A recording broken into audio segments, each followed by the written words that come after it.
So thank you again to everyone who has been here with us on Live Now from Fox. We do continue to keep you in this news coverage, especially as we have been saying that now there's a date set for when Russia could possibly invade. I do want to at least show people that box there in your down lower right-hand corner. I've switched to that Pentagon briefing that is expected to be happening here soon, as well as a State Department briefing. So we will be on top of all of those words that are going to be coming from some of our officials as they do continue to try to prepare those who are in Ukraine, as well as all of the allies who are helping and standing with Ukraine against this invasion.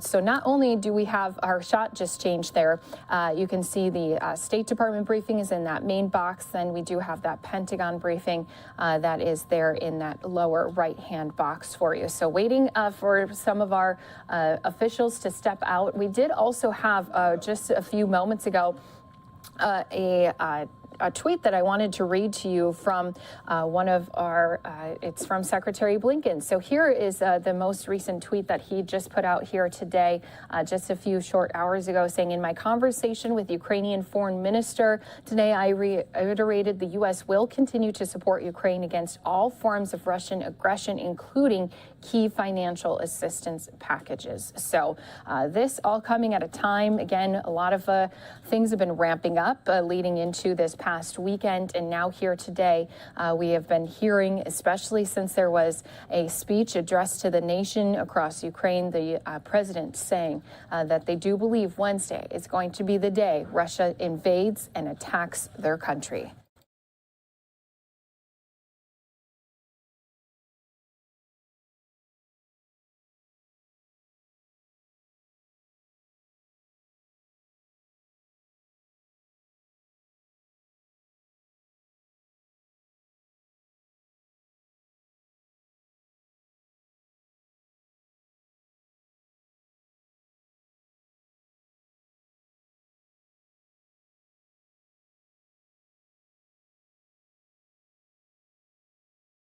So back out to our live picture again. You're seeing that live picture in Kiev. We are waiting for two different press conferences to begin. You can see some of our media personnel filing in there at the State Department. That briefing was set to be happening here in just a few more minutes. So if that one does get started first, we'll be jumping into the State Department briefing. If we do see John Kirby, he's the press secretary for the Pentagon. If we see him step up to the podium, we'll jump into the Pentagon briefing first.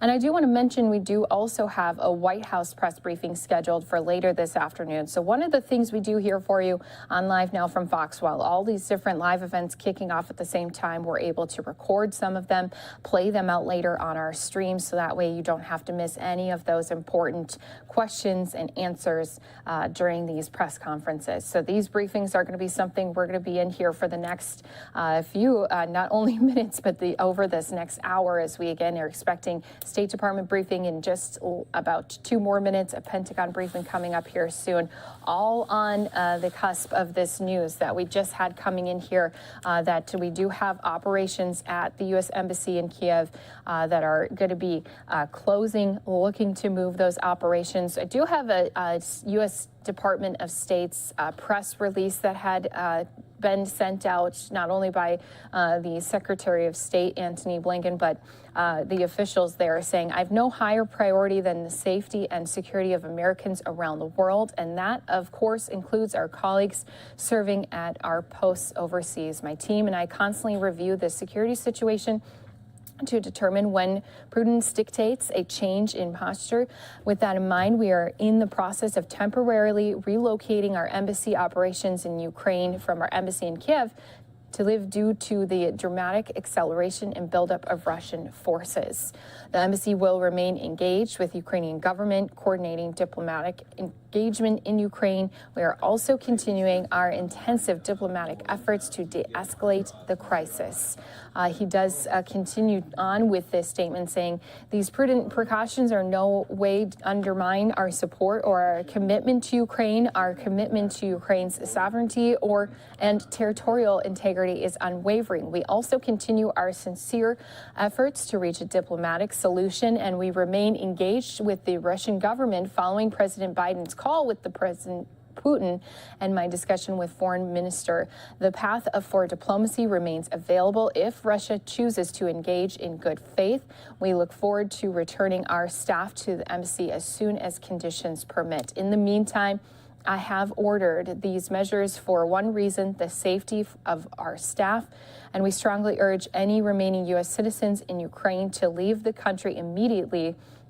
U.S. citizens seeking emergency assistance in Ukraine should complete this online form, and State Department will follow up as appropriate. So again, that was just the latest statement being sent out.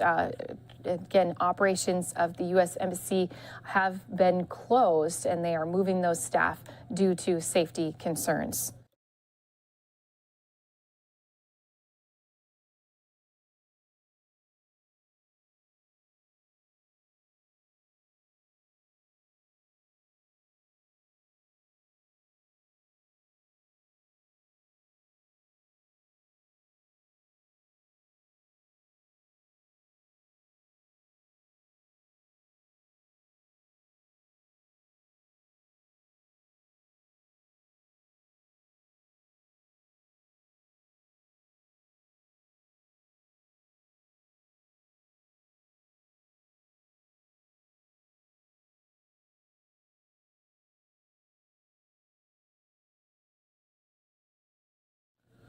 We continue on right here on Live Now from Fox, so awaiting these breaking news conferences that are going to be happening here. You got the State Department, you got the Pentagon. We will be taking the Pentagon first and then the State Department. Obviously, if the State Department starts going before the Pentagon, we'll play a little bit out until we hit the Pentagon, because that's what we want to learn the most information from. Pentagon first, then the State Department. We will be bringing that all to you right here on Live Now from Fox, everybody. We appreciate everyone that continues to join in with us here for this live breaking news coverage of the Ukraine president saying that Wednesday will be the day of the attack here. So we are continuing to learn new information coming. This really major news just happening within the last 20 minutes or so. So we saw the different feeds coming in and the different updates. And we're awaiting now the State Department and the Pentagon here. As the Secretary of State Antony Blinken said today that the U.S. is in the process of temporarily relocating our embassy operations in Ukraine from our embassy in Kiev due to the dramatic acceleration in the buildup of Russian forces. If you remember, here we go. We do have the Pentagon briefing underway right now. Let's go to it. You're watching Live Now from Fox.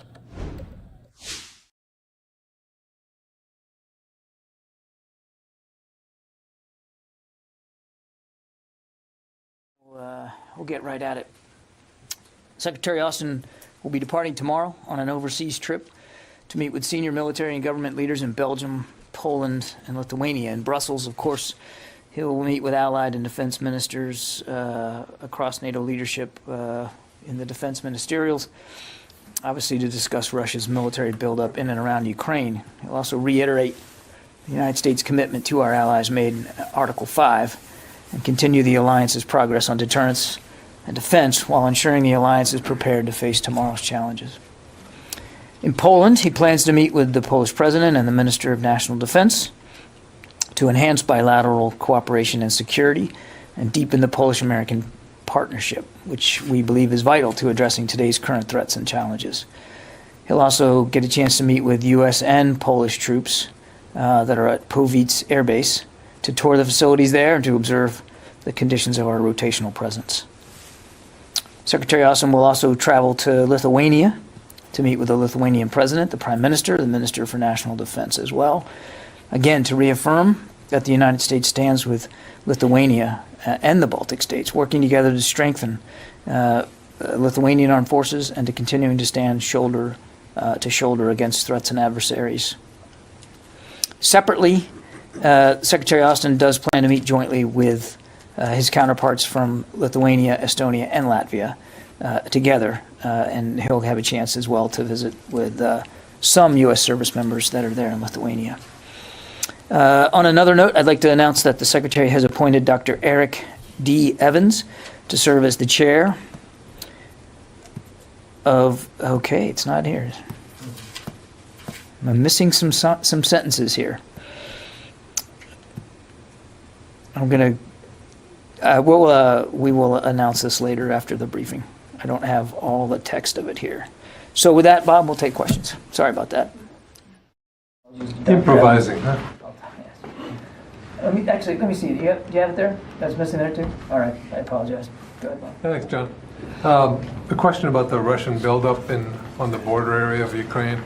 Can you give a little bit more detailed description of the lay of the land there? Like in recent days, for example, have some of the ground units that were in larger assembly areas moved out toward closer to the border into what might be attack positions? Other movements over the last 24 hours or so? Yeah, so what I'd say, Bob, is even over the last 24 to 48, over the course of the weekend, Mr. Putin has added military capability along that border with Ukraine and in Belarus. He is exercising some of his units on the ground there in the south, as well as naval units in the Black Sea. So he continues to add to his readiness. He continues to give himself more options should he pursue a military path here. I'm not going to. I would like to refrain from getting into specific movements of their troops. I think that's probably not a wise thing for me to do with any great specificity. I would just say this: that he continues to advance his readiness should he choose to go down a military path here. Should he choose to invade again, he is doing all the things you would expect him to do to make sure he's ready for that option or options. So there's no indication, for example, that what they've called exercises have ended in any way or are changing in any way, their presence either? I want to be careful to characterize another nation's exercises. We've seen them conduct these exercises in recent days. Exercises are designed to make you ready.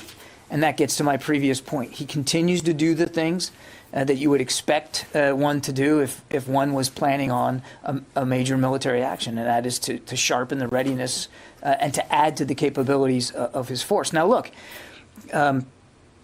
we obviously don't want that to be the outcome. And neither do the Ukrainians, and certainly neither do our NATO allies. And Foreign Minister Lavrov said earlier today that, or seemed to indicate that he still thinks there's oxygen here for diplomacy. We would welcome a pursuit of that path by the Russians, because we too believe that there still should be and can be a diplomatic path forward. Jen? John, I'm trying to understand. Are you still suggesting that Putin has not taken a decision to invade Ukraine? We still don't believe that some final decision has been made. Then how is it that communications continue? And we just heard from President Zelensky that he's been told that an invasion will happen on February 16th, which is Wednesday. How do you reconcile Putin hasn't taken a decision, but an invasion is happening on the 16th? Well, I'm not going to talk about specific intelligence assessments. I think you can understand that. We have said for a while now that military action could happen any day. And you heard from the National Security Advisor making it clear that it certainly could happen before the end of the Olympics, maybe even this week. We have shared with our allies and partners, and that includes Ukraine, our assessment of the information that we've been receiving, and certainly have reflected in those conversations our deep concern about the continued capabilities that Mr. Putin has at his beck and call. So I won't get into a specific date. I don't think that would be smart. I would just tell you that it is entirely possible that he could move with little to no warning. And what will the U.S. response be at that time? The Defense Secretary is going to the NATO ministerial Are we talking about the NATO response force being activated? What would we expect to see? President Biden has made clear that should there be another incursion into Ukraine, that the United States would respond swiftly with severe economic consequences. I won't speak for the alliance. A decision to activate the NATO response force is a decision that the NAC has to make, the North Atlantic Council has to make. That's not something that that the United States would unilaterally call into being. I will only add this, and this is why a couple of weeks ago we talked about making our contribution to the response force more ready. And so we've done that. And one of the messages that the Secretary will carry with him to NATO is that our contribution to the NATO response force, should it be called, should it be activated, they'll be ready to go. And just to be clear, your answer to Bob, you do not see evidence that his forces have moved into attack positions yet? I'm not going to talk about what specifically we're seeing on the ground when it comes to unit by unit. What I would tell you is that we continue to see him advance his readiness and improve his capabilities and provide himself more options should he decide to take military action in Ukraine. Let me go to the phones here. I promise I'll get to everybody. We'll be here as long as you want it. Tom Squateri. Hey, John. Good afternoon. Thank you very much. The U.S. Navy has yet to pinpoint the exact location and depth of that F-35 that was involved in an accident. By extension, hasn't been able to secure that area in the South China Sea.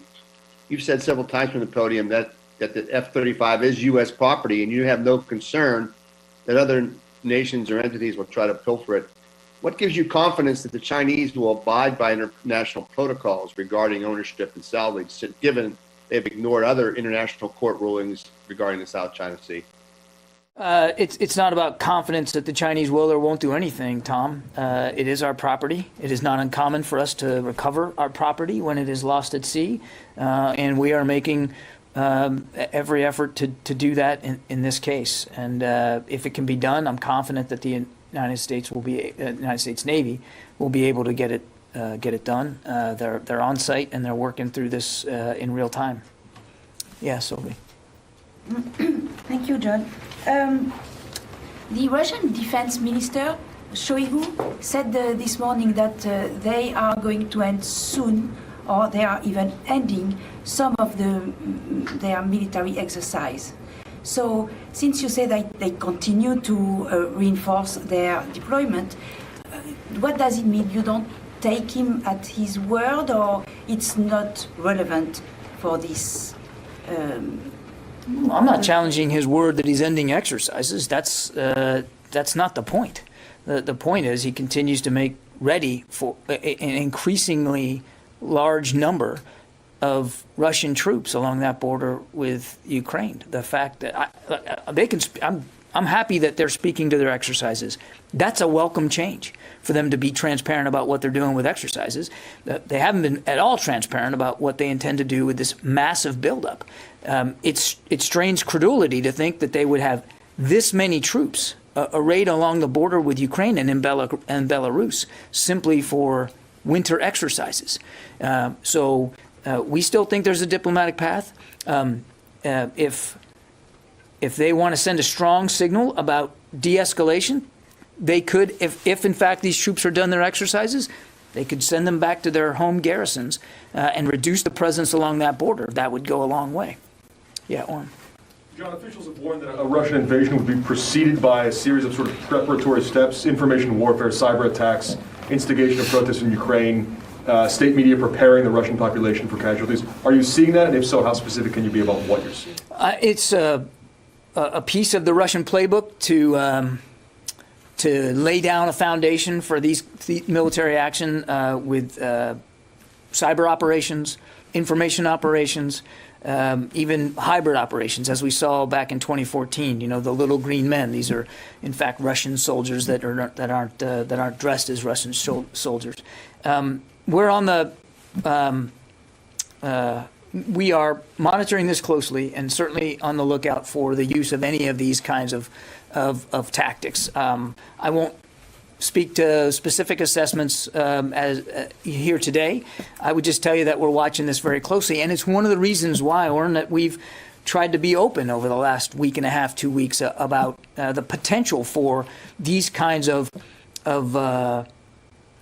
non-kinetic, if you will, that's a Pentagon phrase, I know, but non-kinetic tactics and procedures used by the Russians to begin to sow the seeds for potential armed conflict, to include creating some sort of pretext that the Ukrainians would react to that then they could claim was a threat to their national security. So I can't speak with specificity today that of anything that that is glaringly obvious, except to go back to what we said before about the things we have seen in the intelligence about their preparations for those kinds of non-kinetic, sort of low-intensity operations that they could use to their advantage. Broadly speaking, you can't say yes or no a foundation is being laid at this point? I think we've seen them certainly make it clear that they want to lay that foundation. I think I'd leave it at that.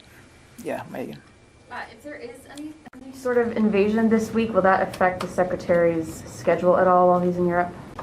The Secretary is leaving tomorrow morning for Brussels. And the plan is to stay for the entire time, no matter what? We'll have to see, obviously, how things play out. The Secretary's looking forward to his trip. He's looking forward to meeting with these leaders, looking forward to making clear our commitments to our NATO allies. Jim? John, just what role is China playing in this whole Ukraine-Russian aspect? And is the Defense Secretary worried about the role they're playing? We certainly have been watching the at least public burgeoning relationship here between Russia and China.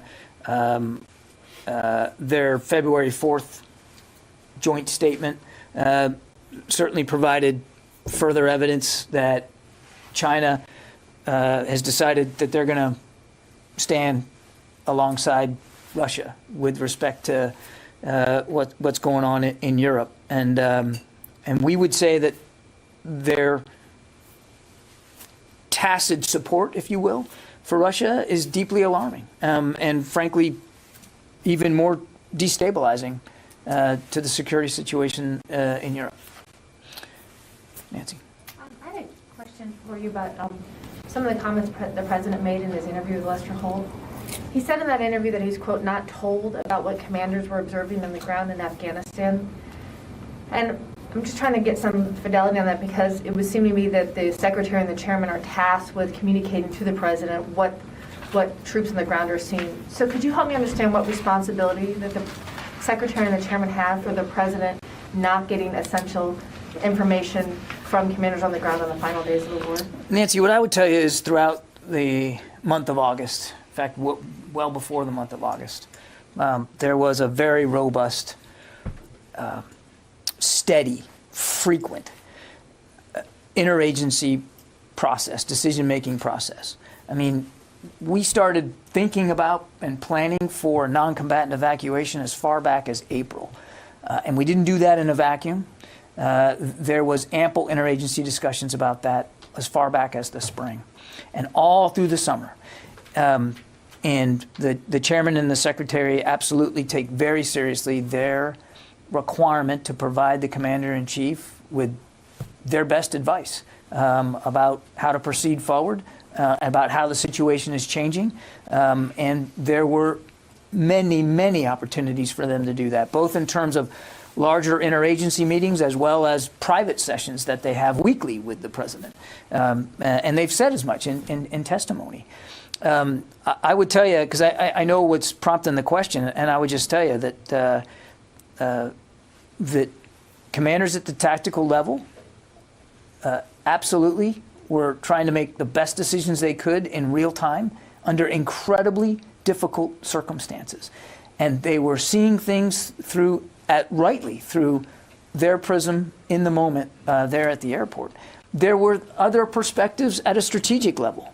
And I would tell you that the president has a much bigger view, a larger perspective on what's going on than at the tactical level. And those discussions were happening here in Washington, D.C.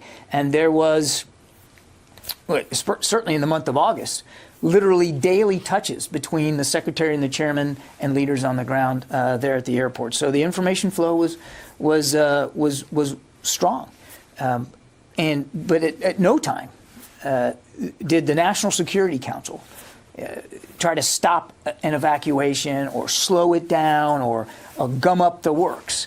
The leaders on the ground certainly were working under incredible pressure and certainly as they gave these interviews for this investigation, doing that honestly, not knowing that these documents were going to be made public, so they were very candid about what they were seeing. At the strategic level, there were different perspectives, interagency perspectives that were also factoring into the decision-making process. But there was no effort here in D.C. To slow down or stop the evacuation.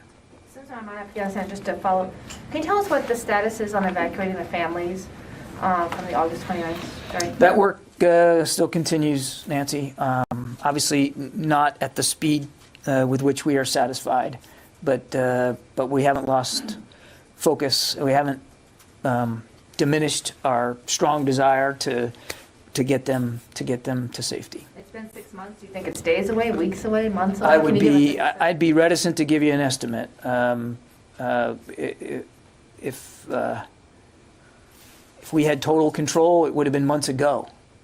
But I just don't have an estimate for you. I can just assure you that it's not been forgotten and that there's a deliberate, concerted effort to do the right thing by those family members and get them to safety here in the United States.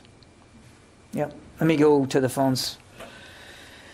Jeff Schogel. Thank you. The United States is certainly taking a number of precautions that indicate it believes war is likely, including closing the embassy in Ukraine. Is there any chance that U.S. troops in Europe might be, is it possible that Europe might be part of the combat zone tax exclusion, in which troops in Europe would not pay taxes on their pay? Jeff, the president has made clear that U.S. troops are not going to be fighting in Ukraine. The troops that we have added to the already 80,000 that are based in Europe are going to reassure our allies and our partners to deter aggression against the alliance, to conduct some joint training. So I know of no decision or no need to change the parameters of the European theater with respect to combat zone tax exclusion. Mike Brest, the Examiner. Hi, Mr. Kirby. Thank you. How many people or how many civilians does DOD now believe were killed in the Abdullah raid? I would tell you, when we briefed this out, we indicated that a total of 7 individuals were killed. 3 of them of the 7, of course, were Mr. Abdullah and then his lieutenant on the 2nd floor, as well as his wife, who was in fact a combatant. So of the 7 that we have talked about, we know 3 of them were combatants, and that's the estimate that we have right now. But we have certainly seen numbers higher than that, and we're not in a position to dispute those numbers because we didn't stay on site for more than 2 hours, as was the plan. And we're not going to certainly rule out the possibility that in that explosion on the 3rd floor, additional individuals, whether they were combatants or not, can't say, since that explosion happened before our troops got into the building. But it's not out of the realm of the possible that additional people could have been killed in that initial explosion and buried in the rubble, and we didn't see them. Again, we weren't on site for very long. So 7 is the number that we know of. But we do believe a sense of humility here. We don't know. We can't confirm that there weren't others that Mr. Abdullah decided to take with him when he exploded that device on the 3rd floor. Janie. Thank you, John. President Biden said he would pursue diplomacy and deterrence in the Ukraine crisis and respond jointly with the allies. And South Korea said it supports Ukraine. My question is, what kind of military support does the U.S. want from South Korea as an ally? That is a question for the South Korean government to answer. Should they want to assist Ukraine in a tangible way? Certainly that, I'm sure that the Ukrainians would welcome that. We've noted, and I've said before, that many of our other allies in NATO are also finding ways to support Ukraine, but excuse me, those are sovereign decisions that each nation state has to make for themselves, and I wouldn't get ahead of the South Korean government on this. Yeah. Yeah, anyway. Thanks, John. A couple short Ukraine follow-up sort of questions. Does DoD have any air defense trainers on the ground in Ukraine? No. Does DoD consider a Russian movement into the Donbass a new incursion? Yes. And can you elaborate on what Secretary Austin's thinking was for pulling the Florida National Guard trainers out of western Ukraine? I think we said it quite clearly in our statement. It was an abundance of caution. Again, given the mosaic of the information that we've been getting over the course of the last 48 hours, and the information we continue to receive even as early as today, it is obviously not the safest place for them to be. And so he ordered them taken out of the country over the weekend. Again, abundance of safety and an abundance of caution here. I said, 2 weeks ago when you guys were asking me about this, if and when he believed the safety and security of those individuals was going to be at risk, he would make the decision to remove them, and he did that. Court. There's also another small contingent of other U.S. military in the country, not just the Marines at the embassy, but there's some special forces there. Can you say that as of now, all U.S. military forces that are deployed in Ukraine have been taken out or ordered out? I would tell you that there remains a small amount of U.S. military personnel in support of our diplomats, and they remain in the country. The Marine security guards, is there anyone besides them, though? I'm just going to leave the answer as I said it. Kassim? John, Secretary Austin ordered 3,000 additional troops to Poland. What triggered that decision? You already have deployed 1,700 troops a week ago to the country. What triggered that specific decision? We talked about this at the time. I mean, again, we continue to see a continued buildup of Russian military forces. We continue to consult with our allies, in this case in particular Poland, and it was deemed by both sides that this was a prudent measure, given what we were seeing on the ground, given what our intelligence was telling us, and given the potential need for additional capability in Poland. I would remind you that these 3,000 are still part of the 82nd Airborne. When we announced the first 1,700, I called them an element of, and I didn't rule out the fact that additional 82nd Airborne soldiers would go. The Secretary held them in reserve. He decided that now was the time to send them. And also, we have seen U.S. F-22s arrived in United Arab Emirates. How do you think these fighters help Emiratis dealing with the Houthi missiles? Is there a plan to kind of join offensive actions against these F-22s are going to join a range of joint coalition and allied partner combat air capabilities that are already based across the region. So they're additive to the air power that we have in the region. Jen. Can I just go back to a question that Jim asked? I'm a little confused by your answer. Do you have evidence that China gave its tacit support to Russia during that meeting on February 4th for an invasion of Ukraine?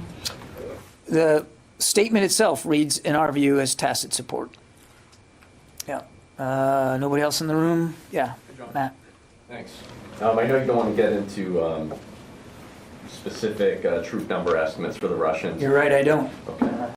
Guessed right. But you talked about more capabilities being brought in even over the last 24 to 48 hours. Correct. Last week you talked about some of those capabilities being sustainment. Can you say anything more about what these capabilities are that are continuing to flow in? Is it more of the same or more offensive capabilities?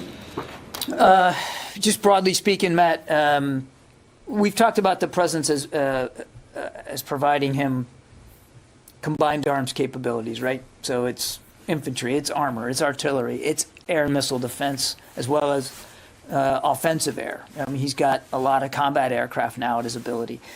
He's got significant naval power inside the Black Sea, and not lost on anyone that a good chunk of those ships, at least half a dozen of them, are LSTs. They're landing ships with one purpose, and that's to put troops ashore.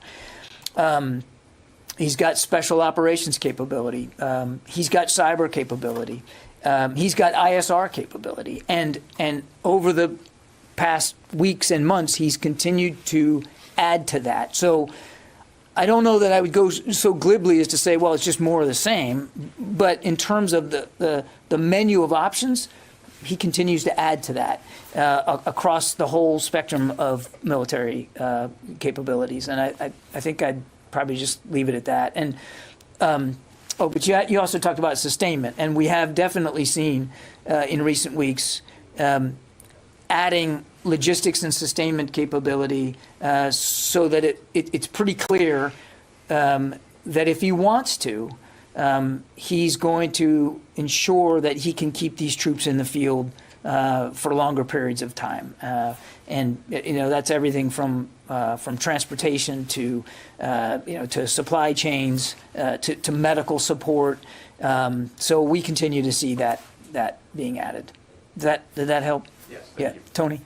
What steps are being taken to make sure the entire 82nd Airborne's immediate response force now that you're sending to Poland, that they're staying away from any harm if there is an invasion? Would their location be pretty much central Poland and nowhere near border? I'll let the commander talk about where he's going to put these troops, Tony. They're going to be sent over there for a range of potential contingencies. They're multi-mission capable, as you know.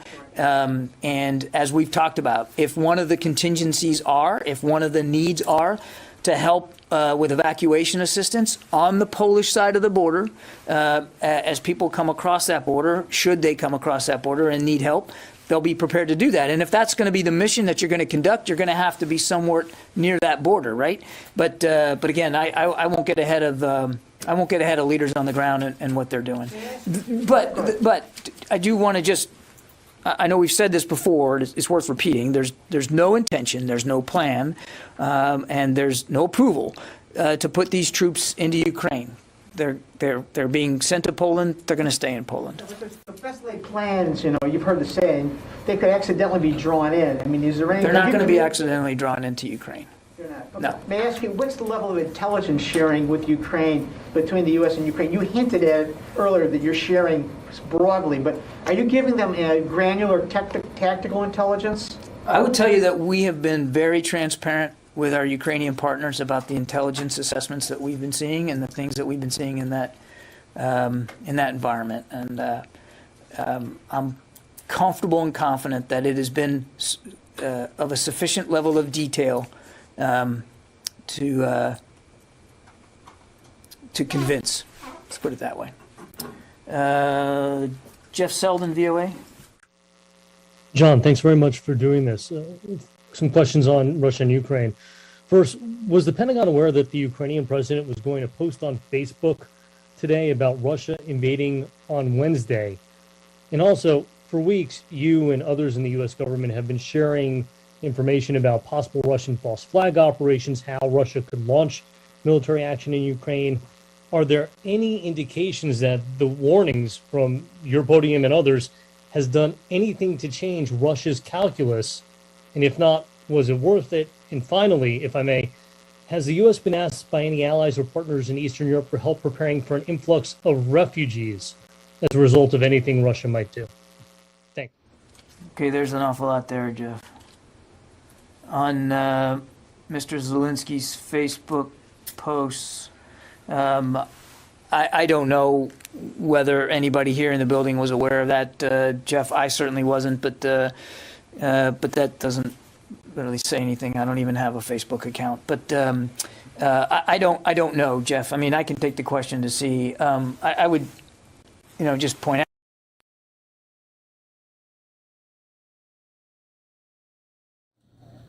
Right, looks like we did lose the audio portion here of the Pentagon briefing there. It was wrapping up. We just wanted to bring that to your attention right here on Live Now from Fox. What we will do is keep our coverage going right here. The State Department now underway as we speak.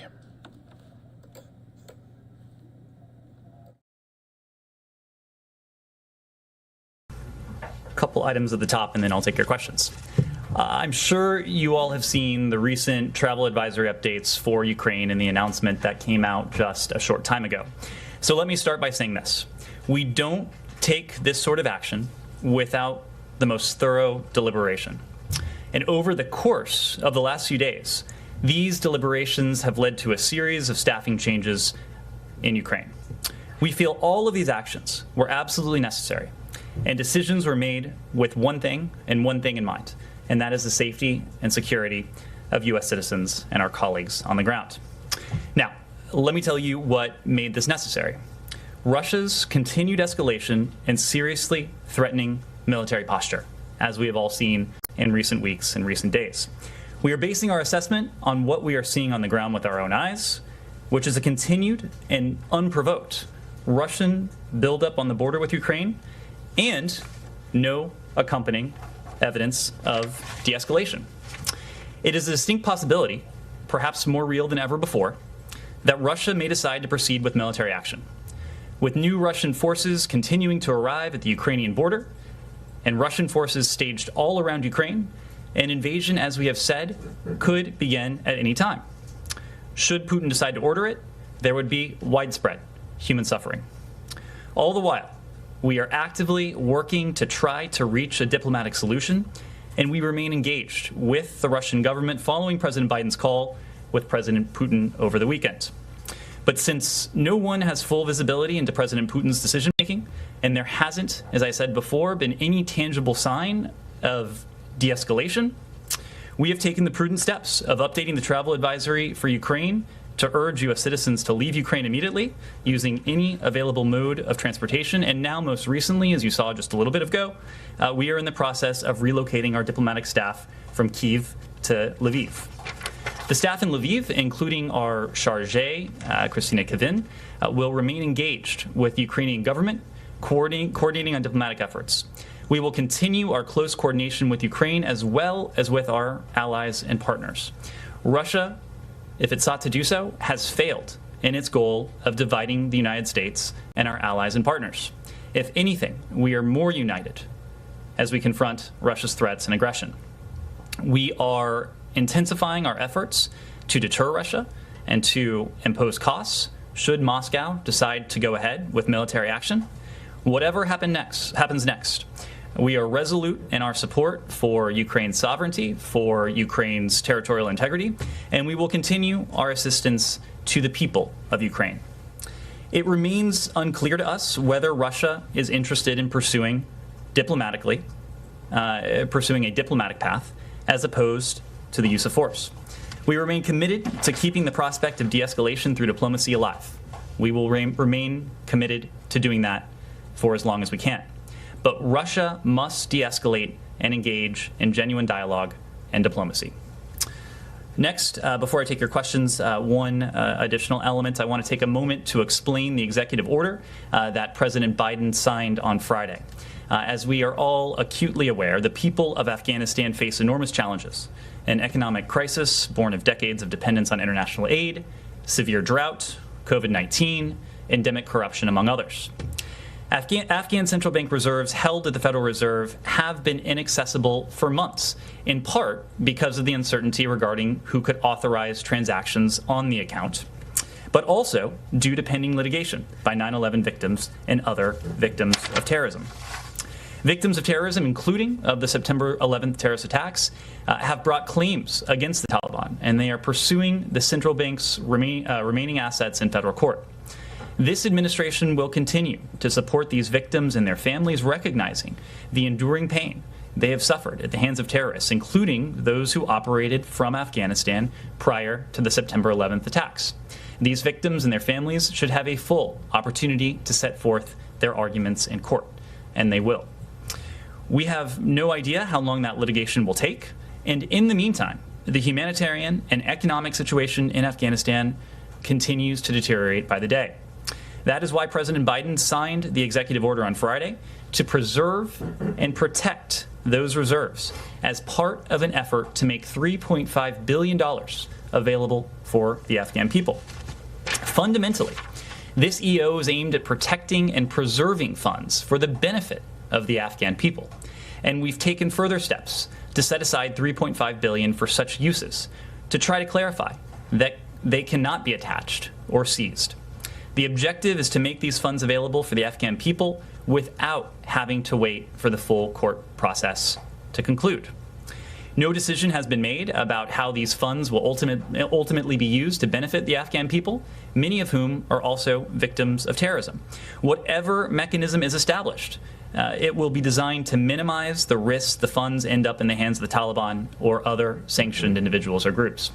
It is ultimately up to the courts to determine whether the remainder of these funds should go to victims of terrorism who hold judgments against the Taliban. These funds will continue to be the subject of ongoing litigation in U.S. courts by victims of terrorism. These victims and their families, as we've said, should have a full opportunity to set forth their arguments. This action marks a significant step forward in the United States' effort to authorize the transfer of a significant portion of the funds to meet the needs of the Afghan people. I want to reiterate, Friday's executive order was a step towards making a significant portion, $3.5 billion of these funds accessible to the Afghan people. And this action demonstrates that America's ties to the people of Afghanistan, built during 2 decades of working side by side, are steadfast and enduring. And with that, I'll be happy to take your questions. Thanks, Ned.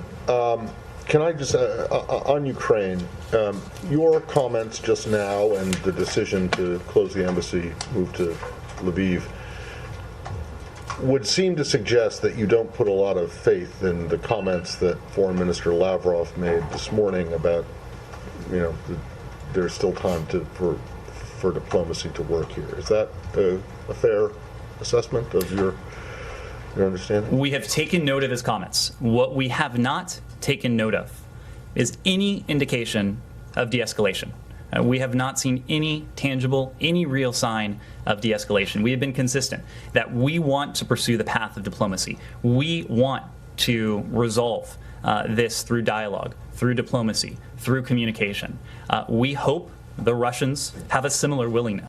But we've also said that in order for diplomacy and dialogue to succeed, it has to take place in the context of de-escalation. And we have not seen anything resembling de-escalation. There is not that context yet. If Foreign Minister Lavrov's comments are followed up with concrete, tangible signs of de-escalation, we would certainly welcome that. We have not seen that yet. Has there been any movement on another conversation between the Secretary and the Foreign Minister? Have you gotten, and also it looks like the Russians are making noise that they've pretty much finalized their response to your response. And so have you been led to believe that anything on either of those fronts, the response or another meeting or phone call, is coming soon? Well, we've seen the comments from the Kremlin, from Moscow today, indicating that their response, in their words, has been finalized. It's been, I believe, over 2 weeks now since we dispatched our non-paper to Moscow. We've yet to see a response. That remains accurate as of today, as of this moment. But we will, of course, carefully review the Russian written response when we do receive it. As you know, Matt, over the weekend, President Biden hasn't had an opportunity to speak to President Putin. That call was preceded by a phone call that Secretary Blinken had with Foreign Minister Lavrov while we were in flight. During that first call, the call between Secretary Blinken and Foreign Minister Lavrov, Foreign Minister Lavrov indicated what the Russians seem to be indicating now publicly today. Namely, that is that they were finalizing at the time, the written response that they intended to transmit to the United States, a response that would carry the imprimatur of President Putin.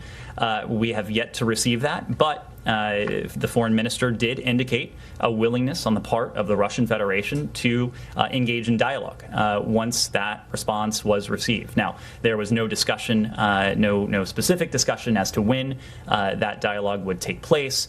We don't have anything scheduled at the moment. The next step will be the receipt of the Russian response. We'll, of course, need a bit of time to evaluate it. But as we've said, we are prepared to engage in diplomacy. We hope to engage in good faith dialogue and diplomacy. But in order for it to be good faith, of course, that will require the Russians to respond in kind.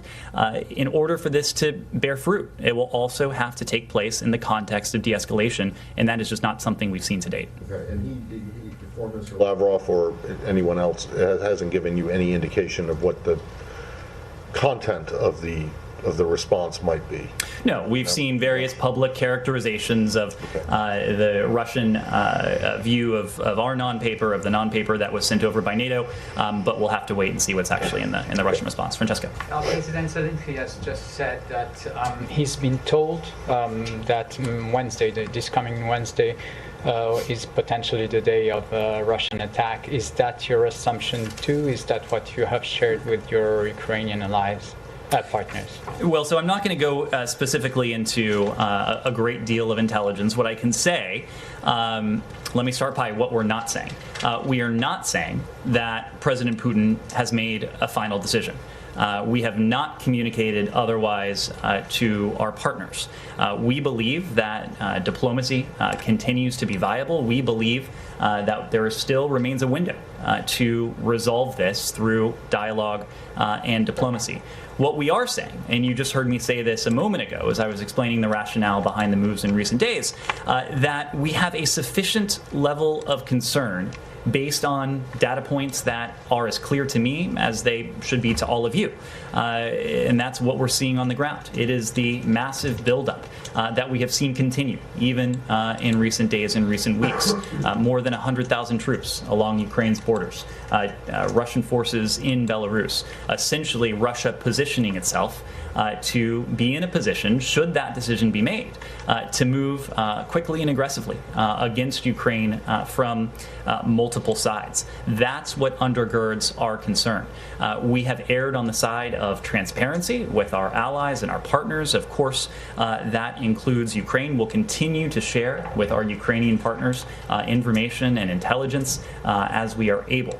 But at this point, our assessment has not changed. We believe that a window remains open to resolve this diplomatically. That is certainly the course we prefer. It is a course we will continue to pursue for as long as we have a partner on the other side. And to follow up on Matt's question on any engagement with Lavrov, is it at this point a de-escalation? Is it a precondition to any further in-person engagement with Prime Minister Lavrov or not? We are open to dialogue, but again, in order for that dialogue to lead to anything, in order for it to be effective, it would need to take place in the context of de-escalation. Right now, the Russian military buildup along Ukraine's borders, along Ukraine's borders and in Belarus, has created a very tense and challenging situation. It is a very dangerous situation that could escalate, whether intentional or not, with little or no warning.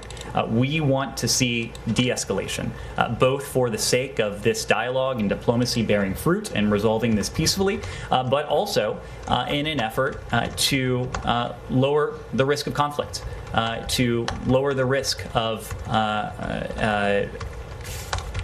this turning very bad very quickly. That is our concern right now. We have not seen that de-escalation.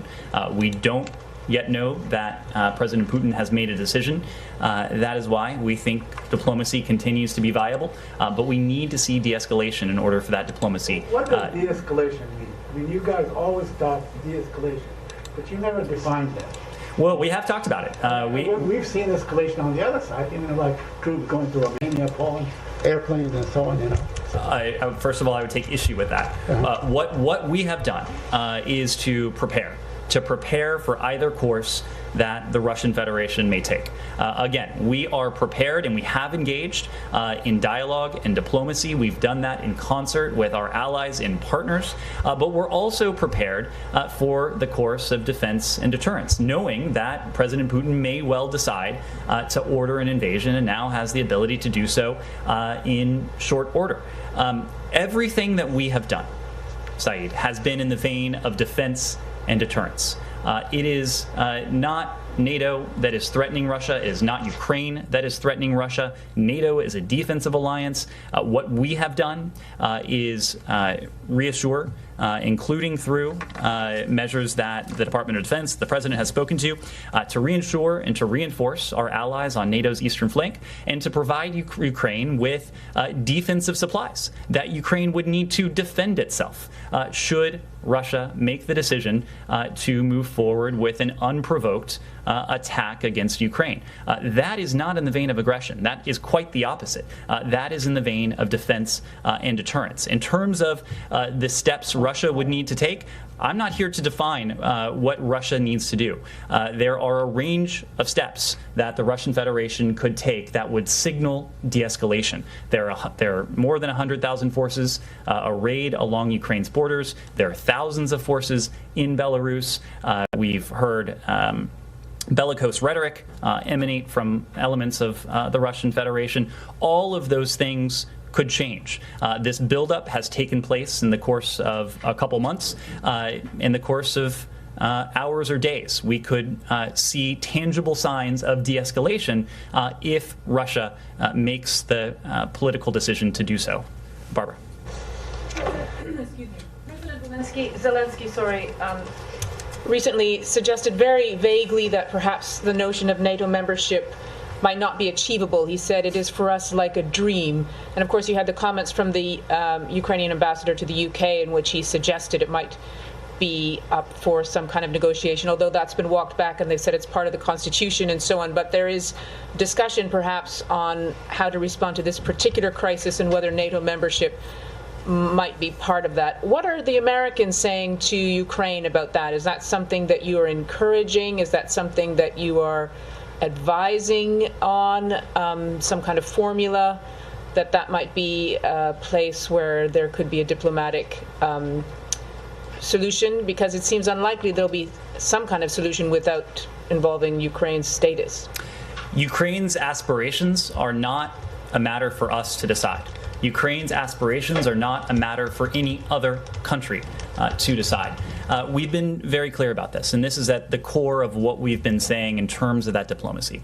There are some areas where, through the course of good faith discussions and negotiations, we think we could address some of our own security concerns, the security concerns of the transatlantic community, that is to say, the shared concerns of the United States, of our European allies and partners, and also address the stated concerns of the Russian Federation. And we've delineated a number of those. A number of those are now available online to subscribers of El País to see for themselves. So I need not go into them now.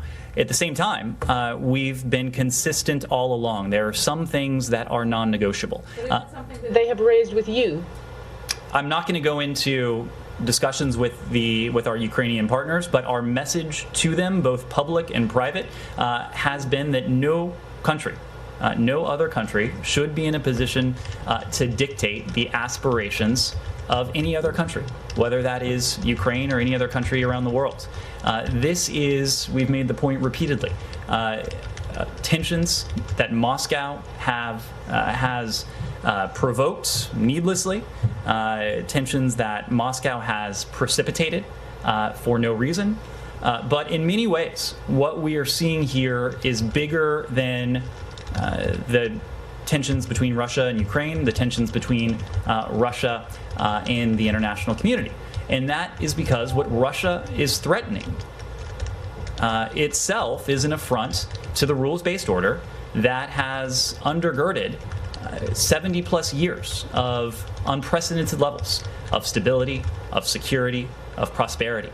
If Moscow purports to dictate international borders, if Moscow purports to dictate the foreign policy decisions, if Moscow purports to dictate the alliances and partnerships of any other country, that would be an assault on that order. It would have implications certainly for Ukraine, but it would have implications far beyond Ukraine. And I think that is why you see not only the United States, but also the United States and our partners and allies speak up firmly, speak up with one voice to make clear that we would not stand for it, and that there would be profound consequences for Moscow should it choose to move forward with that aggression. Missy.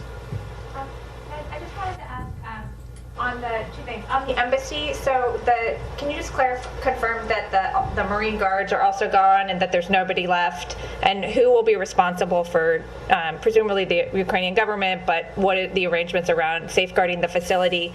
And then just to clarify on the potential for further diplomacy with the Russians, is it your understanding, or what is your understanding regarding whether or not they have agreed firmly to more NATO-Russia Council talks, or the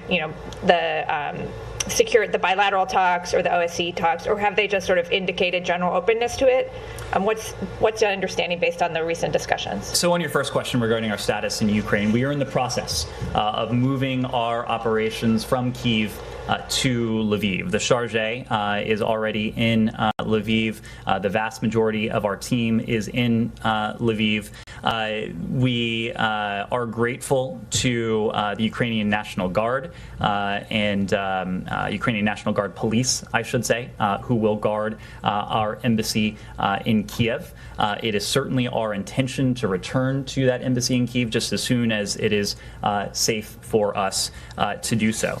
When it comes to the dialogue, as I've said before, the Russians have indicated a willingness, at least stated a willingness, to continue to engage in dialogue and diplomacy. We certainly hope that is the case. We certainly hope they will do so in good faith in the context of de-escalation. We have also been very clear with the Russians that this cannot be exclusively a bilateral matter, because it is not a bilateral matter. This is an issue that involves, of course, Ukraine in the first instance, NATO, Europe, and that is why we have continued to insist that even if, and we hope there is, additional bilateral contact between the United States and the Russian Federation, that would be accompanied by additional engagement at the NATO-Russia Council through the OSCE. What we know, at the very least, is that any additional bilateral engagement between the United States and the Russian Federation, which again, we hope takes place in the context of de-escalation, would continue to be, we would continue to closely coordinate that engagement with our Ukrainian partners, with our European allies as well. A number of countries are now engaging on a bilateral basis with the Russian Federation, and we think that's a good thing. We think that is a good thing because these countries, including the French, including the Germans, they have done so in close and extensive coordination with the United States. As you know, President Biden has had now a couple opportunities to speak to President Macron. Chancellor Scholz was just in Washington, I believe it was last week, where he met with President Biden. Secretary Blinken was also in that meeting. So we've been in close, regular, extensive consultation with our allies and partners. But as for the next steps, first it's our impression that we'll be in receipt of the Russian response, and we'll have to take it from there. Okay, so the scheduling of any specific NRC or SSD or OSCE meeting would come, if it comes, after you guys get the response? Well, I can't speak for NATO. I can't speak for the OSCE. What I can say at this point is that there is not another engagement on the books right now. But again, we hope there is one, and we hope there is one that gives way to de-escalation and to the diminution of tensions. Yes, Tracy. Thank you. Following a little bit on Missy's question, can you say for the record why Lviv is really that much safer for American diplomats than Kyiv, given the multi-pronged, overwhelming invasion that so many of you are forecasting? Is it a way to just sort of pretend you still have a presence in the country? No, it's a matter of geography, and Lviv's location, of course, affords it a degree of protection that other places in Ukraine may not have. The buildup of forces on Ukraine's eastern borders, the buildup of forces along its northern border with Belarus. Of course, that has implications for large swaths of Ukraine, including Kyiv. We have made the determination to move our operations to Lviv out of consideration for the safety and security of our personnel on the ground. And when you say the vast majority of our team is there now in Lviv, do you mean the vast majority of the original full embassy, or you mean the vast majority of the core team? Well, we've been drawing down our embassy presence for some time. As you know, we went to ordered departure for dependents. We went to authorized departure for some of our staff now a number of days ago. With the ordered departure, we have drawn down further. Some of those members of our team have returned to the United States. Others are going to other locations inside of Europe. Now we have a core team that remains in Ukraine. We are in the process of moving that remaining core team from Kyiv to Lviv. I know you won't say numbers, but like, does that core team, 10% of the original? I'm just not in a position to get into numbers. Okay. Yes. Ned, thank you. Mark Stone from Sky News. A couple of points can I just get clarification on? There have been reports that documents and computers in the embassy in Kiev are being destroyed. Is that correct? Can I also ask about reports that you've seen artillery pieces and troops on the Russian side being moved into an attack position, as it's been described? Do you recognise that? And then a more broad point, if I can, the President Zelensky comments about a Wednesday attack. In the last few moments, his spokesperson has said he was being sarcastic, and in his statement, can you explain the clear disconnect between what the Ukrainian government is saying about the threat and what the West is saying about the threat? Because I think the public is a bit confused globally. Understood. Remind me of your first question again. I'm sorry. The first question was just details on whether stuff is being destroyed in the embassy. So as you know, we've been planning for this contingency, as we do for a range of contingencies, for some time now. And there are a standard set of procedures that we set into motion when we do begin an embassy drawdown, and certainly when we relocate our operations from one site to another. I can't get into the full set of those operations, but those operations were set in motion as appropriate. What I can say is that we had been planning for this. There was a great deal of meticulous planning that went into this, and as a testament to that, for example, we did not have to destroy any valid passports. We have undertaken prudent precautions when it comes to sensitive documents, sensitive equipment, but just can't offer a whole lot of detail there. Your question on various reports of artillery moving into attack positions. What I can say is that we have grown increasingly concerned by what we have seen on the part of the Russian Federation in recent weeks and recent days.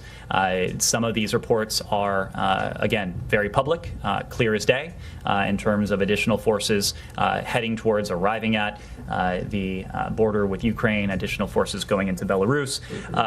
Not in a position to detail the full rationale for our concern, but our concern has only increased. We have not seen indications of de-escalation that we've called for, that we think are necessary if diplomacy is to bear fruit.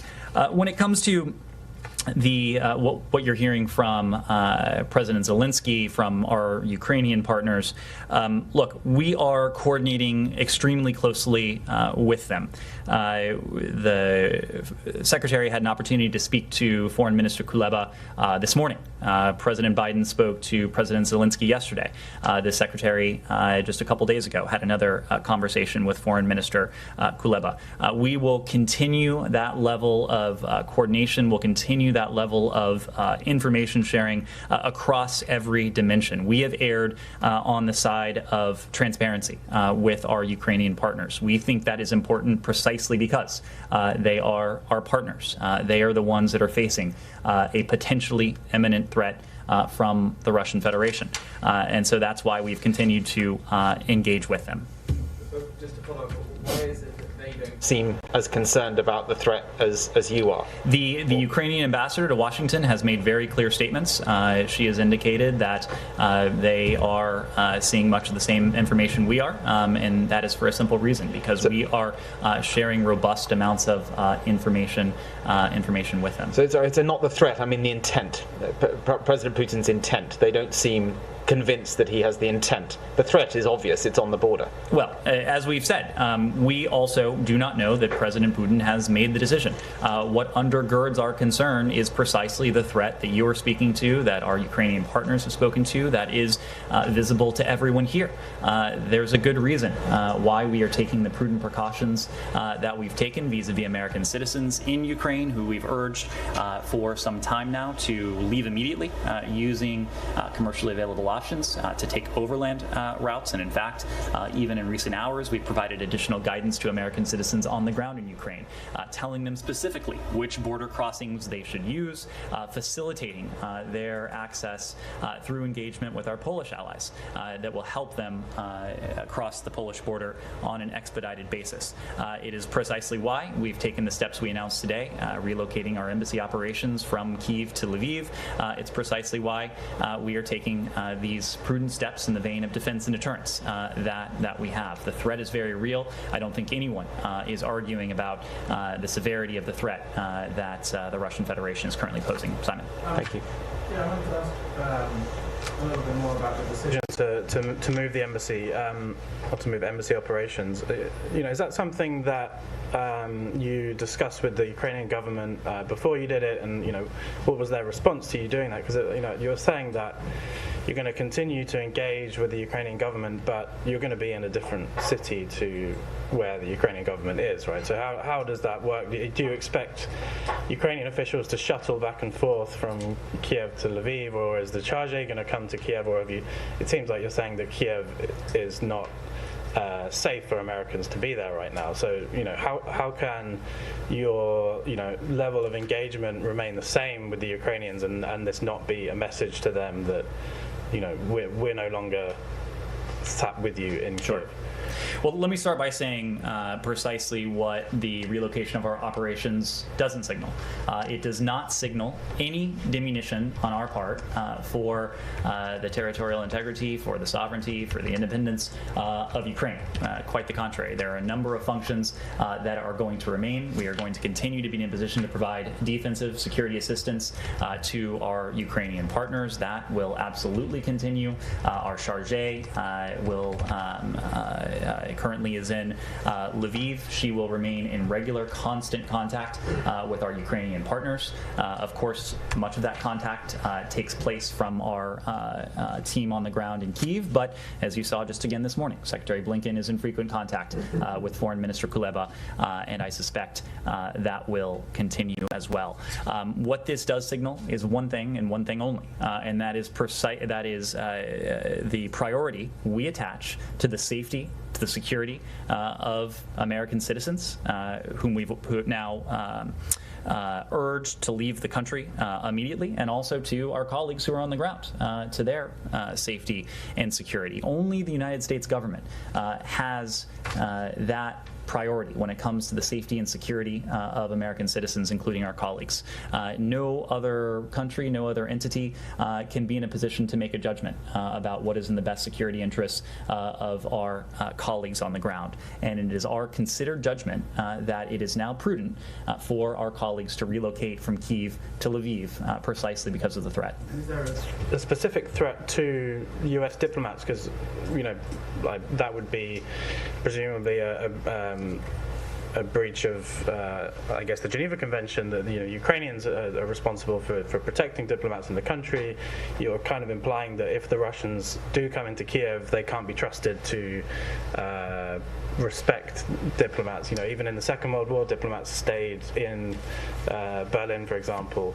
Is there a specific reason you have to believe that those diplomats would face harm?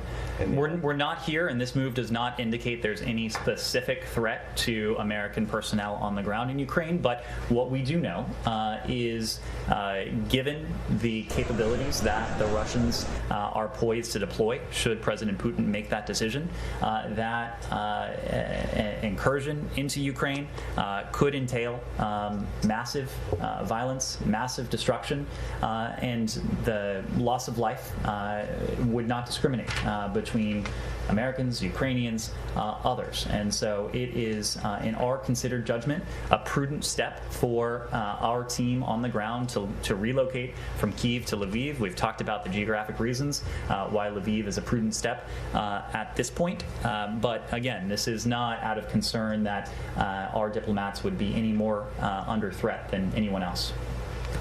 Yes, Rosalind. Yeah, I have a couple of questions. One, Chancellor Scholz is on his way to Moscow. Has the administration contacted him, gotten a sense of what's really happening in Kyiv right now? And is the U.S. giving him a message to give to President Putin? And then my other question is, and it follows on Simon's point, what is the U.S.'s commitment to ensuring that the Zelensky government or any democratically elected government in Ukraine remains intact and does not become a proxy state for Moscow? When it comes to our German allies, as I alluded to already, Chancellor Scholz was only recently at the White House. He had an opportunity to sit down with President Biden.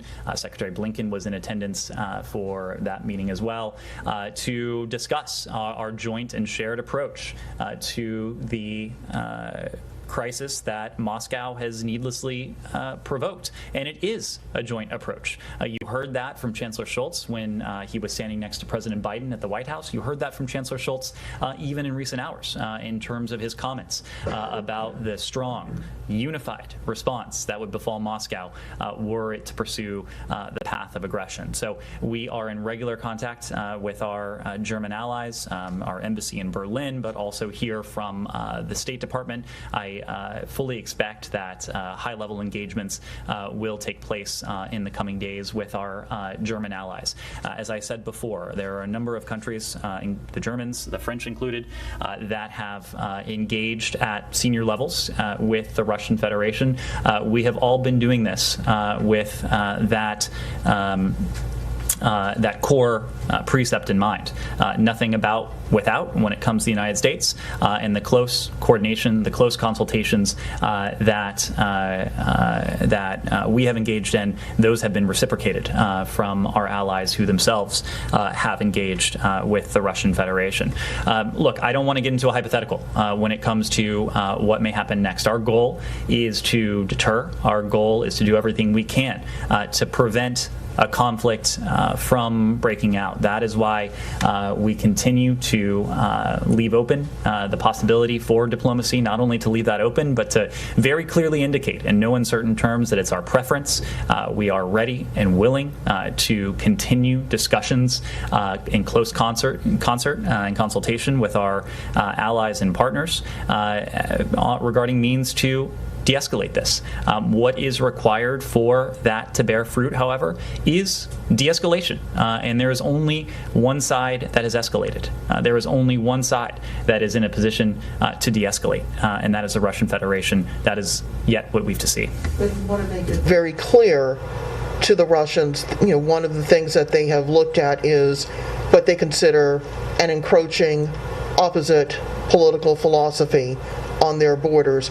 Can you categorically say that the U.S. will not stand for a change of government in Ukraine in order to end this crisis? There is a democratically elected government in place in Kyiv. It is up to the Ukrainian people through the course of democratic elections to choose their leaders. It is not up to any other country to do so. Can I change topic? Sure. I have a couple of questions on the Palestinian issue. We seem to be where we were a year ago with the Sheikh Jarrah situation. There has been an increased aggression by the settlers. There's a guy who placed an office there. I know that you have spoken against this before. You've spoken against the expulsion of Palestinians. But why can't you make it very clear in no uncertain terms that we will not stand for this, that this must end? Said we've engaged on this publicly. We've also engaged on this privately. What we have said publicly is that, well, first, let me say that we're following very closely developments in Sheikh Jarrah, both on the ground and here from Washington, and we're deeply concerned by the events of this past weekend. We said this many times before. We believe it is critical for all parties to refrain from unilateral steps that have the potential to exacerbate tensions and to move us further away from efforts to advance a negotiated two-state solution. We have and we are strongly urging all parties against inciting violence, and we are urging calm on the part of all parties. But you know, it's the Israelis that are really taking the steps. They are your closest allies. I'm sure you wield a great deal of influence and pressure on them. Why can't you say this Sheikh Jarrah situation must end?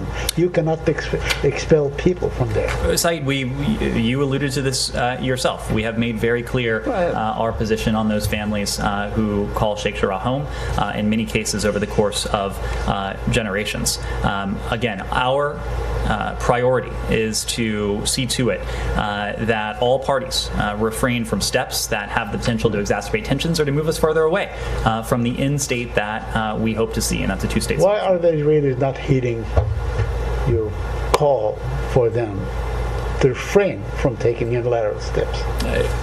Said, I'm not here to speak for the Israeli government. I'm here to speak to our policy and to our approach. And our approach is to do everything we can to keep tensions at bay, to urge calm, to work with the parties to do just that. Yes, Francesca. Any update? We've seen very positive comments on the progress made in Vienna by Josep Borrell, by the Russian delegate there. Do you share that positive comments? You guys have said before this round of talks resumed last week, we will see very, very quickly if there is a political will decision to make a deal. Have you seen that? So, Francesco, as you know, the special envoy and his team remain on the ground in Vienna. I have to say that we are going to be a bit more circumspect in terms of progress that we may be seeing on the ground in Vienna, precisely because we are in the final stages of what is, by any measure, a complex negotiation with key stakeholders. The fact is that this is the final decisive period during which we'll be in a position to determine whether a mutual return to compliance with the JCPOA remains a possibility. Our European partners, as well as China and Russia, all of us urgently seek to achieve an understanding, but time is almost out. Time is very quickly ticking away.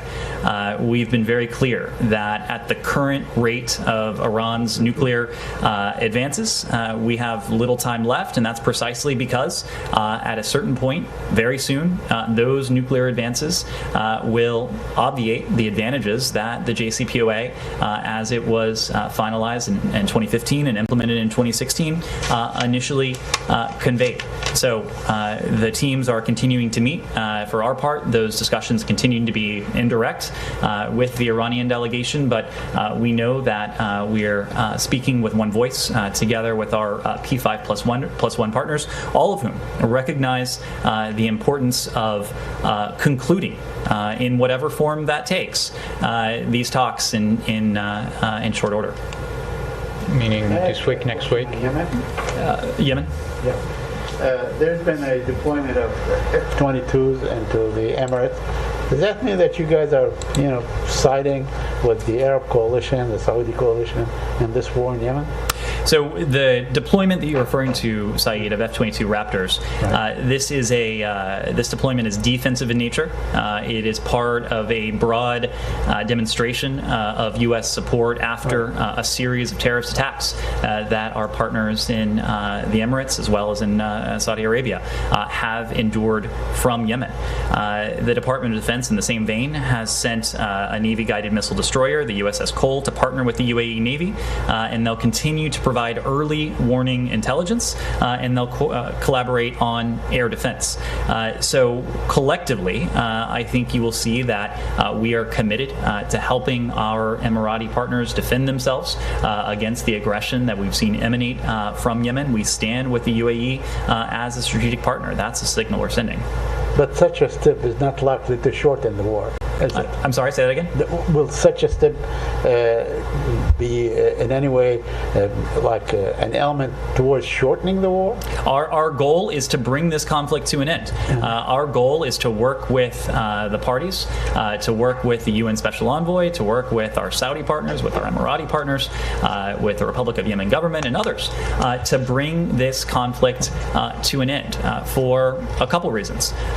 First and foremost, conditions inside Yemen. The humanitarian emergency that by most accounts is the worst humanitarian catastrophe on the face of the earth. More than 16 million Yemenis who are suffering from some level of food insecurity, but also the violence that Yemenis themselves are enduring. Now, of course, we see that violence spilling over into neighboring countries precisely because the Houthis have undertaken these terrorist attacks. It is our goal with these steps, the steps you referred to, the deployment of these additional defensive elements, to help our partners defend themselves, but that in no way replaces our emphasis on the diplomacy, because we know only through a diplomatic end to this conflict will we be able to address the humanitarian concerns in Yemen, the security concerns inside Yemen, but also the threat that our partners face emanating from Yemen.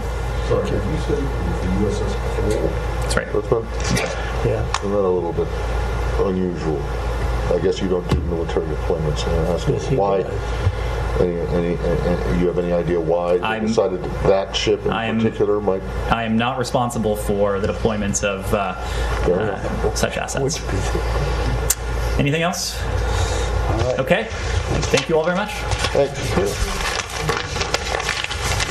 And thank you to all of our viewers who are here with us on Live Now from Fox. We continue to be listening in to all of these briefings that have come to us, not only here this morning, but also in this afternoon. Do want to let our viewers know we're taking a live look here in North Carolina. President Joe Biden has ordered for more U.S.-based troops to be deployed to Poland as intelligence officials warn that Russian invasion of Ukraine is increasingly imminent. We've been getting a few different looks at this heightened concern. Even today, on Monday, Ukrainian president has said in a speech to his nation, this upcoming Wednesday will be the day of the attack. We are going to continue covering this topic, the Russia-Ukraine tension, right here for you on Live Now from Fox. Going to step away for a 2-minute break. When we come back, we're going to be listening in to the White House press conference. And in this briefing, we're hearing a lot of questions being aimed at what's been going on now with this breaking news, with Ukraine bracing for this attack that could again come on Wednesday. White House saying there will be some economic consequences to Russia if this invasion does occur. We'll be, again, jumping into that full press conference briefing from the White House after this 2-minute break.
Welcome back here to Live Now from Fox, where we have been continuing to cover the ongoing tension happening between Ukraine and Russia. New intelligence information says that this attack could be coming any day. Ukrainian president warning his nation that they believe Wednesday will be the day of attack. Because of that reason, we do have Secretary of State Antony Blinken, who has said U.S. is in the process of temporarily relocating the embassy operations that are in Ukraine. So instead of it being in Kiev, they're going to move it closer to the Poland border. We know also we've been getting those pictures in from North Carolina. We do have U.S. troops who are preparing themselves to be deployed also to Poland. We do have that picture back here. Again, this is Fort Bragg in North Carolina. So the president did issue this order again because of all of this ongoing tension and the concern of the increase of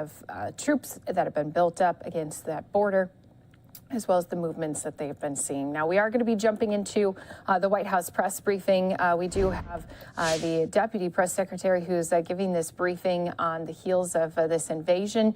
And so we are going to be starting that from the beginning so we don't miss any of those questions that are being asked by the media during this important time.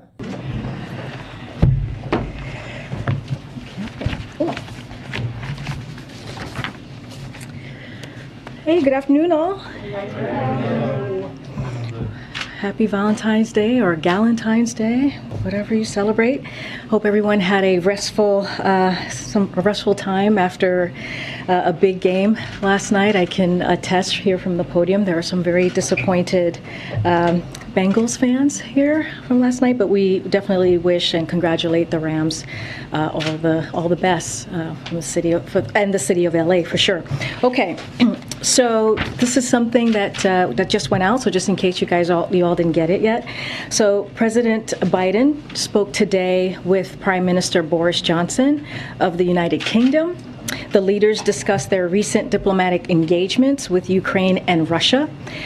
They also reviewed ongoing diplomatic and deterrence efforts in response to Russia's continued military buildup on Ukraine's borders and reaffirmed their support for Ukraine's sovereignty and territorial integrity. They discussed efforts to reinforce the defensive posture on NATO's eastern flank and underline the continued close coordination among allies and partners, including on readiness to impose severe consequences on Russia should it choose further military escalation. So I have a few more things for all of you at the top. Today marks 4 years since the Parkland shooting. As the president said this morning in a statement that I'm sure all of you have seen, we can never bring back those we've lost, but we can come together to fulfill the first responsibility of our government and our democracy, to keep each other safe. For Parkland, for all those we've lost, and for all those left behind, it is time to uphold that solemn obligation. Since his first day in office, the president has worked to uphold that obligation and to save lives by preventing gun violence.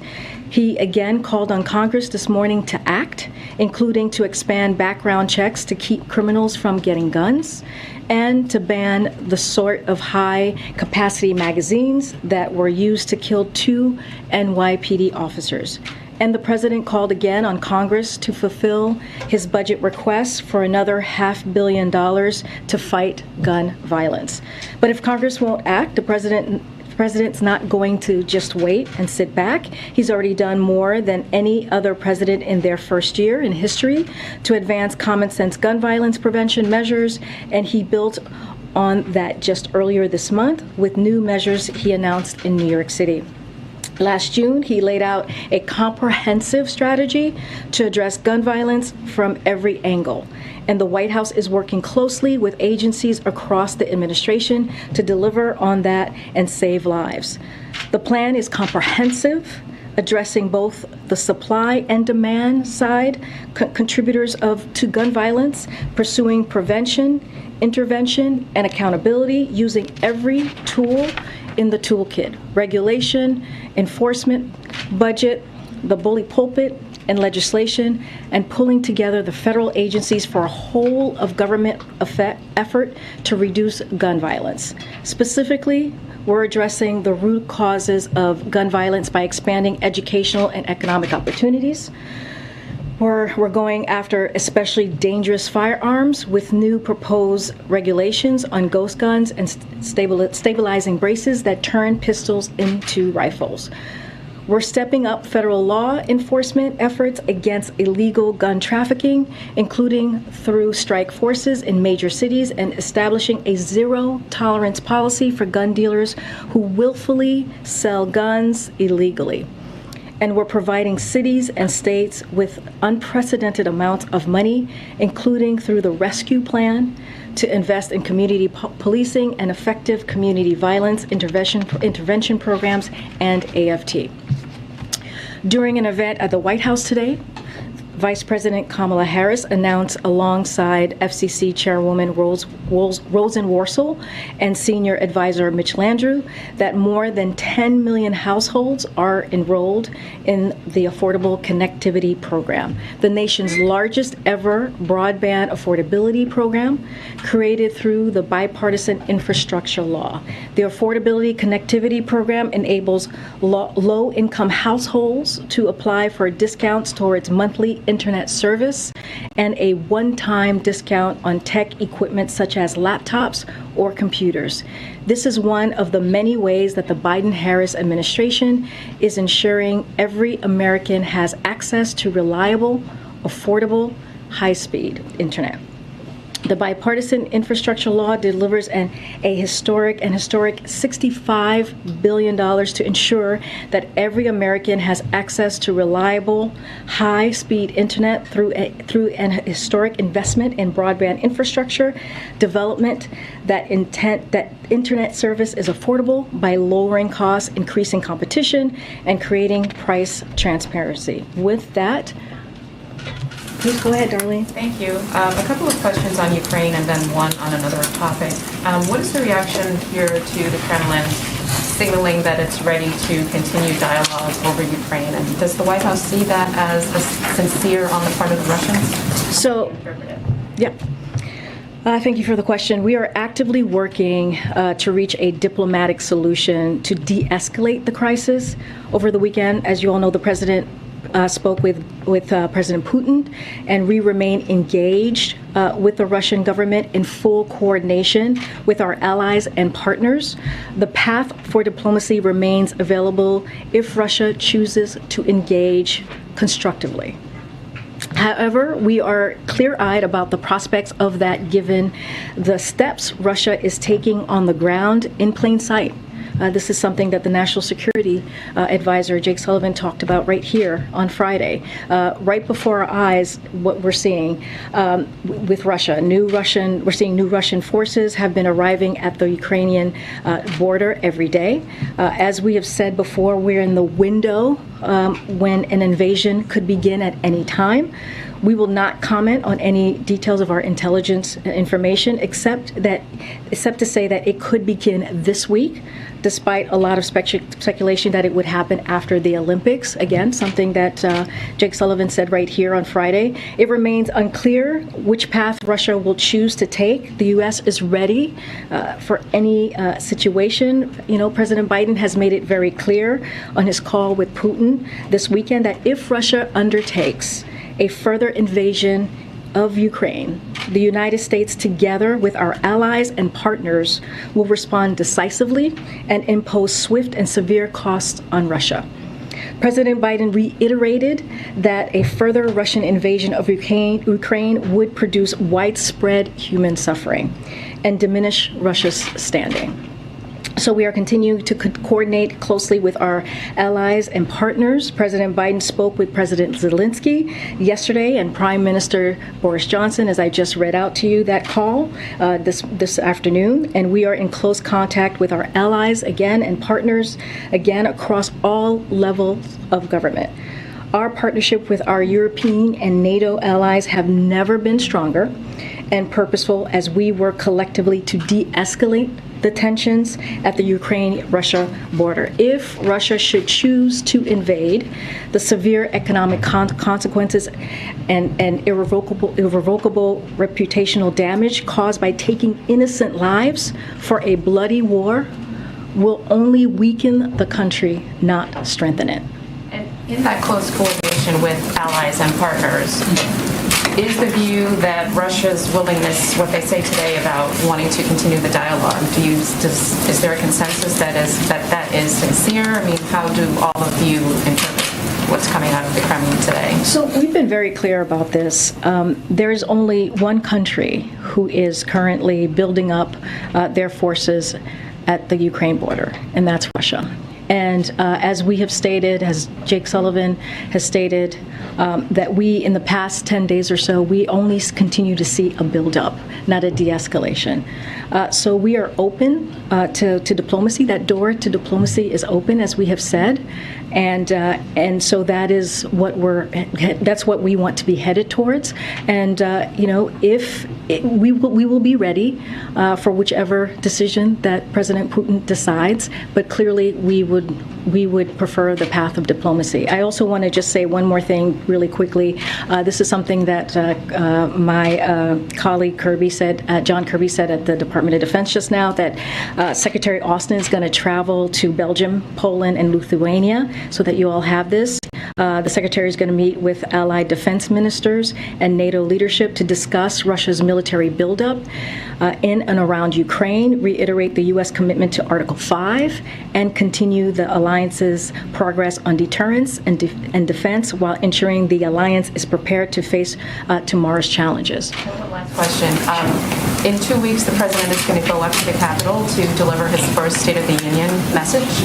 Can you give us a status report on preparations for that? Has he been able to meet with his advisors on it, given everything that's going on, or edit speech drafts, or just some sort of idea of where that process stands? So, as you know, this is a president who was vice president for 8 years, and he was senator for 36 years, and has spent a lot of time listening to State of the Union speeches. So he understands the importance of delivering such a president delivering such a impactful speech, and the purpose of talking about their successes, his success in particular this past year, and how he's going to build on that success. I don't have anything more to share, but this is something that's important to him, and he's working towards delivering a speech, not just to Congress, but also to the American public. Yes, I want to follow up on Darlene's question and ask it in a different way, though. Russia's foreign minister advising Putin today that Russia should keep pursuing diplomatic negotiations. This is a yes or no question. Does this administration view that as a sign of de-escalation? Well, what I was saying, and just to be even clearer, is that in the past 10 days or so, when you look at what is happening at the border of Ukraine, we are seeing more than 100,000 troops there, and it's just been an everyday more and more troops, as I just read out at the top.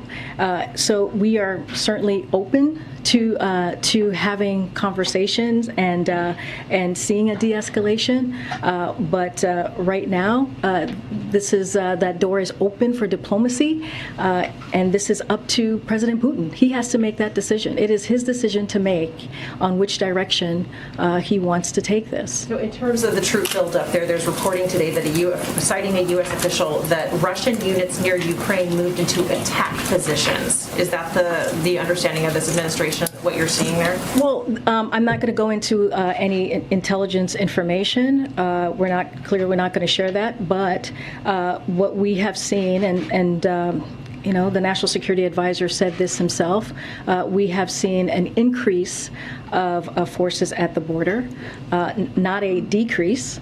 And so what we are saying to President Putin with our European allies and partners, we've been working in coordination in lockstep for these past several weeks, several months, is that door to diplomacy is open. And having that diplomatic conversation is a path that we would like to take. And finally, lastly, Jake Sullivan came out here and certainly got the attention of the entire world with the urgency of the briefing that he gave on Friday. In terms of current state right now, now. Is the situation as imminent today, right now, as it was on Friday?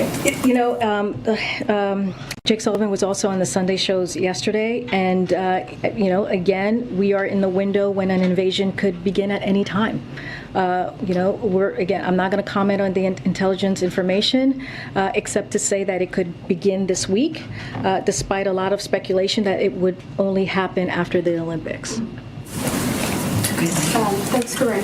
Just to follow up on that, I understand you're saying that you've only seen a troop buildup, but Russia has claimed today that it is winding down a number of military drills and exercises that have caused concern.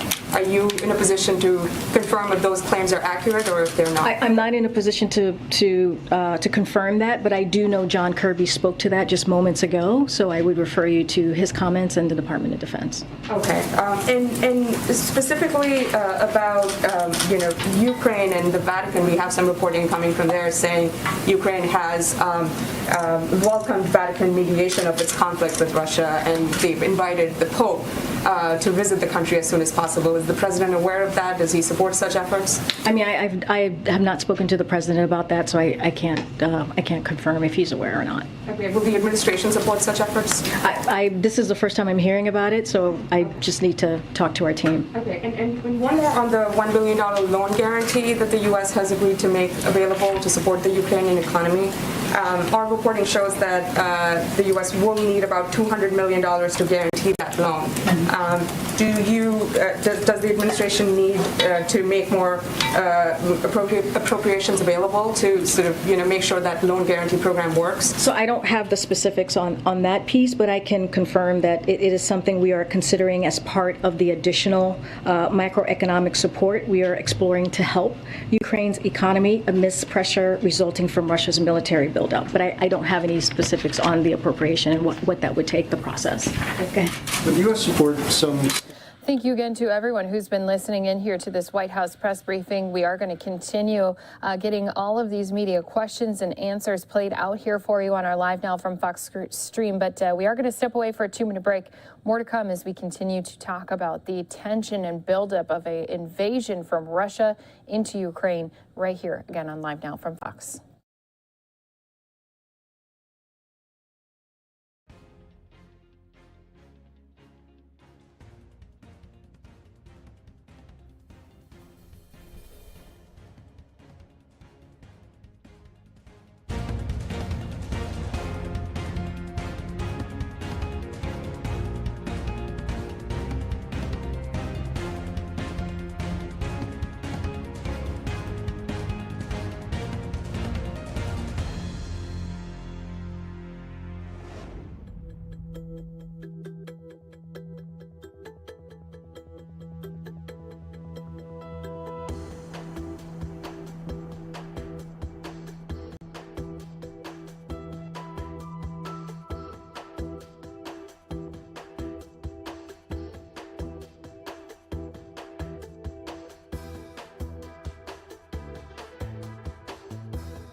Welcome back here to Live Now from Fox. We've been following this afternoon the continuing developments when it comes to Russia's possible invasion of Ukraine.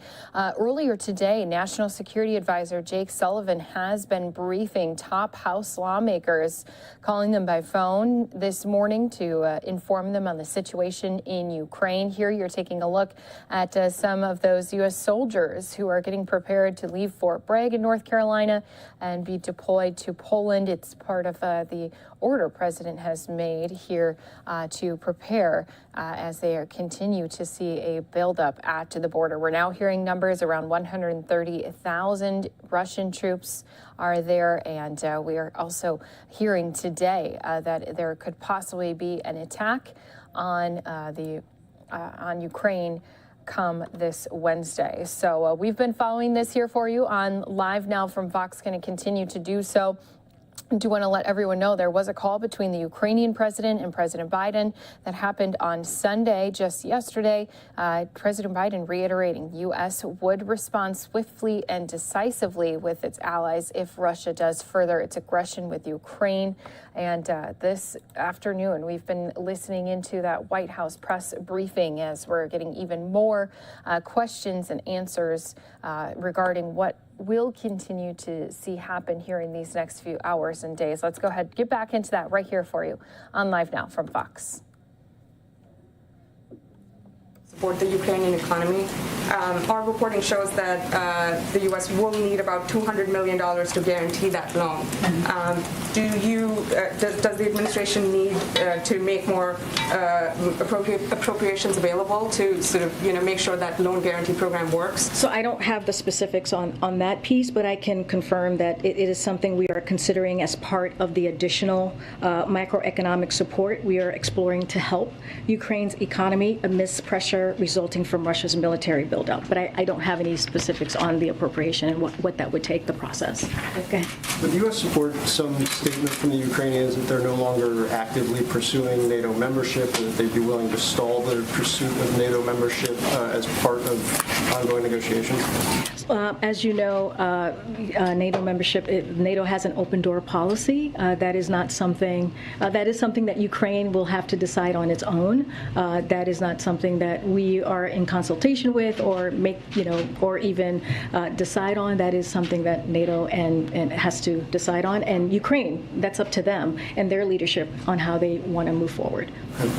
Jake yesterday said that the two leaders, Presidents Putin and Biden, tasked their teams with continuing to talk or discuss kind of the state of play. Do you have any idea kind of the construct of those discussions or what they entail, and if any have occurred since the discussion on Saturday? I do believe Jake Sullivan had a conversation this morning with one of our European partners and allies. Between the Russian and U.S. and Russia. Oh, I see. I don't have anything to read out or predict. And do you mean on the staff level, or do you mean under the principal level? Yeah, under the principal. I don't have anything to read out. As you know, our staff here has been in constant contact with Russia, Ukraine, and our NATO allies as well. And then one last one. There's concern in terms of, obviously, in the European economic side of things, if Russia continues to escalate, if there's an invasion. On the domestic side of things, is the White House economic team looking at anything that the president may need to pursue if an invasion comes to pass about what it could do? Obviously, oil markets being one, but I think just general instability in markets. Yeah, I don't have anything specific to read out for you at this moment. As we talk about energy, I'm assuming that's one of the things that you're asking about, Phil, is like we are working with countries and companies around the world to ensure the security of supply and to mitigate against price shocks affecting the American people, Europe, and the global economy. We are continuing our discussions with major producers around the globe to so supply meets demand. All tools are on the table. A disruption in physical energy supplies, transition transiting Ukraine would most accurately affect natural gas markets in Europe. And so we are engaging our European allies to coordinate response planning, including how to deploy their existing energy stockpiles. We have been working to identify additional volumes of non-Russian natural gas from North Africa and the Middle East to Asia and the U.S. We thank REENT comments by Japan about supporting Europe's energy security through LNG shipments to the region. We are in discussion with major natural gas producers around the globe, understand their capacity and willingness to temporarily surge natural gas output and to allocate these volumes in European buyers. We are also engaging with major buyers and suppliers of LNG to ensure flexibility in existing contracts and storage is managed and enables a diversion to Europe. Go ahead. Thank you for doing this. There's reporting, quoting Ukrainian officials, is saying that President Zelensky's statement today that an invasion is imminent on February 16th was in fact sarcastic or ironic and more of a commentary on this idea that there are countries or entities that know of a date certain. Is that sarcasm or irony, the read of the NSC in the White House? So I don't have a read on that. Here's what I can tell you about that. I heard the statement, but I haven't actually heard it in its full context.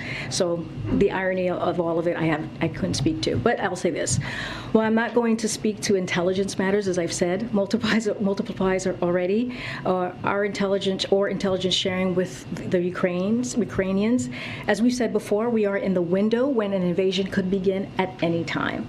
It remains unclear which path Russia will choose to take, because we do not know. It is his decision to make. We remain engaged with Russian government in full coordination with our allies and partners. The path for diplomacy remains available if Russia chooses to engage again constructively. But we are clear-eyed about the prospects on the ground and are ready to impose severe costs on Russia in coordination with our allies and partners if they attack Ukraine. All right, and two other unrelated matters. Supreme Court, is it still the expectation that the president will interview nominees this week? And do those that are under consideration know for certain that they're on the short list of people being considered? So, I appreciate the interest here. Look, after having a series of conversations and good discussions with lawmakers from both sides of the party, legal experts, scholars last week, the president continued to review materials as he considers deeply qualified candidates, as we have said, with strong experience, character, integrity, dedication to the Constitution and the rule of law. I don't have anything else to share on any interviews or who he's interviewed, but we don't have anything else to share for today or for this week. And what's that? Has he interviewed someone then? The way you just phrased You said interviewed. Yeah, that's the. Oh, I'm sorry. I meant to be. He has not interviewed potential nominees. To be clear, sorry. But to just answer your last question is that we are on track. He is on track to select a SCOTUS nominee by the end of this month. Okay. And then just real quick, Robert Califf is still awaiting confirmation in the Senate to be FDA commissioner. It looks like that may happen tomorrow. Is the White House confident he's got the votes? Have you lined up all the Democratic votes you might need for this? Well, I'll say this. We are confident Dr. Califf will be confirmed with bipartisan support and urge the Senate to confirm him tomorrow, as you just stated, Ed. It is critically important to have confirmed leadership at the FDA in the midst of a pandemic, as we all know. He had a strong bipartisan showing coming out of committee, including from Ranking Member Burr. It's important to remember he was confirmed 89-4 in 2016. Many folks who supported him then are still in the Senate. We are in a daily contact with HHS, who is leading the effort to get him confirmed. HHS and the White House officials are making a lot of calls to the Hill, figuring out which means need what information, which members need what information. Secretary Becerra, our OLA team, and Steve Ricchetti are all making calls in support of Califf to a bipartisan group of Senate offices. Dr. Califf himself has met has met or is scheduled to meet with 47 senators, and that number continues to increase. It's also one of the highest number of meetings of any nominees that have been done thus far. Yeah. In his conversation with President Putin, did President Biden give him any signal for how he could de-escalate? Would it have to be something visible, like moving forces somewhere? Could it be something in the realm of what's verbal, like what we saw from Lavrov today? Is there anything that the president set out as a cue that could try to tamp things down? So the call between the two president was professional and substantive. So it lasted a bit over an hour, as you all know, from the readout this past weekend. The two presidents agreed that our teams would stay engaged in the days ahead, but there was no fundamental change in the dynamic. And just to close the loop on the Supreme Court, so you're not saying that the president has done any interviews? No, I'm not. I'm not. Just to be clear. Okay. Now, I meant potential interviews. The president has some travel scheduled this week. Given the volatility of world events, do you anticipate that if things were, and I know this is hypothetical, but often when there are unpredictable events, there can be changes to the schedule. Are you in a posture where you think that could be a situation where the president would remain at the White House or anything like that if things were to change? Well, as you said, it is hard to read, Kelly O, a hypothetical or to give an answer to a hypothetical. As you know, the president deals with multiple things at once, and that's what this president is prepared to do. Thanks, Karine. On the sort of ripple effects of a potential invasion, is the administration prepared to block Russian oil imports to the U.S. if Russia invades, given that the imports have reached their highest prices in 11 years? So, I mean, I just laid out what we're doing. We're talking to countries and companies around the world, engaging with them on all of the different potential outcomes if this were to happen. I don't have any more specifics than what I just laid out for you. And so one of the things that we have said over and over again, and the president has made this very clear to Vladimir Putin, is if Russia chooses to invade, there will be swift and severe economic consequences. Wouldn't it be difficult, though, for the U.S. to continue to import Russian oil after all of the rhetoric that we've put forward about Russia not needing to not invade Ukraine and pressuring Germany to, come out strongly on Nord Stream 2 and possible punishments for Russia if they were to take this step? Wouldn't it be tough for the U.S. to continue in that event to import Russian gas? Well, again, it's a hypothetical. I'm just telling you what we have been very, very clear. The president has been clear. Our national security advisor has been clear. We all have been clear, either from this podium or direct communication with Russia, whether it's with the president or its leadership, that if they were to invade, and in coordination, in lockstep with our European allies and partners, that's how we're moving forward here, that there would be severe, decisive economic consequences. I cannot speak more to that. Okay, and then we continue to listen into the White House press briefing right here on Live Now from Fox. Going to step away for a 2-minute break. Right back in this briefing for all of our viewers when we return.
after an invasion.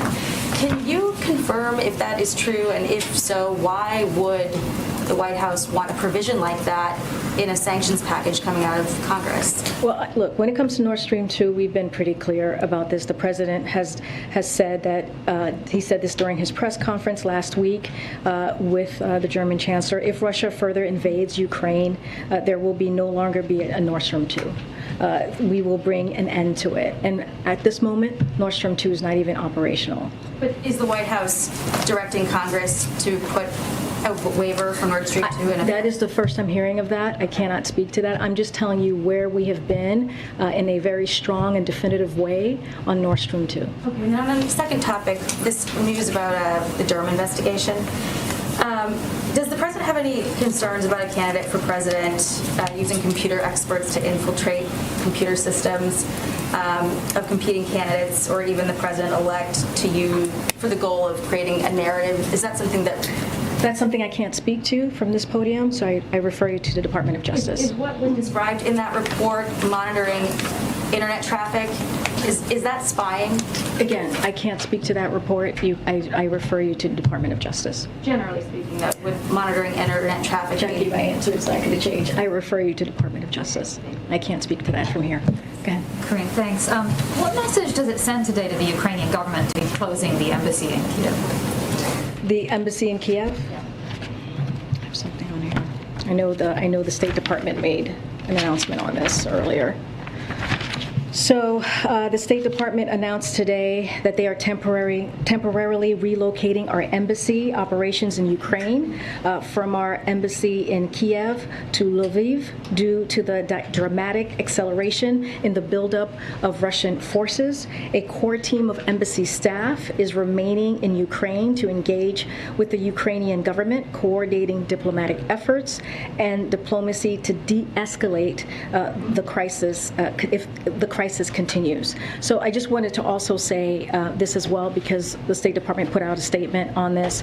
So the State Department has no higher priority than the safety and security of Americans around the world, and that, of course, includes our colleagues serving at post overseas. So these prudent precautions in no way undermine our support for our commitment to Ukraine. Our commitment to Ukraine's sovereignty and territorial integrity is unwavering. We also continue our sincere efforts to reach a diplomatic solution, and we remain engaged with Russian government following President Biden's call with President Putin and the Secretary's discussion with Foreign Minister Lavrov. The path for diplomacy remains available if Russia chooses to engage in good faith. We look forward to returning our staff to the embassy as soon as conditions permit. In the meantime, we have made this very clear. The National Security Advisor, Jake Sullivan, has made this clear. The President himself has made this clear that these measures, for one reason, the safety of our staff, as I mentioned, we strongly urge any remaining U.S. citizens in Ukraine to leave the country immediately. That has been our message for the past several days and honestly the past several weeks. Does the White House have any comment on this Russian figure skater who's allowed to continue to compete as a doping investigation continues? Is this the right call? That's not a comment that I'm not going to comment from here about that. I refer you to the committee, the Olympic Committee. And really quickly, DC's mayor today announced the vaccination requirement for some businesses will be dropped tomorrow, and a mask mandate will be dropped by the end of the month.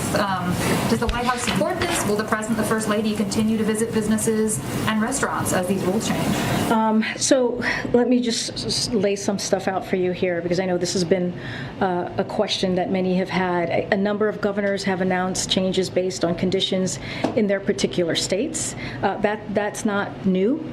That isn't new. And so what I can say from here is, as Dr. Fauci has said, as a country, we are making strong progress toward moving to a time when COVID is no longer a crisis. And Dr. Walensky has clearly said CDC is looking at all of their guidance, including mask guidance, in light of declining cases and hospitalizations. I think that may be getting lost lost in some of the reporting that we're seeing. The CDC made clear they're looking at their guidance. So just want to make that very clear. But to put a finer point on this, CDC has to move carefully and deliberately to make sure these good trends are confirmed across the nation.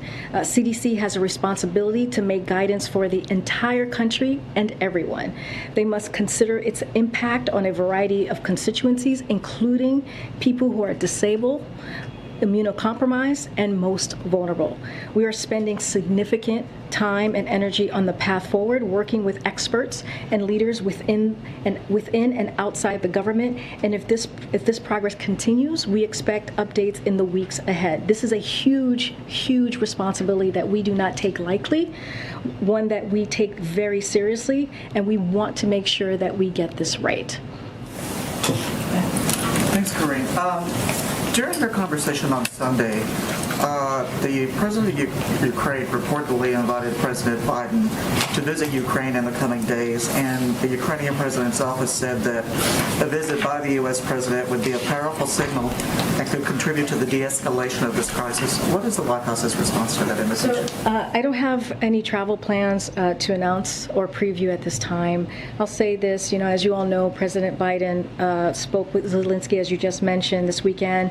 Secretary Blinken spoke with the foreign minister this morning, and we are in regular contact with the Ukrainian government throughout the administration, including here at the White House, at the State Department, at the Defense Department. I just laid out travel that the Secretary from Defense is going to be making at the Treasury Department and elsewhere. So the president has also dispatched a number of senior administration officials to visit Ukraine in recent months, including Secretary Blinken, who was just there recently, and for last month for meetings with Ukraine's leader.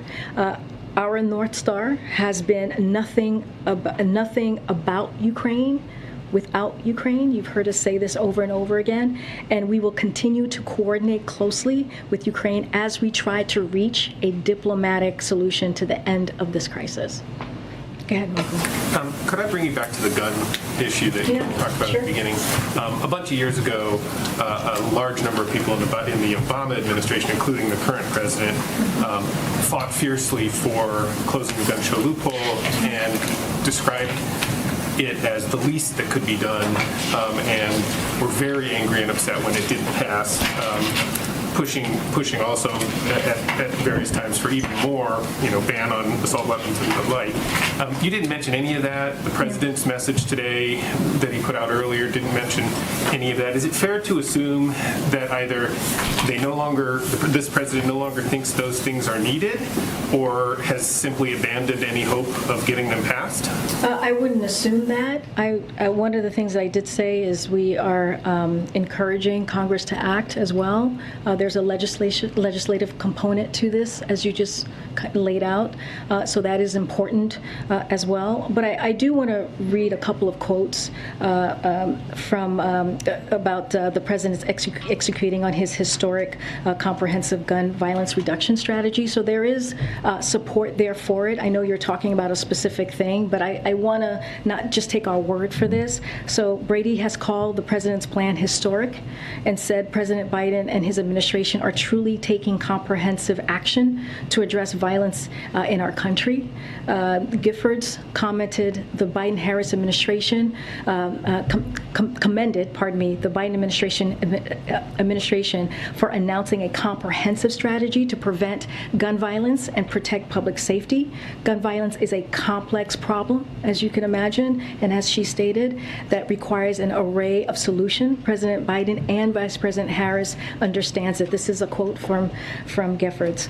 Every town for gun safety said President Biden is taking the comprehensive approach we need to address this crisis. And so is there more work to do? Absolutely. That's why we're encouraging and urging Congress to act as well. But the president's going to do everything that he can from his perch to get this done. But he would be satisfied that if the things that he's pushing that are on that list and that you have talked about, that he talked about, that would be good enough?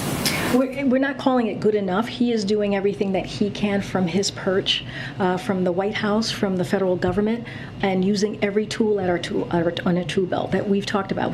That's what we try to do to make sure that we're addressing a real problem, which is gun violence. So what the other part of that is urging Congress to act as well, which we have been doing, but he's not going to sit back. You heard me say that. He's not going to sit back and wait. He's going to act. But they're also not going to spend a whole lot of time or energy pushing for a ban on assault weapons or closing a gun show loophole that just a bunch of years ago he and others described as vital. Well, I'll say this. We are constantly in conversation with folks in Congress, with leadership, with congressional members, with senators. That is an array of issues. The president is going to continue to fight to make sure that we get these guns off the street and we truly deal with gun violence. He is doing his part from the White House, and he's going to continue to work towards that effort. Okay. Thanks, Corinne. A few questions. First on Afghanistan. The Biden administration appears to have been downplaying some accounts from ground commanders involved in the evacuation of Afghanistan over the past week. We heard a State Department spokesperson say that their criticism was cherry-picked from a larger report.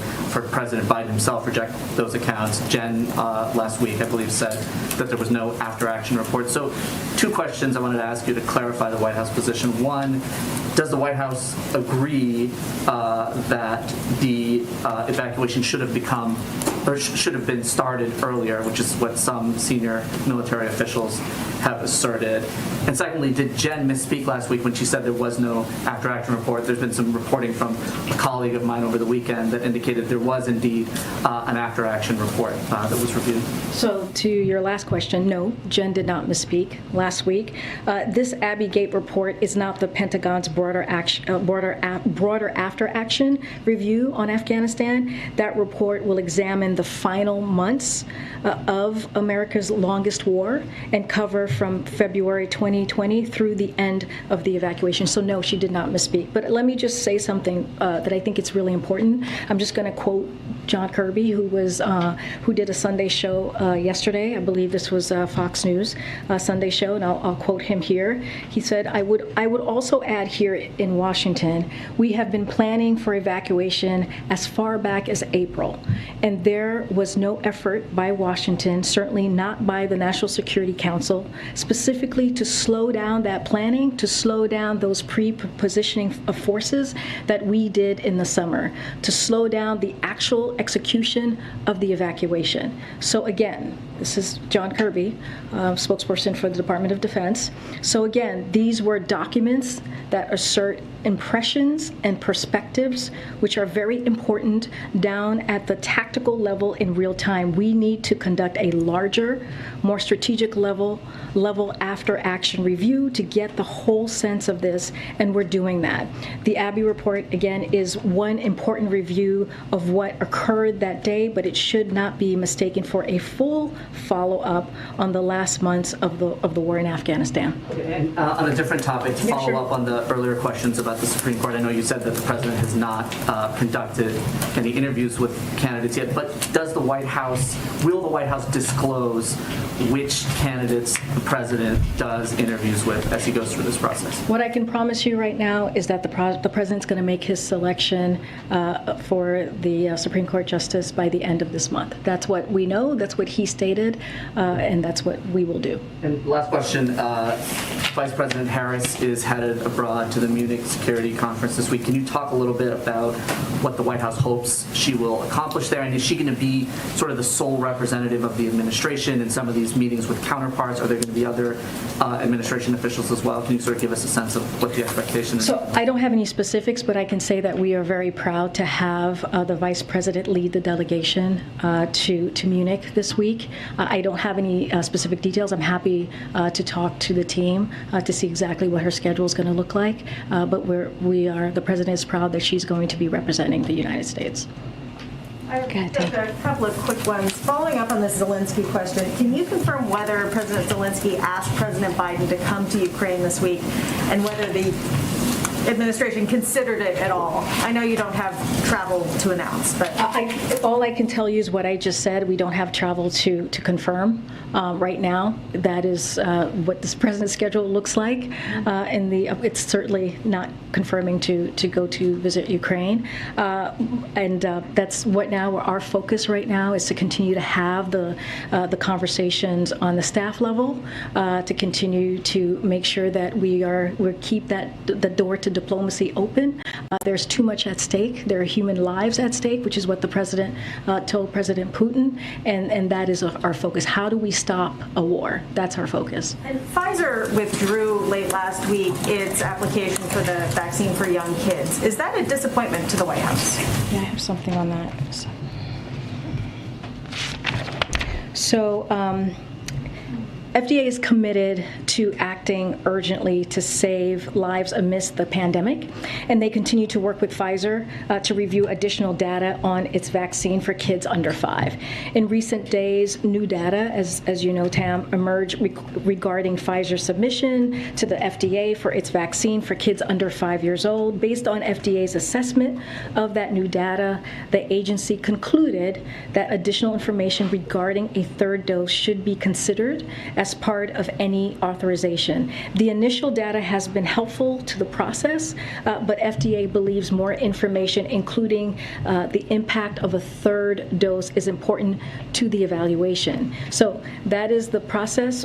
That is the process right now, currently. That's working, and that should give parents everywhere confidence in the process, right? Because we want to make sure that the process is working. FDA is in the middle of a thorough, independent regulatory process to review this vaccine, and if a vaccine is authorized, it will have met FDA's rigorous standards. So that is what the parents, as a parent myself, and I know you're a parent, should be very proud of, that the FDA is doing this. And on the DC mask mandate, do you expect that mask mandate coming down to affect policy here on campus at the White House?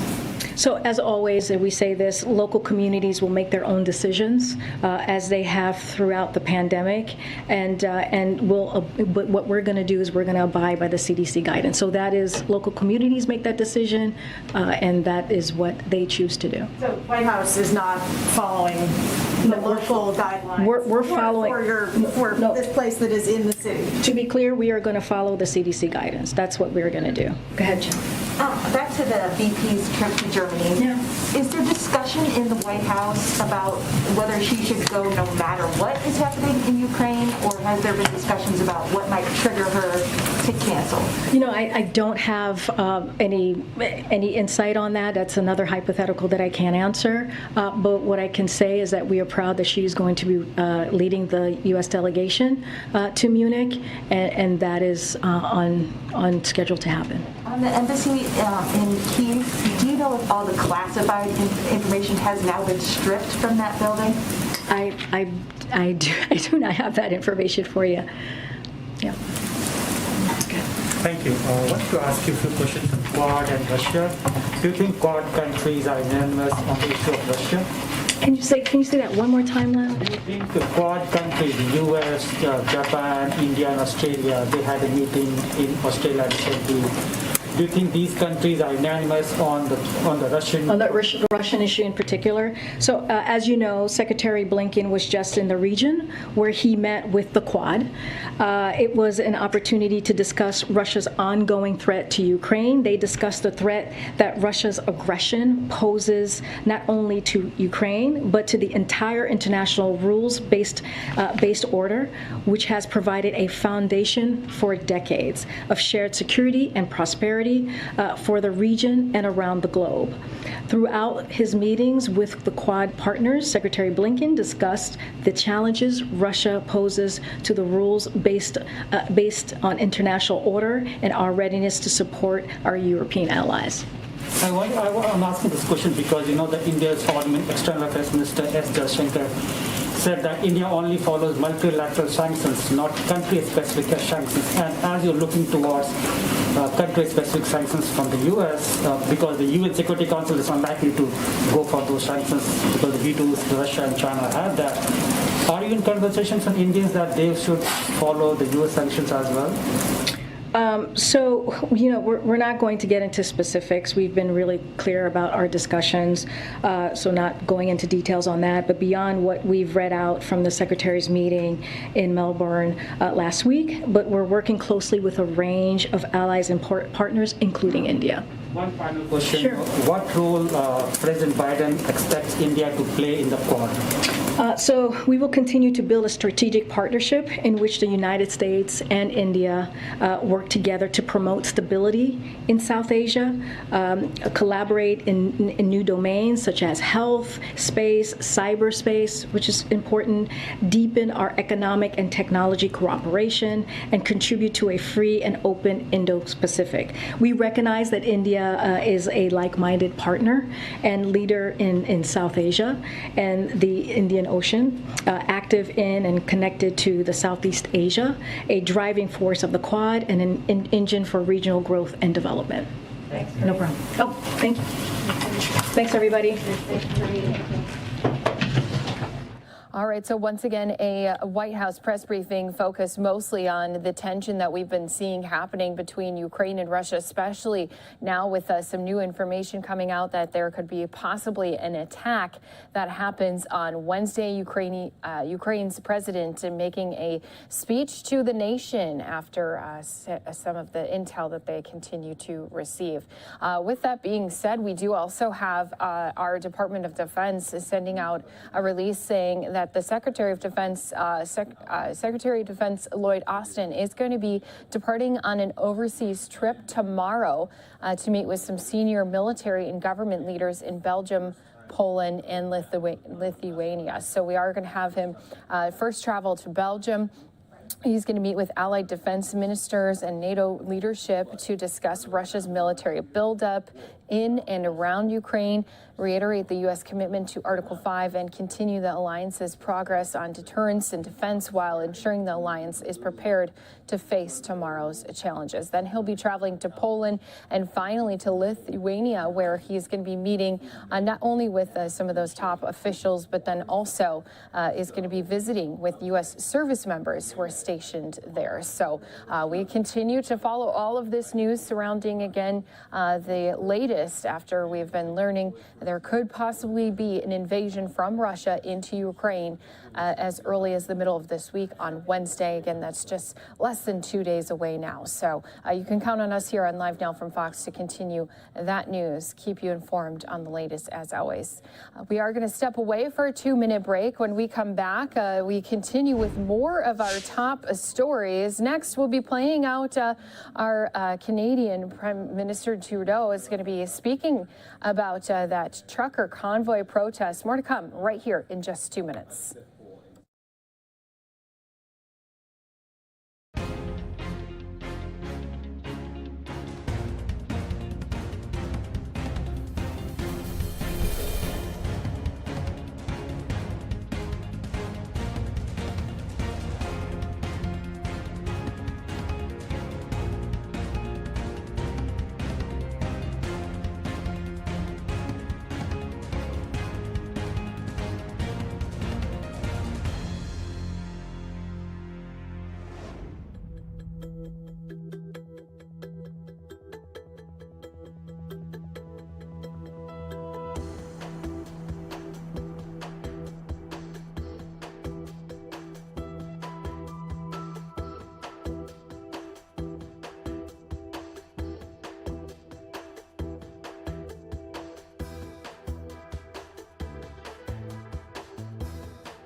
Welcome back here to Live Now from Fox. We have kept you informed on all of the top stories that have been happening not only across our country but also around the world. Gridlock on a major bridge connecting the U.S. and Canada has been cleared up. Let's go ahead and take a look at some of those aerials from this morning. Protests against COVID-19 restrictions had closed it for almost a week. And so here's just some of the visuals that we had coming into our desk this morning. Canadian police did break up a log jam of trucks and cars, stopping traffic on the Ambassador Bridge, connecting Detroit, Michigan, and Windsor, Ontario. Now, this bridge normally carries a quarter of all trade between U.S. and its neighbors to the north. According to Canadian police, more than 24 people were peacefully arrested, with 12 vehicles towed or seized by officers. Elsewhere in the country, the Canadian capital of Ottawa has seen protests that has put all normal life on hold. So this does continue to be a problem. I want to go ahead and play out the press briefing that's happening right now. We're going to start at the top as we are going to be hearing some remarks from those Canadian officials. Bonjour tout le monde. Je suis accompagné aujourd'hui par la vice-première ministre Freeland et les ministres Lametti, Mendicino et Blair. Je suis ici pour faire le point sur les barrages illégaux. Je veux aussi parler de nos efforts pour soutenir l'Ukraine face à l'agression russe. Mais évidemment, commençons par la situation ici au Canada. We're entering the third week of illegal blockades that have been disrupting the lives of too many Canadians. Here in our capital city, families and small businesses have been enduring illegal obstruction of their neighborhoods, occupying streets, harassing people, breaking the law. This is not a peaceful protest. At the borders in different parts of the country, the blockades are harming our economy and endangering public safety. Critical supply chains have been disrupted. This is hurting workers who rely on these jobs to feed their families. Yesterday, the Ambassador Bridge was reopened between Windsor and Detroit. Our team and I have been working with Ontario and the City of Windsor around the clock. I want to thank the officers on the ground, including the RCMP, who played an active role. We now have a responsibility to make sure that the bridge stays open. With each illegal blockade, local law enforcement agencies have been acting to keep the peace within their jurisdiction. Despite their best efforts, it is now clear that there are serious challenges to law enforcement's ability to effectively enforce the law. On Friday, Ontario invoked a state of emergency to respond to the blockades. This was the responsible and necessary thing to do. Today, to continue building on these efforts, the federal government is ready to use more tools at its disposal to get the situation fully under control. After discussing with Cabinet and caucus, after consultation with premiers from all provinces and territories, after speaking with opposition leaders, the federal government has invoked the Emergencies Act to supplement provincial and territorial capacity to address the blockades and occupations. I want to be very clear. The scope of these measures will be time-limited, geographically targeted, as well as reasonable and proportionate to the threats they are meant to address. The Emergencies Act will be used to strengthen and support law enforcement agencies at all levels across the country. This is about keeping Canadians safe, protecting people's jobs, and restoring confidence in our institutions. Here's how the measures we're taking today will help get the situation under control. The police will be given more tools to restore order in places where public assemblies can constitute illegal and dangerous activities, such as blockades and occupations, as seen in Ottawa, the Ambassador Bridge, and elsewhere. These tools include strengthening their ability to impose fines or imprisonment. The government will designate, secure, and protect places and infrastructure that are critical to our economy and people's jobs, including border crossings and airports. We cannot and will not allow illegal and dangerous activities to continue. The Emergencies Act will also allow the government to make sure essential services are rendered, for example, in order to tow vehicles blocking roads.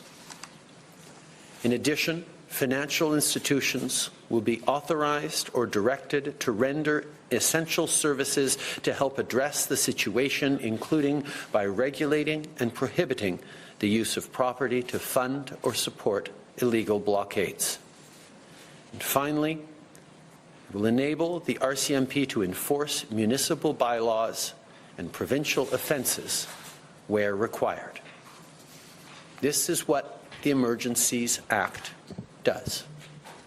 Let me be equally clear about what it does not do. We're not using the Emergencies Act to call in the military. We're not suspending fundamental rights or overriding the Charter of Rights and Freedoms. We are not limiting people's freedom of speech. We are not limiting freedom of peaceful assembly. We are not preventing people from exercising their right to protest legally. We are reinforcing the principles, values, and institutions that keep all Canadians free.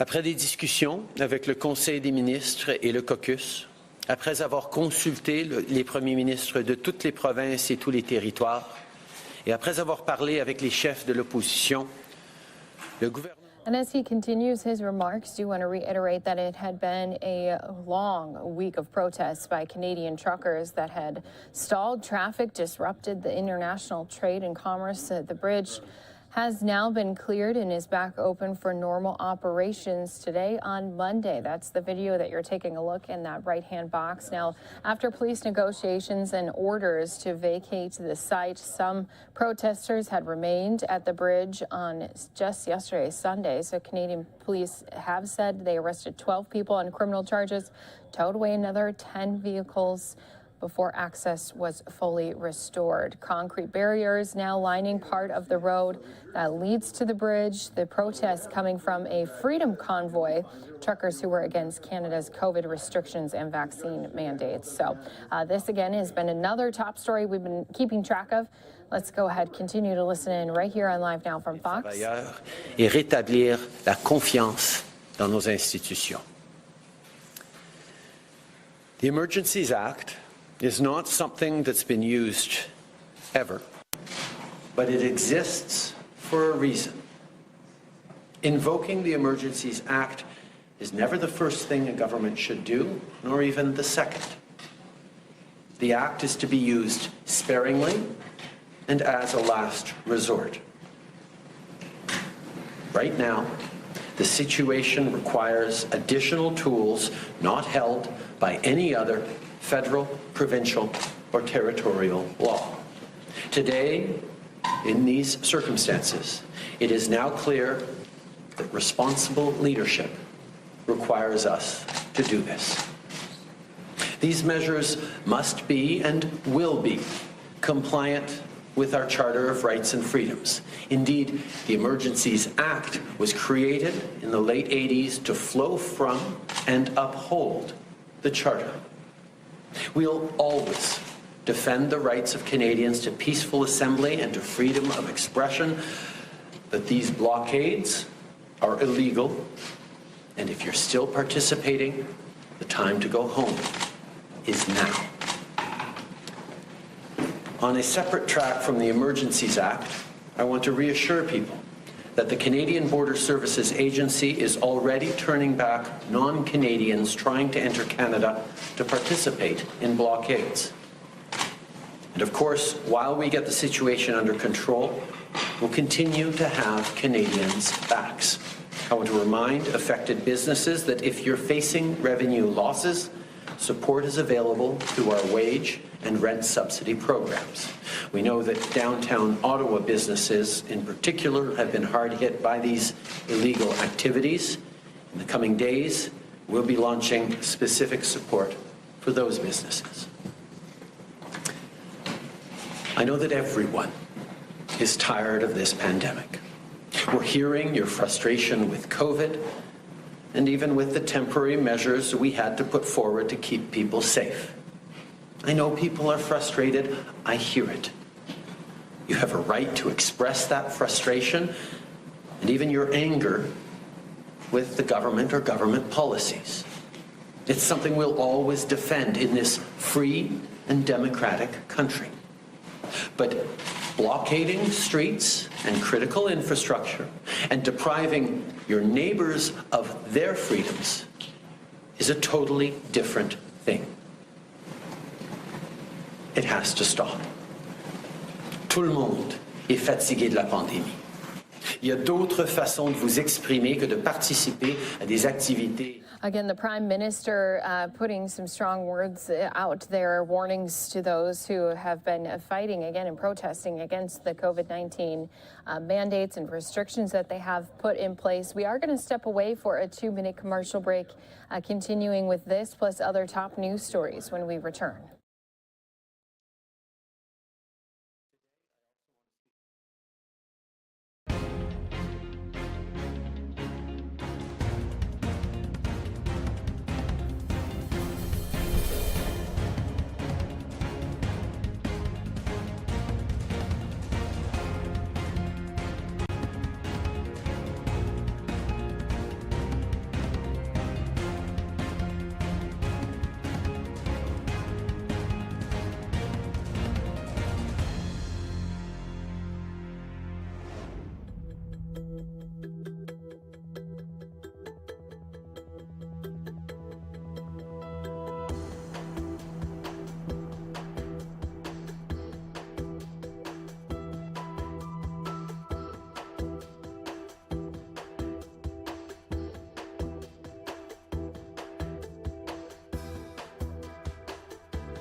In place to keep Canadians safe, to ensure that we would make it through this pandemic better than many of our peer countries. Those people have gone from protesting and disagreeing with those measures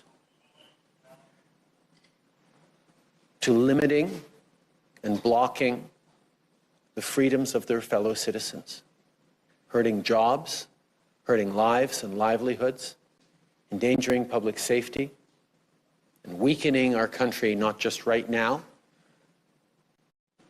but for times to come in the eyes of our most important trading partners. These illegal blockades are hurting Canadians, and they need to stop. Every step of the way, we have been there to support the police of jurisdiction. We've been there with tools and resources to help end these blockades. But it is clear that there are more tools necessary, and that is why we are moving forward with time-limited, geographically specific, extremely bounded measures and additional powers that will allow us to get through these blockades and occupations and get back to the business of rebuilding our lives and our country after this pandemic. Next question. Bonjour, Monsieur Trudeau, Mac Chabot-Johnson, Radio-Canada. Comme on disait, c'est sûr qu'il y a certains critères qui vont devoir être rencontrés et tout ça, mais des premiers ministres de certaines provinces ont déjà dit contre. Si des critères étaient nécessaires, selon vous, est-ce que vous seriez prêt à aller de l'avant dans des provinces qui ne veulent pas avoir la loi appliquée? Les conversations que nous sommes en train d'avoir avec tous nos partenaires à travers le pays et avec les polices de juridiction qui sont en train de gérer différentes situations à travers le pays vont continuer. Cette loi sur les mesures d'urgence est là pour donner des outils additionnels aux forces policières en place pour pouvoir régler les situations qui pourraient surgir. Ce n'est pas automatiquement une intervention de la police fédérale ou un engagement direct du fédéral. On est là pour donner plus d'outils, y compris des autorités additionnelles aux policiers nécessaires, à la police de juridiction quand ils sont nécessaires. Donc, we are listening in live here with the Canadian Prime Minister as they continue to address the protests that have been happening. These are some aerial footages from earlier here this morning. Again, that gridlock on that bridge that was connecting U.S. and Canada has now been cleared up. You can see the traffic flowing through. They do have police who had to go through and help break up that logjam of trucks and cars, as well as people who had been there for a week. So they, again, were out there protesting COVID-19 restrictions and mandates that had been put in place across Canada. And right now, we do know that there was more than 24 people who were peacefully arrested, about 12 vehicles that were towed or seized by officers. And across the country, they do still see some of those protests continue on. So what we're going to do is continue things along here, stay informed on this. It definitely had an impact when it came to the economy, not only for Canada, but also for folks on the United States side in Michigan. And it did start to make a ripple effect as well. So it's good to see that bridge back open and running.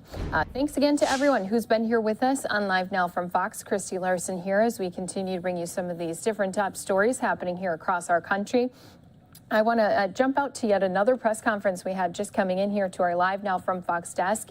A mayoral candidate had a shooting at his office building earlier here today in Louisville, Kentucky. So this is a candidate running for mayor at his headquarters. There was an incident. Let's go ahead and listen into what he had to say about that incident that happened earlier here today.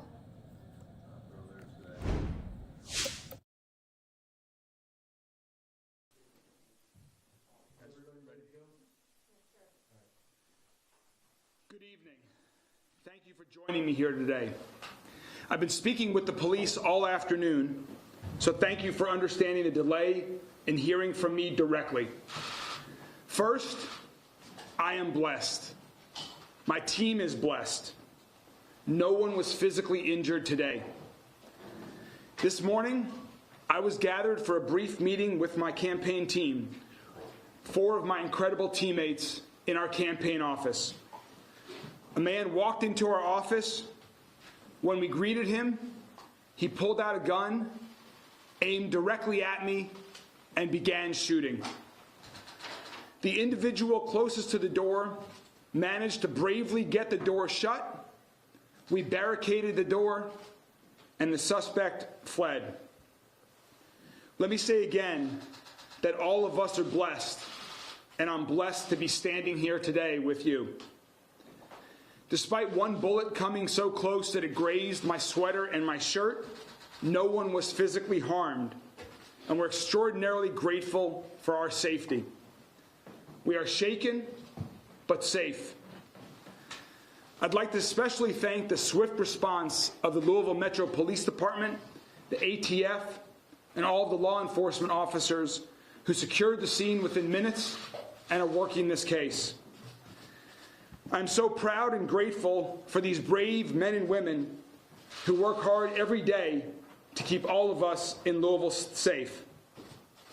I want to thank everyone in the Louisville community and beyond who has reached out to my team and I today for your outpouring of support.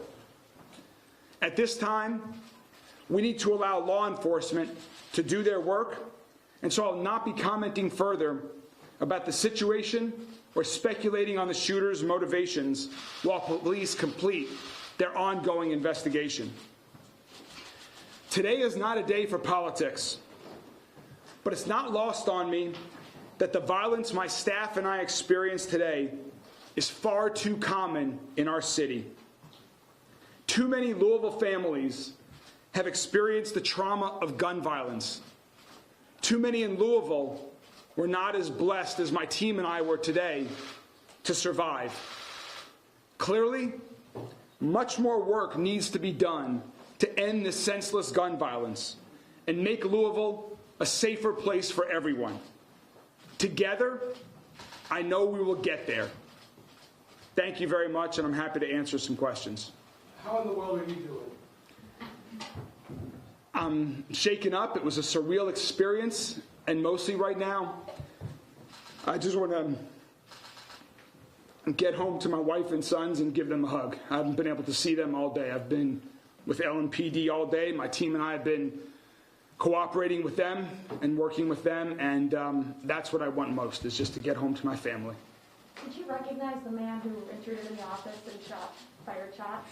I'm not going to be commenting on any of my observations beyond what I said today about the specifics in that regard with respect to the suspect. Can we talk about the staffer who you said closed the door? Can you tell us more about that situation, who that was, how they did that? I'm not going to be disclosing exactly who that was, but the gunman came stood in the doorway as he fired the shots, and one of my teammates was standing to the side of the door and was able to get the door slammed, and then he and other teammates that were closer to the door just threw tables and desks to barricade us in. What did you tell them? That's a flight or flight moment.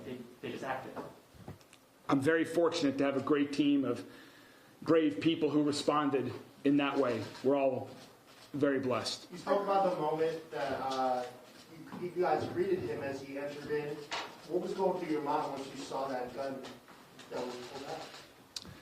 It all happened so quick, but it's a very surreal experience. I know there are far too many other people in Louisville who've experienced that same feeling. I'm fortunate that was the first time that's happened to me. I certainly hope it's the last, and I'll do everything possible I can to make sure no one else has to experience that, having a gun shot at them and then gunshots fired. All right, we've been listening in again as our mayoral candidate here, Craig Greenberg, is speaking about the incident that happened this morning, a person firing multiple shots inside of his campaign office. Scary moments, but you also heard him mention that there is obviously a police investigation that still needs to be done before more is even said on this issue. So what we want to do is continue to move things along. We have been all over the place here today, giving you always the breakdown of those top stories happening not only around the world, but especially right here across the United States. We just came off of a huge game for our football fans, and now it is one of the biggest races kicking off NASCAR season. We're going to go ahead and bring in Fox 35's Vicki Carr, who is joining us here live. And Vicki, so exciting to see so many fans celebrating the start of this season. Yeah, and we have a big event happening here in Daytona Beach right now. We're right across from the Speedway, and they have a hauler showcase. So let me step aside. You can see all of the fans that are out here, tons of people out here to see these semi-trucks. So there are 40 of them. They're wrapped in their sponsors, each of them carrying race cars and equipment for each team. And this is just one event happening ahead of the 500. All the history of NASCAR started here. Vintage and replica stock cars were on full display Monday morning on Daytona's beachside. It's a replica car that won a 1953 Daytona race on the beach. Mike Doherty, visiting from North Carolina, drove a car he built himself.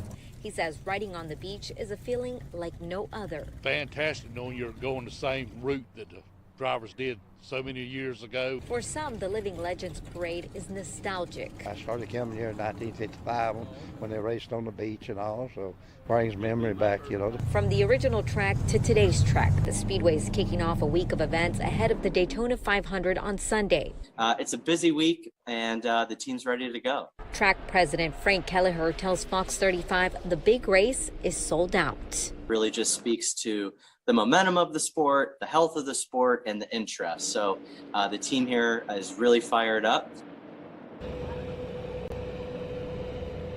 And the entrance is pretty clear. Lots of people out here to see these haulers. If you are local to the area, you can come out until 7. That's when they'll be here, and then they're going to head back to the track.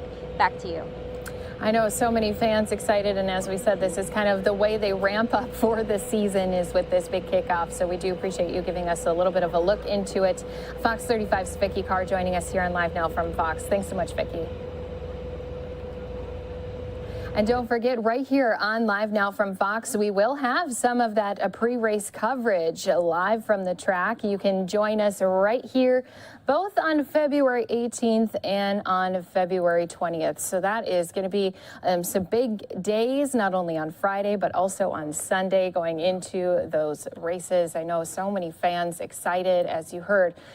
So many tickets already sold. This is a 500-mile-long NASCAR Cup Series motor race. It is an annual event that many people look forward to each and every single year. So don't forget, you can join us here Live Now from Fox, always keeping you covered on big events, not only in the sports world, but also top stories happening across our country. What we'll do for all of our viewers is step away for a 2-minute break. When we come back, going to continue giving you some more of these top news briefings and stories that have been coming to us all day today. Today, we've had such a busy day talking not only about now the Daytona 500, but also following the latest breaking news on the Russia possible invasion on Ukraine. Plus, also, we've had a few events happen that we haven't gotten to yet, including the vice president had an update today. Plus, Georgia's governor also talked about their mask mandate when it comes to kids in schools. A lot more to come right here as we unpack it all for you on Live Now from Fox.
Welcome back here to Live Now from Fox. A little bit of a different look here at our headquarters in Phoenix, Arizona. We do continue to keep you up to date always on top stories that have been happening across our country, not only happening here today. We're also been looking ahead to some events that may happen in the future, but also staying on top of all those top stories we've had from even months past. Brian Laundrie, again, has been a name prominent when it came to Gabby Petito, who had went missing. Later, her body had been found, and now new details of this tragic case of Gabby Petito continue to emerge. We have now found from a Florida medical examiner's release Brian Laundrie's full autopsy and forensic results around the circumstances of his death and the Gabby Petito case, including details about items found near his remains. So the 47-page report described a main scene that contained personal items belonging to Laundrie, including a pair of green shorts with a green belt, 2 slip-on shoes, a backpack with unknown contents, a white metal ring, as well as a handgun. So the secondary scene contained skeletal animal remains, a handwritten note, and a hat with the logo Moab Coffee Roasters, according to the report. So Laundrie had been the subject of a manhunt for more than a month last year as investigators searched for clues in the killing of Gabby Petito, Brian Laundrie's 22-year-old fiance. His remains were later discovered within the Carlton Reserve Wilderness Park in Sarasota County, Florida. The District 12 Medical Examiner's Office had previously confirmed that Laundrie died from a self-inflicted gunshot wound to the head. The FBI also said earlier that a review of the notebook found near Laundrie's remains showed he claimed responsibility for Petito's death. Now, in the new report, Deputy Chief Medical Examiner Wilson Bassard Jr. wrote that injury to Laundrie's skull and the presence of a handgun was consistent with a gunshot wound to the head. The new documents revealed that Laundrie's body was likely submerged up to 3 feet of flood water for an extended period of time, which likely contributed to the lengthy search for him. It also indicated that investigators found evidence of carnivore and rodent scavenging at the scene. So the report additionally confirmed that a dry bag was found approximately 250 feet southwest of the main area. That contained a journal along with a wooden box holding a smaller notebook and photos, including at least one of Laundrie's. So the discovery of Laundrie's remains in October had ended that massive search involving federal, state, and local law enforcement that began shortly after Laundrie had disappeared September 14th, 2 weeks after the 23-year-old returned alone to his parents' home in Northport, Florida. Now, Petito's remains were discovered September 19th on the edge of Grand Teton National Park in Wyoming, one of the places the young couple had visited on the trip. They documented through social media videos, and authorities said the body had been there for about a month. An autopsy in Wyoming had concluded Petito died by strangulation, that it was a homicide. Brian Laundrie was named a person of interest early in the case and was ultimately found responsible for Gabby's murder. You can always stay up to date on stories like this with us on Live Now from Fox through our social media platforms. Going to step away for yet another 2-minute break. When we come back, we have some crime updates, not only out of Philadelphia, but also a road rage incident out of Houston. More to come right here again on Live Now from Fox in just 2 minutes.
Welcome back to Live Now from Fox. We had another road rage incident, which has now led to a 9-year-old girl being in critical condition. Community members, law enforcement, all asking everyone to please help them identify who's responsible for this incident. Let's go ahead, listen into that press conference coming to us from Houston, Texas.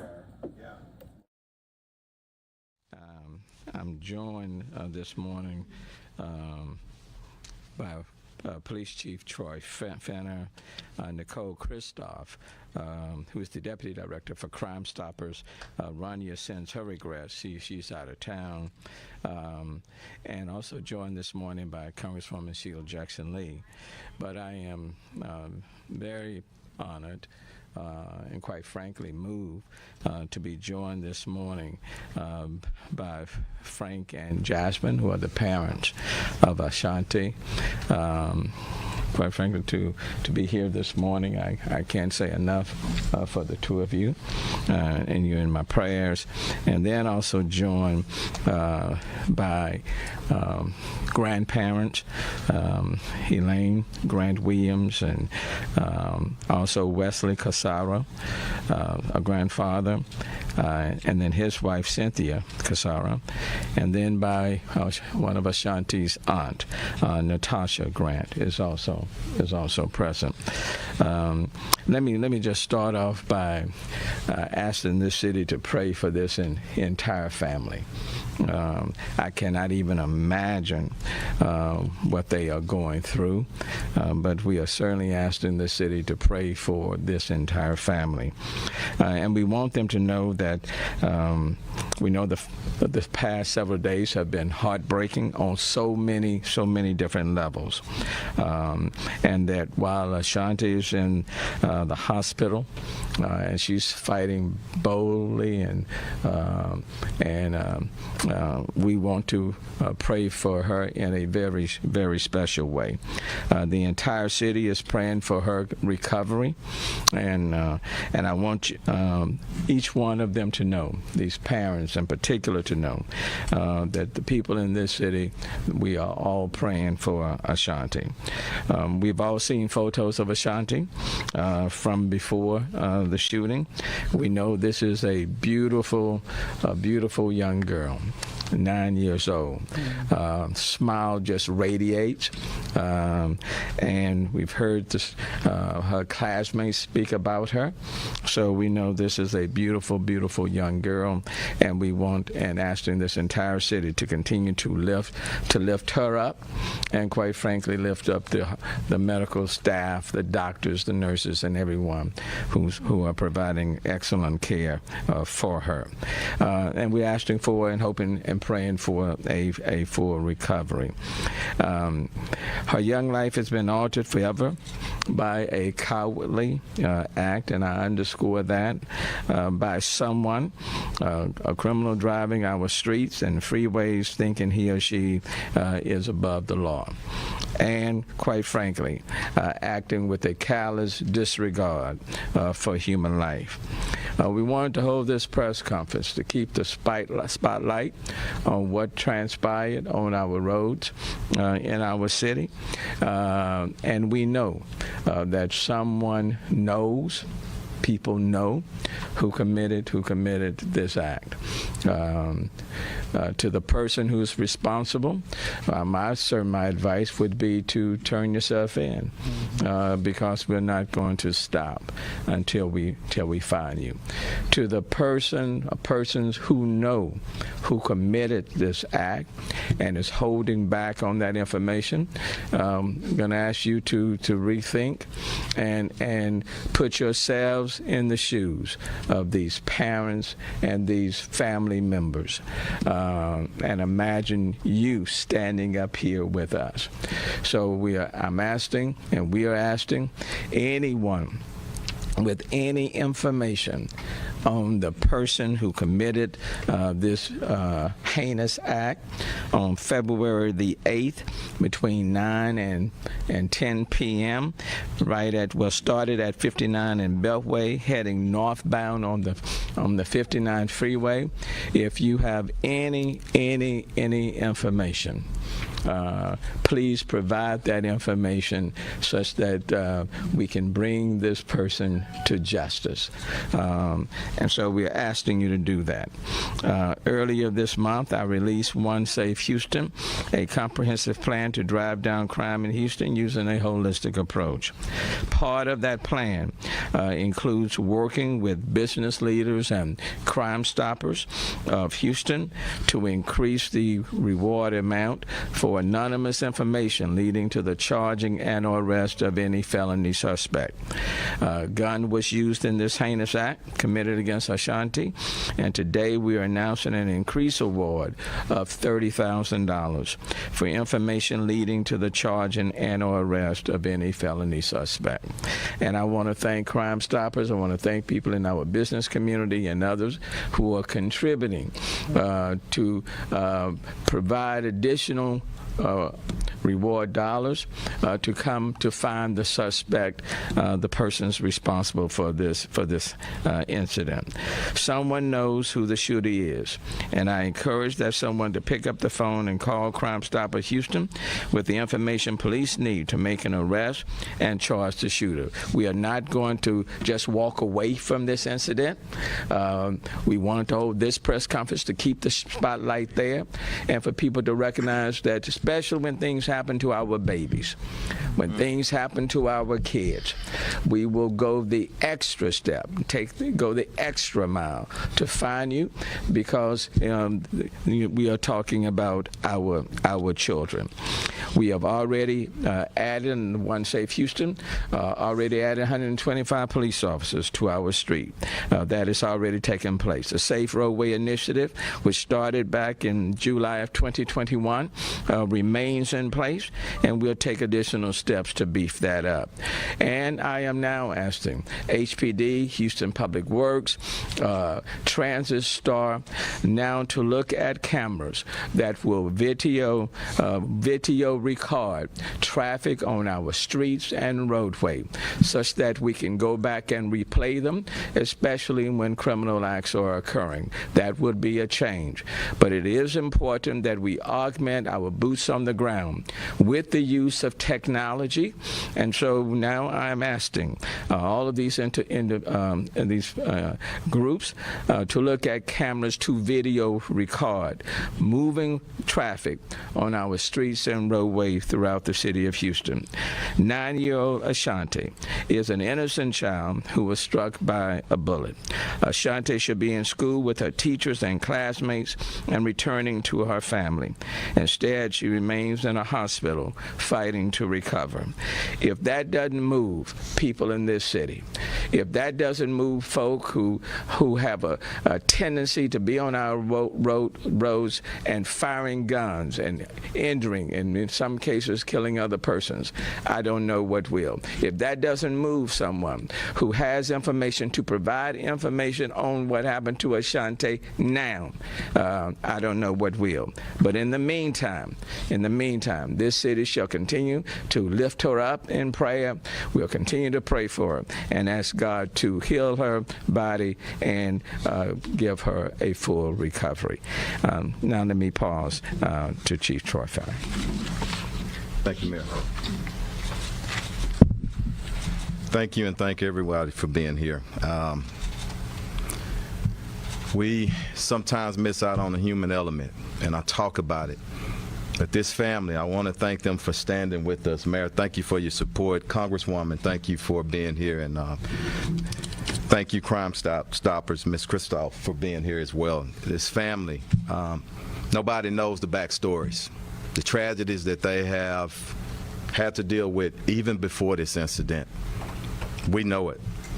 So look, I just want to thank them for being here and standing strong with us, a very spiritual family. And I ask that the city, and the mayor said it, but I'm going to say it again, please pray for Ashanti. And I'm going to refer to her as Princess, because that's what she is. She's precious. It's one of our kids. And I had a script, but Mayor covered that. But the most important thing is that we all come together. Even the streets have rules. Even the streets. And I'm from the streets. I'm from this city. And we stood here before and we called for the actions of every citizen. And I don't care what your background is. Somebody knows something. And we have to stand up, because if we allow this to go on in our city, it'll continue. And we batting about 1,000, if not 1,000, when you put your hands on our kids in this city. We're going to get you in custody, but we need some information. That night, 9 p.m., Tuesday, a suspect was described by the father. The vehicle this truck. A suspect, a Hispanic male, 20 to 30 years old, possibly a female passenger, in a white GMC Denali pickup truck, similar to this truck what we have pictured. After cutting it off several times, shot at the vehicle, striking our little princess. She's in critical condition, fighting for her life. But the most important thing, I want us all to stand up, and a message to the suspect or suspects. Best thing you need to do is turn yourself in, because every resource that we have, and all our law enforcement partners, just as I said before, we're going to come after you and get you in custody. I want to thank our Major Assaults Division. They have been working extremely hard. Okay, you heard there the Houston police chief alongside Mayor Turner of Houston say that they intend to nab the suspect in this really, really scary situation. That 9-year-old girl in critical condition following a road rage incident. We'll be continuing to monitor that story if an arrest is indeed made. I'm Andrew Kraft. Thanks for being with us here on your Monday afternoon. Hope you had a great weekend. We have a lot more headlines left to get to. We're going to take a quick commercial break. When we come back, we're going out to Wisconsin, a very violent, dangerous incident at a bar there that left 5 people shot over the weekend. We'll have an update on that in 2 minutes.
And welcome back here to Live Now from Fox. This is Andrew Kraft. Thanks for being with us. Hope you had a great weekend. We have a lot more left to get to. Major stories, top headlines. Right now, though, let's go out to Racine, Wisconsin, where over the weekend, a very violent scene. 5 people shot at a local bar. The suspect dead. I'm being joined right now by Fox 6 reporter Aaron Mabin, who's outside of that tavern.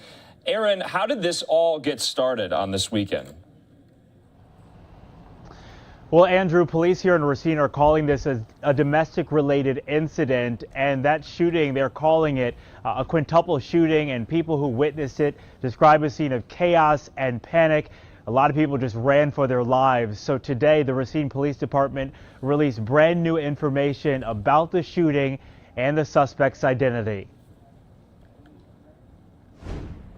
We have multiple gunshot wound victims, unknown how many at this time. It is new audio of Racine police being called to the shooting of 5 people early Sunday morning. 1 female shot in the leg and 1 male shot in the foot. The shootings unfolded outside 509 Social Lounge just before 2 a.m. Officers arrived to the area and saw several people running. Police say after a brief chase, officers attempted to negotiate with the suspect before he turned the gun on himself. Med 3, the only other victim I've got right now is the suspect with a self-inflicted. Racine police have identified the suspect as 50-year-old John Wesley Brown. He was shooting at him. Police say 1 woman and 4 men were injured. Billy Smith, the co-owner of the lounge, says he stopped the suspect from coming inside. I think that by not letting him come back in, I think it was some lives saved with that. The evidence of a violent night remains with several bullet holes in the back of the club. Neighbors and nearby businesses are not happy with the violence and hope it doesn't happen here again. People need to talk to people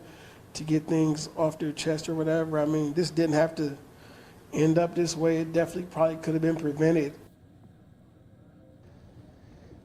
So that shooting happened outside this lounge behind me here, and authorities have been investigating. They've been out here since that shooting happened. The lounge remains closed today as workers deal with grief. All those 5 shooting victims, Andrew, they are recovering and they are in stable condition.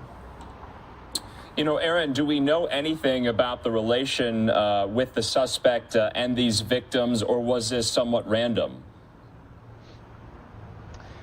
We do not believe it was random, but police have not exactly explained the connection between the suspect and those 5 victims. We do know that 1 is a woman and 4 are men. Authorities again calling this a domestic-related incident. All right, Fox 6's Aaron Mabin there live for us in Racine, Wisconsin. If we get any more details, Aaron will speak with you. All right, and right now we do want to alert you to another scene that we are following, this time in Texas at the moment. You can see here, I'm going to put these up.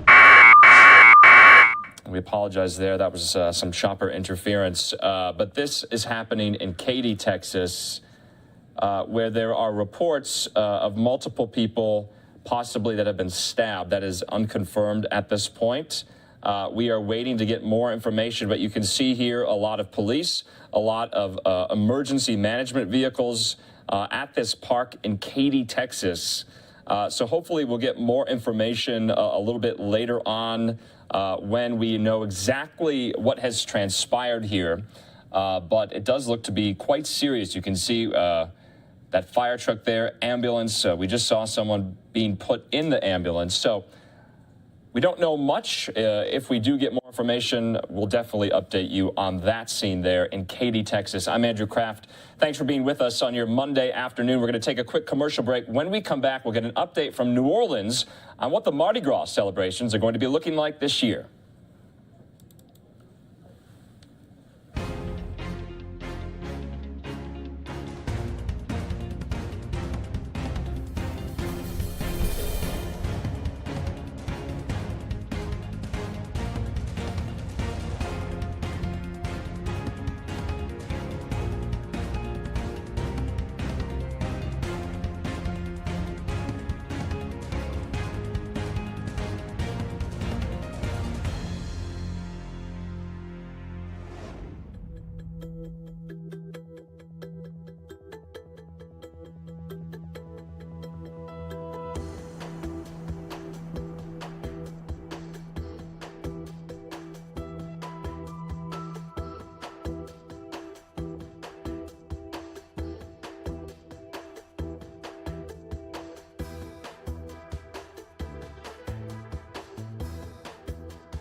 And welcome back here to Live Now from Fox. We just wanted to update you. I've got some more information about this stabbing incident in Katy, Texas. So you can see that fire truck and ambulance. We're learning that this appears to be possibly some sort of after-school fight or brawl with teenagers. A total of 4 people have been injured and 2 were life-flighted out. One suspect was also stabbed, and taken to the hospital in an ambulance. Another suspect was stabbed and is suffering from non-life-threatening injuries. That is about all we know at this point in time. But there you can see very active scene at this park here. We don't really know what high school or if there is a high school nearby, but this is reports of multiple people stabbed at this park. So if we do get any more information, we'll bring that to you here on Live Now from Fox, but that's all we know at this point in time. If there's a press conference, we'll definitely be on the lookout for that. I'm Andrew Kraft. Thanks for being with us here on your Monday afternoon. We want to go on to some other lighter stories at the moment. Mardi Gras is right around the corner because, remember, COVID-19 shut down all of the Mardi Gras parades last year. The tradition, though, making a comeback this year. I'm being joined right now by Fox's Rebecca Castor. She's live for us in New Orleans in Jackson Square with the latest about what the celebrations are going to be looking like back to normal. Hey, Andrew. While in most states, Fat Tuesday is just a regular day, here in New Orleans and cities across the globe that celebrate, it's a day that recognizes centuries worth of tradition. And COVID-19 isn't putting that on hold any longer. It was awful. It was those 2 years. It was like the soul was drained out of the city, not being able to celebrate Mardi Gras. Katrina was one thing, but this is real life for us. With the green light from city officials, the anticipation for Mardi Gras is at an all-time high. About 1 million people are expected to visit New Orleans to celebrate. I'm on the last part of my suit right now, but I can't get too excited because I got a long way to go. Dominic Dilling-Francis and Horace Anderson are known as culture kids, children who were raised in Mardi Gras and carnival traditions. Mardi Gras is everything. I can't even describe it. They say keeping the celebrations alive is crucial to the city's identity. When people think of New Orleans, they come to New Orleans to figure out and learn the different layers of our history and our traditions and our culture. And if we don't continue to perform and show up and show out, this history will go without being said, you know, and it needs to be explained, it needs to be shown to the world. This culture preserved my life. I've probably been shot up dead in the streets a long time ago. You know, this culture saved me from that. And I wanted to do the same for my kids. It all culminates on March 1st, Fat Tuesday, when the city will be filled with elaborate costumes, floats, and of course, beads. So this comeback is extra important for the community, for the city. There's no stopping us. Now, even with all the fun, city officials are still keeping COVID-19 in mind. All parade participants must be vaccinated or show a negative COVID test. This rule still applies to get into any bar or restaurant in the city as well. Andrew? Rebecca, thanks for this story. You know, I was struck by that gentleman you spoke with, comparing really the pandemic to what the city went through during Hurricane Katrina. Do you have any idea of how many people will be in the city for Mardi Gras? And I know you've done a lot of stories about this, but are businesses and hotels really amping up? Yes, that is definitely what they're preparing for. The numbers, we're expecting about 1 million visitors. And then, of course, you have the locals here that are celebrating as well. We're just about 15 days out from Mardi Gras, and we already have some celebrations going on. And Jackson Square is busy tonight on a Monday. All right, Fox's Rebecca Castor. It's great to see Mardi Gras back in action. We'll talk to you again. Have a good night. Thanks so much. Okay, right now we do want to go on to some other headlines. We have a lot of Live Now looks at the moment. Remember, we are still monitoring this situation there in Katy, Texas. Very preliminary information so far. Officials believe that this was an after-school fight or brawl with teens. 4 people were injured, 2 of which were life-flighted for their injuries. and 2 suspects also suffering injuries as well. So if we get any more information on this, we'll bring it to you here. In the meantime, we do want to hear, speaking of crime, out in Philadelphia from the district attorney, Larry Krasner, talking about the rise in homicides, the rise in other forms of violence in the city of brotherly love. Let's just listen in for just a moment.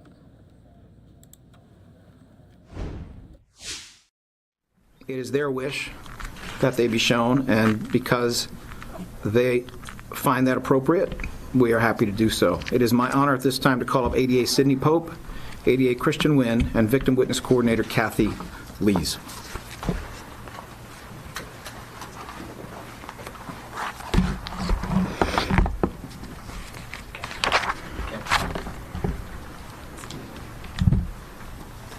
Good morning, everyone. Good morning.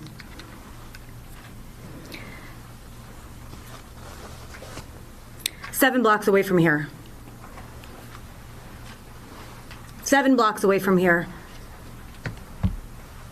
Underneath the bridge at Cobbs Creek and Spruce.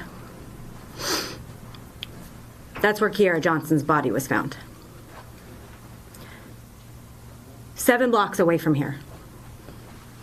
On November 3rd, 2017, at 11 o'clock in the morning. There were no eyewitnesses to this crime. There were no individuals who were able to come to court to say that they saw what happened.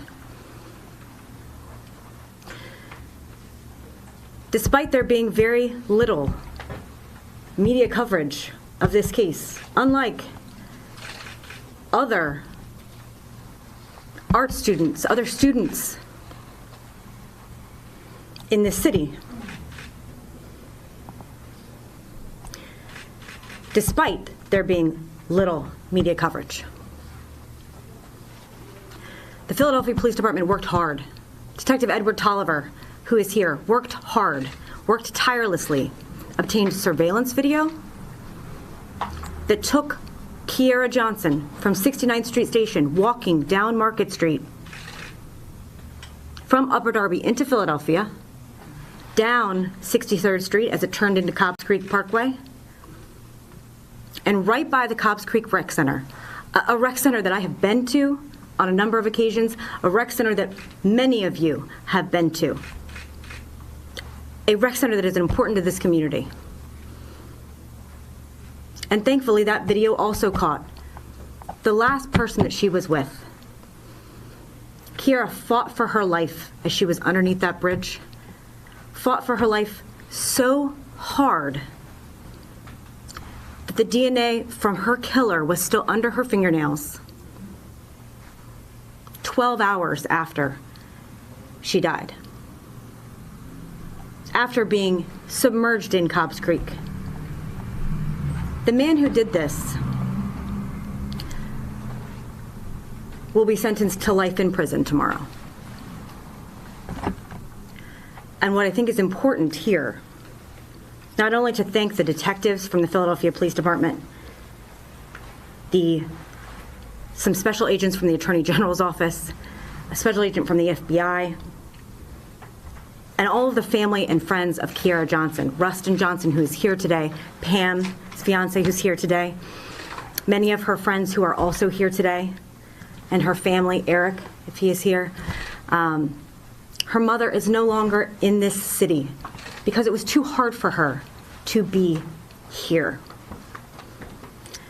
But she made sure that she could be present by these photographs that we have of Kiara so that we know who she is, remember her for the beautiful life that she had. And we hope that her story, the story of telling someone no and not being interested in a relationship with someone, will somehow help another individual, will help one of our daughters, one of our mothers, one of our sisters. Share your location with someone. Tell someone who the last person is that you are with. Because although we cannot bring Kiara back, we are hoping that with this verdict and with this justice, we are able to affect someone else's life so that they may continue to live it. I'm going to end with Kiera's words. Being an artist and growing up in a lower-class home with a single parent, I have learned to use the resources I have to create bigger and better things. And so I do not feel the need to separate my passion for art and my passion for conservation. Rather, I wish to integrate the two things, if there is any way possible, as I feel it is a necessity to preserve the arts, history, and nature for future generations to come, because all three of these things have played a huge role in forming the person I am today, and have done the same for many others. Christian? Thank you, Sid.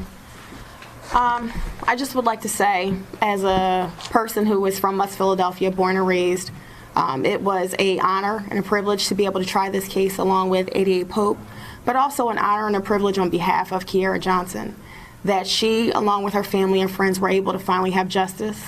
As was said, this is a case from 2017. We're in 2022, but she had her day. And every single person who's touched this case has put in 100% to make sure that we are able to remember Kiera, not necessarily for how she died, but how she lived.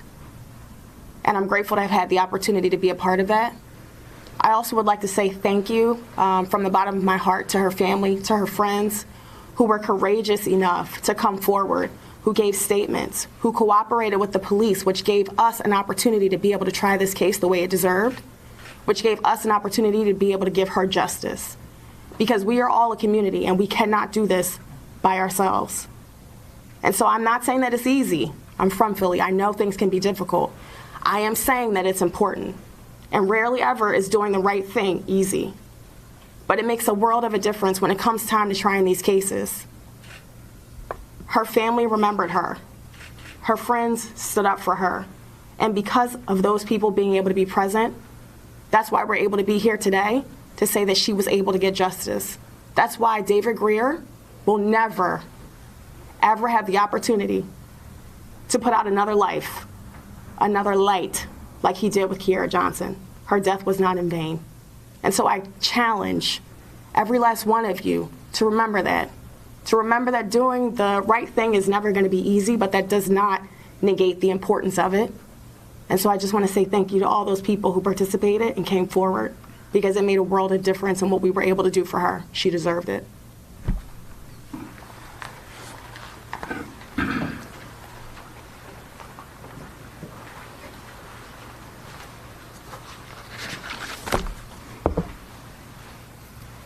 Thank you to Sidney Pope, Christian Wynn, and Kathy Lees for your work, for your words.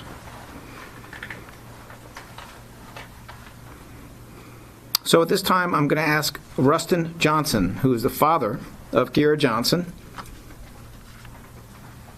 family and friends, to come forward.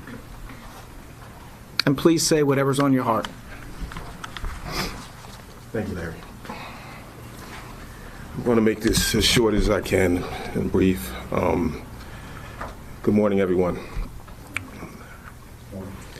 I just would like to say that, when it comes to your children, sometimes they may be brats or they may be getting a lot of trouble, but they're your kids and you love them. No matter what, those are your kids. So, for me, I'm especially proud to say that my daughter was very kind, very peace-loving. I never really had to discipline her much. She listened. She just did all the right things. And at first, you start asking the question, why me? But as time went on, I just feel more blessed to have her than anything. So, the healing is a process. I would just like to thank a few people. Number one, Christian Johansson of KYW. Christian is the only one who broke the story, to my knowledge. And she did a great job of keeping the story alive. And just like to thank her. I'd like to also thank Detective Edward Tolliver.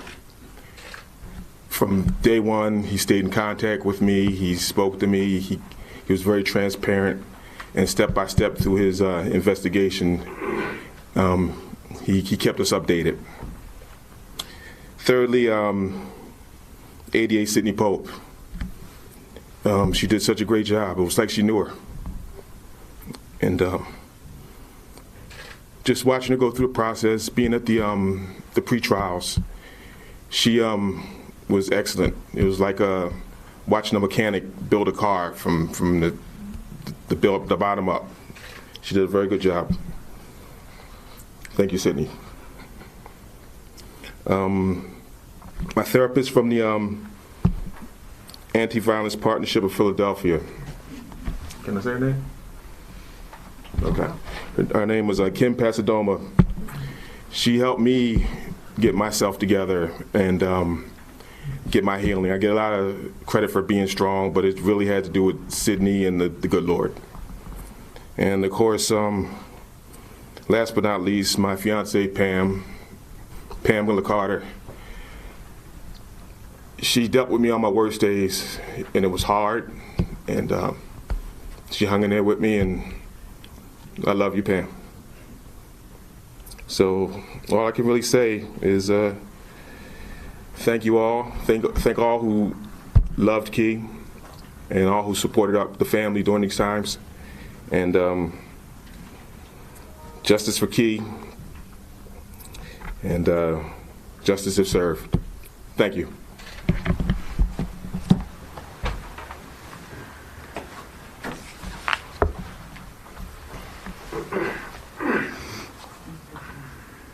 So ADA Pope was measured. She's very careful in her comments. And they dovetail with what you just heard from Mr. Johnson. What they're saying, if I may be blunt, is that the killing of a black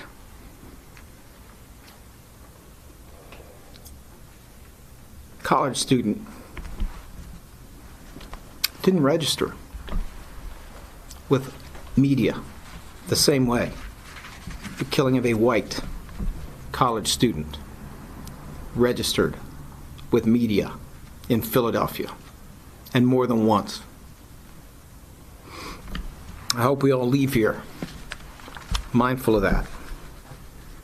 And I appreciate the credit given to Kristen Johansson for breaking that mold in this case.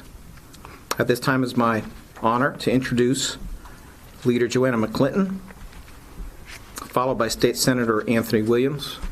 If Pastor Herndon is available, then I would ask him to go third. If not, then I will follow State Senator Williams, and we will go to questions at that time.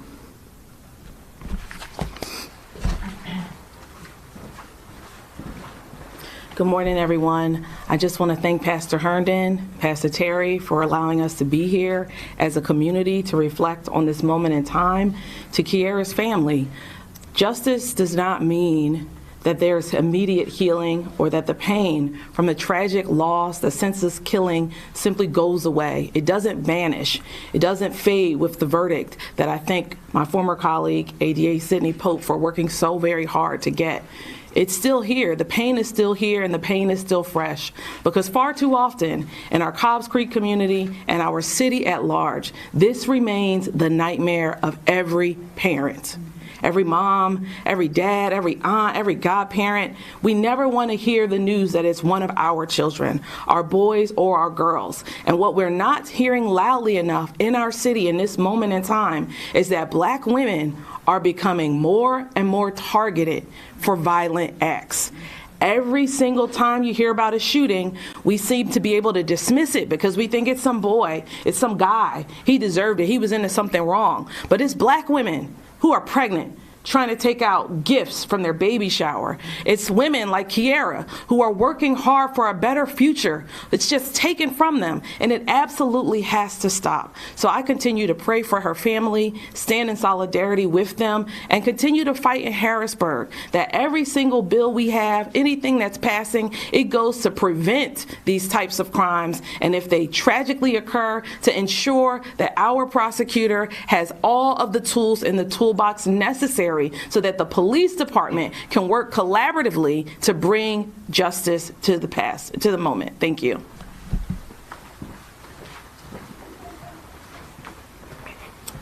Good morning.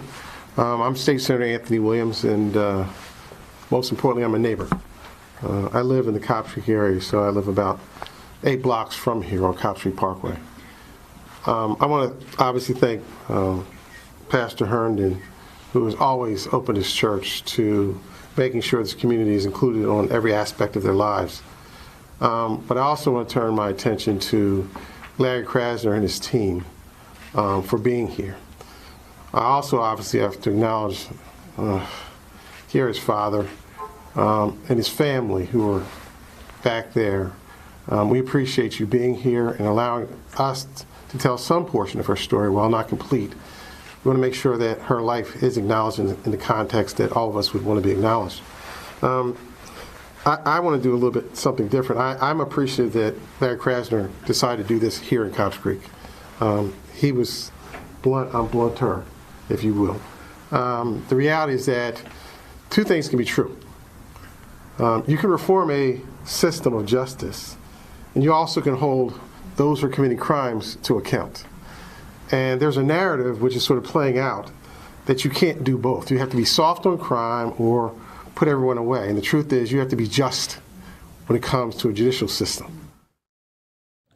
Okay, we have been listening in to Philadelphia officials from earlier this morning talk about the conviction and sentencing of a man found guilty by a jury this week in the strangulation killing of 21-year-old Kiara Johnson back in 2017. So we were listening to not only the district attorney, Larry Krasner, also assistant district attorneys as well, updating the public on this really terrible story from back in 2017, seeming like justice has been done. The office there got a conviction and a sentence.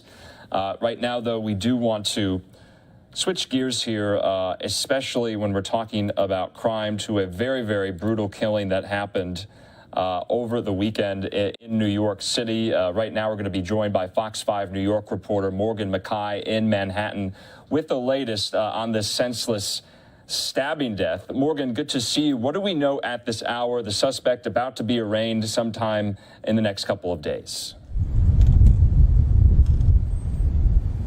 Just a horrific attack, Andrew, that has rocked the Asian American community here.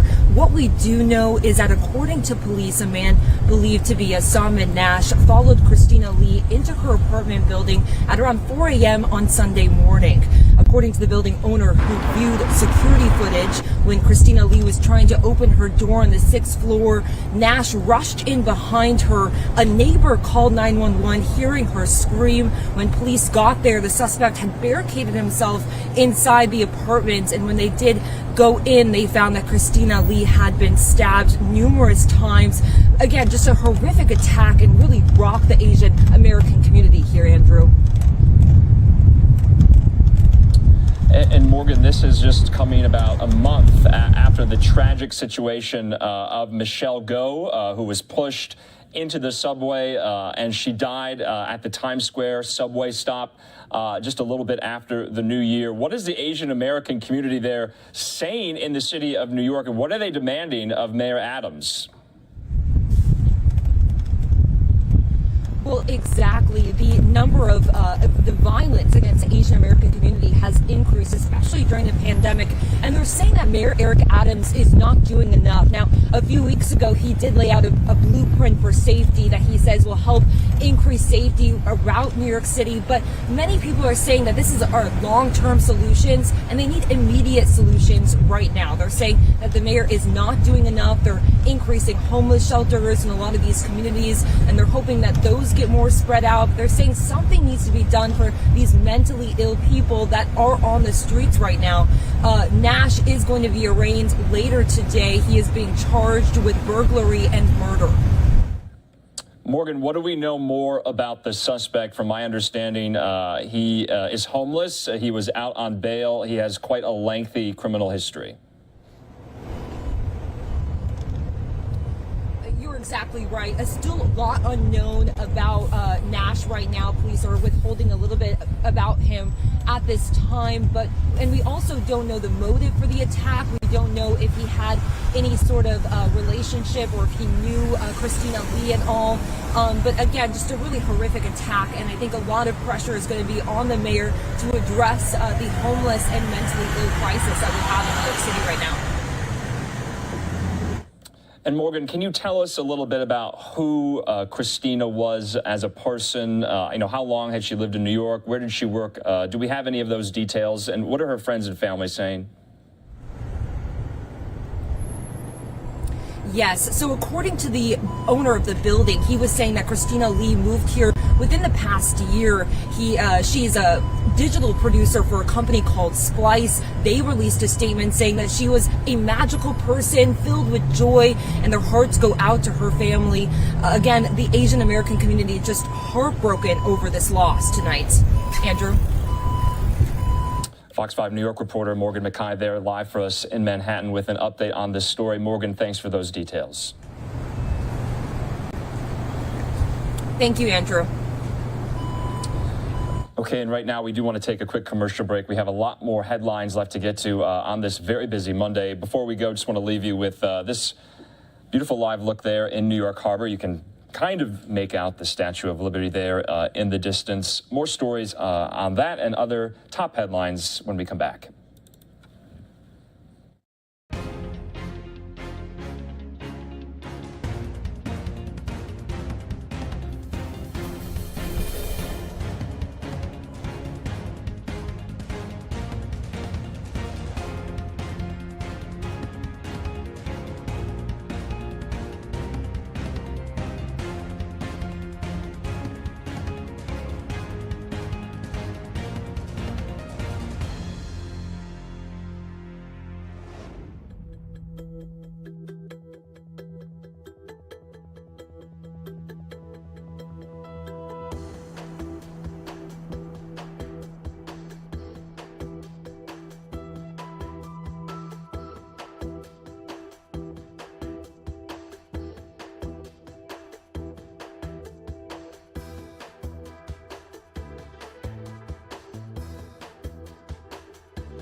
And welcome back here to Live Now from Fox. I'm Andrew Kraft, and we want to get to some of these other press conferences, events, and other stories still on this Monday we have yet to get to. We heard from Vice President Kamala Harris earlier today. She was talking about the president's Build Back Better agenda, including one of the key tenets of that, expanding access to internet, especially in rural communities nationwide. Let's hear from the vice president from earlier today. 1,000 internet service providers offering assistance with this program, and that spans every state and territory in this country. And we've got more than 35,000 advocates and community groups who are working to spread the word about this program. And we're joined today by Julissa and her mother Myra, who are among the millions of people who are helped by this program. It's a really big deal. But the success stories are actually best told one at a time, because getting 100% of us online means every one of us will have a chance to connect, participate, and create. So now let's hear from Julissa herself. Thank you.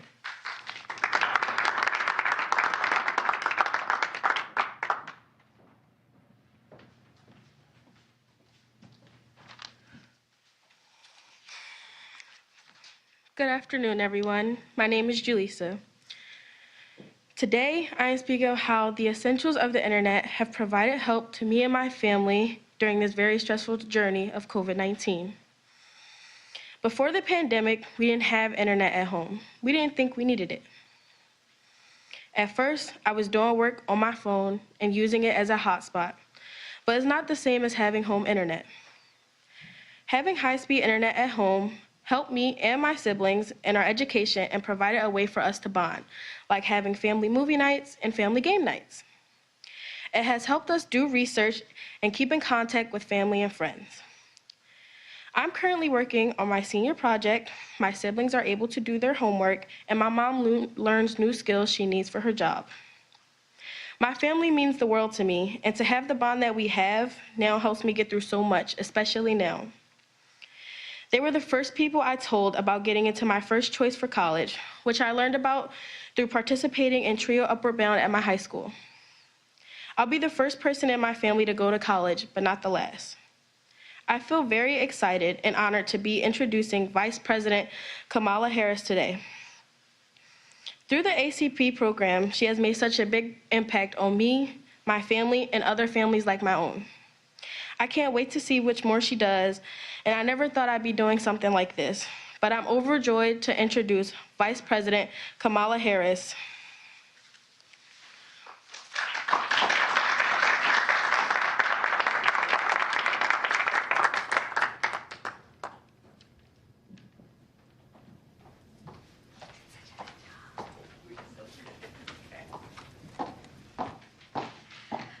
Thank you so much, Julissa. It is part of the reason that we are so excited about this effort. It is because it's about investing in the future of our nation, and that means investing in our future leaders and our current leaders, of which Julissa is one. So thank you, Julissa, for your leadership and your voice and your courage and your brilliance. Mr. Roundtree, her principal, I want to say that she is doing a great job, and I want to thank you for all of the young students that you are mentoring. So thank you. So it is a pleasure to be here today, and I want to thank Julissa for really pointing out how essential the internet is and how essential it is to have an internet connection, not only for the sake of their educational success, but in so many ways that is about understanding the full reality of a full human being. So it is a pleasure to be here today with also two true champions of our nation's working people. FCC Chairwoman Jessica Rosen-Worcel, who has worked for years to make high-speed internet more affordable and more accessible. And thank you, Chairwoman, for your leadership. And Mitch Landrieu, our administration's infrastructure coordinator. He is passionate and he is dedicated and has lived a life of service. And I thank you, Mitch, for all that you have done on this issue and so many other issues. So I will begin with what I believe is a simple truth. In the 21st century, High-speed internet is a necessity, not a luxury, a necessity. Our world has moved online. And that is why from day one, the President and I have fought to make it easier for everyone to access and afford high-speed internet. Today, we are celebrating a major milestone in that fight. You see, during the pandemic, millions of people, families in particular, depended on high-speed internet.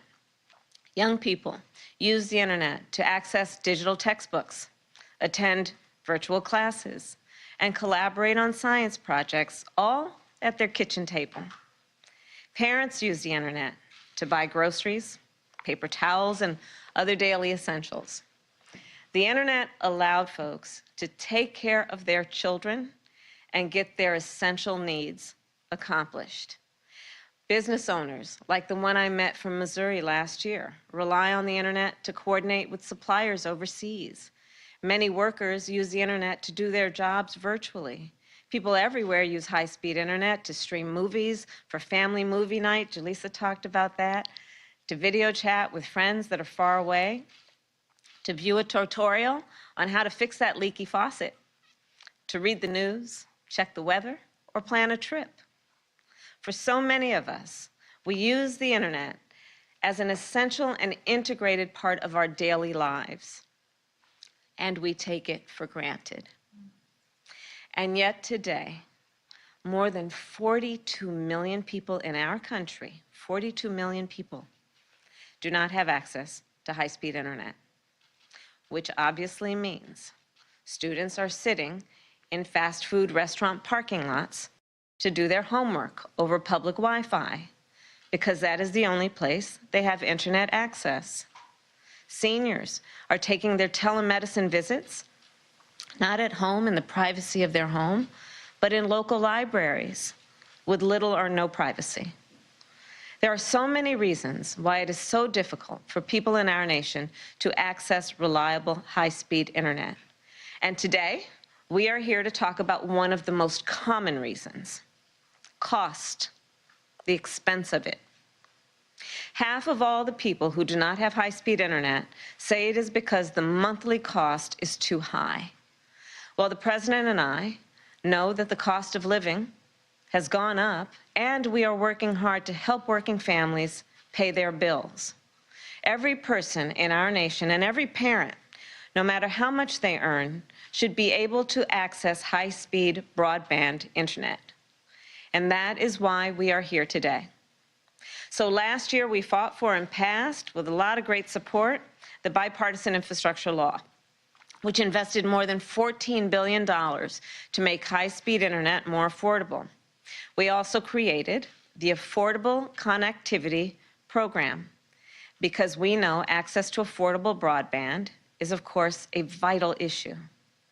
And thanks to the Affordable Connectivity Program, 1 in 4 American households are now eligible to receive a discount on their monthly internet bill.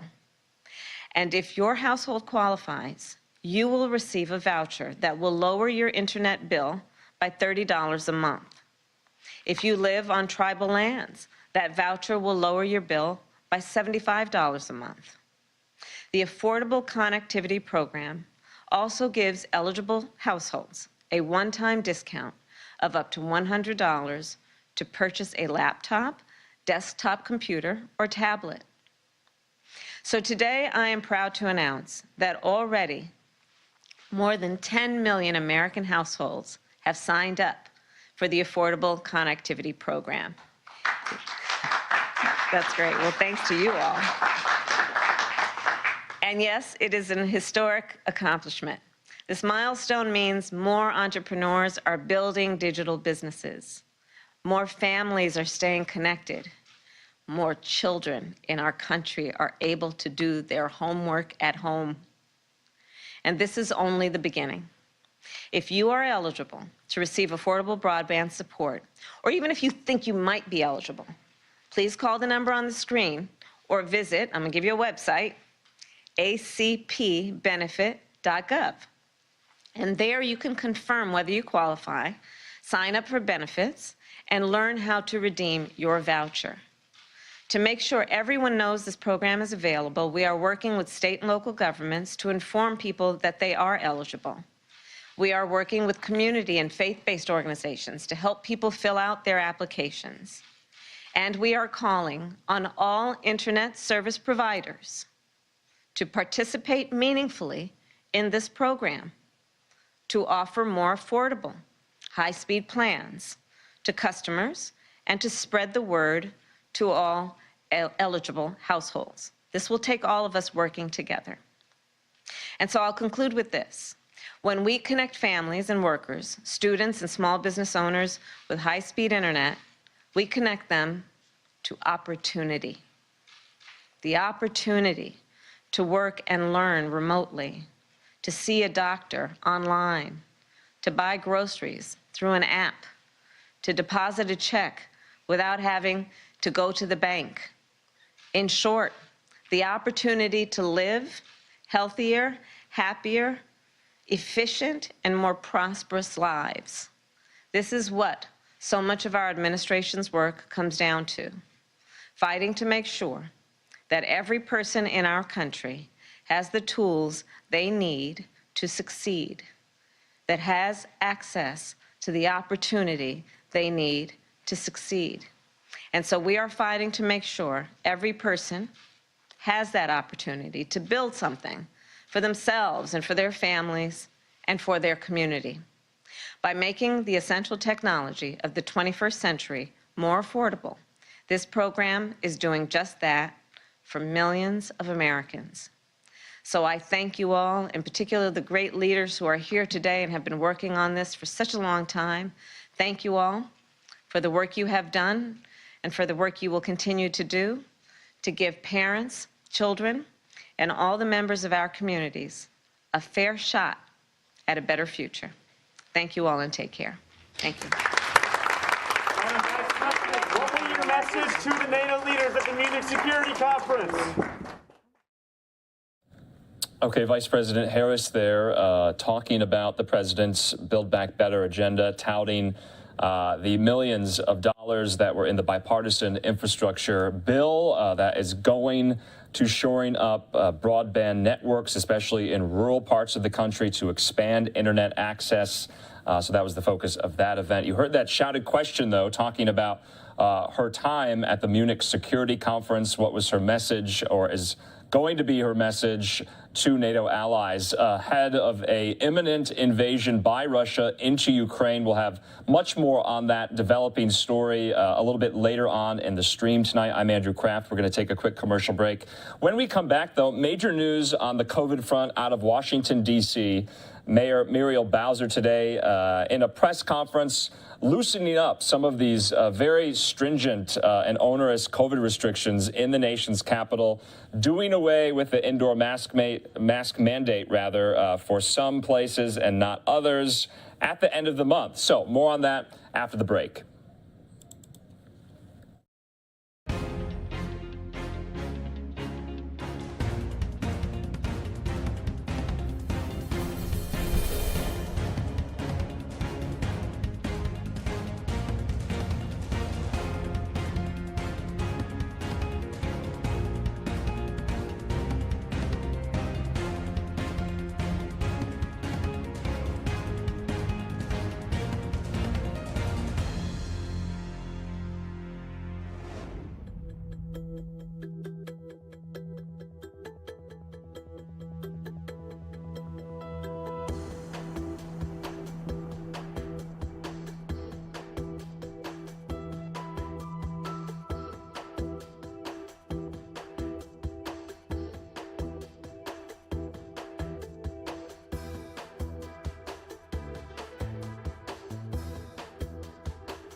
Welcome back here to Live Now from Fox. This is Andrew Kraft. Major news out of the nation's capital today, and an announcement by Mayor Muriel Bowser on lifting some of the very stringent COVID restrictions there in Washington, D.C., including some of these indoor mask mandates at some places, but not others, not schools. Also, the vaccine requirement to go to many places in Washington is also going to be lifted before the end of the month. Let's hear from Mayor Bowser herself. Taxis and rideshare vehicles and DC government facilities with direct interaction between employees and the public. As an example, our DMV service centers and DHS service centers, to name two. Additionally, beginning tomorrow, February 15th, as you know, the limited public health emergency that I put in effect in December expires, as will the requirement for indoor venues to verify that patrons are vaccinated. Again, businesses may choose to keep vaccination requirements in place at their establishment with appropriate signage. We in DC Health and Dr. Nesbitt have highlighted the importance of boosters. We will continue as a government to do everything that we can related to public education and access to booster shots, easy, free access to booster shots at our COVID centers. And so I wanted Dr. Nesbitt just to put in her word about how boosters have helped during this Omicron wave. Yes, thank you, Madam Mayor. It's extremely important for everyone to understand how highly effective our vaccines remain. We have approved vaccines in the U.S. that have demonstrated to be safe and effective and continue to provide us a degree of protection from the spread of COVID-19, as well as from risk things such as visits to emergency rooms and urgent care, as well as hospitalizations. We wanted to be able to show you all this chart that the CDC has published. They have a couple other ones that show some of the benefits of getting boosted. This one here shows how well boosters provide you additional benefit against not only the Delta variant, but in these important times where over 95% of the circulating COVID-19 virus is the Omicron variant.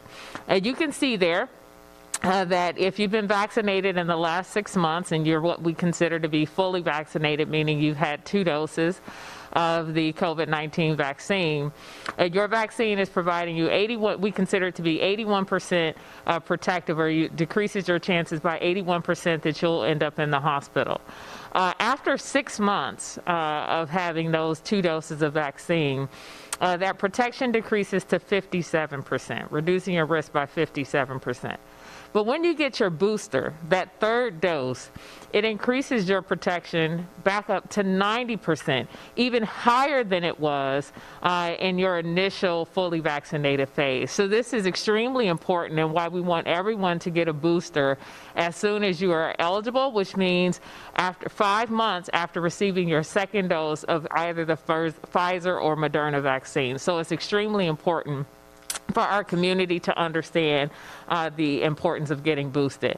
Another way on the next slide to show the importance of getting boosted, when we look at deaths in the U.S., looking at individuals who are unvaccinated, they are 97 times more likely to die from COVID-19 than individuals who have a booster. And even when we look at individuals who have been fully vaccinated, or what we call having the primary series of vaccine, they're 14 times more likely to die from COVID-19. So it's extremely important, again, for you all to get boosted. And we've got a long way to go in the District of Columbia. You can see here that only about 20% or so of our population has got 23% of our fully vaccinated population that's eligible for a vaccine has gotten boosted. We have over around 50% of our seniors over 65 have gotten boosted. But we know that most of the hospitalizations that are happening in individuals who are fully vaccinated are happening for people who are over the age of 65. So it's extremely important to move from being not only fully vaccinated, but being boosted when your 5 months is up. So please, please, please go out and get your booster. As the mayor mentioned, as part of our winter surge plan, we opened a host of COVID centers in all 8 wards across the District of Columbia. Those COVID centers will give you your first dose, your second dose, and your booster. And we have those COVID centers that are open 7 days a week. Every day of the week, there's a COVID center that is open, and they have very flexible hours on given days of the week. Some will be open as late as 9 p.m. to make sure that we can accommodate the needs of our families. And also, this is an opportunity to just notify you all that because our COVID service centers are full service, meaning that they offer you an opportunity to pick up a PCR test, a rapid antigen test, as well as getting vaccinated, that we will be transitioning from our firehouse testing program that has been operating since 2020, and that program will sunset on Saturday, February 26th. So again, please, please, please avail yourself of our COVID service centers for your vaccination and testing needs. And we look forward to being able to serve you in all 8 wards of the District of Columbia. Thank you, Madam Mayor. Thank you. And a reminder, switching a little bit from COVID, to talk about the budget season. The city administrator and our budget team and cabinet members have been working diligently for the last several months to formulate a balanced budget. And a big part of that process is me hearing directly from DC residents. Last week, I had our annual telephone town hall with DC seniors. 5,000 people called in and stayed on the phone for an hour and watched on Facebook and watched on Channel 16. So we invite you to also watch live and participate at the citywide budget town hall at budget.dc.gov. The program starts at 6 p.m. and you again can participate virtually by going to budget.dc.gov. But please RSVP prior to that. Also at budget.dc.gov to learn more. We're also very proud to open, to break the ground this week at St. Elizabeth's East. I will be joined by the team at Universal Health Services, George Washington University, Children's National Hospital, our DC government team and honored guests for the groundbreaking and naming of the new hospital at St. Elizabeth's. We're obviously very proud that we have made this progress, and this is a big investment in the healthcare system for the district. So with that, we'll answer your questions.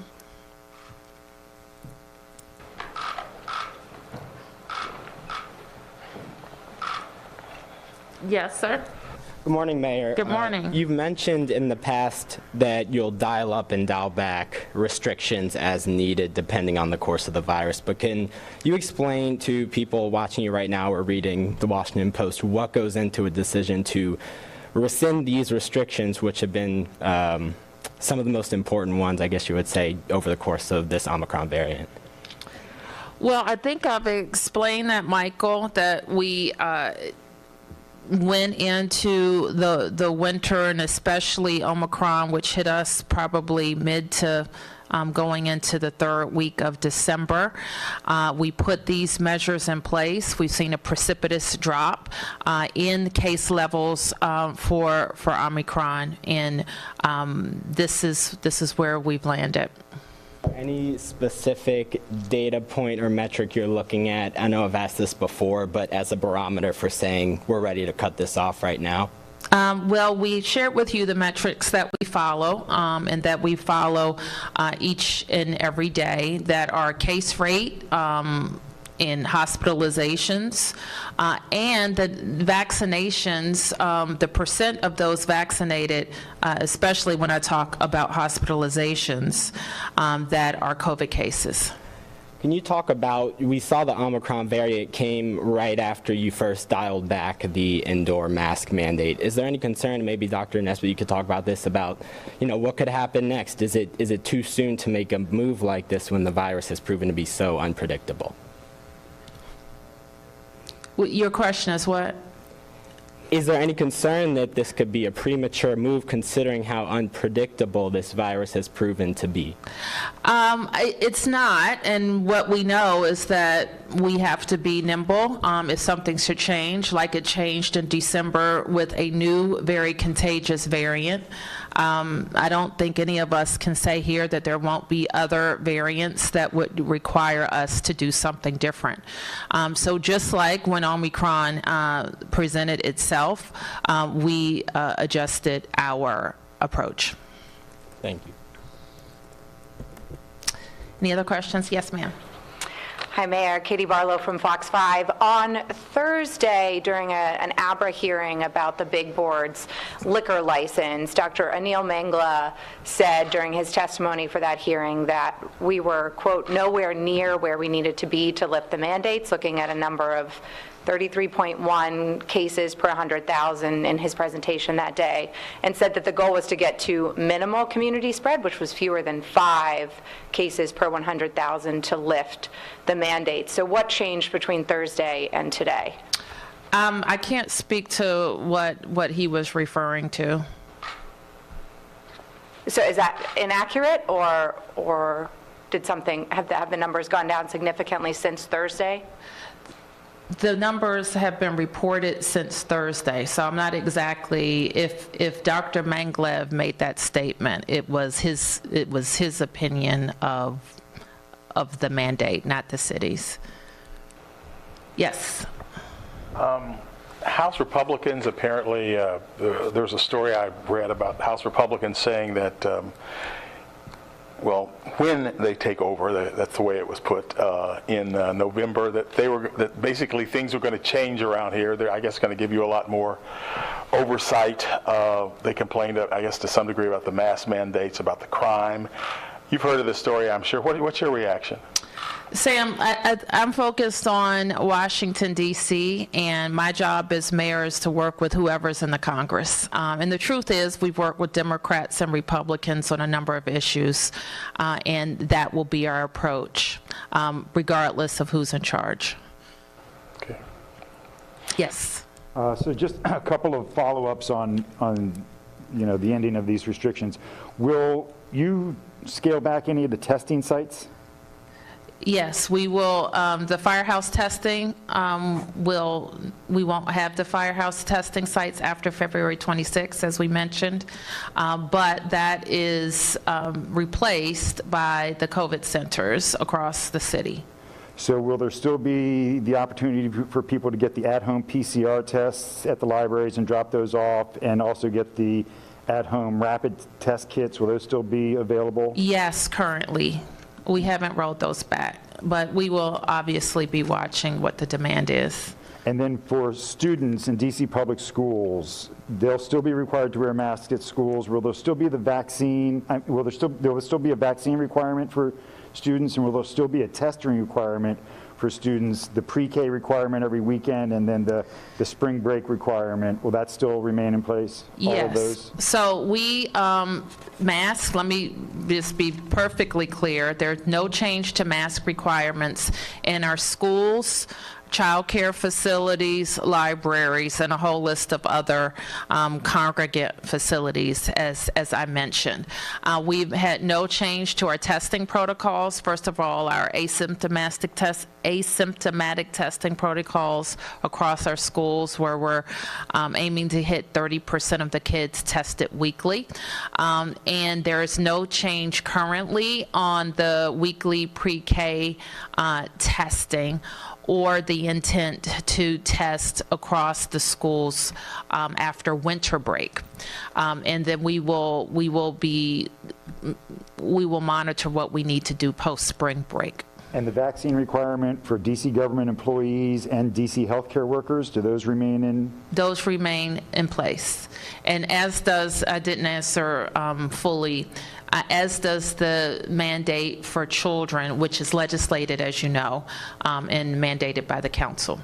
And so let me ask you, what do you say to people, and we're already seeing on social media, you know, some people are applauding this, other people are saying this was the only thing that made me feel safe about going out in the district. And then back to the big board, what do you say to a business that is defending its right to stay open, and now you're, you know, because they pushed back on this, and now you're going to remove this mandate starting tomorrow?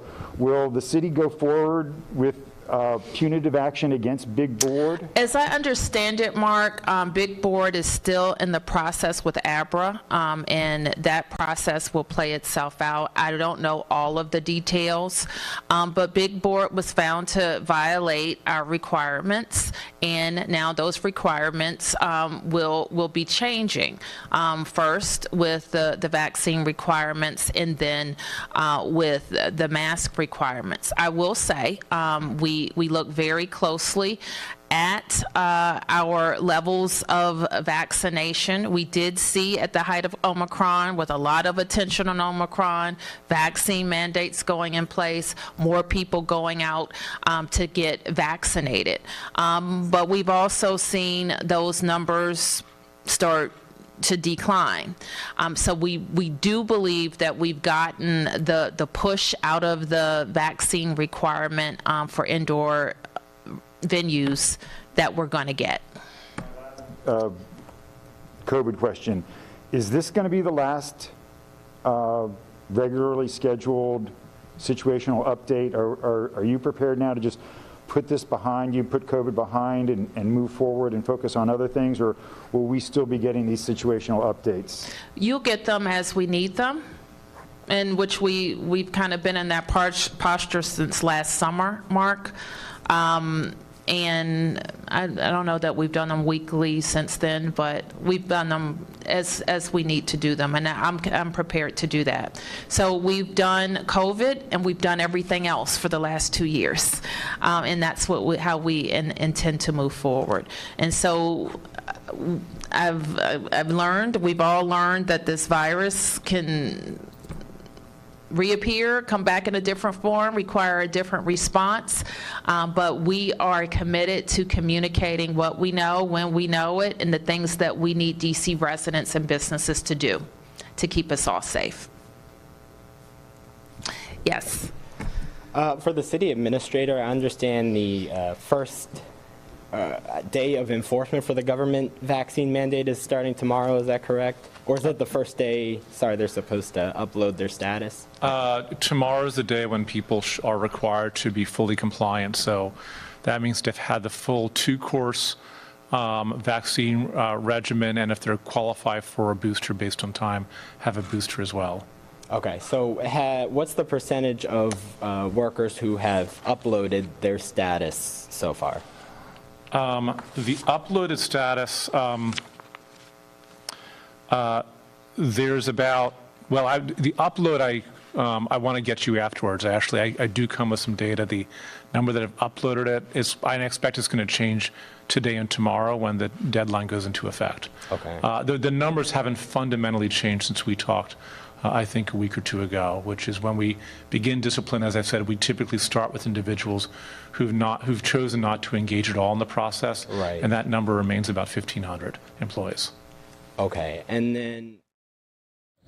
Okay, so we have been listening in to this update from DC officials, including Mayor Muriel Bowser. The big headline, though, beginning tomorrow, indoor venues will no longer be required to verify that patrons are vaccinated, but businesses may choose to keep those vaccination requirements in place. We're also learning that the indoor mask mandate will expire on February the 28th. For most, businesses, bars, restaurants, retail, gyms, but it will still be in place for the school system there in Washington, D.C. I'm Andrew Kraft. Thanks for being with us here. We're going to take a quick commercial break. Lots more headlines left to get to on this Monday.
And welcome back here to Live Now from Fox. Speaking of mask mandates, especially in schools across the country, let's head now down to Georgia. Georgia Governor Brian Kemp introducing legislation to let parents decide if they want to still keep their children masked. Here's this announcement from earlier today.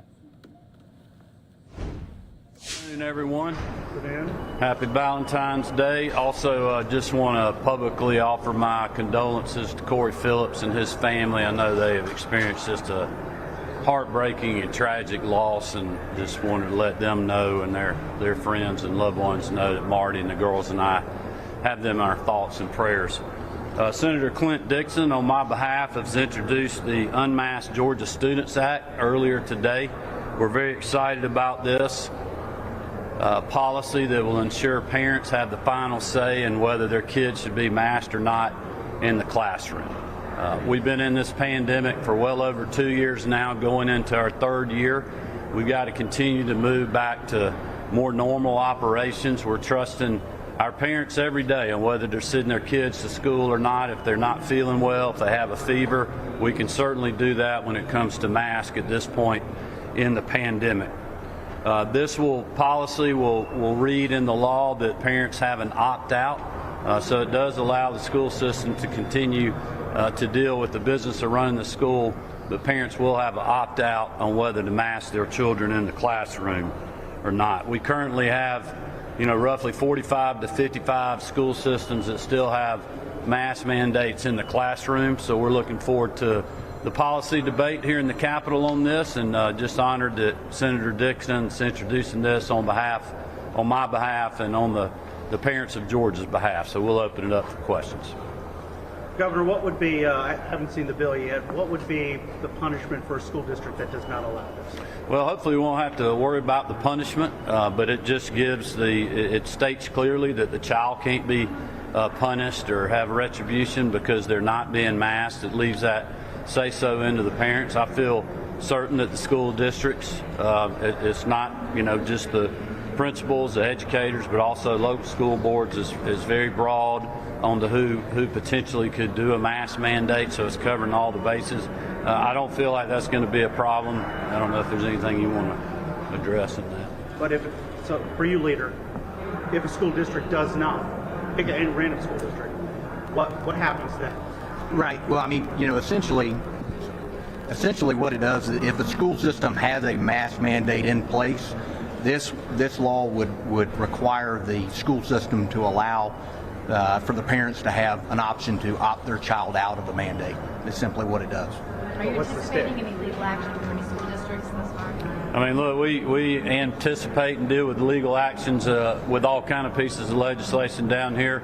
I would remind you that we even have the Biden Justice Department suing us over the Elections Integrity Act, where it's easy to vote and hard to cheat. So, you know, that's not how we legislate. We're trying to do the right thing for our parents and for our children, and it's past time to do this. Governor, does the General Assembly have the legal constitutional authority to be able to mandate this over local elections? I believe that we do, and that's why we're moving forward. How soon will this take effect? It'll take effect upon signature, I believe, is the way we got it written in the bill. Governor, why would the bill be repealed on June 30th, 2023? Well, we felt like having a short window. We're not obviously going to deal with a global pandemic for the rest of our lives. As you all know, I have been a local control governor working with our school systems to help get kids into the classroom. I have great respect for that, but I also believe that when you have schools out there that have a mask mandate but then allow visitors to come in unmasked, what is the point? There are some who have expressed concerns about the fact that maybe Omicron wasn't the last variant. We might see another variant right in time for school next year. How do you address that? Well, we certainly could. Look, I think we're going to see different variants. I mean, this isn't going to just end and be gone forever. We're going to have to deal with this, but we got tools to deal with it now. This isn't saying that parents can't make the decision to mask their kids. It's just giving parents an opt-out for those children that have parents or the kids themselves that are tired of wearing a mask, that are tired of, you know, really the hypocrisy that we're seeing in schools across the state. Governor Kemp, does the CDC have any decision-making when you talk about this decision about this app in terms of health guidance for not just students, staff, but other people? Why now? Why now? Because we've seen that school systems are being, you know, the height of hypocrisy, having mask mandates, but then allowing visitors to come in without mask mandates. I mean, parents are beyond frustrated, especially with young children in the classroom. We should trust the parents, their medical providers, with the health of our children at this point in the pandemic. I mean, this is something that I've been very patient on, but it's gone on way too long. Last question. So is this directed specifically at Stacey Abrams? You've talked about the toxicity. No, look, this is not directed at any one person. It's just directed at this time in the pandemic, the hypocrisy that we've seen. Obviously, there's people in our state and in our country that have made rules, that live by different sets of rules. And the public, I think, is just tired of that. I mean, people are beyond frustrated. They want our kids in the classroom. At this point in the pandemic, we should leave it up to the parents to deal with the health of the child, and that's what this simple legislation does. Thank you. Okay, Georgia Governor Brian Kemp there saying that it should be left up to parents whether or not they decide if they want their children masked in schools. I'm Andrew Kraft. We're going to take just a quick commercial break. More headlines on this Monday in 2 minutes.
Welcome back here to Live Now from Fox. Live Now look at the White House a little bit after the top of the hour, 7:03 p.m. there in Washington, 5:03 here in Phoenix, Arizona. We'll have a lot more news out of Washington, including the worsening situation between Russia and Ukraine. What will happen the next few days will tell. An invasion is imminent, and we have you covered. We'll be speaking with many national security experts, former diplomats, on how they see this unfolding. Right now, though, we do want to update you to a story that we had been following extremely closely, and that, of course, is the Brian Laundrie, Gabby Petito case. After this exclusive video.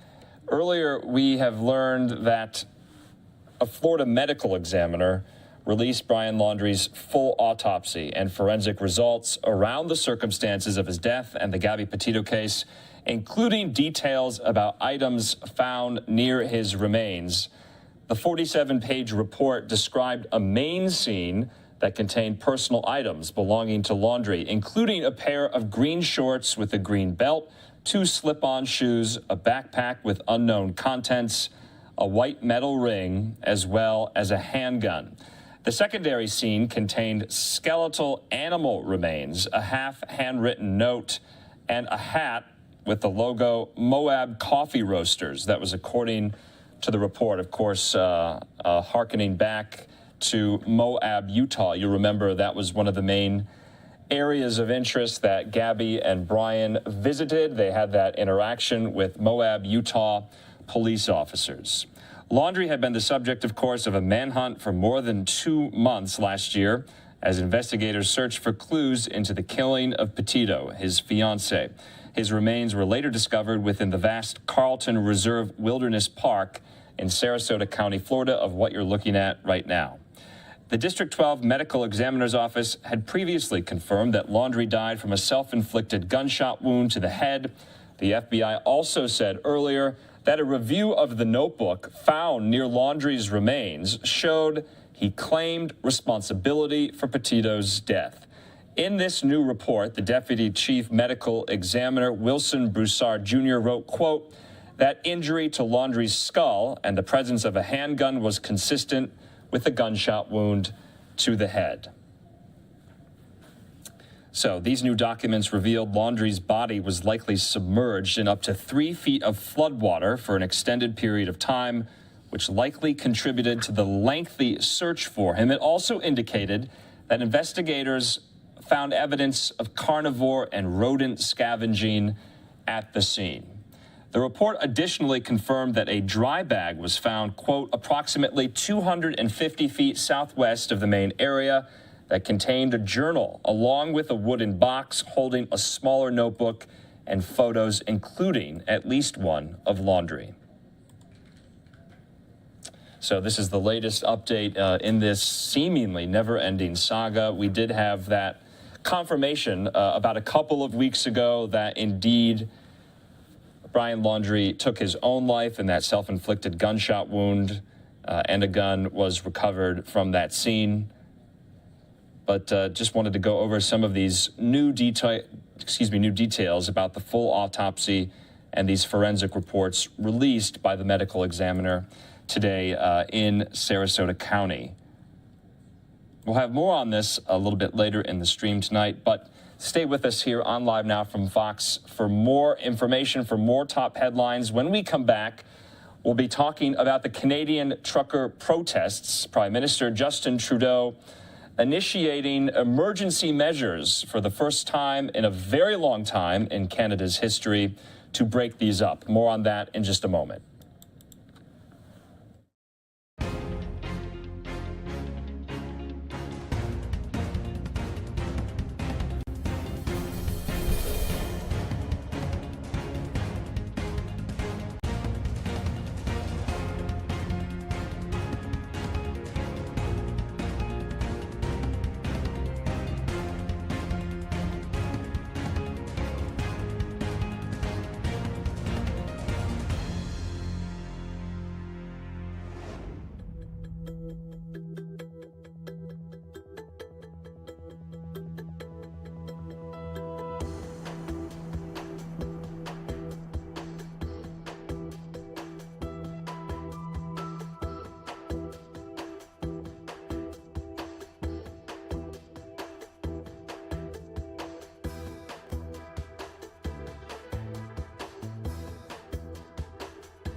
Welcome back here to Live Now from Fox. I'm Andrew Kraft on this Monday night. Right now, though, we want to focus on the growing protest movement of Canadian truckers there to our friends in the north. Let's hear from Fox correspondent Alexis McAdams on the status of these protests. Remember, over the weekend, police cleared the Ambassador Bridge, traffic now flowing on that main artery between the United States and Canada. But this story is not going anywhere. Here's this report.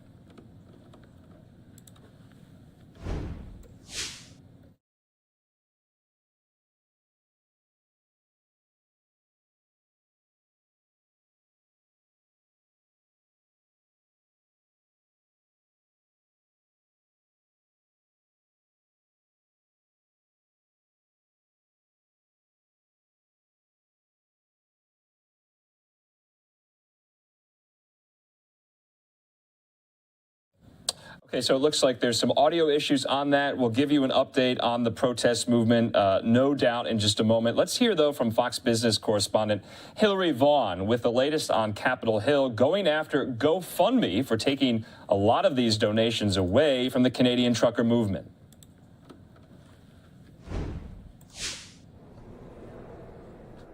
Republican lawmakers want more information and even a hearing looking into why GoFundMe made the controversial decision to single out Canadian truckers, part of the Freedom Convoy, protesting vaccine mandates in Canada, saying it's another sign that big tech is biased and uses platforms to punish those who have views they don't agree with. House Minority Whip Steve Scalise and House Oversight Committee Ranking Member James Comer calling it, quote, selective discrimination.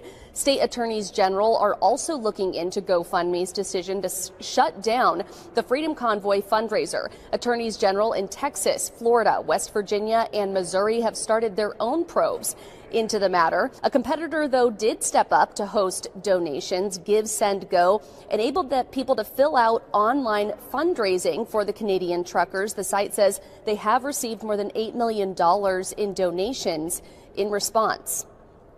This was a huge PR mistake by GoFundMe. Our platform is booming. We haven't seen this much business. People are vowing to never use GoFundMe again because of the ideological stances that they're taking. We take a neutral position. We allow people to fundraise. But there is another snag. That website was hacked overnight, and reportedly the names of people that donated to the fundraiser have been exposed online. In Washington, Hillary Vaughn, Fox News. Hillary, thanks so much for that update. Right now, though, let's hear from Prime Minister Justin Trudeau, also some of his other cabinet ministers, because earlier today he invoked emergency powers to quell these paralyzing protests as, you know, truckers and others are angry over these COVID-19 restrictions. We also heard from Ontario Premier Doug Ford that he'll be lifting a lot of these COVID restrictions in the next 2 weeks. So that seems to be some good news to truckers who've been protesting them for about 2 weeks now, though. Trudeau today invoked Canada's Emergencies Act, which gives the federal government broad powers to restore order. These include plans not only to tow away their rigs, but to also strike at their bank accounts and their livelihoods. We're going to hear from Prime Minister Trudeau himself about this historic move. This has not been invoked in probably the last 50 years. Let's listen to Trudeau from earlier.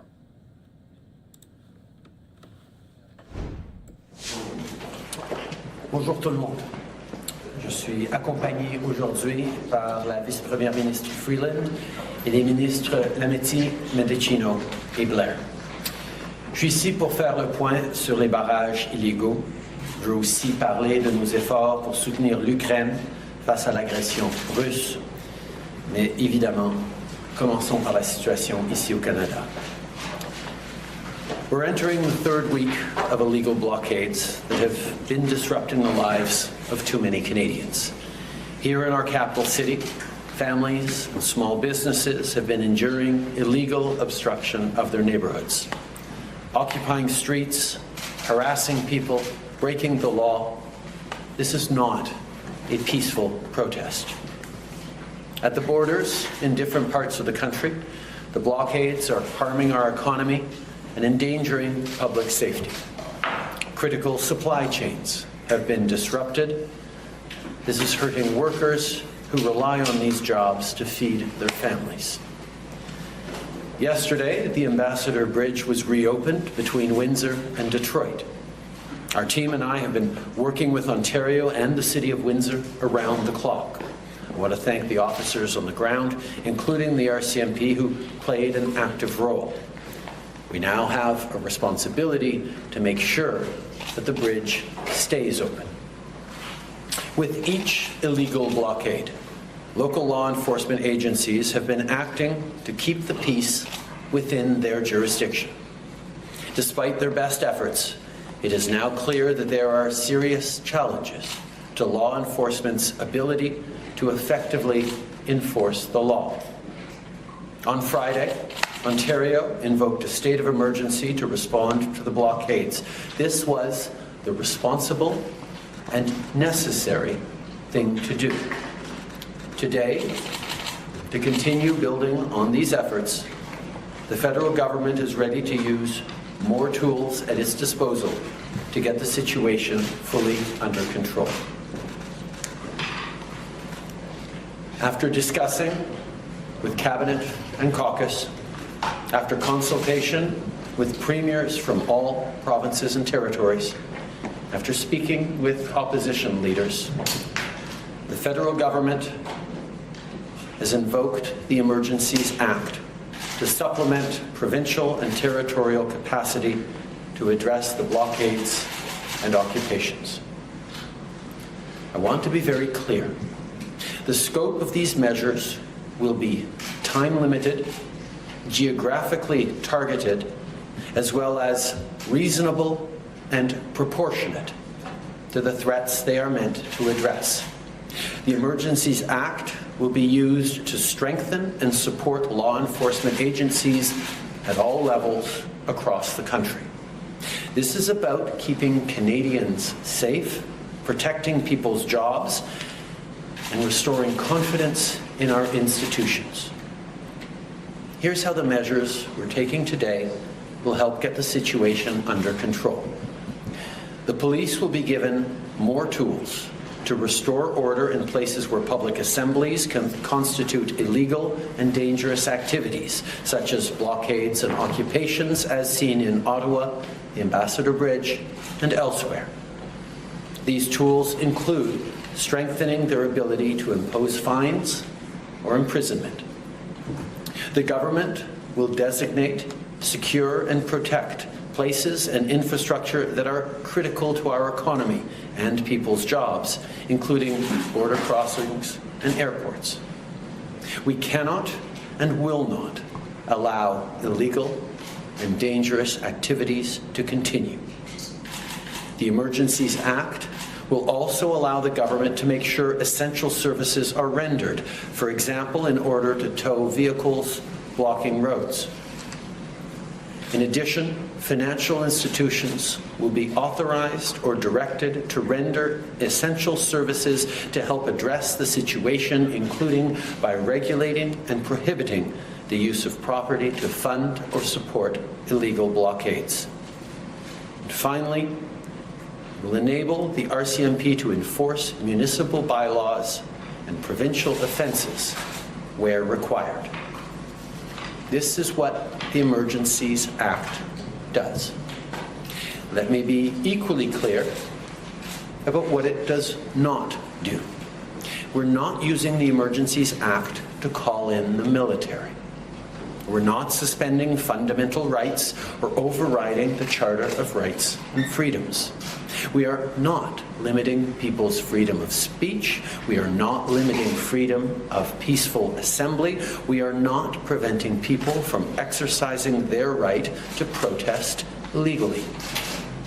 We are reinforcing the principles, values, and institutions that keep all Canadians free.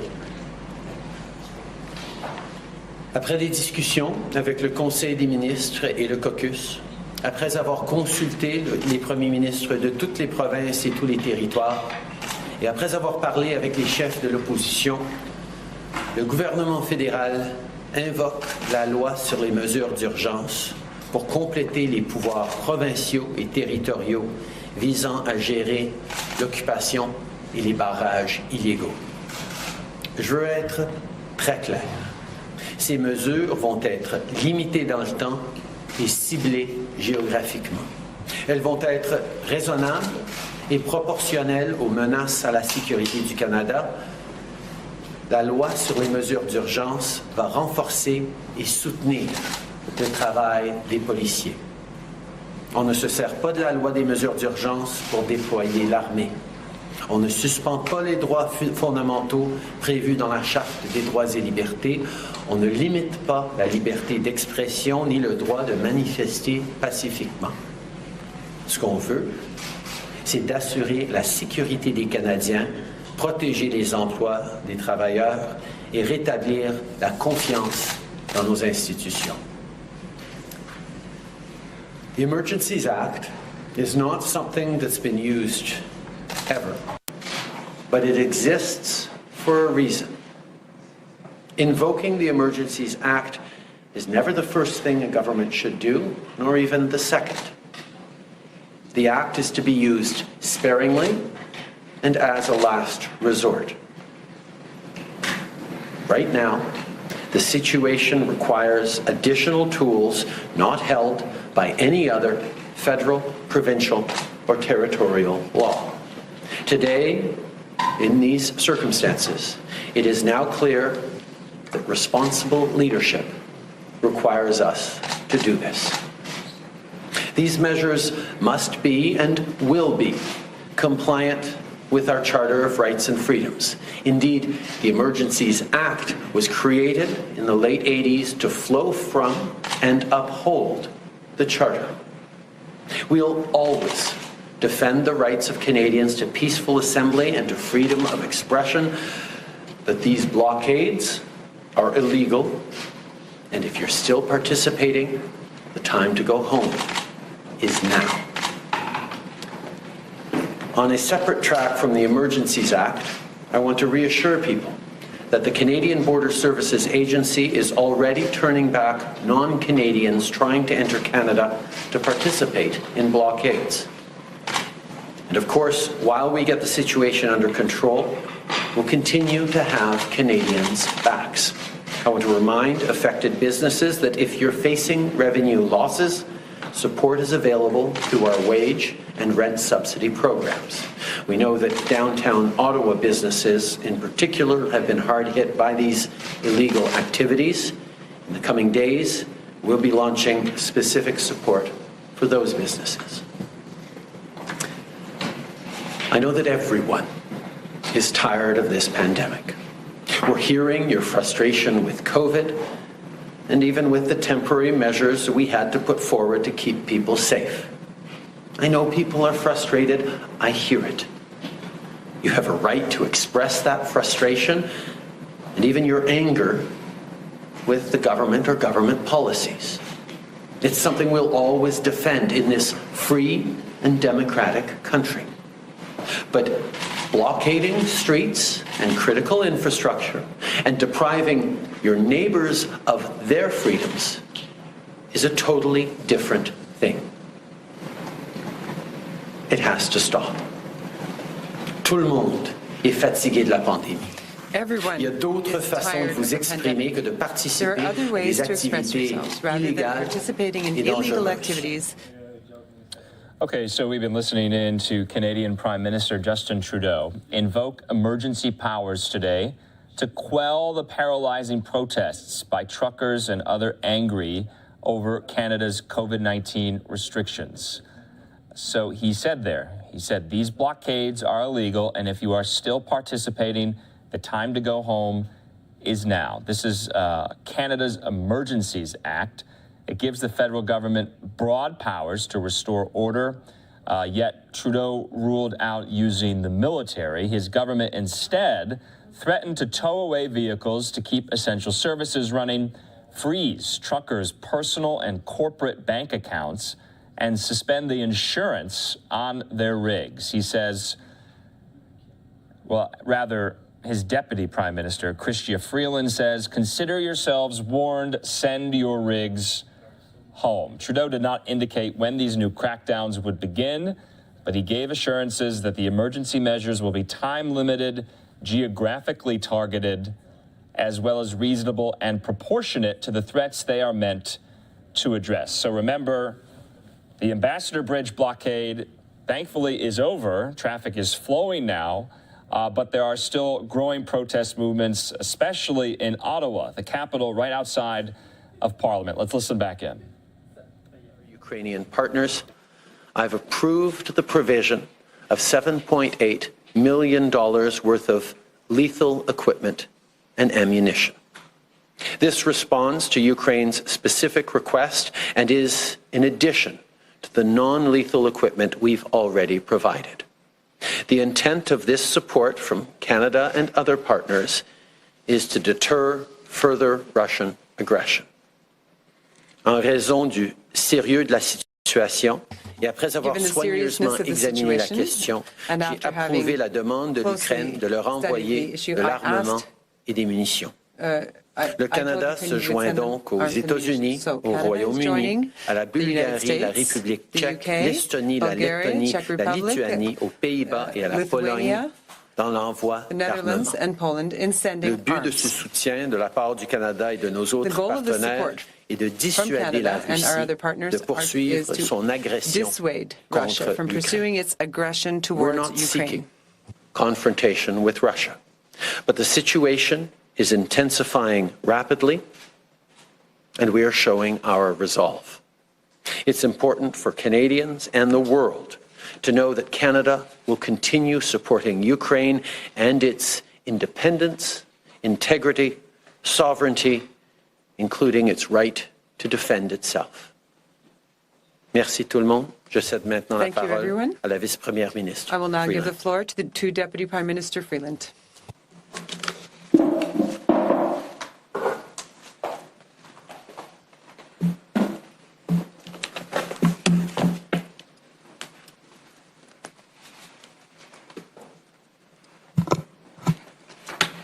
Merci, Monsieur le Premier ministre. Thank you, Prime Minister. Bonjour tout le monde.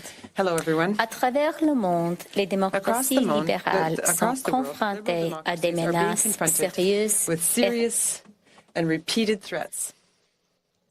Perhaps we thought, and we perhaps even hoped that Canada would be spared. For the last 2.5 weeks, we have realized that this is not the case. This siege and these blockades are causing major damage to our economy and are harming our democratic institutions as well as Canada's reputation in the world. International confidence towards Canada as a good place to invest and do business has been shaken. Barricades are doing great damage to Canada's economy and to our reputation as a reliable trading partner. The blockade of the Ambassador Bridge has affected about $390 million in trade each day. This bridge supports 30% of all trade by road between Canada and the United States, our most important trading partner. In Coutts, Alberta, about $48 million in daily trade has been affected by the blockades. In Emerson, Manitoba, about $73 million in daily trade has been affected by the blockades.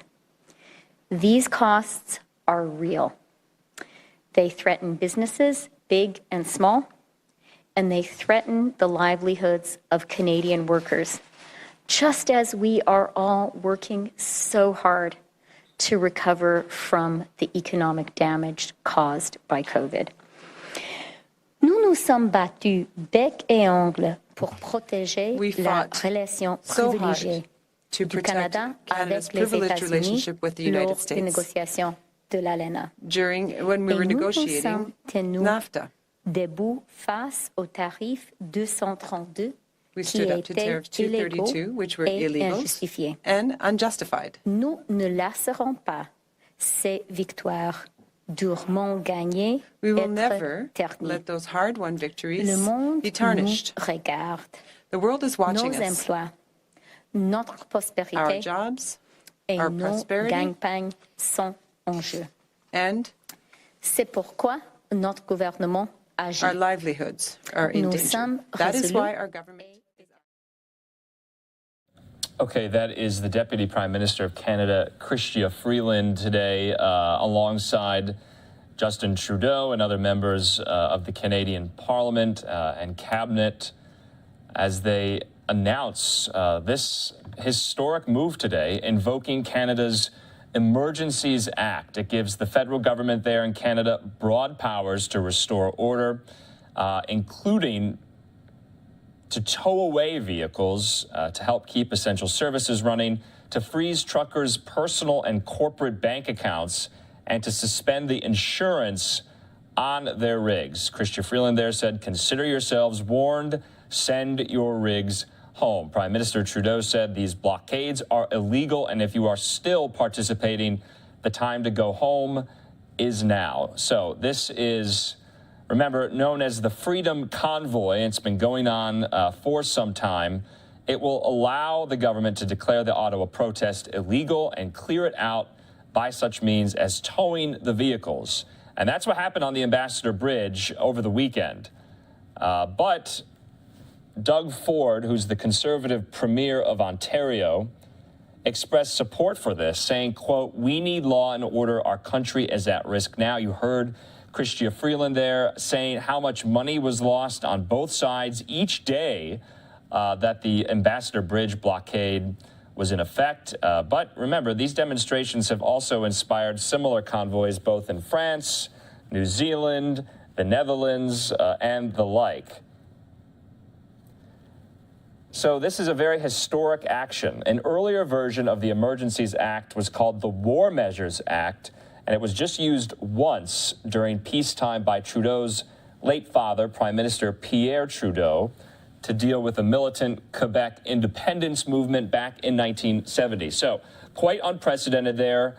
This hasn't been used since Justin Trudeau's father was last Prime Minister to get under control that separatist movement with the Québécois. So we'll be continuing to follow all of that here on Live Now from Fox. I'm Andrew Kraft. We're going to take a quick commercial break. When we come back, we'll have an update from law enforcement officials on those reported stabbings in Katy, Texas, at that park there. Remember, we were showing you the aerial pictures of the police and emergency management response. Well, police now speaking out. More on that after the break.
Welcome back here to Live Now from Fox. At least 4 people are injured in what officials suspect was an after-school brawl involving Katy, Texas ISD students at a park in Katy, Texas.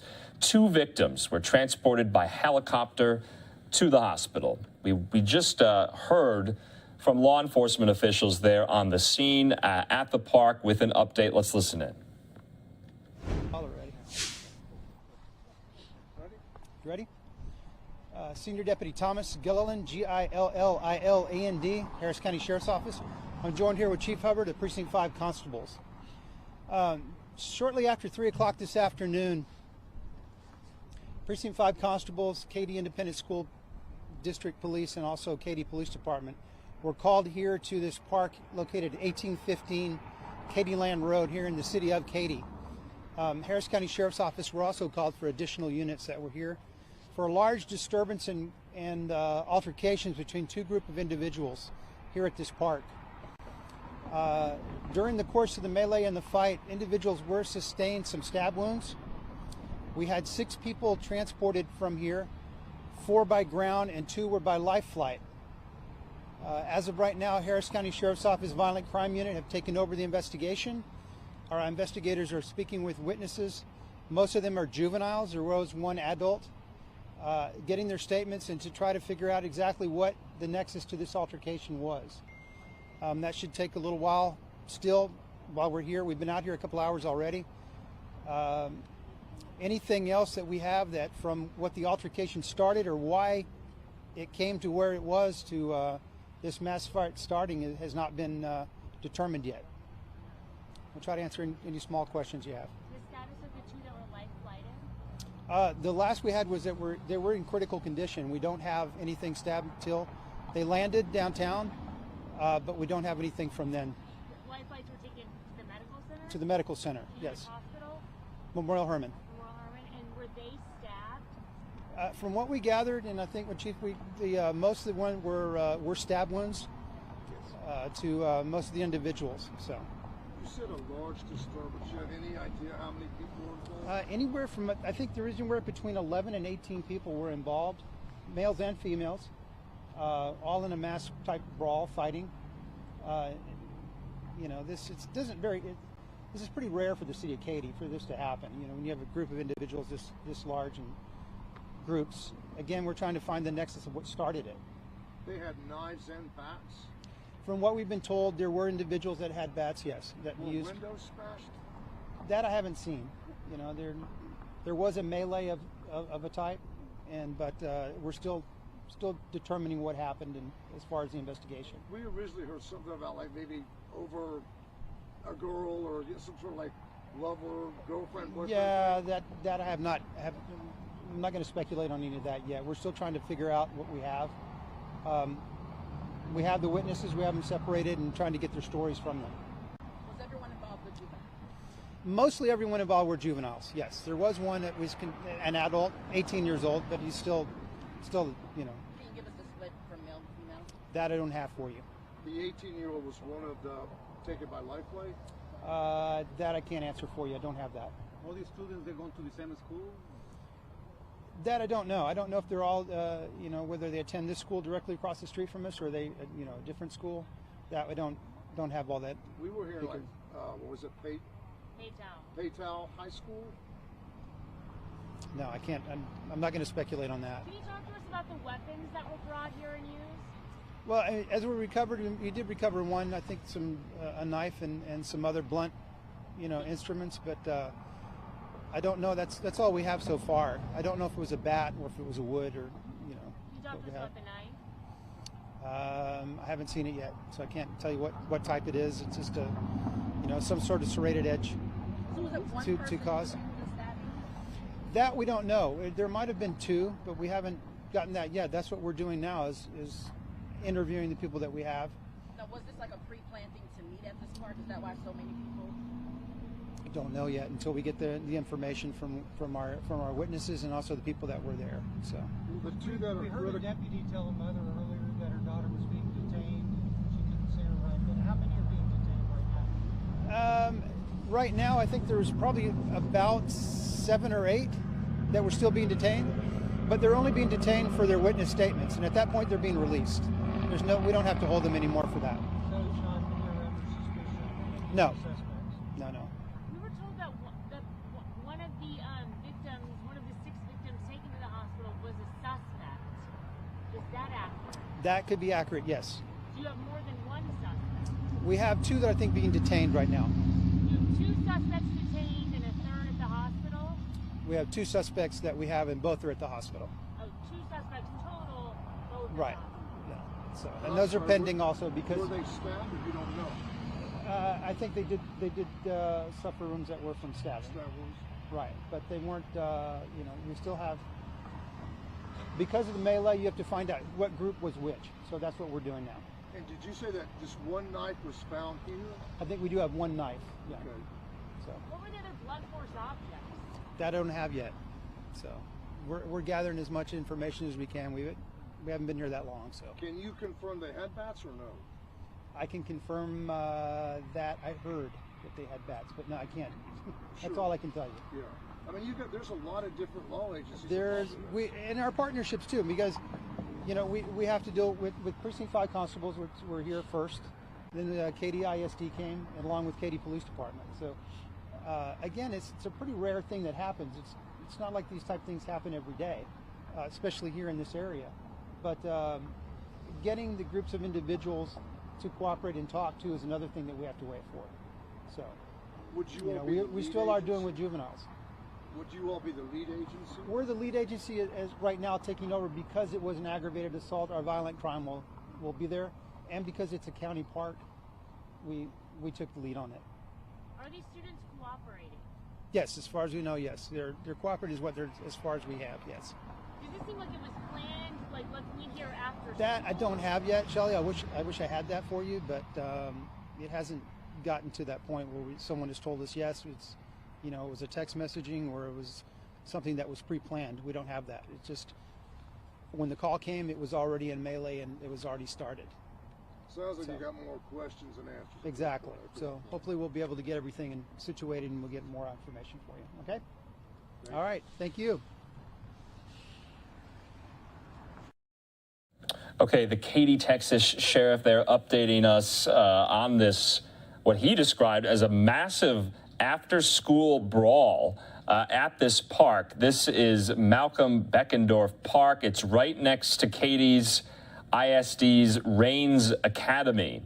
And at least 4 people are injured in this fight, in this altercation, 2 victims of which were transported by helicopter to the hospital. 2 suspects are in custody, but they're at the hospital being treated for their injuries. They say a juvenile and an 18-year-old were transported via life flight in unknown condition. They say 1 suspect suffered a dislocated shoulder, and another suspect was also transported to the hospital with a cut to the hand. Some people took bats to the park, started smashing out car windows, and you heard there, this fight was allegedly over 2 girls. As we know, today is Valentine's Day. That could have been somewhat of a precipitating factor to this massive brawl there outside Houston. I'm Andrew Kraft. Thanks for being with us. We're going to take just a quick commercial break, but when we come back, we'll be looking at the sport of pickleball. It was quite popular. It still is very popular because of the pandemic, but it could be America's fastest growing sport. So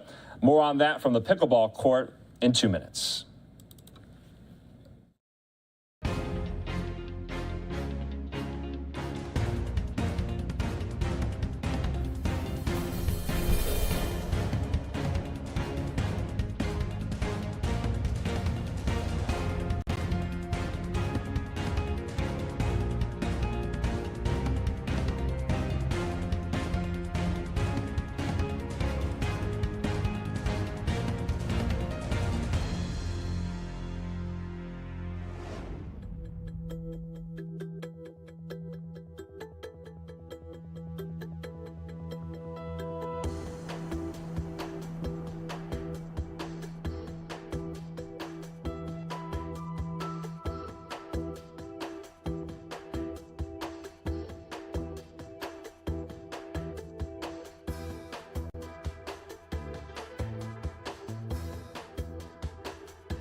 And welcome back here to Live Now from Fox. Well, you were probably all watching the big game last night, the Rams getting a victory. We're going to hear from some officials there in Los Angeles and from the NFL commissioner in just a little bit, because right now we want to talk about yet another sport. You know, all of us had so many hobbies and distractions to get us through the pandemic, and we're seeing some light at the end of the tunnel now that these Omicron cases are going down quite rapidly. But one of America's fastest growing sports has food in its name. Pickleball mixes parts of tennis, badminton, and ping pong. It's actually gotten more popular during the pandemic. Joining me now from a pickleball court up in Washington State, Fox News multimedia reporter Jake Karolexik with the look at how this sport is growing quite rapidly. Jake, what did you learn? And did you get to play the sport?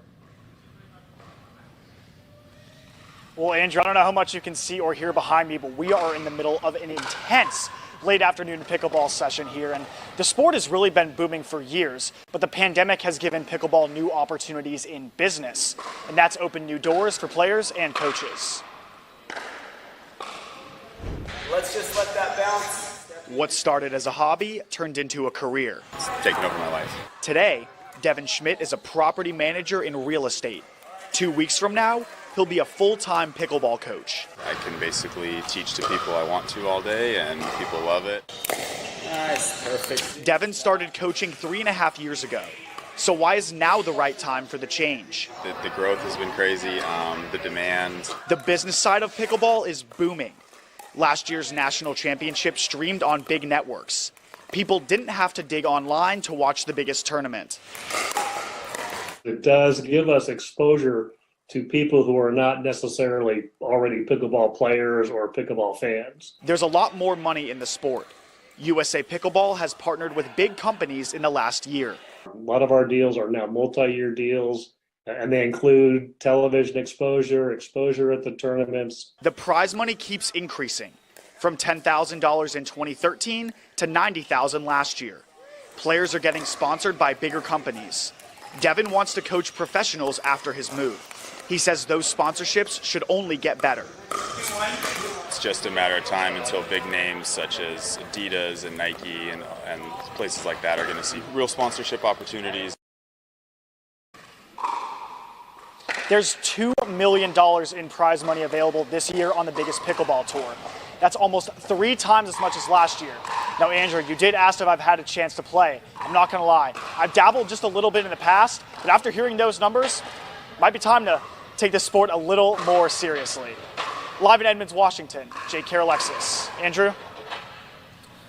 You know, Jake, I'm a big tennis fan myself, and I have never played pickleball, but I know it's getting really popular, like you said. Maybe with some of the players you've spoken with, what would lead some of them to, pick this up rather than just play tennis? Well, Andrew, it's funny you ask that because a lot of people who have picked up pickleball are tennis players, right? There are similarities. I don't want to ruffle any feathers here because they are very different. The strategy is very condensed. I played tennis in high school, so I've definitely seen some of the differences in playing. They picked it up because, it's really just, tennis is very popular as a lifelong sport. Pickleball is just a smaller scale. It's easier on the body. It's less about technique and more about coordination. It can be picked up pretty quick, and like we've seen, it's really growing, and those opportunities are all throughout the country, but especially here in the Pacific Northwest. A lot of courts, a lot of chances to play, and some great opportunities for hands-on instruction. All right, Jake Karolexis there live for us in Edmonds, Washington. Jake, it'll be interesting to see, the next year, 5 years, how the trajectory of this sport unfolds. Absolutely. Thanks, Andrew.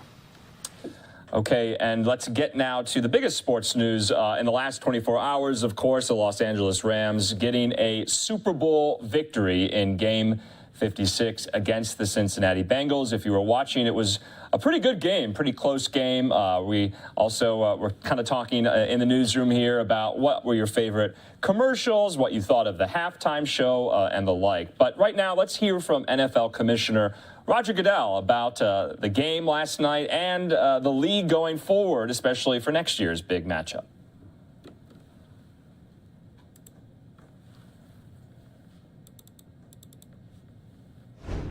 Super Bowl MVP last night with his performance.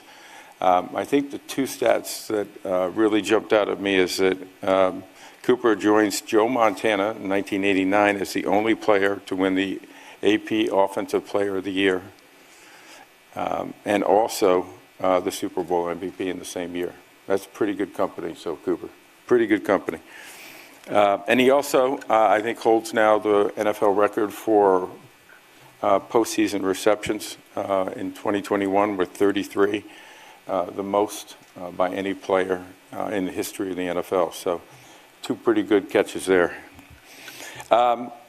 We are thrilled again, and I'm going to ask, I think, Coach to come up first, and we'll take a couple of pictures, and then you can hear from Coach. You want to hold it? It's yours now.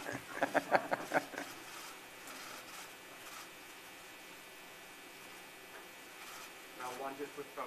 Awesome. Perfect. You okay? Oh, yeah. Yeah, this is torture. Thanks, Coach. All right. You want me here, Brian? You're good. Okay.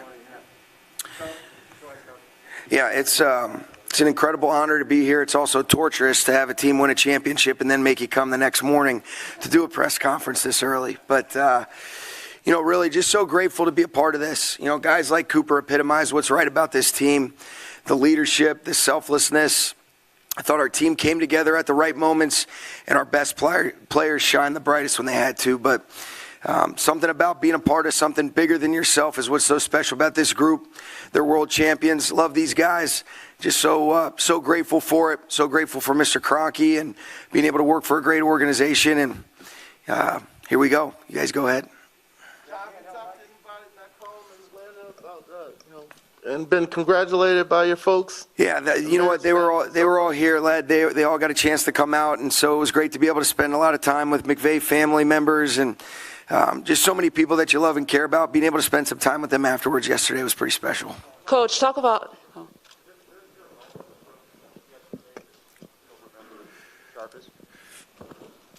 It all was pretty special, Kevin. I think the one thing that you definitely remember was fourth down when you realized they came out in the shotgun and it looked like they were going to throw the football. The play that Aaron made on third down, you felt like he was going to make an impact on fourth down too, and for him to close it out the way he did was pretty special. Coach, Melissa Thomas here for Florida National News right here. All right.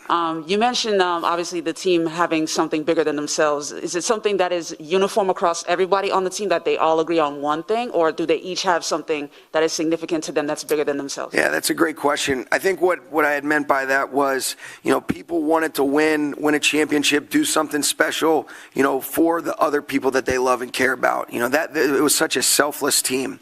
In a lot of instances, we're all kind of innately selfish, but I thought this was the most selfless group I've ever been a part of. They played for one another, they trusted each other, and I think they picked each other up through good and bad, and that's what I felt like, you know, made us so special. Sean, good morning. Congratulations. Thank you. Federico Olvera from Damebola, Mexico City.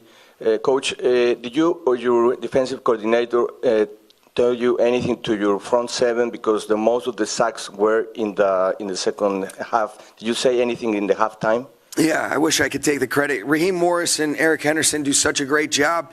And really, I thought we got some more opportunities. Our defense played outstanding in the second half. With some of the things that we weren't able to do offensively, I thought they kept us in the game.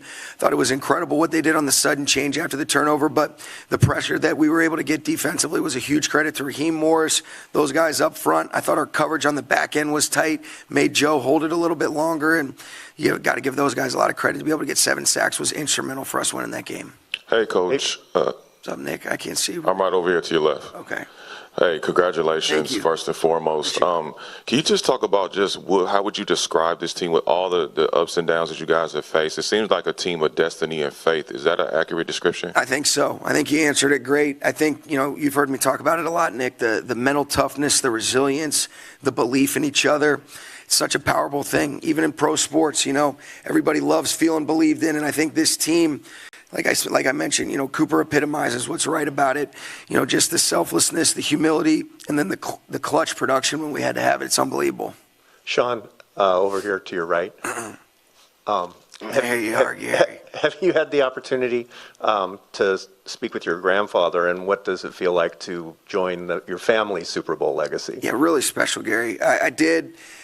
He means so much to me. I wouldn't be in this position if it wasn't for the legacy that he set for our family. You talk about a class man that treated people the right way, earned every single thing that he got. I'm just so grateful for him, Gary, and it was pretty special. And to be able to, I want to be able to give him a ring. He's got 5, and I've mentioned to you before, he gave 3 of those away to his 3 sons, and to be able to, know that he is so instrumental in me being able to even get a chance to coach in the NFL and be a coach, it's pretty special. Hey, Coach, Cameron Buford here, Los Angeles News Observer, straight ahead. Yep. Hey, I want to ask you, this last night didn't happen just yesterday or over the last 2 weeks. You've been at this journey for a couple of years now. So how does this feel finally getting to the mountaintop? And then along the way, you've brought along a lot of coaches and teams around the league are kind of looking at you as putting you on a pedestal as a good coach who knows what's going on and bringing a lot of young talent into the game. How does that feel to you now when becoming a champion, a Super Bowl championship coach, and then having teams model their game and their success after what you've done? Yeah, I think the first thing is I've been surrounded by great people. Number one, when you get around great players, great coaches that are all committed and working in the same direction, pulling that rope in the same direction, good things can happen. And I think each team is a new team every single year, but when you have the right foundational pieces like Cooper, like Whitworth, you had a player like Stafford, you have Aaron Donald in place, the list goes on and on. You just feel grateful to be a part of it. And so because of those guys' success, other people get opportunities to grow. But, I think we've been able to bring really good people in our building, and that's what it's about, surrounding yourself with people better than you. And I think that's how you grow, and these special players really set the tone. Sean, to your left. Jason Leisure with the Chicago Sun-Times. How long did it take you to really take ownership of this team and feel like things were running the way that you wanted them to? And how did you see the effect of that during this championship season? I don't know if I look at it like that as much as I think there's been great collaboration really since I got on board, whether that was myself and Les and Kevin Demoff and Tony Pastors, a willing owner like Mr. Kroenke to support the decisions and things that we felt like are in the best interest of our team. But I think we've made a lot of good decisions to bring in the right people. My dad said this before, and I think it's so true. When he was in the advertising sales, he used to say we compete with our products, but we win with our people. And I look at it for us as, we try to compete with our schemes, but we win with our players, coaches, people in our organization. And that's what's been right about the Rams.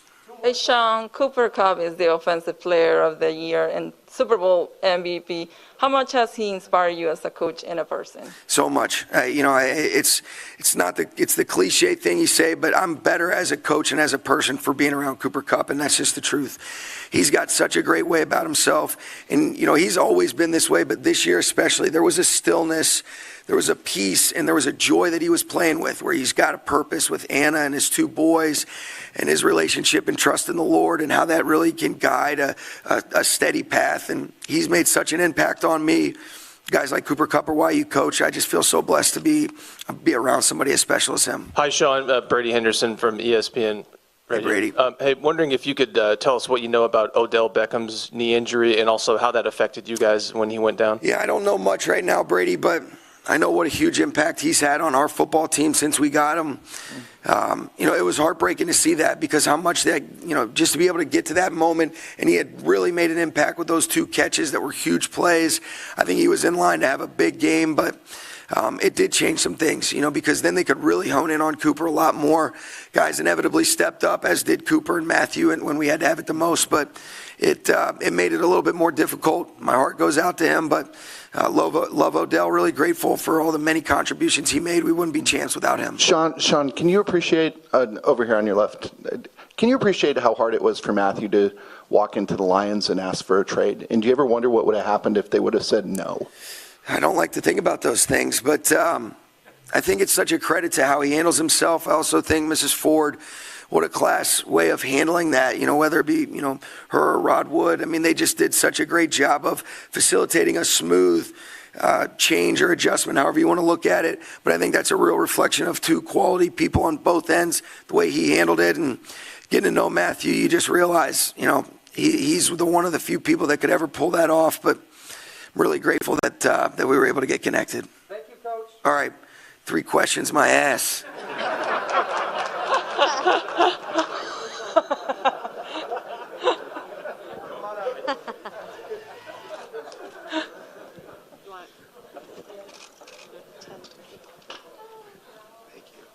Here you go, sir.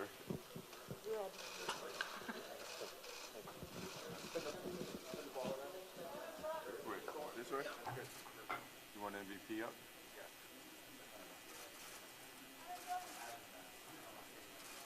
Yes, you're thinking for yourself. Oh, yeah, I think so. And you put it right on that. Good?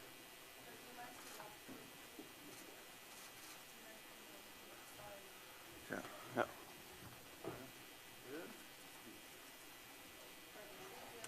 Yeah.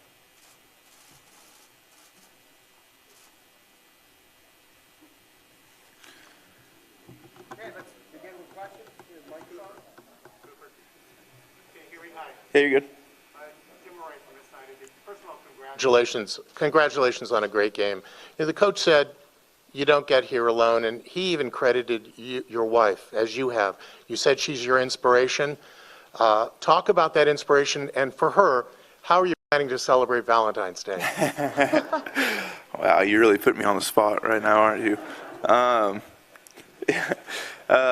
You know, I think you guys got to see a little bit of, you know, our history, what she's done for me kind of through our time together. You know, we started dating senior year in high school, what she was for me and kind of as I was going through college and allowing me to kind of focus on football and providing for us when, you know, not many people are married as sophomores in college, but, you know, we believed as, you know, when you get married, you separate from your parents and you got to figure out your way on your own. And, you know, for her to be able to do that, for her sacrifices that she's made for so long, you know, I just think she deserves the world. So I'm just incredibly thankful for her and everything she's done for me. And I'm sure if we've got something fun planned. I don't know if it's going to happen today. We might push Valentine's Day back for us a few days. Cooper, I'm over here. Congratulations, first of all. Thank you. We always talk about adversity and how it makes you stronger. You talked about the vision you had after the last Super Bowl and that you would come back and be MVP. Just to tell us where that strength comes from. Yeah, well, that is like Coach touched on a little bit. That's my faith. That's, you know, the most important thing in my life. Believing that, you know, I have a purpose here, that I was placed with a intentionality of exactly where I'm supposed to be. It just gives me a peace. It gives me so much peace being able to play from a place of knowing that the victory's already been won. There's no pressure to, you know, strive to succeed on anything. You know, I get to, you know, just step into every single day and just enjoy the process, enjoy every moment. You know, just be fully who I am and not fear failure in any way, but just be able to, you know, pursue success and know that, you know, whatever happens is, it is what it is, and just be able to enjoy it and enjoy the people I'm around. Cooper, right here in front. Melissa Thomas of Florida National News. I noticed the Disney shirt, so I wanted to ask you, are you headed to Disney World next now that you won the championship? I think we're going to keep it in LA and head over to Disneyland. Okay, gotcha. Yeah, I think the cross-country trip's not happening today. Cooper. Yes, Cooper, right over here. To your left. There we go. First of all, congratulations to you and to your entire family on everything you've all accomplished. Secondly, you're a team that recently moved to LA. How important was it for you all to win this Super Bowl, for your fans and those that believed in you, who remained faithful to the franchise, and those newcomers that we actually got to meet yesterday, a few that lived around Inglewood and now are fans of yours? Yeah, you know, I think it's been such a cool thing. You know, I think the original LA Rams fans, you know, have kind of grown up. They were younger when LA was here, and now they've got families of their own. And so now be able to come back to LA and, you know, those fans that now their parents have been Rams fans for a long time, and, you know, parents, grandparents, whatever it is, and now being able to raise up a new generation of Rams fans as well, and to be able to, you know, in 5 years, be able to bring a championship home to this city, I think that's just, it's a great thing about the city. It's what the city demands. And, to be able to bring that home, first year opening up SoFi with fans, being able to win it at home in SoFi, there's just, I don't know if you could have written it any better. Coop, congrats on the win, first off. I wanted to ask you, obviously OBJ went down in the first half. You and Matt Stafford essentially took over the game on that game-winning drive when you couldn't really get anything else going. How did you and Matt just kind of accomplish that and get down to the end zone and score that game-winning touchdown? Yeah, we talk a lot about just being able to do your job. Through a little bit of a lull there, kind of leading into halftime, and then through that third quarter, we just needed to stay the course, keep pushing, keep trusting in the details of things, and believe that regardless of whether the ball is coming to you or not, you can have an impact on the game, especially at receiver. Playing the game within the game and understanding, hey, just because of this coverage contour says I'm not getting the ball, being able to run routes and try to get a feel for how a DB is playing you. And then when it comes time, eventually that coverage is going to dictate that you get the ball and you've set your DB up. You've worked on different releases. You've set them up in a way that when it's time, you'll be able to make that play. And Stafford and I have spent a ton of time together. I think I was actually adding up in the car on the way here. Just the extra time outside of the obligatory time was north of 500 hours this season. And so you spend that much time together, just being able to talk football, talk about the preparation. The time you have focusing on that kind of stuff, you get in those moments and, just become second nature. Cooper, congratulations, first of all season we could see the focus of this team on this one goal of winning yesterday. Was it as good as expected or much better? Yeah, I think just to be able to get to that place, there's so many guys that were so deserving that, they deserve to win a Super Bowl. And you talk about someone like Eric Weddle, and what the respect he's had for this game, the time he's put in, for him to come back after a time. I mean, what an incredible story of his. But to be able to send him off the right way, I mean, you talk about someone like Andrew Whitworth, who has done things right for such a long time.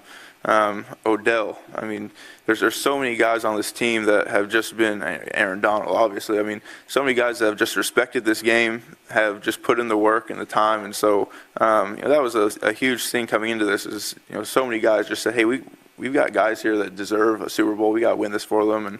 And, Coach touched on just how guys play for each other. And that's what kind of makes this team so special. Cooper, how amazing does this championship feel, considering where the team was the week after Thanksgiving when you'd lost 3 in a row? You weren't beating top teams. What did you really feel at that point?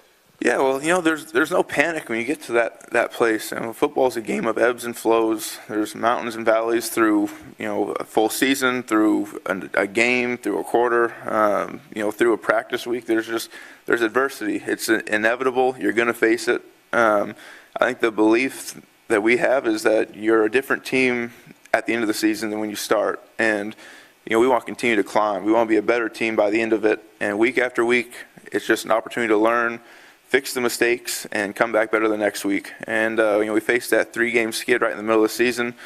I think a lot of the times you get into a place where, that isn't the mentality. That's when the finger pointing starts happening. You feel like you got to start, starting from scratch, rewriting your process and changing things. But, we believed in what our process was. And, Vaughn touched on, I think, coming over. It's just, win or lose, we're going to find ways to get better and just keep staying the course, take things a day at a time, 1% better every single day, keep stacking blocks, and trust that, we're going to find a way to turn this thing around and, find a way to get on the other side of that win-loss column. And we were able to string together some wins and just continue to grow kind of all the way through. Cooper, Gary Klein from the Los Angeles Times. What are you looking forward to next season? I know you're still processing this, but looking forward to next season, do you think you guys are capable of repeating as Super Bowl champions?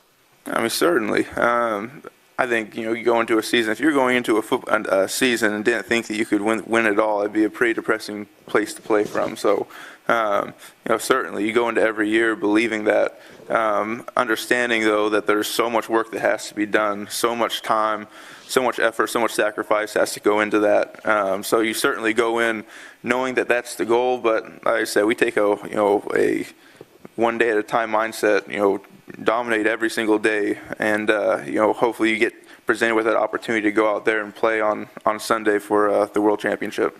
Hey, thank you very much. Thank you, guys.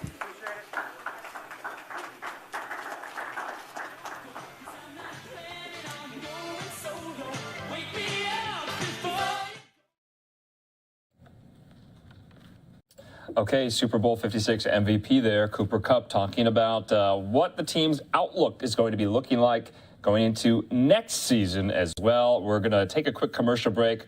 We hope to have a live report from outside of SoFi Stadium in the wake of the Super Bowl, getting kind of reaction, also gearing up for the big parade that's going to be taking place, I believe, on Wednesday for these celebrations, and they do continue. So more on that in just a moment.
And welcome back here to Live Now from Fox. I'm Andrew Kraft. We want to continue listening into that news conference today with some of these NFL officials, players, and coaches from the Rams, also Los Angeles officials, including Mayor Garcetti earlier this morning. You and Casey did an exceptional job showing off this city of angels. Excuse me if my voice is a little hoarse from celebrating yesterday. It was shortly after I became mayor that I sat down with Roger Goodell in my home, and we talked about the future of football in Los Angeles. And we said that the NFL needed LA, and LA needed the NFL. This was a broken heart story. If it was Hollywood, it would have been maybe a rom-com, but at least some sort of romance of jilted lovers who had somehow separated from each other. But it was our destiny to come back together. And I want to thank you, Roger, for the way that NFL not only bet big on LA, not just once, but twice with two great teams, but also found an amazing location. And I always said I wouldn't be an economic nationalist. And I want to thank you, Mayor Butts, for the work that you've done to make Inglewood a city of champions again. It's really amazing to see, and it was incredible to feel. And we felt it throughout the Southland. We felt it in our hotels. You ask the workers who are in our hospitality industry, places so hard hit over the last 2 years. We've all been through the darkest days of our life, and to feel the light that was here this past week was extraordinary. I want to thank, I know he's on a plane this morning, but my colleague, my brother Aftab Purval, the mayor of Cincinnati, an exceptional young man. 4 weeks into the job, I told him, you got plenty of years to win. This was before we won. This is my last shot, so do an old man a favor. But I look forward to seeing not only the Rams jersey on him at a press conference, but we did a different kind of a bet, and I want to tell him that LA is going to make good on our bet, because we said the winner would support the Children's Hospital of the losing city's team. And so, losing team city, excuse me. And so I encourage Angelenos to donate $23 to celebrate those 23 points we got, and go to CincinnatiChildren's.org. That's CincinnatiChildren's.org, the best children's hospital in the Midwest.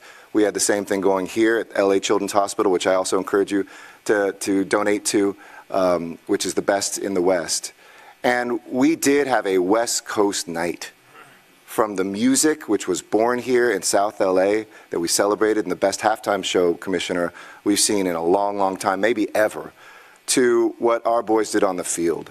And I want to thank this organization, starting with Stan Kroenke, congratulate everybody down, Sean McVay.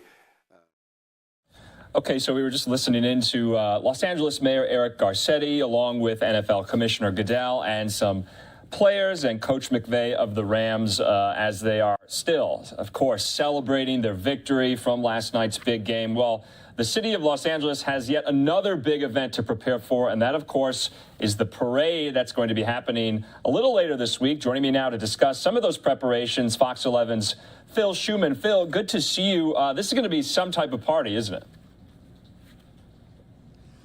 Well, the last time the Lakers were on the streets of Southern California, specifically downtown Los Angeles, there were more than 100,000 people. Now, 2 years ago, both the Lakers and the Dodgers won world championships, but because of COVID, there was no parade, so there's a lot of pent-up demand, and we're going to see it here in Los Angeles on Wednesday.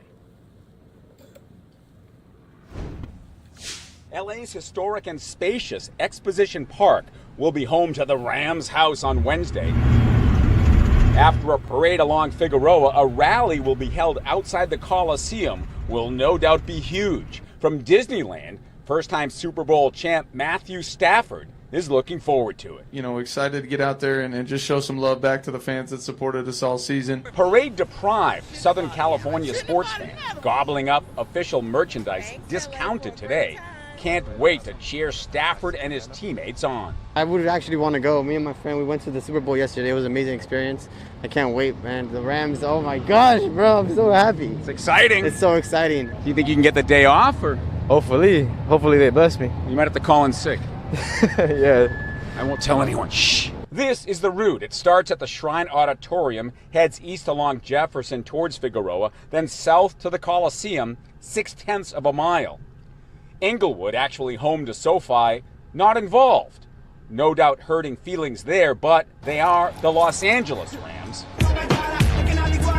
One of the last big public celebrations was a Lakers parade in 2009. After that, the Kings and the Sparks. Though the Dodgers and Lakers won titles in 2020, COVID ruled out those parades, something LeBron James well aware of, tweeting today, "We, Dodgers and Rams, should all do a joint parade together with a live concert afterwards to end it. City of Champions, congrats once again." And last night, Dodgers third baseman Justin Turner, "Hey Rams, when's the parade? We are locked out and available." So it was a party yesterday, Andrew, in Inglewood. It'll be another party Wednesday in Los Angeles. And Los Angeles knows how to do these things. Championships in recent years, the Lakers, the Kings of ice hockey, the Dodgers, of course, and the WNBA Sparks. Already preparations are well underway, and I'm sure we'll be visiting you again live from here on Wednesday with that story. Live in Los Angeles, I'm Phil Schumann. Andrew? Phil, thanks so much for that update. We'll be definitely showing the parade here on LiveNOW. Hope you had a good Super Bowl Sunday yesterday. Absolutely. Okay, right now we do want to take a quick commercial break. When we come back, we'll be talking about the increasing tensions between Russia and Ukraine as an invasion could be quite imminent any day now. More on that in 2 minutes.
Welcome back here to Live Now from Fox. I'm Andrew Kraft. We want to get into some of these other headlines, including the increasing tensions between Russia and Ukraine. We've been showing you the Pentagon press briefing, the State Department press briefing, also the White House briefing. The big news today, though, that the State Department has announced they are relocating the U.S. Embassy from Kiev up to Lviv, which is further away from the Belarusian and Russian flanks there, as these tensions are growing. Remember, we heard from Ukrainian President Zelensky today, kind of intimating that he says February 16th, Wednesday, is going to be known as Unity Day, kind of a tongue-in-cheek reference to many of his allies, saying that that is the day Russia plans to invade Ukraine. So we're going to be speaking with a lot of our experts about this going into the later evening hours. First off, let's get an update from Fox News' Caroline Shively on the situation.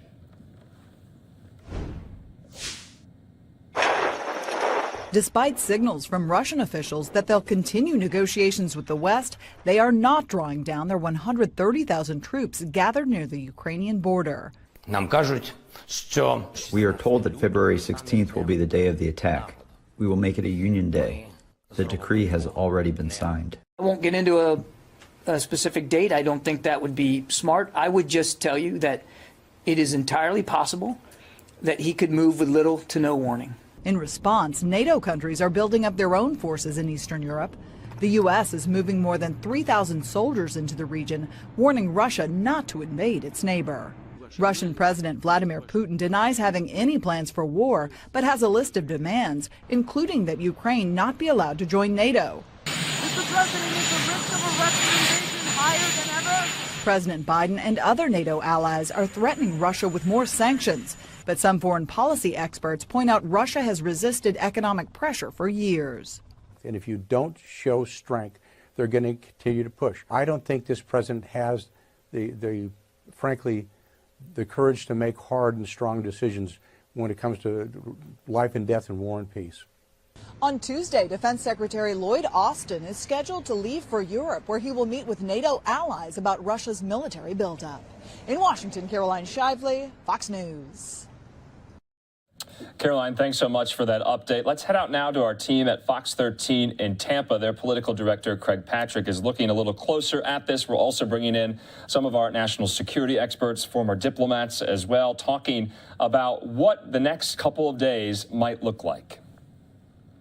Welcome back, everyone. I'm Linda Hurtado. And I'm Chris Cato. Let's talk Ukraine-Russia now. Developing at this hour, the U.S. is still saying that Russia could invade Ukraine at any minute. The Biden administration and U.S. allies in Europe are trying to convince Russia to back down. And the Russian government says it is open to more talking. So what can we read into that, and where is all this heading? Fox 13's political editor, Craig Patrick, in now to give us the latest on the situation. Hey, Craig. Well, hi there, Chris. You can read a couple of different things in that, can't you? On one hand, we're seeing a rapid escalation of the military buildup on three sides. Ukraine now surrounded, but at the same time, Russia's foreign minister saying they haven't exhausted diplomatic channels yet. So those two things appear to be in some conflict. It tells us that Russia's sending some mixed signals, either because it truly is conflicted and sees two different paths that it could take and maybe looking for an off-ramp to a peaceful resolution, or it's already determined to invade at this point and maybe trying to confuse us just by saying that in the lead up to an invasion. So either way here, either possibility, the United States military and the Pentagon, of course, are preparing for the possibility that Russia will, in fact, invade this week, and here's why.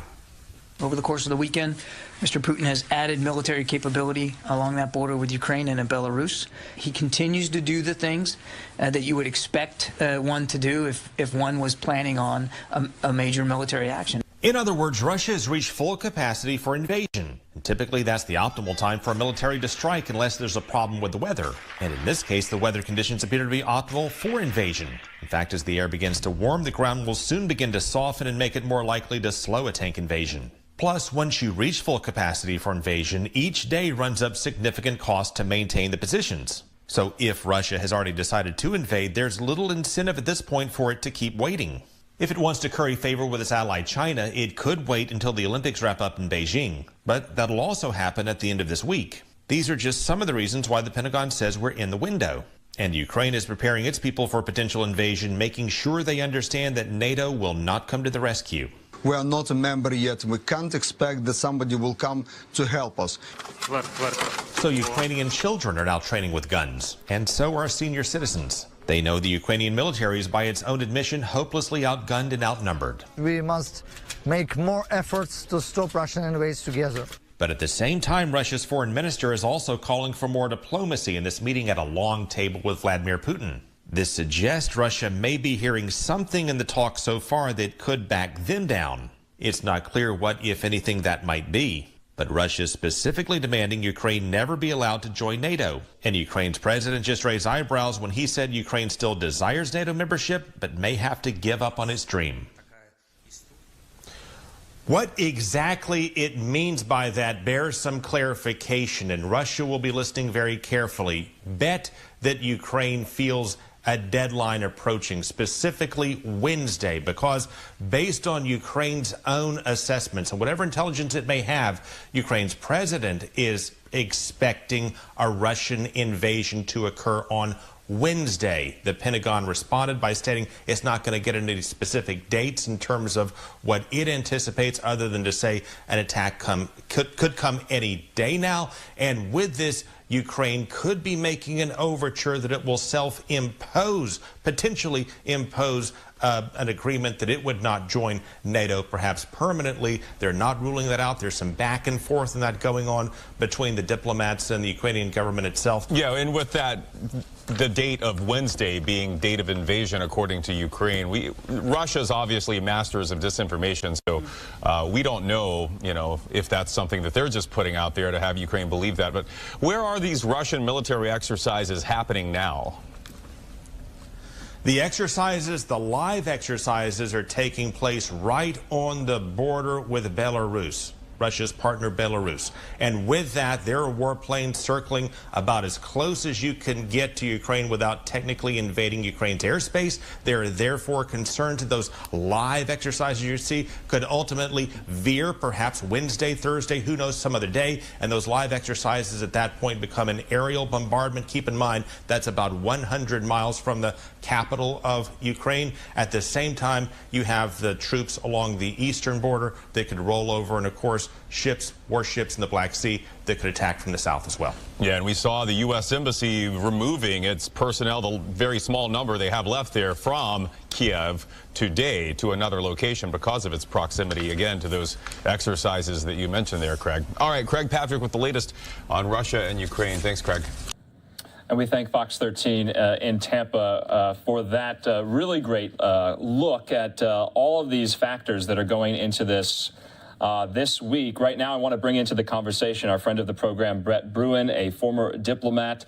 And Brett, you heard there from Craig Patrick down in Tampa with a really kind of great summary of what is going on. Let's get into it a little bit deeper, because that is kind of this magic number, this magic date we've been hearing today, February the 16th on Wednesday. Although Ukrainian President Zelensky today, there were reports that he might have been being, ironic, declaring that Unity Day, kind of like a tongue-in-cheek maybe message to allies. What did you make of the back and forth about his messaging today? Really, an invasion of your own country shouldn't be something you joke about.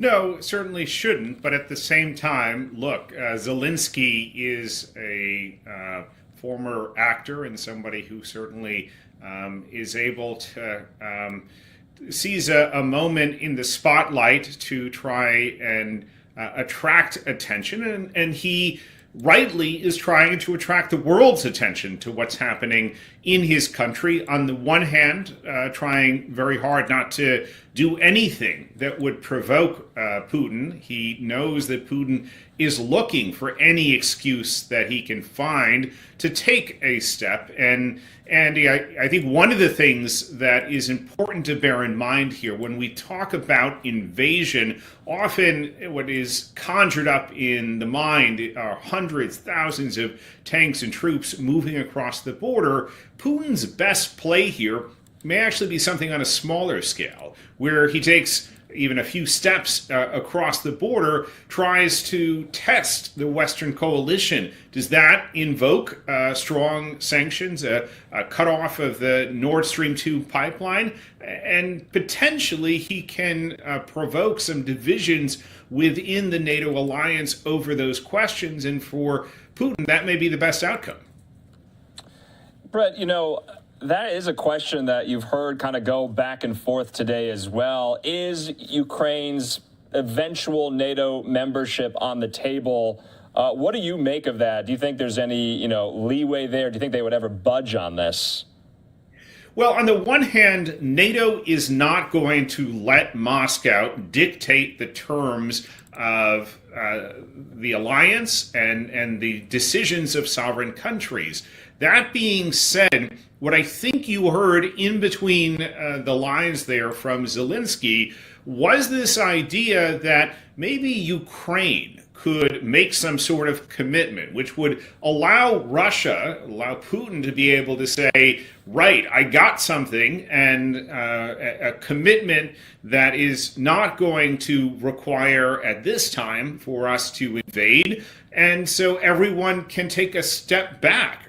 We may well have an 11th hour move from Putin where he says, as many will recall, the prospect that the U.S. was going to go into a direct confrontation with Syria after Bashar al-Assad used chemical weapons until Secretary Kerry threw out this idea that if there was this removal of chemical weapons and that was certified, somehow that would be enough for the U.S. not to conduct airstrikes against Syria. We may see a similar scenario here where an initiative such as what we heard today from Zelensky is seized upon as enough for Putin.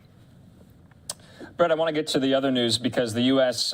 Closing its embassy in Kiev. Only a core team is going to remain there. They're moving all of the diplomatic operations to Lviv. What did you make of that move today? And I wanted to get your thoughts on a statement Ned Price said today in the State Department briefing. He said, whatever happens next, happens next. Do you think that is some willful kind of, not showing your cards right up front, or do they know what is going to happen? Do diplomatic officials here at home and in Ukraine, do they, expect this to happen on Wednesday? Remember, we were preparing for it. We were kind of on standby over the weekend. It didn't happen. Could have happened before the Olympics are over or before. What do you think, Ned Price and Antony Blinken are thinking tonight? Let me first address the issue of closing our embassy in Kiev. This is the wrong decision. It's the wrong decision for several reasons. One, I think it is deeply damaging to Ukrainians' confidence and the stability of the government at this point to see the Americans packing up and heading out west. It is also dangerous because we will lose our eyes and ears on the ground in Kiev, including with a potential Russian presence. Why would we give that up? And then lastly, I have served in war zones. American diplomats' safety obviously should always be front and center, but that embassy is heavily fortified. It is protected, and the personnel there are battle-hardened. They are used to working in very dangerous circumstances. I do not understand this decision from the administration to pull out our diplomats and to abandon our embassy. I think this is ultimately going to be seen as a strategic mistake, and one that could be quite costly, especially if we are looking at a Russian occupation of Ukraine. So I think that decision needs to be reconsidered, revisited, and that our diplomatic operations at the embassy in Kiev need to be reopened. Now, when it comes to Ned Price's comments about what could come next, this is precisely the problem. The U.S. is not taking the initiative to set timelines, to set terms. Instead, I think we are in a very reactive position, this wait and watch what will happen next, rather than taking the steering wheel and trying to drive us out of the oncoming hazard. It is too much of a passive position we're seeing from the Biden administration at this point. You know, and Brett, that leads to the question as well, what are these sanctions packages going to look like? We haven't really seen much. We've, heard all the threats from the Biden administration, from the State Department. They're going to be extremely punitive. Putin, might not ever come back from them. We still don't have an idea of what they look like and if they are ready to go in the event this does happen on Wednesday. Does that concern you? It does, and I'll tell you why. One, we've heard a lot of talk about how big, how significant, how serious these sanctions are, and yet the specificity is not there. In fact, the German chancellor was asked about it in Kiev today, and he just said, well, it will be big. What that means, though, in diplomatic terms, is that we have not publicly put Germany, France, Italy, other countries on the hook for some of these sanctions. And as I mentioned earlier, Putin is going to try to generate divisions, doubt, and dissension within the NATO alliance. And so not having that on the public record, and for that matter, not making it clear as a deterrent to Putin what we will do if he moves in, I think is a strategic mistake. We have to go out publicly and explain to the public, to the press, what will happen if Putin moves in. And again, I've said it before on this program and others, simply imposing more economic sanctions is not going to be enough. We are going to have to look at a whole range of other options, whether it is adding on the information front, on the diplomatic front, on the intelligence front. Let's remember, Vladimir Putin is weakest at home. That is why he has put Alexei Navalny in a prison in Russia. It is where we should be delivering a very strong threat to Putin that we will hit him hard if he continues to destabilize other countries.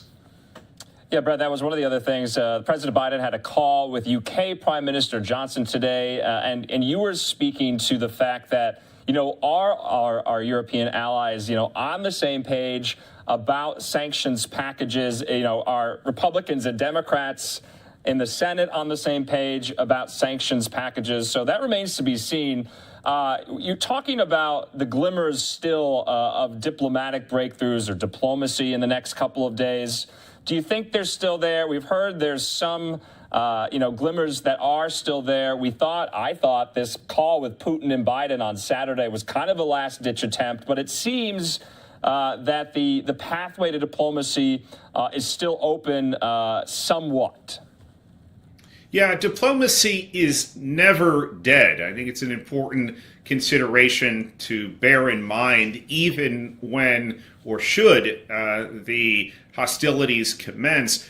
But we are certainly losing time. We're losing opportunities. And again, I come back to this concern that the U.S. is not taking the initiative. The U.S. is not putting out there the kinds of terms, the kinds of timelines that will help us to bring an end to this crisis, that will send a message to Moscow that we're really getting serious about it. And I fear, and I go back to the abandonment of the American embassy in Kiev, that we are in a risk management posture and not a strategic posture. And that is a significant difference. And I also believe that if we allow Putin simply to ride roughshod over international law in Ukraine, he is just going to continue to march westward. And other allies, other countries will be placed in danger. So it's really important that at this moment, the West stand up, it stand side to side, and delivers a message to Ukraine, delivers rather a message to Russia that this kind of action in Ukraine will not be tolerated. And Brett, my last question was going to be, what is keeping you up at night over this conflict? I think you answered it so resolutely there. Many, many concerns still in the next couple of days. Brett Bruen, as always, we appreciate your time. Thank you. Okay, right now what we want to do is show you parts of the Pentagon press briefing. The Pentagon press secretary, John Kirby, talking about some of these troop buildups and troop movements on the Ukraine border with Russia, on the Belarusian border with Russia, but also what we are doing here at home. Remember, Secretary of Defense Lloyd Austin is making a European trip. This week, he's going to Belgium, he's going to Poland, he's going to Lithuania to talk to our allies about what the preparations are in store in the event Putin does invade. And of course, we have been following all the troop movements as well in Eastern Europe that were deployed by President Biden and activated. So here's Pentagon Press Secretary John Kirby.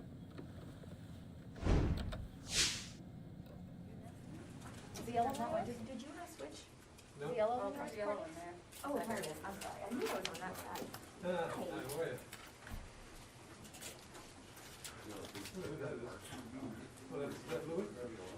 It doesn't say anything on it, I don't think. Phantom. That's maybe it's blank. Surprise guess.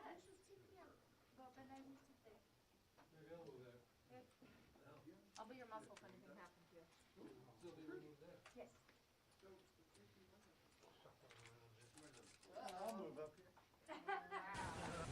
Secretary Austin will be departing tomorrow on an overseas trip to meet with senior military and government leaders in Belgium, Poland, and Lithuania. In Brussels, of course, he will meet with allied and defense ministers across NATO leadership in the defense ministerials, obviously to discuss Russia's military buildup in and around Ukraine. He'll also reiterate the United States' commitment to our allies made in Article 5 and continue the alliance's progress on deterrence and defense while ensuring the alliance is prepared to face tomorrow's challenges. In Poland, he plans to meet with the Polish president and the Minister of National Defense to enhance bilateral cooperation and security and deepen the Polish-American partnership, which we believe is vital to addressing today's current threats and challenges. He'll also get a chance to meet with U.S. and Polish troops that are at Powice Air Base to tour the facilities there and to observe the conditions of our rotational presence. Secretary Austin will also travel to Lithuania to meet with the Lithuanian president, the prime minister, the minister for national defense as well, again to reaffirm that the United States stands with Lithuania and the Baltic states, working together to strengthen Lithuanian armed forces and to continuing to stand shoulder to shoulder against threats and adversaries. Separately, Secretary Austin does plan to meet jointly with his counterparts from Lithuania, Estonia, and Latvia together, and he'll have a chance as well to visit with some U.S. service members that are there in Lithuania. On another note, I'd like to announce that the Secretary has appointed Dr. Eric D. Evans to serve as the chair of, okay, it's not here. I'm missing some sentences here. I'm going to, we will announce this later after the briefing. I don't have all the text of it here. So with that, Bob, we'll take questions. Sorry about that. Improvising, huh? Yes. Let me see. Do you have it there? That's missing there too? All right. I apologize. Go ahead, Bob. Thanks, John. A question about the Russian buildup on the border area of Ukraine. Can you give a little bit more detailed description of the lay of the land there? Like in recent days, for example, have some of the ground units that were in larger assembly areas moved out toward closer to the border into what might be attack positions, other movements over the last 24 hours or so? Yeah, so what I'd say, Bob, is even over the last 24 to 48, over the course of the weekend, Mr. Putin has added military capability along that border with Ukraine and in Belarus. He is exercising some of his units on the ground there in the south, as well as his naval units in the Black Sea. So he continues to add to his readiness. He continues to give himself more options should he pursue a military path here. I'm not going to. I would like to refrain from getting into specific movements of their troops. I think that's probably not a wise thing for me to do with any great specificity. I would just say this, that he continues to advance his readiness should he choose to go down a military path here. And should he choose to invade again, he is doing all the things you would expect him to do to make sure he's ready for that option or options. So there's no indication, for example, that what they've called exercises have ended in any way or are changing in any way, their presence? I want to be careful to characterize another nation's exercises. We've seen them conduct these exercises in recent days. Exercises are designed to make you ready. And that gets to my previous point. He continues to do the things that you would expect one to do if one was planning on a major military action, and that is to sharpen the readiness and to add to the capabilities of his force. Now, look, we obviously don't want that to be the outcome. And neither do the Ukrainians, and certainly neither do our NATO allies. And Foreign Minister Lavrov said earlier today that, or seemed to indicate that he still thinks there's oxygen here for diplomacy. We would welcome a pursuit of that path by the Russians, because we too believe that there still should be and can be a diplomatic path forward. Jen? John, I'm trying to understand. Are you still suggesting that Putin has not taken a decision to invade Ukraine? We still don't believe that some final decision has been made. Then how is it that communications continue? And we just heard from President Zelensky that he's been told that an invasion will happen on February 16th, which is Wednesday. How do you reconcile Putin hasn't taken a decision, but an invasion is happening on the 16th? Well, I'm not going to talk about specific intelligence assessments. I think you can understand that. We have said for a while now that military action could happen any day. And you heard from the National Security Advisor making it clear that it certainly could happen before the end of the Olympics, maybe even this week. We have shared with our allies and partners, and that includes Ukraine, our assessment of the information that we've been receiving, and certainly have reflected in those conversations our deep concern about the continued capabilities that Mr. Putin has at his beck and call. So I won't get into a specific date. I don't think that would be smart. I would just tell you that it is entirely possible that he could move with little to no warning. And what will the U.S. response be at that time? The Defense Secretary is going to the NATO ministerial.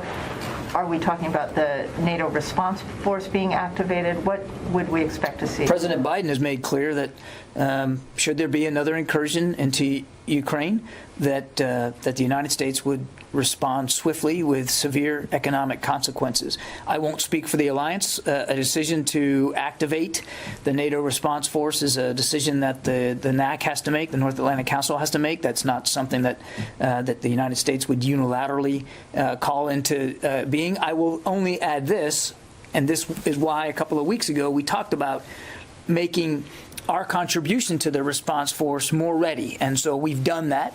And one of the messages that the Secretary will carry with him to NATO is that our contribution to the NATO response force, should it be called, should it be activated, they'll be ready to go. And just to be clear, your answer to Bob, you do not see evidence that his forces have moved into attack positions yet? I'm not going to talk about what specifically we're seeing on the ground when it comes to unit by unit. What I would tell you is that we continue to see him advance his readiness and improve his capabilities and provide himself more options should he decide to take military action in Ukraine. Let me go to the phones here. I promise I'll get to everybody. We'll be here as long as you want it. Tom Squateri. Hey, John. Good afternoon. Thank you very much. The U.S. Navy has yet to pinpoint the exact location and depth of that F-35 that was involved in an accident. By extension, hasn't been able to secure that area in the South China Sea. You've said several times from the podium that the F-35 is U.S. property, and you have no concern that other nations or entities will try to pilfer it. What gives you confidence that the Chinese will abide by international protocols regarding ownership and salvage, given they've ignored other international court rulings regarding the South China Sea? It's not about confidence that the Chinese will or won't do anything, Tom. It is our property. It is not uncommon for us to recover our property when it is lost at sea, and we are making every effort to do that in this case. And if it can be done, I'm confident that the United States Navy will be able to get it done. They're on site and they're working through this in real time. Yeah, Sophie. Thank you, John. The Russian Defense Minister, Shoigu, said this morning that they are going to end soon, or they are even ending some of their military exercise. So, since you say that they continue to reinforce their deployment, what does it mean? You don't take him at his word, or it's not relevant for this? Well, I'm not challenging his word that he's ending exercises. That's not the point. The point is he continues to make ready for an increasingly large number of Russian troops along that border with Ukraine. The fact that I'm happy that they're speaking to their exercises. That's a welcome change for them to be transparent about what they're doing with exercises. They haven't been at all transparent about what they intend to do with this massive buildup. It strains credulity to think that they would have this many troops arrayed along the border with Ukraine and in Belarus simply for winter exercises. So we still think there's a diplomatic path. If they want to send a strong signal about de-escalation, they could, if in fact these troops are done their exercises, they could send them back to their home garrisons and reduce the presence along that border. That would go a long way. Yeah, Oren. John, officials have warned that a Russian invasion would be preceded by a series of sort of preparatory steps: information warfare, cyber attacks, instigation of protests in Ukraine, state media preparing the Russian population for casualties. Are you seeing that? And if so, how specific can you be about what you're seeing? It's a piece of the Russian playbook to lay down a foundation for these military action with cyber operations, information operations, even hybrid operations, as we saw back in 2014. You know, the little green men. These are, in fact, Russian soldiers that aren't dressed as Russian soldiers. We're on the. We are monitoring this closely and certainly on the lookout for the use of any of these kinds of tactics. I won't speak to specific assessments here today. I would just tell you that we're watching this very closely, and it's one of the reasons why, Oren, that we've tried to be open over the last week and a half, 2 weeks about the potential for these kinds of non-kinetic, if you will, that's a Pentagon phrase, I know, but non-kinetic tactics and procedures used by the Russians to begin to sow the seeds for potential armed conflict, to include creating some sort of pretext that the Ukrainians would react to that then they could claim was a threat to their national security. So I can't speak with specificity today that of anything that is glaringly obvious, except to go back to what we said before about the things we have seen in the intelligence about their preparations for those kinds of non-kinetic, sort of low-intensity operations that they could use to their advantage. Broadly speaking, you can't say yes or no. Okay, we've been listening in to Pentagon Press Secretary John Kirby there. This was the quote, though, that struck out to me today. The Pentagon saying Russia has, quote, added forces to the Ukraine border and is doing, quote, all the things you would expect him to do to invade. Him, of course, being Vladimir Putin. Russia could invade with, quote, little to no warning. In the next hour, we're going to be speaking with more national security experts, including Hal Kempfer, a friend of the program as well, talking about what this is going to be looking like in the next couple of days. We're also going to be hearing from State Department spokesman Ned Price and the White House today in the run-up to what is so likely right now, an invasion of Ukraine by Russia. We're going to take a quick commercial break, though. When we come back, we'll have a legal roundtable talking about some of these big trials happening today, one with Sarah Palin and then the other down south there with Ahmaud Arbery's convicted killers. So more on that after the break.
Welcome back here to Live Now from Fox. Just wanted to throw up this scene we have. That's New York City there in New York Harbor. You can kind of make out the Statue of Liberty there, but a major trial that we have been following here on Live Now, seemingly to come to a resolution tonight. The judge dismissing the libel case that Sarah Palin, the former governor of Alaska and vice presidential candidate, filed against the New York Times.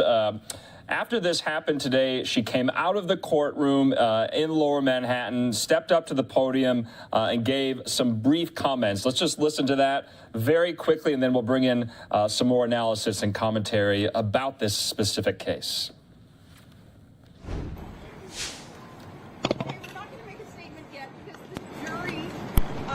Still has it in front of them, which leads me to say this is a jury trial, and we always thank jurors.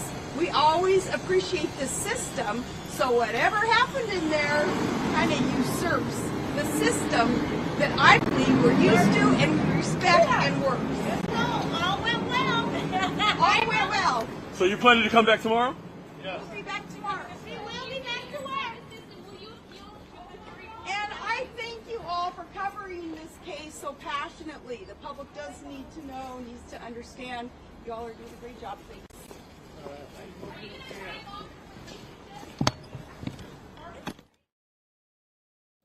Okay, so just brief comments there today in Lower Manhattan. Joining me now is former federal prosecutor Doug Burns with the latest. And let's talk about this, Doug. This is quite interesting. In your experience, how often does this happen where a judge dismisses a case while a jury is still deliberating? I've never seen that. No, it's very, very rare. You start getting in the weeds, but I'll try to keep it simple. I mean, the judge has the right to issue what they call a judgment notwithstanding the verdict, known popularly as, JNOV. That's what lawyers call it. So the point is, but what makes this very unusual is that the judge is allowing the jury to complete its task. That's what's interesting. And then he's going to set it aside if they find for the plaintiff, right, for Sarah Palin against the New York Times.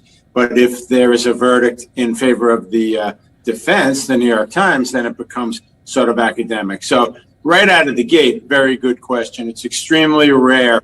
What you normally will see is just a definitive decision, which is, look, I'm setting it aside right now. It's not going to go to the jury. The case is over. There is a little bit of a backdrop here, though, because apparently I think that this case had reached this type of conclusion once before with the same judge, Judge Rakoff, and the Court of Appeals for the Second Circuit, which is the appellate court overseeing the district court for the Southern District of New York, disagreed and sent it back, and now it's happened all over again. So it is a very unusual procedural posture, but it will be interesting for us handicappers to see whether the jury rules in favor of the plaintiff or the defendant, as it turns out. And Doug, let's kind of game out that scenario, because that's what Palin was talking about in those brief comments. She kind of sounded quite shocked that the judge would do this and not let the jury finish their deliberations.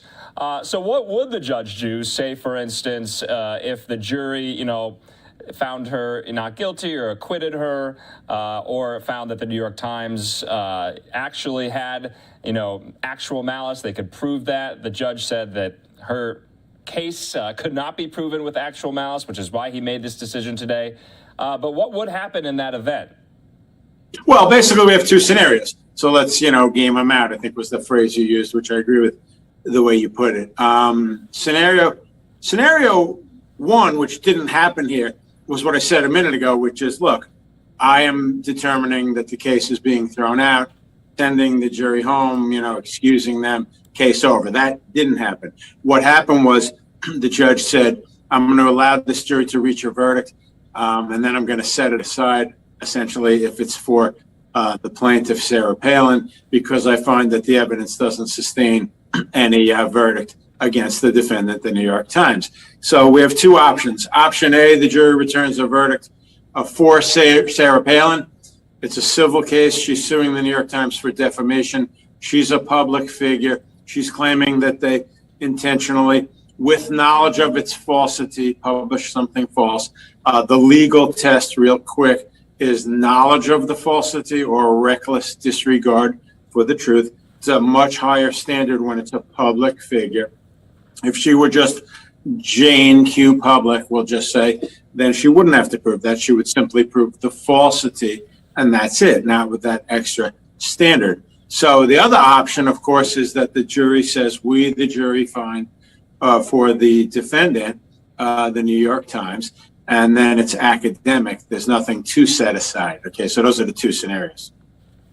And Doug, I was kind of struck by the fact that the judge would essentially wait for appeal. I think I saw some words to that extent and to that effect.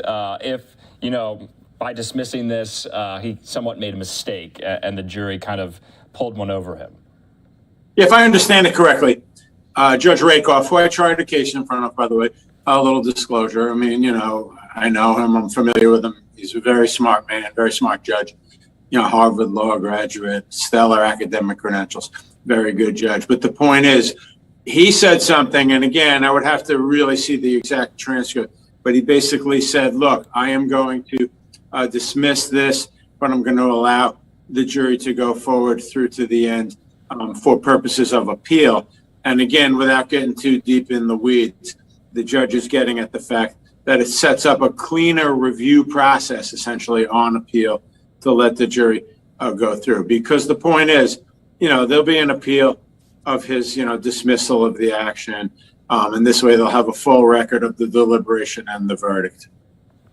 Doug, can you go into how challenging and how difficult proving actual malice is, especially on the part of, major press publications, the biggest one, the New York Times, especially. And the judge didn't buy that. He couldn't find it. He thought Palin couldn't prove it. But that's usually an extremely high bar, is it not? That's a great question. And the question really goes into a little bit of a discussion from 30,000 feet. So let me just do that really quickly. And the discussion from 30,000 feet is that there's a debate in this country as you well know, as to whether or not there's too much protection, when a public figure is involved. That's sort of a separate seminar, but I just want to set it up. So the point is, now to your question, it is a very, very high bar, as you said, to establish that they specifically knew it was false or recklessly disregarded the truth. Now, what's very interesting about this case, and this is sort of my ultimate handicapping of what went on, going into the trial, I reached out to a law professor who had written a piece about it, and we went back and forth a little bit. I talked to a couple of other colleagues and experts. What's fascinating is, as a trial lawyer, we often focus on practical factors, even beyond academic and, technical legal ones. And I felt that, practically speaking, don't forget, the New York Times basically retracted quickly, essentially apologized. Now, what's so ironic, and follow me closely on this one, is that if you weren't in the New York Times v. Sullivan standard and Sarah Palin was just an normal citizen, not a public figure, then ironically, apologizing and backtracking simply cements that it was false. Okay, we retracted it. It was false. But here, what happened was it turned out to be brilliant, because their immediate mea culpas and we're sorry, and it was not intentional and all that, tracked right into the Sullivan standard and made it 10 times harder, and got even to the point where a judge would throw it out. And remember something, a judge who's determining that there isn't enough evidence, normally you have to accept the testimony that you heard as true, and it's very hard to throw out a case, before a jury reaches a verdict, even though technically he's allowing them to. I know this case is confusing, it really is. But the point of the matter is that the New York Times immediate retraction and apology really undermined the notion that they acted with actual malice, and that's really sort of the moral of this case, in my opinion. Yeah, and Doug, I just kind of wanted to pick your brain too, and we can theorize about Times v. Sullivan back, I believe, in '64. Yeah.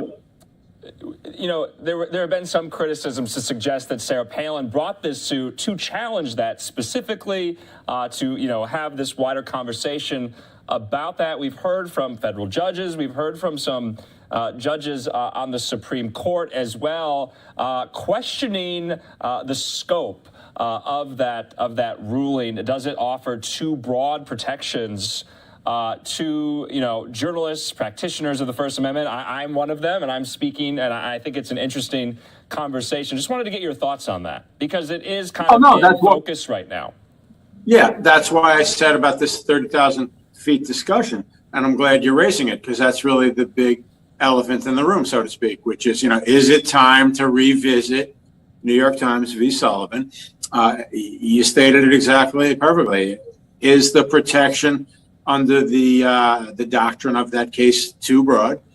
Is it an idea, which was a good idea, which was, to make it such that if you're in the public arena, then you are subject to a little more, difficult marketplace because you're out there publicly? Perfectly logical and good aim, but did that case, as decided by the Supreme Court of the United States, end up, as a practical matter, just having a lot of negative consequences? And the answer is, on some level, yes. I like your point a lot. I hadn't really thought about it, which is, was she interested in perhaps having this become, the test case that would revisit, New York Times v. Sullivan in the Supreme Court, if it were to go all the way up there? Don't forget, it's interesting, too, now that you mention it, and I hadn't thought of it, Judge Rakoff is anticipating this appeal to the Second Circuit. So depending on how it plays out, who knows? Maybe there'll be some issue ripe for review in the Supreme Court, and it gets all the way up there, and next thing you know, they're addressing the exact points that you and I are making right now. It's possible. Yeah, definitely an interesting one to watch. Doug, I wanted to move on to a second trial that we are following here on LiveNOW from Fox. The opening statements began today. The jury has been seated in the federal hate crimes trial now of these three men, Travis and Gregory McMichael, father and son, and William Roddy Bryan. in Ahmaud Arbery's death. And so we know that they were already convicted and they are facing life without parole, and then with William Roddy Bryant, life with parole. So now this federal trial is taking shape. Earlier today, prosecutors were essentially going over communications between the three of them, racist ones, racist text messages, and they have to prove, did they target Ahmaud Arbery because he was black? Is that right? Yeah, I mean, in the state court prosecution, obviously, it's a straight, homicide prosecution. If it's proven beyond a reasonable doubt, stating the obvious, that they intentionally killed this human being, then they are guilty of murder under Georgia state law. The federal charges, working off the way you set it up real quick, require that they prove beyond a reasonable doubt that they violated the victim's civil rights. And then perhaps more importantly, they specifically targeted him for this violent killing because of his race, okay? And so they have to overcome those two hurdles. So that's exactly why, as you just said, and I looked at some stuff about what they're doing, they are allowed to put in, and they might not have otherwise in another type of case. I don't have to get all into that, but the point is, if their state of mind in targeting him because of his race is at issue and has to be proven beyond a reasonable doubt, then you have different text messages showing a lot of racist comments by them. And that's the way the prosecutor is building it up. I mean, the dust up here, and I think the prosecution obviously has a huge advantage, quick editorial, but the big dust up is they targeted him because of his race. The prosecutors say they specifically intended to violate his civil rights. They say, we're going to be able to prove that to you, they say. And then the defense gets up, and as I said, I think they have a much tougher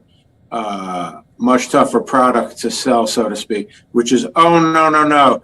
They thought that he was committing a crime. And as you and I discussed in great detail during the state court trial, the fact of the matter is that was a very hard sell because it wasn't at all clear that he was doing a crime, and so on. So when you tie that all into the federal case, coupled with the various messages, at least now with the caveat that I don't prejudge anything, I never do. But the fact is that, the prosecutors appear to be on pretty solid ground in the case, in my opinion. And Doug, this is interesting because in the run-up to all of this, there might not have even been a federal hate crimes trial. Both Travis and Gregory had entered pleas of guilty in order for the trial to be waived, and a judge dismissed that, kind of paving the way for the trial to go forward. And then one of the McMichaels puts a plea of not guilty back in. What do you make of that? That's interesting. Does that happen very often? Yeah, let me break that down really quick. Basically, it's interesting. When the government seeks an indictment from a grand jury, and then the government seeks to offer a defendant something other than pleading guilty to the full charge, that's obviously called a plea agreement. They enter into a document 7 or 8 pages long and so on. What happened in this particular case, slightly unusual, I suppose, is that the victim's family is mandatorily entitled to be consulted on that plea disposition, okay? And as one legal expert pointed out, and she was right, this was much less about, the question of guilt or innocence. It had to do with the sentence and the way the sentence was going to be served. So let me explain that.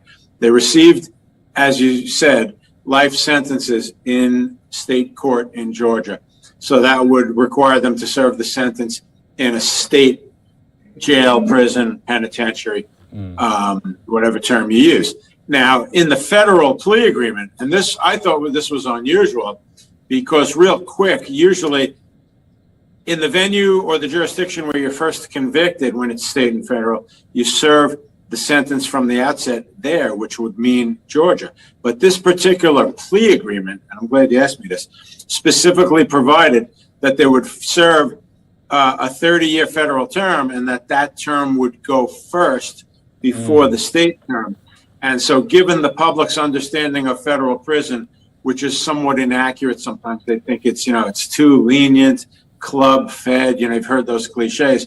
So the point is, I think the family objected to that. Now, real quick, that plea agreement didn't have to have that clause in it, in which case, had they pled guilty in federal court, they would have started serving their entire, lengthy sentence in state court. So once again, to crystallize it to its simplest form, the fact that the plea was affording them the opportunity to serve the first 30 years in federal custody as opposed to Georgia state custody was something that the family of the victim did not want to approve. They didn't approve it. And then lastly, to your question, the judge has the right to reject and not accept a plea agreement. Okay, just so you know. Yeah, I thought that was such an interesting kind of preview to this trial. But now the trial is underway, and we'll be following it here. It kind of dovetails as well, with this trial in Minneapolis that we've been following as well, with these 3 former Minneapolis police officers. And that is a federal hate crimes trial. So we'll be watching all of them here on Live Now from Fox. Doug Burns, as always, we appreciate your time. Have a great night. You too. Thanks for having me on. Take care. Okay, we do want to just take a quick commercial break. When we come back, we're going to be still talking about Russia, about Ukraine, hearing from the State Department, hearing from the White House about what this possible invasion might look like. We'll also be hearing from our friend Hal Kempfer, national security expert, at the bottom of the hour.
And welcome back here to Live Now from Fox. This is Andrew Kraft. Live Now look at the White House, almost 9:30 there in Washington. We also have, this picture is not live, but this was from earlier today in Kiev. It's about 4:30 in the morning there, as Ukrainians most likely are wondering what is going to happen in the next couple of days. Will Russia invade? Of course, that question is getting more and more certain, clearer and clearer as we go into this week. Remember, we have been talking about that magic date, the 16th. It's Wednesday. We don't know what's going to happen. American intelligence officials are pretty certain that an invasion could take place on that day. Joining me now to discuss all of this is national security expert Hal Kempfer. Hal, thanks for being with us yet again. We spoke on Friday.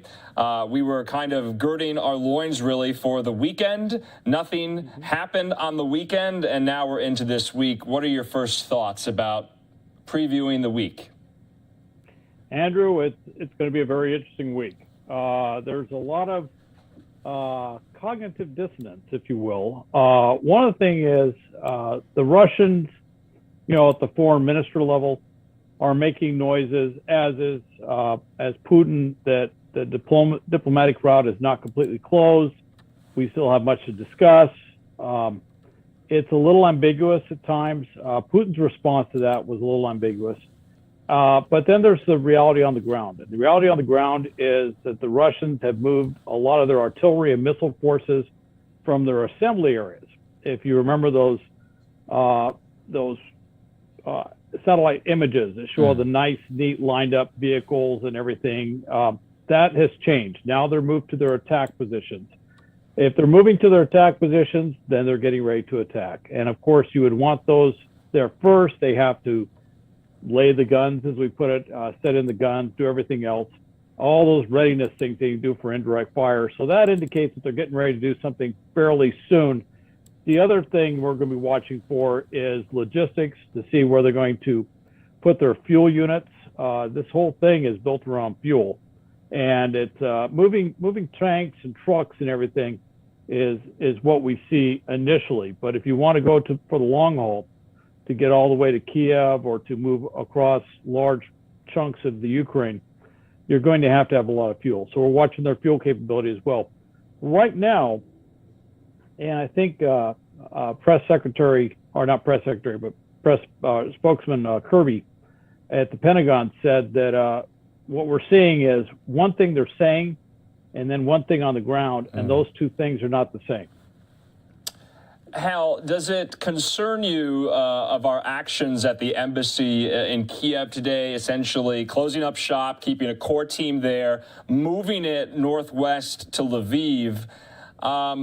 Is that any indication? Is that a signal that American officials think Kiev could be taken, could be sacked? What do you think about that move?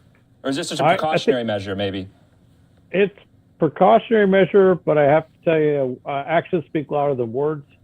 One of the things you don't want to do is shut down your foreign embassy. When you shut down your embassy, you have to there's a whole procedural list you have to go through.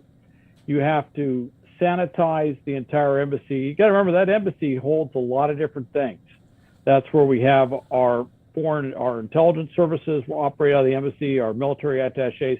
We have a lot of things in there, and to pull out of an embassy, to shutter an embassy, is not something we do lightly. So that's an indicator that they're looking at that this thing is going to happen, and we've made that decision. We're just going to pull everybody out. The other thing we're concerned with is that if something happens, it could happen so fast that we couldn't pull our diplomatic personnel out if we waited till the last minute. So both those things put together tell me that we made an assessment that this is very likely, if not guaranteed, to happen. And to your point, Hal, that was the message today at the Pentagon press briefing. John Kirby said Russia could invade with little to no warning. And then, of course, we heard from the State Department spokesman, Ned Price, who essentially said whatever happens, happens. That is somewhat evasive and alarming rhetoric coming from American officials. Do you feel like we're throwing our hands up at this situation, or are we trying like hell behind the scenes to prevent this? I think we're trying very hard behind the scenes. We're working with our allies. There's a lot of dialogue going back and forth with our NATO partners. I'm sure that there's a lot of dialogue going with Macron because of his outreach efforts last week, and of course Erdogan out of Turkey because of his outreach efforts. I have no doubt what's happening behind the scenes is intense and furious to try and somehow get an off-ramp on this military confrontation. There's another side to this too, though, I should bring up. The Russians really don't have a lot that they can bring to the table. There's a certain element of truth that if the Russians were to go to us strictly on a diplomatic level and say, these are our security concerns about Ukraine, this is what we want you to address. The very same things that they put out now, without all those military forces on the border, they probably would, at least they certainly feel they would not be taken seriously. And if you go back into the history of how the Soviet Union and how Russia have done things, usually when they do something that's a major diplomatic front or diplomatic initiative, a lot of times they back it up with military action, military movement on the ground or on the water in order to accentuate that point. And the reason why is because Russia doesn't have a whole lot of economic clout. What they have is a fairly significant military. And that's a traditional Russian way of reinforcing a diplomatic message. So that's going on in the background as well. So are they going to attack? I think all bets are that yes, they will. All right. With that said, there is this history of they go right to the brink. They push everything right to the edge in order to get concessions. And right now, what's happening with the United States, what's happening with our NATO allies, is we're trying to find some face-saving, and I know we talked about this a couple weeks ago, some face-saving diplomatic gesture that allows Putin to claim some sort of diplomatic win from this and be able to disengage his forces. I will tell you, there is one thing he has done, which surprisingly did not get as much attention, is he has moved all those military forces, not all of his forces, but I'm talking about a very sizable amount of military forces, probably about 30 to 40,000 troops, but a lot of equipment into Belarus. And he has militarily occupied Belarus. And that is very interesting because most experts are looking at this and the assessment is he's probably not going to disengage all the forces he set in there, that they may be in there to stay. And while we're paying attention to Ukraine, he's actually already kind of taken over another republic de facto, not de jure, but de facto. That's an interesting point. You know, Hal, what did you make of this kind of bizarre statement put out by Ukrainian President Zelensky today? You know, there were later reports saying that he was, offering some irony to the fact that so many of his allies, especially Western European allies, and here at home, with that date, pinpointing that date, the 16th, it's on Wednesday, but he kind of turning it around, fashioning it for himself and for his people, that it's going to be Unity Day. He signed a proclamation. Was this kind of just a, tongue-in-cheek signal to the world that, they are going to stand strong? I kind of took it as, why would he be taking this so lightly by doing that today if he weren't serious? Well, I would say it's a little bit of both. Okay. First off, you have to remember he's a professional comedian before he got into politics. And he was a very successful comedian before he got into politics. One of the things is when you're a head of state and, if reporters or others ask you, when is Russia going to invade? All right, first off, if I have that intelligence and I actually knew, I would have to protect my sources and methods to the nth degree to avoid that. I don't want to tip off the enemy that I know, or the opposition, well, the enemy, that I know that they're coming in at such and such a time on such and such a day. I don't want to tip them off that I know any of this. So the reality in real politics, in actual national strategic terms, would be to avoid saying that. On the other hand, he's a comedian. And there was so much discussion about Wednesday coming from different sources. I think it was a little bit flippant that he said Wednesday. they're coming in, and that may have been just out of frustration with being asked that question so often, because it's not a question he can really answer. They're going to come in when they come in. They could come in Wednesday. All right, that would be a very logical day. But if you remember when we went into Desert Storm, when we did the ground movement going north, if you recall Operation Iraqi Freedom, there was all sorts of speculation as to when we may go in. And we managed to achieve operational surprise. You know, they kind of knew we were coming, but they didn't know exactly when we were going to kick off, and they didn't know exactly where we're going to come from. And we achieved a high degree of operational surprise or operational initiative in terms of how we did that. And that's just how war kind of works. And frankly, even if we had some very good intelligence that they are going to attack on this day, even then, I would still hedge it a little bit, because obviously Putin is going to be the final decision authority on when they go in. And if he had a sense that they know we're coming in Wednesday, he could move it up or move it back, whatever he feels is going to give him the most political, diplomatic, and strategic advantage. Hal, let's talk about our response, the response of our allies. We've been talking for the last several weeks that they seem to be in some type of reactionary posture, kind of waiting for Putin to do what he's going to do. Have you seen some of these, punitive measures that we're going to take, sanctions-wise and other? Because I haven't seen what those look like. What do you think will be enough to deter, or either, if this does happen, to have it scaled back? Are any actions, aside from, military conflict, enough? Andrew, that's a really good question. I have to tell you, I've been looking all day at this too. And, when they say these are going to be drastic sanctions, the most serious sanctions, and you go back and you try to get some, I could guess. I can make an intuitive assessment of what I think they will be.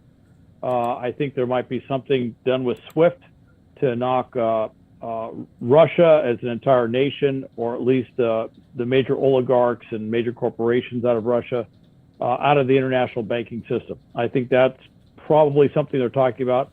I could see things done in the maritime domain, where there might be something done with Russian ships or in foreign ports. They could be holding them in place. There could be we're going to hold on to various different types of international payments, international shipments. There's a lot of things that can be done on the international sanction side.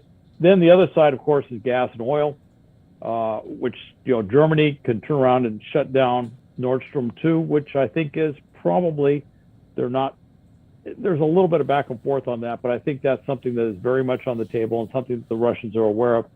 I think the sanctions regime that we're threatening is something the Russians probably have a better idea of what's going to happen to them than we certainly do. But I would say they probably have a better idea of what's going to happen to them, in many cases, maybe than all the NATO allies even understand what we're going to do. But I think we have a fairly well thought out plan of how we plan to retaliate with sanctions. But I can't tell you for sure. I don't know when. There are those in the Senate and those on Capitol Hill that wish we did preemptive sanctions. But there is a school of thought that says, give them as much off ramp as possible. Don't put the sanctions in place. He knows what we can do. He can figure out how bad they will be. We will explain to them how bad they will be. We don't need to go in there and actually impose those sanctions to get that lesson out there now. Although with that said, I saw today that the Senate is looking at doing some sort of symbolic vote expressing our support for Ukraine in this conflict. It's more symbolic. I'm sure some senators wish it was also accompanied with imposing sanctions, but they just don't have that kind of power to do that. Hal, I want to kind of, sometimes we get philosophical and theoretical here. I want to know what keeps you up at night thinking about this going into the next couple of days. But I also want you to kind of elucidate for our viewers and for Americans, and I don't want to sound crass, but why should they care about this? Ukraine is, thousands of miles away from us here at home. What will this mean for everyday Americans who are going about our daily lives, that there potentially could be war in Europe? I think it's, and I don't want to sound flippant when I say this, but it is kind of the old real estate adage: location, location, location. It is in a strategic location. It is right next to multiple NATO allies on that eastern front. If it is also upsetting the post-World War II order, if you will. I'm not saying post-World War II has been completely seamless, but for the large part, the nation states, the countries that we had, whether they were colonial possessions that later gained independence, or like in the case of the Soviet Union, that they were republics that then gained their independence, that has not significantly changed. What Russia is portending is to go back to really almost a century back, talking about some sort of imperial expansion, going in and taking over a recognized nation state, a sovereign country.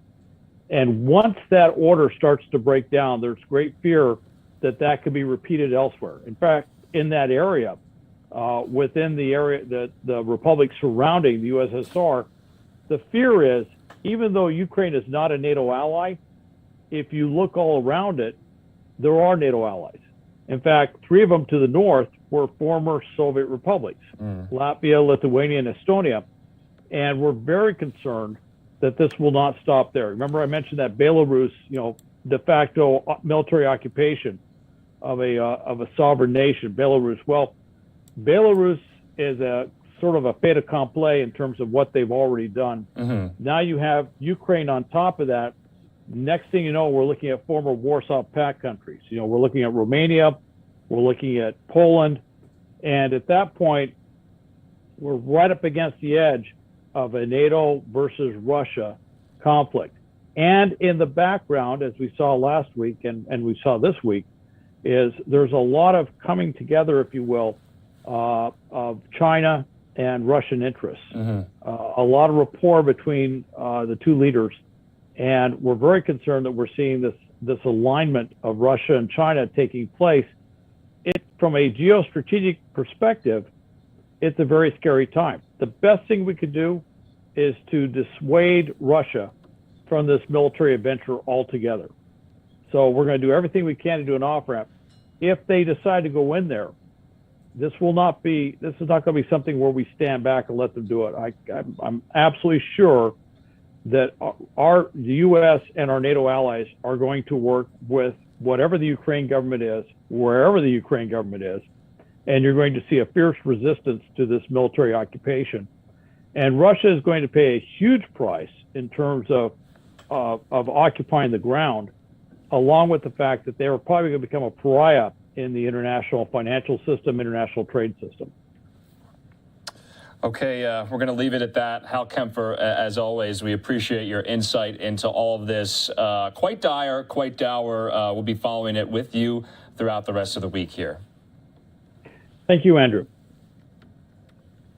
Okay, right now we do want to just show you some of the State Department briefing. Ned Price, the spokesman, talking about that embassy move from today in Ukraine that was announced by the secretary, as well as other top headlines and big stories here on Live Now from Fox going into these later evening hours. I'll take your questions. I'm sure you all have seen the recent travel advisory updates for Ukraine and the announcement that came out just a short time ago. So let me start by saying this. We don't take this sort of action without the most thorough deliberation. And over the course of the last few days, these deliberations have led to a series of staffing changes in Ukraine.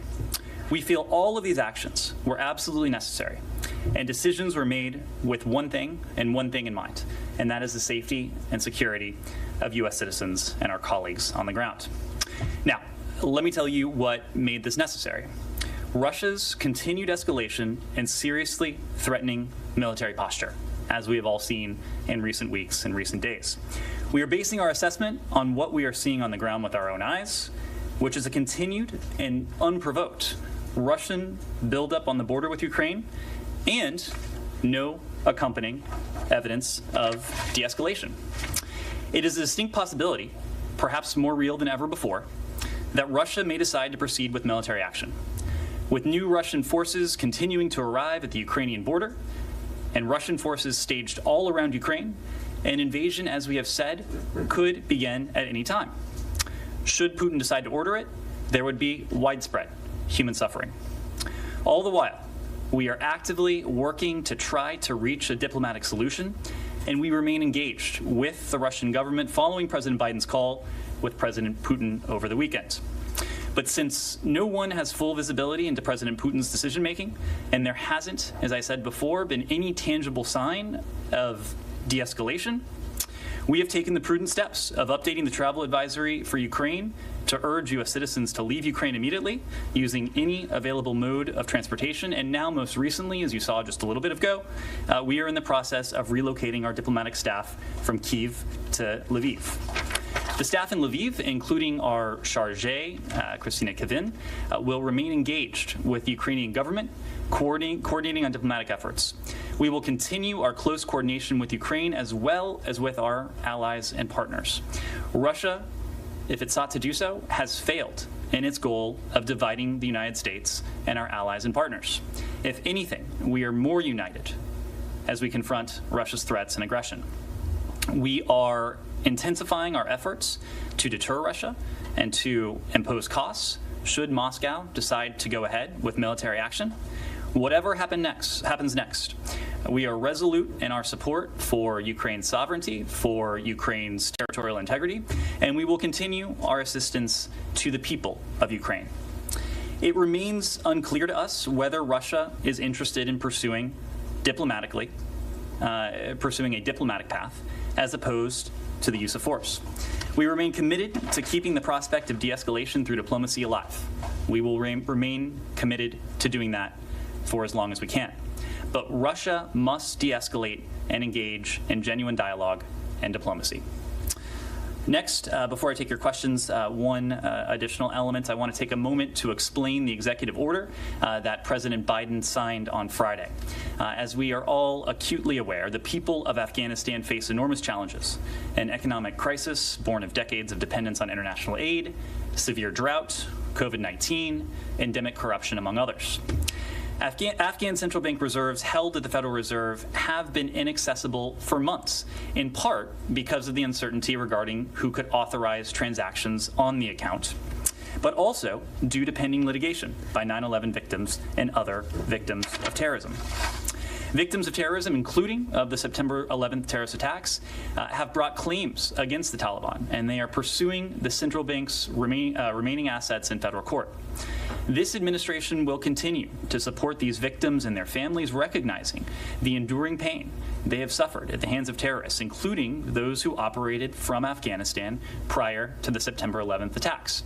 These victims and their families should have a full opportunity to set forth their arguments in court, and they will. We have no idea how long that litigation will take, and in the meantime, the humanitarian and economic situation in Afghanistan continues to deteriorate by the day. That is why President Biden signed the executive order on Friday to preserve and protect those reserves as part of an effort to make $3.5 billion available for the Afghan people. Fundamentally, this EO is aimed at protecting and preserving funds for the benefit of the Afghan people. And we've taken further steps to set aside $3.5 billion for such uses to try to clarify that they cannot be attached or seized. The objective is to make these funds available for the Afghan people without having to wait for the full court process to conclude. No decision has been made about how these funds will ultimately be used to benefit the Afghan people, many of whom are also victims of terrorism. Whatever mechanism is established, it will be designed to minimize the risk the funds end up in the hands of the Taliban or other sanctioned individuals or groups. It is ultimately up to the courts to determine whether the remainder of these funds should go to victims of terrorism who hold judgments against the Taliban. These funds will continue to be the subject of ongoing litigation in U.S. courts by victims of terrorism. These victims and their families, as we've said, should have a full opportunity to set forth their arguments. This action marks a significant step forward in the United States' effort to authorize the transfer of a significant portion of the funds to meet the needs of the Afghan people. I want to reiterate Friday's executive order was a step towards making a significant portion, $3.5 billion of these funds accessible to the Afghan people. And this action demonstrates that America's ties to the people of Afghanistan, built during 2 decades of working side by side, are steadfast and enduring. And with that, I'll be happy to take your questions. Thanks, Ned.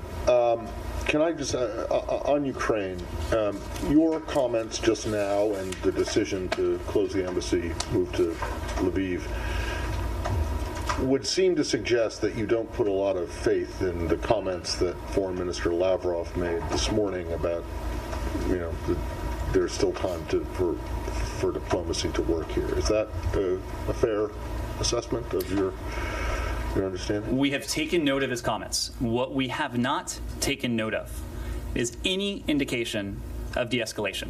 We have not seen any tangible, any real sign of de-escalation. We have been consistent that we want to pursue the path of diplomacy. We want to resolve this through dialogue, through diplomacy, through communication. We hope the Russians have a similar willingness. But we've also said that in order for diplomacy and dialogue to succeed, it has to take place in the context of de-escalation. And we have not seen anything resembling de-escalation. There is not that context yet.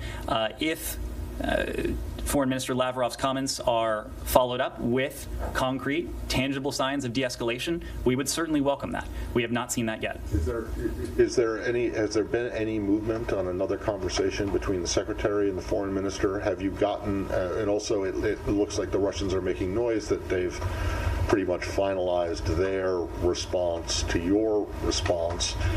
And so have you been led to believe that anything on either of those fronts, the response or another meeting or phone call, is coming soon? Well, we've seen the comments from the Kremlin, from Moscow today, indicating that their response, in their words, has been finalized. It's been, I believe, over 2 weeks now since we dispatched our non-paper to Moscow. We've yet to see a response. That remains accurate as of today, as of this moment. But we will, of course, carefully review the Russian written response when we do receive it. As you know, Matt, over the weekend, President Biden hasn't had an opportunity to speak to President Putin. That call was preceded by a phone call that Secretary Blinken had with Foreign Minister Lavrov while we were in flight. During that first call, the call between Secretary Blinken and Foreign Minister Lavrov, Foreign Minister Lavrov indicated what the Russians seem to be indicating now publicly today. Namely, that is that they were finalizing at the time, the written response that they intended to transmit to the United States, a response that would carry the imprimatur of President Putin. We have yet to receive that, but the foreign minister did indicate a willingness on the part of the Russian Federation to engage in dialogue once that response was received. Now, there was no discussion, no specific discussion as to when that dialogue would take place. We don't have anything scheduled at the moment. The next step will be the receipt of the Russian response. We'll, of course, need a bit of time to evaluate it. But as we've said, we are prepared to engage in diplomacy. We hope to engage in good faith dialogue and diplomacy. But in order for it to be good faith, of course, that will require the Russians to respond in kind. In order for this to bear fruit, it will also have to take place in the context of de-escalation, and that is just not something we've seen to date. Okay, and Foreign Minister Lavrov or anyone else hasn't given you any indication of what the content of the response might be? No, we've seen various public characterizations of the Russian view of our non-paper, of the non-paper that was sent over by NATO, but we'll have to wait and see what's actually in the Russian response. Francesco. President Zelensky has just said that he's been told that Wednesday, this coming Wednesday, is potentially the day of a Russian attack. Is that your assumption too? Is that what you have shared with your Ukrainian allies? Partners. Well, so I'm not going to go specifically into a great deal of intelligence. What I can say, let me start by what we're not saying. We are not saying that President Putin has made a final decision. We have not communicated otherwise to our partners. We believe that diplomacy continues to be viable. We believe that there still remains a window to resolve this through dialogue and diplomacy. What we are saying, and you just heard me say this a moment ago as I was explaining the rationale behind the moves in recent days, that we have a sufficient level of concern based on data points that are as clear to me as they should be to all of you. And that's what we're seeing on the ground. It is the massive buildup that we have seen continue, even in recent days and recent weeks. More than 100,000 troops along Ukraine's borders, Russian forces in Belarus, essentially Russia positioning itself to be in a position, should that decision be made, to move quickly and aggressively against Ukraine from multiple sides. That's what undergirds our concern. We have erred on the side of transparency with our allies and our partners. Of course, that includes Ukraine. We'll continue to share with our Ukrainian partners information and intelligence as we are able.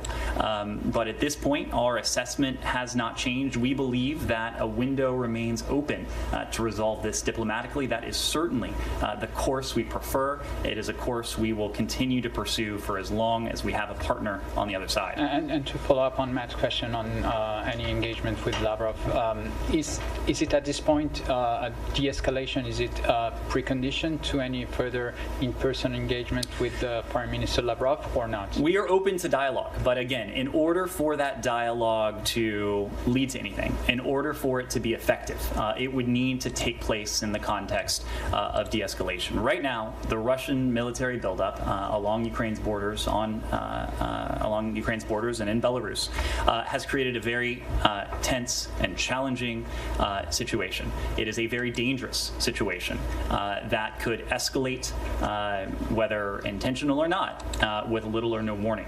We want to see de-escalation, both for the sake of this dialogue and diplomacy bearing fruit and resolving this peacefully, but also in an effort to lower the risk of conflict, to lower the risk of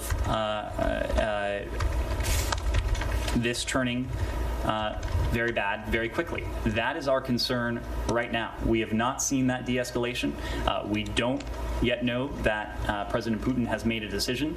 That is why we think diplomacy continues to be viable, but we need to see de-escalation in order for that diplomacy. What does de-escalation mean? I mean, you guys always talk de-escalation, but you never defined that.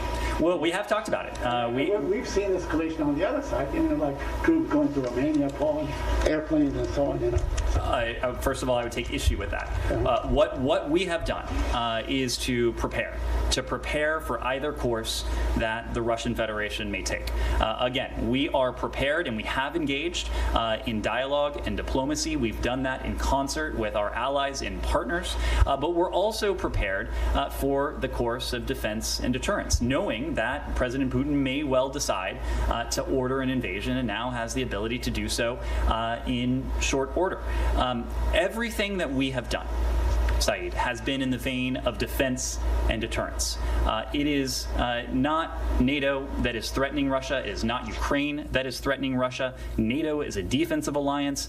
What we have done is reassure, including through measures that the Department of Defense, the President has spoken to reinsure and to reinforce our allies on NATO's eastern flank and to provide Ukraine with defensive supplies that Ukraine would need to defend itself should Russia make the decision to move forward with an unprovoked attack against Ukraine. That is not in the vein of aggression. That is quite the opposite. That is in the vein of defense and deterrence. In terms of the steps Russia would need to take, I'm not here to define what Russia needs to do. There are a range of steps that the Russian Federation could take that would signal de-escalation. There are more than 100,000 forces arrayed along Ukraine's borders. There are thousands of forces in Belarus. We've heard bellicose rhetoric emanate from elements of the Russian Federation. All of those things could change. This buildup has taken place in the course of a couple months, in the course of hours or days. We could see tangible signs of de-escalation if Russia makes the political decision to do so. Barbara. Excuse me. President Zelensky,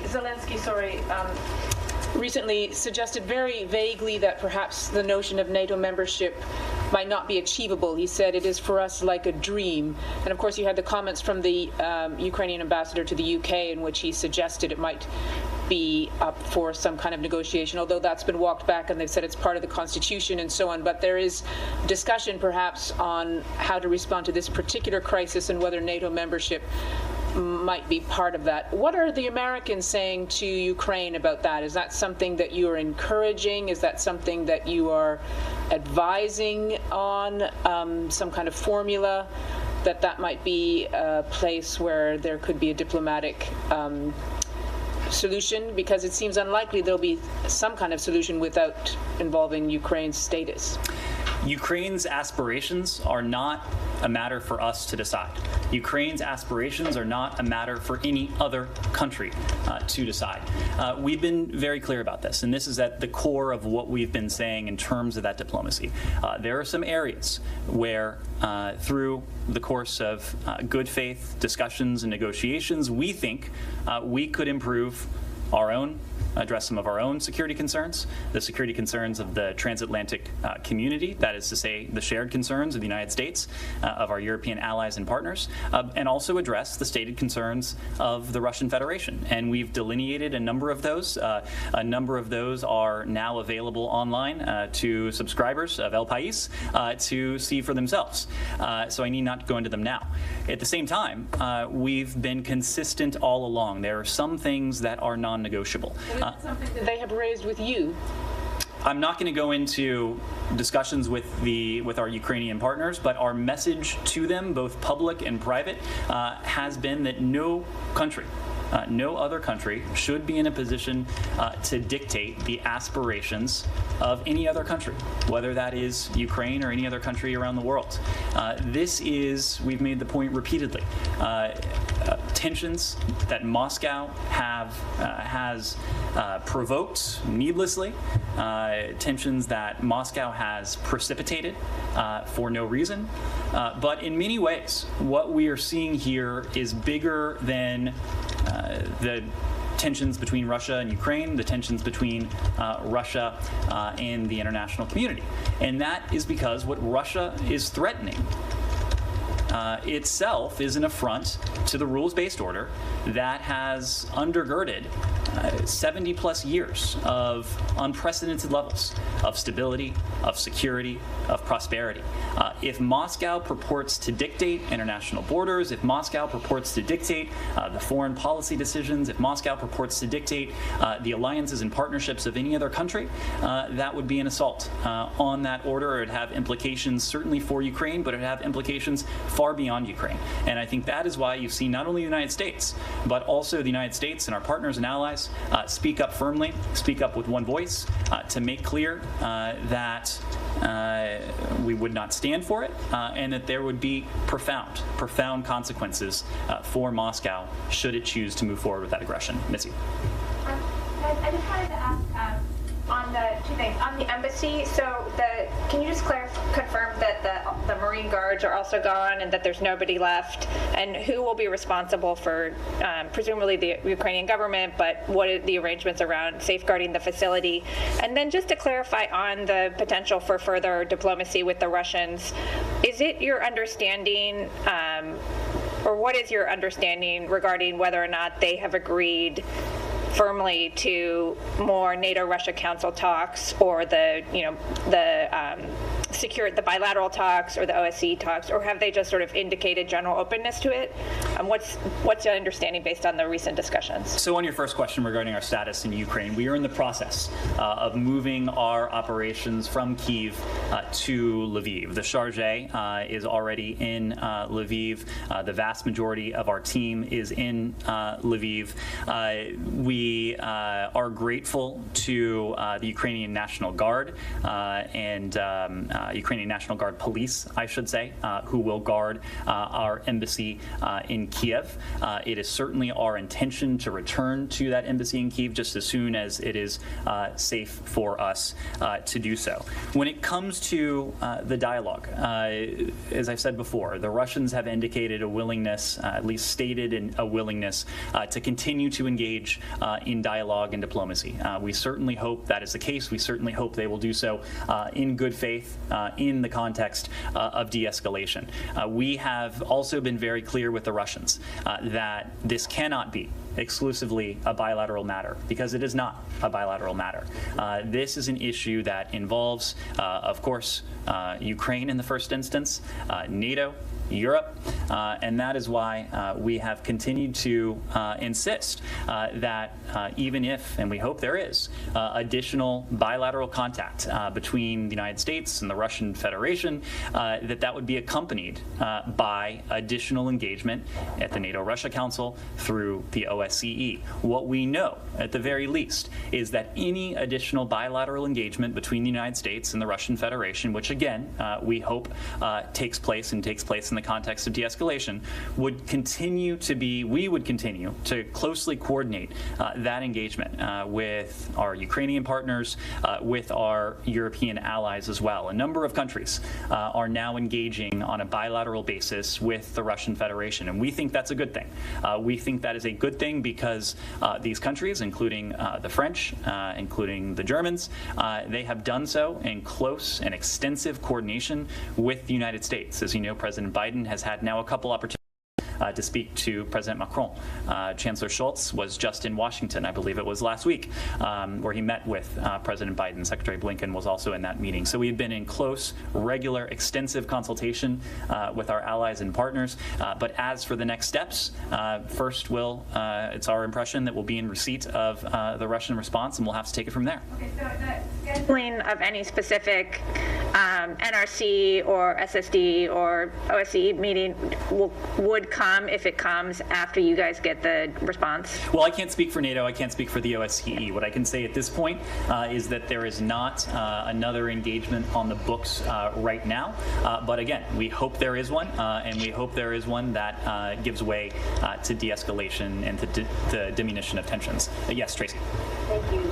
Following a little bit on Missy's question, can you say for the record why Lviv is really that much safer for American diplomats than Kyiv, given the multi-pronged, overwhelming invasion that so many of you are forecasting? Is it a way to just sort of pretend you still have a presence in the country?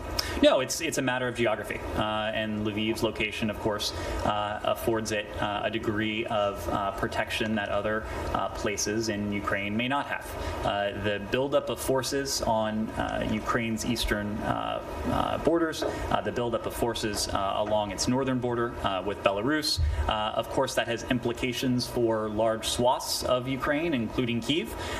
We have made the determination to move our operations to Lviv out of consideration for the safety and security of our personnel on the ground. And when you say the vast majority of our team is there now in Lviv, do you mean the vast majority of the original full embassy, or you mean the vast majority of the core team? Well, we've been drawing down our embassy presence for some time. As you know, we went to ordered departure for dependents. We went to authorized departure for some of our staff now a number of days ago.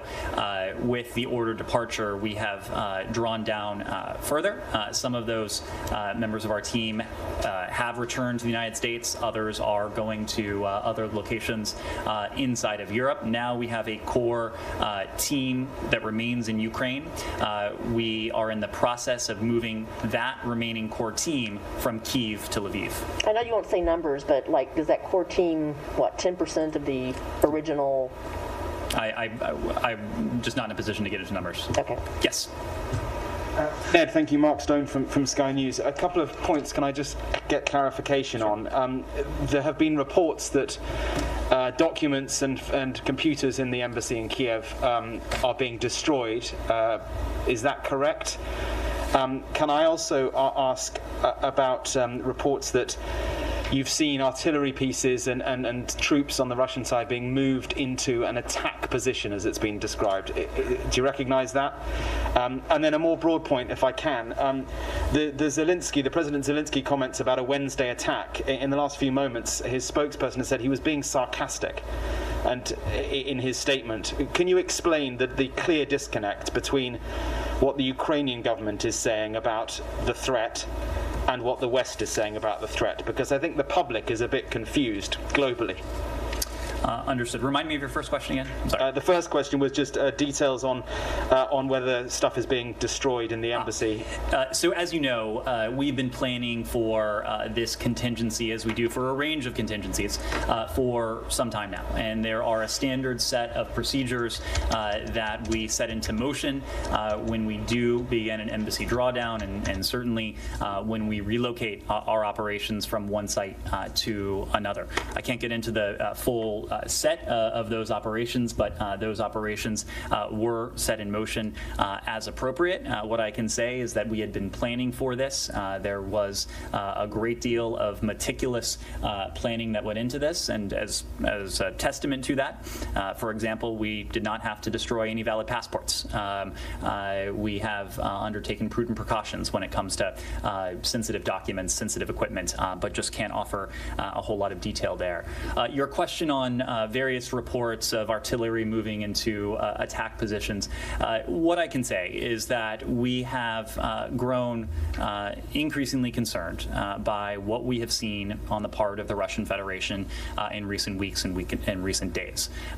Some of these reports are, again, very public, clear as day, in terms of additional forces heading towards arriving at the border with Ukraine, additional forces going into Belarus. Not in a position to detail the full rationale for our concern, but our concern has only increased. We have not seen indications of de-escalation that we've called for, that we think are necessary if diplomacy is to bear fruit. When it comes to what you're hearing from President Zelensky, from our Ukrainian partners, look, we are coordinating extremely closely with them. The Secretary had an opportunity to speak to Foreign Minister Kuleba this morning. President Biden spoke to President Zelensky yesterday.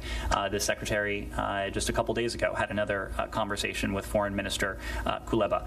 We will continue that level of coordination. We'll continue that level of information sharing across every dimension. We have erred on the side of transparency with our Ukrainian partners. We think that is important precisely because they are our partners. They are the ones that are facing a potentially imminent threat from the Russian Federation. And so that's why we've continued to engage with them. But just to follow up, why is it that they don't seem as concerned about the threat as you are? The Ukrainian ambassador to Washington has made very clear statements. She has indicated that they are seeing much of the same information we are, and that is for a simple reason, because we are sharing robust amounts of information with them. So it's not the threat, I mean the intent, President Putin's intent. They don't seem convinced that he has the intent. The threat is obvious, it's on the border. Well, as we've said, we also do not know that President Putin has made the decision. What undergirds our concern is precisely the threat that you are speaking to, that our Ukrainian partners have spoken to, that is visible to everyone here.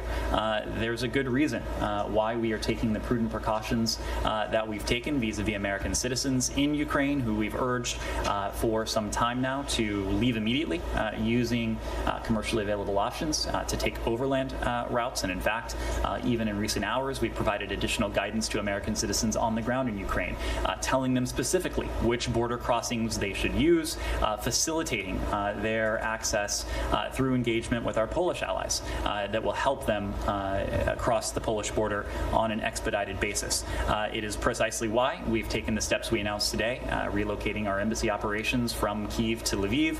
It's precisely why we are taking these prudent steps in the vein of defense and deterrence that we have. The threat is very real. I don't think anyone is arguing about the severity of the threat that the Russian Federation is currently posing. Simon. Thank you. Yeah, I wanted to ask, a little bit more about the decision to move the embassy, or to move embassy operations. Is that something that you discussed with the Ukrainian government before you did it, and what was their response to you doing that? Because you're saying that you're going to continue to engage with the Ukrainian government, but you're going to be in a different city to where the Ukrainian government is, right? So how does that work? Do you expect Ukrainian officials to shuttle back and forth from Kiev to Lviv, or is the charge going to come to Kiev, or have you? It seems like you're saying that Kiev is not safe for Americans to be there right now. So how can your level of engagement remain the same with the Ukrainians, and this not be a message to them that we're no longer sat with you in Kiev? Well, let me start by saying precisely what the relocation of our operations doesn't signal. It does not signal any diminution on our part for the territorial integrity, for the sovereignty, for the independence of Ukraine. Quite the contrary. There are a number of functions that are going to remain. We are going to continue to be in a position to provide defensive security assistance to our Ukrainian partners. That will absolutely continue. Our charge will currently is in Lviv. She will remain in regular, constant contact with our Ukrainian partners. Of course, much of that contact takes place from our team on the ground in Kyiv, but as you saw just again this morning, Secretary Blinken is in frequent contact with Foreign Minister Kuleba, and I suspect that will continue as well. What this does signal is one thing and one thing only, and that is the priority we attach to the safety, to the security of American citizens whom we've now urged to leave the country immediately, and also to our colleagues who are on the ground, to their safety and security. Only the United States government has that priority when it comes to the safety and security of American citizens, including our colleagues. No other country, no other entity can be in a position to make a judgment about what is in the best security interests of our colleagues on the ground. And it is our considered judgment that it is now prudent for our colleagues to relocate from Kyiv to Lviv precisely because of the threat. Is there a specific threat to U.S. diplomats? Because that would be presumably a breach of, I guess, the Geneva Convention, that Ukrainians are responsible for protecting diplomats in the country. You're kind of implying that if the Russians do come into Kiev, they can't be trusted to respect diplomats. Even in the Second World War, diplomats stayed in Berlin, for example. Is there a specific reason you have to believe that those diplomats would face harm? We're not here, and this move does not indicate there's any specific threat to American personnel on the ground in Ukraine. But what we do know is, given the capabilities that the Russians are poised to deploy, should President Putin make that decision, that incursion into Ukraine could entail massive violence, massive destruction, and the loss of life would not discriminate between Americans, Ukrainians, others. And so it is, in our considered judgment, a prudent step for our team on the ground to relocate from Kyiv to Lviv. We've talked about the geographic reasons why Lviv is a prudent step at this point. But again, this is not out of concern that our diplomats would be any more under threat than anyone else. Yes, Rosalind. Yeah, I have a couple of questions. One, Chancellor Scholz is on his way to Moscow. Has the administration contacted him, gotten a sense of what's really happening in Kyiv right now? And is the U.S. giving him a message to give to President Putin? And then my other question is, and it follows on Simon's point, what is the U.S.'s commitment to ensuring that the Zelensky government or any democratically elected government in Ukraine remains intact and does not become a proxy state for Moscow? When it comes to our German allies, as I alluded to already, Chancellor Scholz was only recently at the White House. He had an opportunity to sit down with President Biden. Secretary Blinken was in attendance for that meeting as well, to discuss our joint and shared approach to the crisis that Moscow has needlessly provoked. And it is a joint approach. You heard that from Chancellor Scholz when he was standing next to President Biden at the White House. You heard that from Chancellor Scholz even in recent hours in terms of his comments about the strong, unified response that would befall Moscow were it to pursue the path of aggression. So we are in regular contact with our German allies, our embassy in Berlin, but also here from the State Department. I fully expect that high-level engagements will take place in the coming days with our German allies. As I said before, there are a number of countries, the Germans, the French included, that have engaged at senior levels with the Russian Federation. We have all been doing this with that core precept in mind. Nothing about without when it comes to the United States, and the close coordination, the close consultations that we have engaged in, those have been reciprocated from our allies who themselves have engaged with the Russian Federation.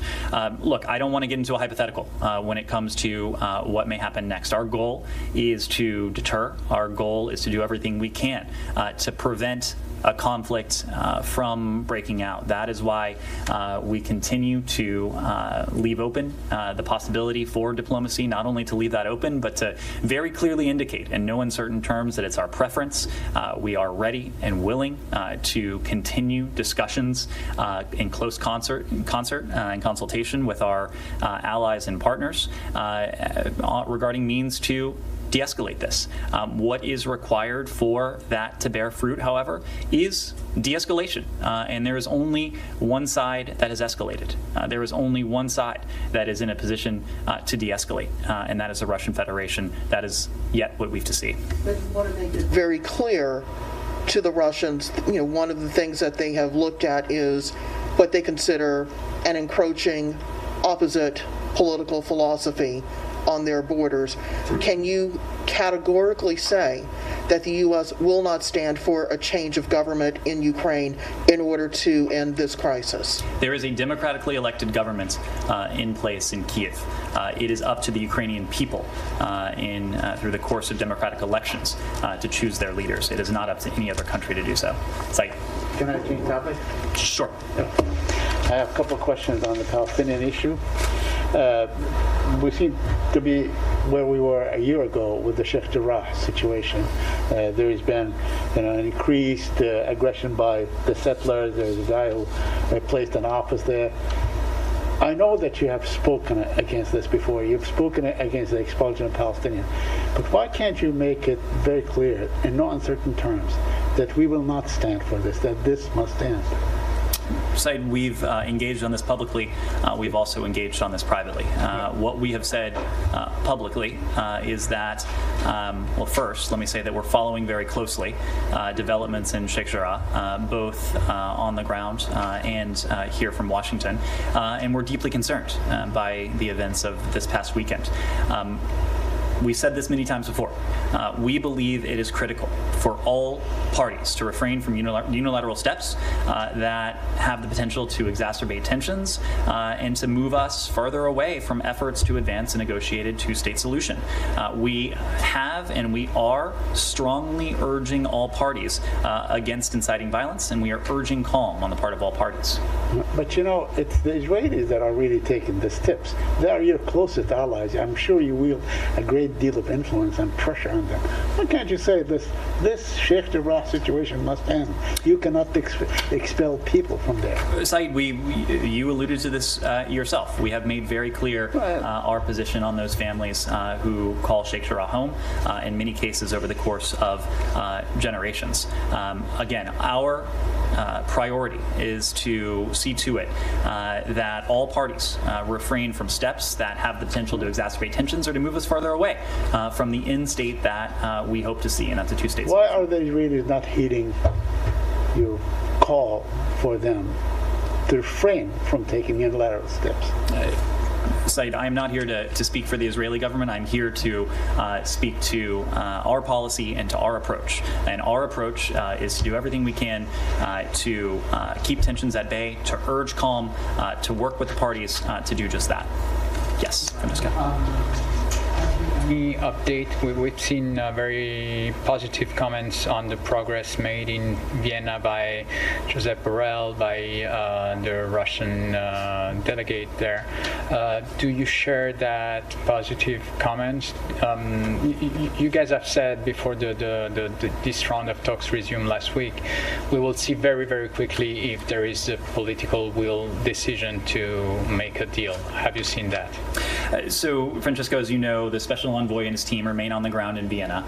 I have to say that we are going to be a bit more circumspect in terms of progress that we may be seeing on the ground in Vienna, precisely because we are in the final stages of what is, by any measure, a complex negotiation with key stakeholders. The fact is that this is the final decisive period during which we'll be in a position to determine whether a mutual return to compliance with the JCPOA remains a possibility.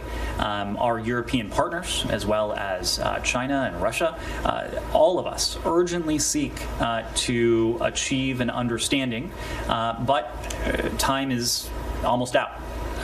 Time is very quickly ticking away.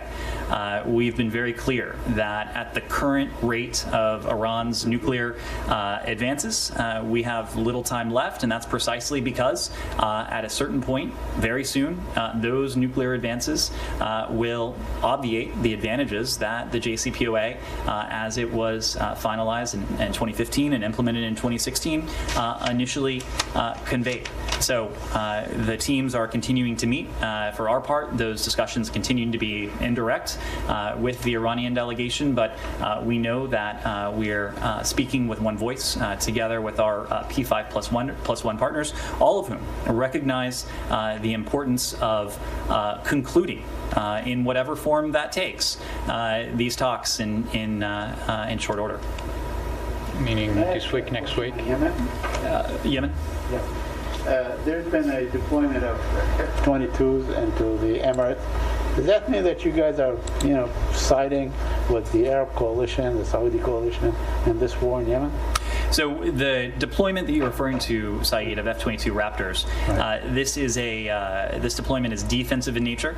It is part of a broad demonstration of U.S. support after a series of terrorist attacks that our partners in the Emirates, as well as in Saudi Arabia, have endured from Yemen. The Department of Defense, in the same vein, has sent a Navy-guided missile destroyer, the USS Cole, to partner with the UAE Navy, and they'll continue to provide early warning intelligence, and they'll collaborate on air defense.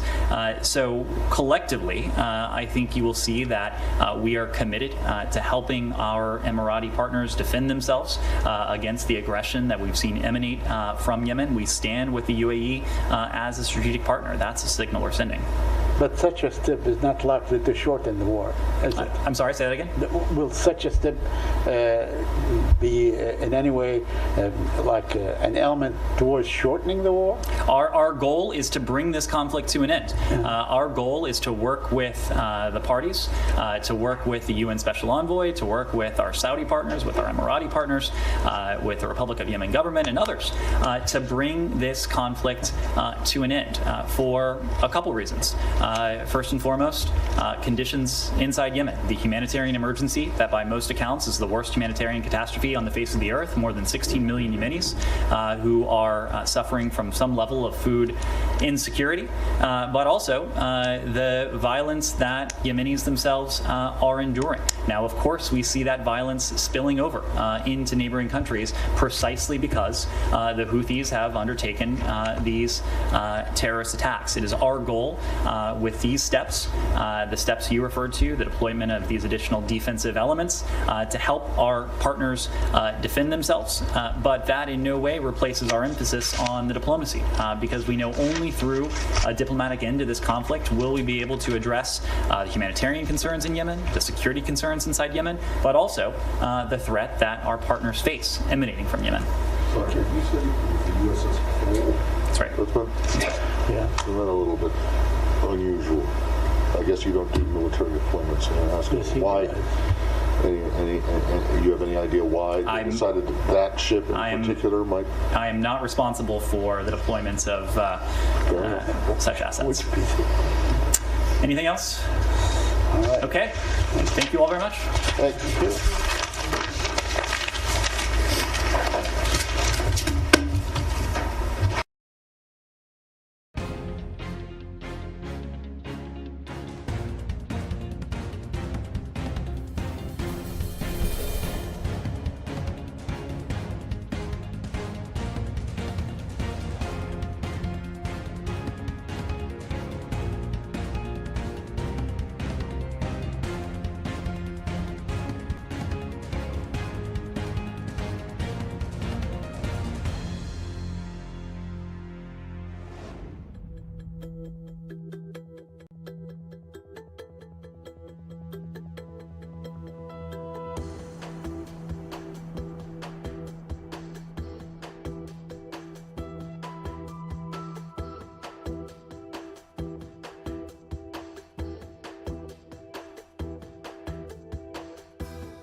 Welcome back to Live Now from Fox. I'm Melissa Brennan. Thank you so much for joining us on this Monday night. We're going to go now into a celebration of life for John Madden. Of course, the NFL legend. He is being remembered tonight during a public memorial at Oakland Coliseum. That is currently where the USC Trojans play on the USC campus. Huge event, of course, in the world of sports following the Super Bowl. The Coliseum was his place of work, and the East Bay was his home. He really is football and Bay Area royalty. He died on December 28th, in Pleasanton. He was 85 years old. Let's take a look and celebrate his life.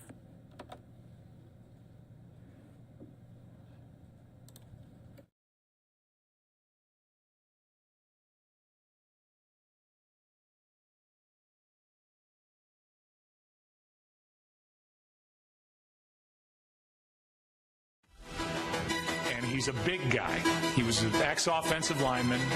Then he became a head coach in the NFL for the Oakland Raiders. He wore a lot of bad 70s clothes, and he was the head coach of this team. It was just a hit-you-in-the-mouth, crazy football team.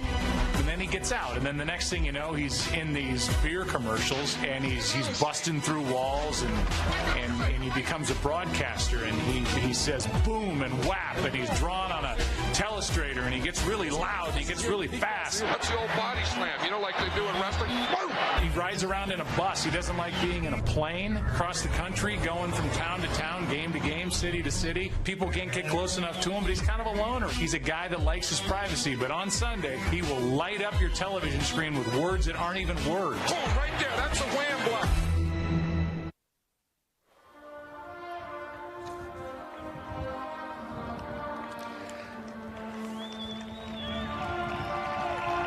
A great hand for the Madden family. We want to welcome everybody to a very special night. What we hope is a night for memory and appreciation, for reflection and for tribute. One more Monday night in Oakland, a celebration of John Madden, the majesty of his life and legacy. I'm Tom Rinaldi from Fox Sports. We are thrilled that you're going to spend your Valentine's Day evening, as it should be, in a celebration of love for all of us here gathered together in memory of John Madden.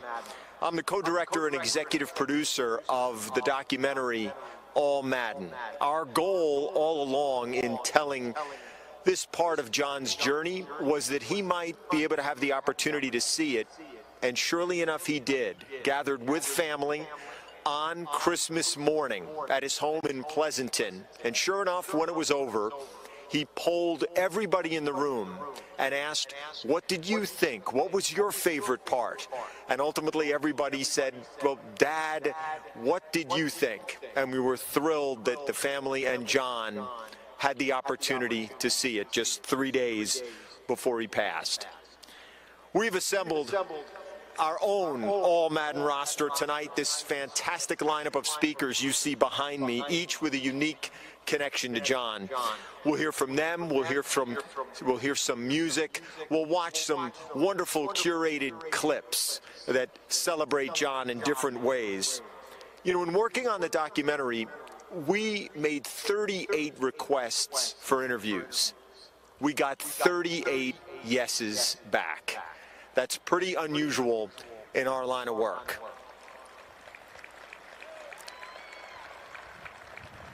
We really feel, though, that we could have made hundreds of requests and gotten hundreds of yeses. One thing we didn't ask anybody to do was to sing. If we had, we certainly would have started with the first voice you will hear next. An absolute Raider great. Super Bowl rings, 13 seasons, and a member of the very first All Madden team. Would you please welcome Henry Lawrence?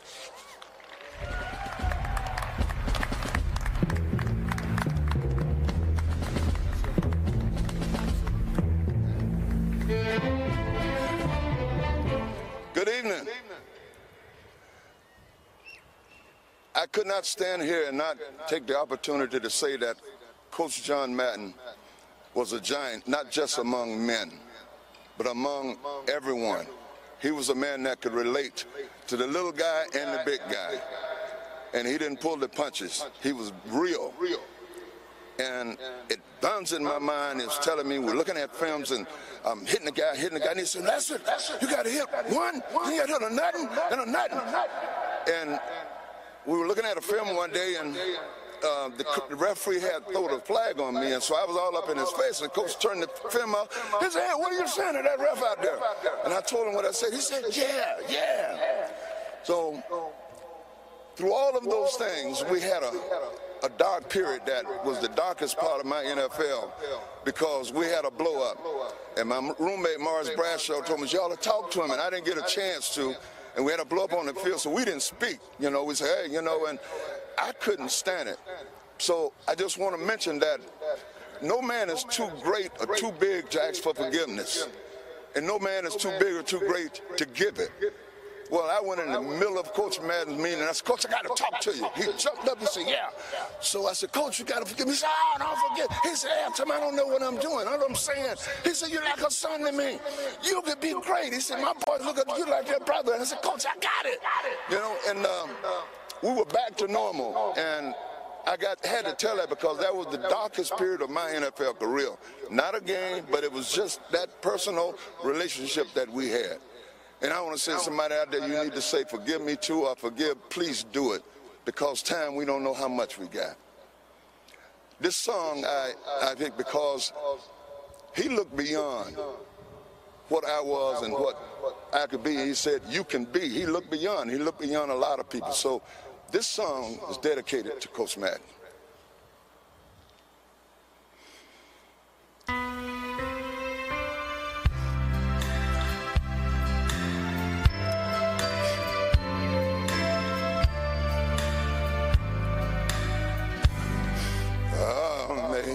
Amazing grace shall always be my song of praise, for it was grace that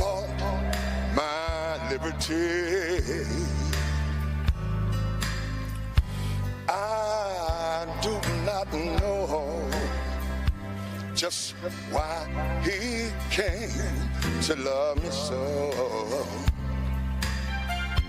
He looked beyond all my faults and saw my needs.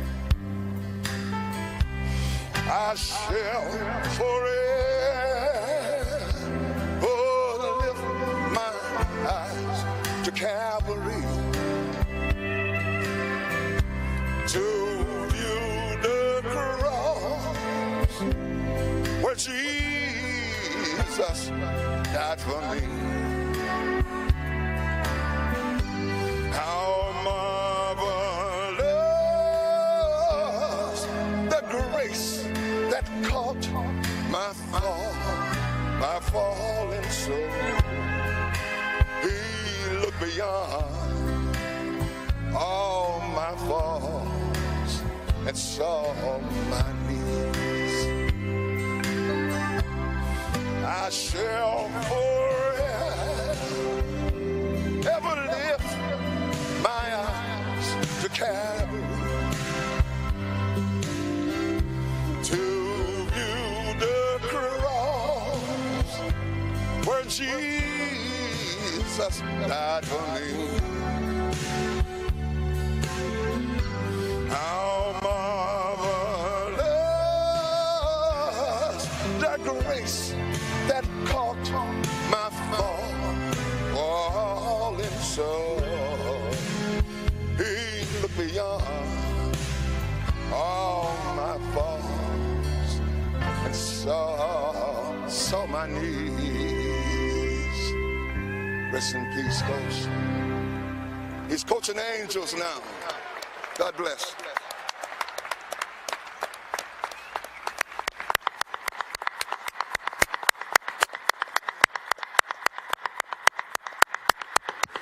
The wonderful Henry Lawrence. Henry, thank you for sharing the gift of song tonight. From that kind of soul, from a great and a player, to someone with an enormous heart who also worked the sidelines in the Bay Area. A man who also understood how to build great connections with his players. Coached for 6 seasons for the San Francisco 49ers, 9 seasons in total. One of the best people you'll meet in all of football. Now a star of the NFL Network, please give a warm welcome to Steve Mariucci.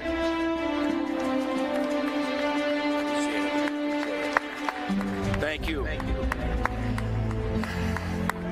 Hi, everyone. I feel a little bit like Ricky Henderson leading off over here. She did for so many years. I'm honored to be asked by the family to speak tonight. Former players, other coaches, broadcast colleagues, friends, family. And my relationship with John might be a little different. We each have our own relationship with John, don't we? But my relationship with John started when I was coaching the Niners, and he was doing the broadcast booth, and we'd have production meetings. Well, my favorite production meetings, when I was the coach at the 49ers, and he'd come in, we'd be playing the Packers at Lambeau Field. He'd come on the bus. Now, show of hands, how many people have been on the bus? Oh, yeah. We would have our production meeting on the bus. And my mom would bring pasties from Iron Mountain, because I'm from there, and ketchup and napkins, and we would drive around the neighborhood on the bus, and I show them where Reggie White lives, and Brett Favre, and Mike Holmgren's over there, and we'd drive down my cul-de-sac, and the kids start coming out, and they're banging on the bus, Madden's here, Madden's here.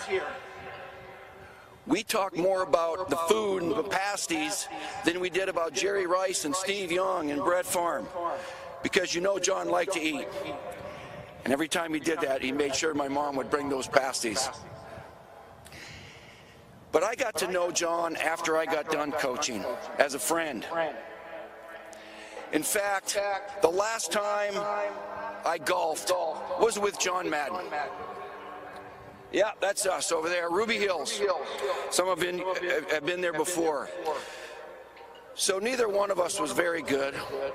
So we go 4 holes, and he said, "You're hungry?" I go, "Yeah, you?" He took a right, and we went into the clubhouse. So for the whole day, we told stories, and we ate, and we waited for everybody to get done, and that's how we bonded. But you know what? That was the last time I quit golf. I think he might have too. So we said, we got to do something else. What are we going to do? Now what? Let's play more bocce ball. You got some bocce ball. And he says, yeah. You know, John never said, yeah, 1 yeah. He always said, yeah, or 3 yas, right? He says, yeah, that's good exercise. You bend down and you stretch your back, and then you walk 80 feet, and that's good exercise. And Mooch, it's the only sport we can eat pizza and play at the same time. You can't do that with football. You can't do it with swimming. So let's play some more bocce ball. So many of you have seen in the Bay Area the Mad Mariucci bocce ball event. And I will say, John was not the best bocce ball player in the family. Who was the best? Virginia, sitting right over here. She was the best bocce ball player. Right there. Who was second best? Sam, the grandson. He was on my team. And then Mike and Joe were brutally average, and John was down below that. And we would compete, never on the same team. I was NFC, he was AFC. And for over 2 decades, we raised money for the Bay Area. Everybody know John's a big man. He's a big personality. But I hope you know that he had the biggest heart of all. We had fun eating pizza, playing bocce, laughing.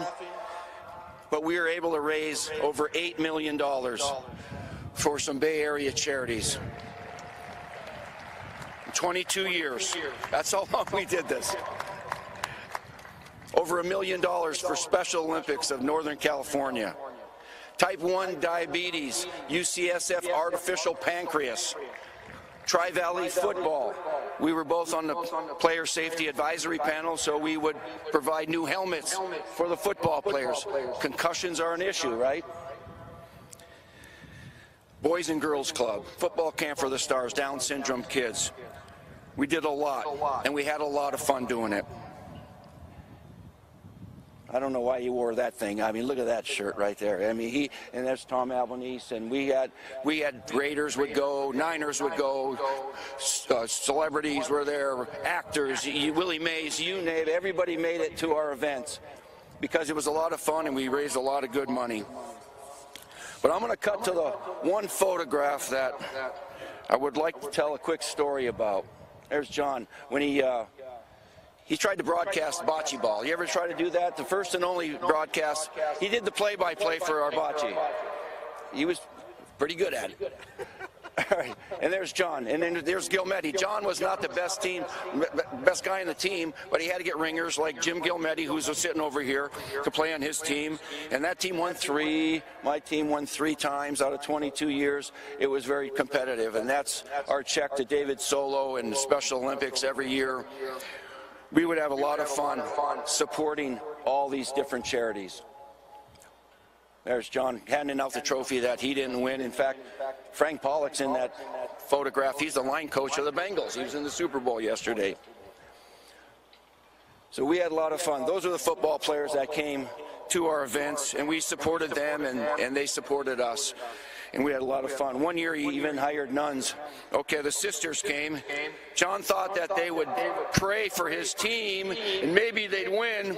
Little bit did he know that I was an altar boy in grade school and I was recruiting them to pray for my team. Well, neither one of us won that year. There's one photo I want to tell you a story about. Because John was never shy, right here. When it came to a camera or a microphone or people listening to him, that's when he was at his best. I think this is Kevin the Rat. And Kevin asked him something completely different than what John wanted to talk about. So people were standing around, and there was national TV, radio, local TV and radio. And John asked him a question. He says, "Do you know how bocce ball came to America?" And the guy said, "Well, I don't know. Let me tell you how it came. In 1492, Christopher Columbus brought it over there. When he was trying to discover America, he had bocce balls on the ships. You know, the 3 ships, the Nina, the Pinta, the Santa Maria, they each had their own set over there. And every now and then, they would play up on the wooden deck, and then they'd start playing, and all those little Italian guys, Christopher Columbus is an Italian guy, he's short like you, Mooch, and they play a lot. And he said, all of a sudden they're there, and then a wave would come, and boom, the balls would go flying all over the place and over the port side, and then you'd have to pick up the balls and play them up. And then they start playing a little bit again and put the balls back, and then all of a sudden here comes another wave, and then boom, here comes the balls are flying over the starboard side.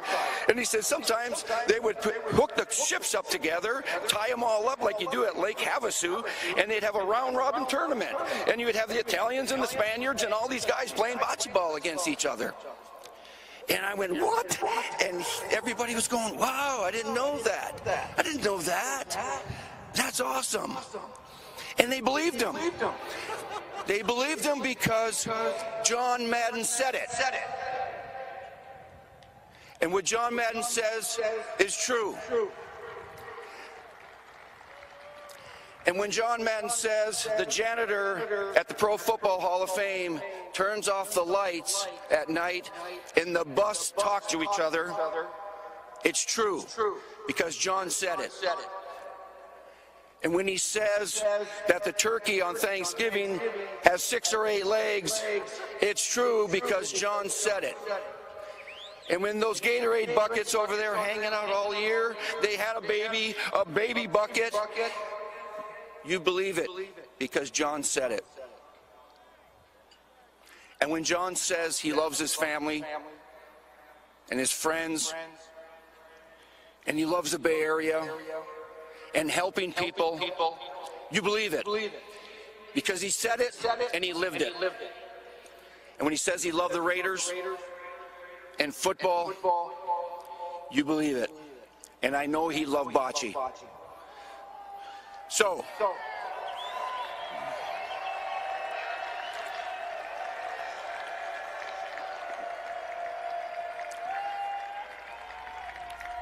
the next time you pick up a bocce ball, and I know everybody in the Bay Area plays bocce ball, whether it's at Campo de Bocce or it's in your backyard, and you want to have bragging rights with your family and your friends. You pick up that ball, and you know everybody's watching, it's a big shot. I want you to take a deep breath and think, this one's for John. You let her rip, and John's going to be up there smiling. Thank you very much, everybody. Enjoy the rest of the evening.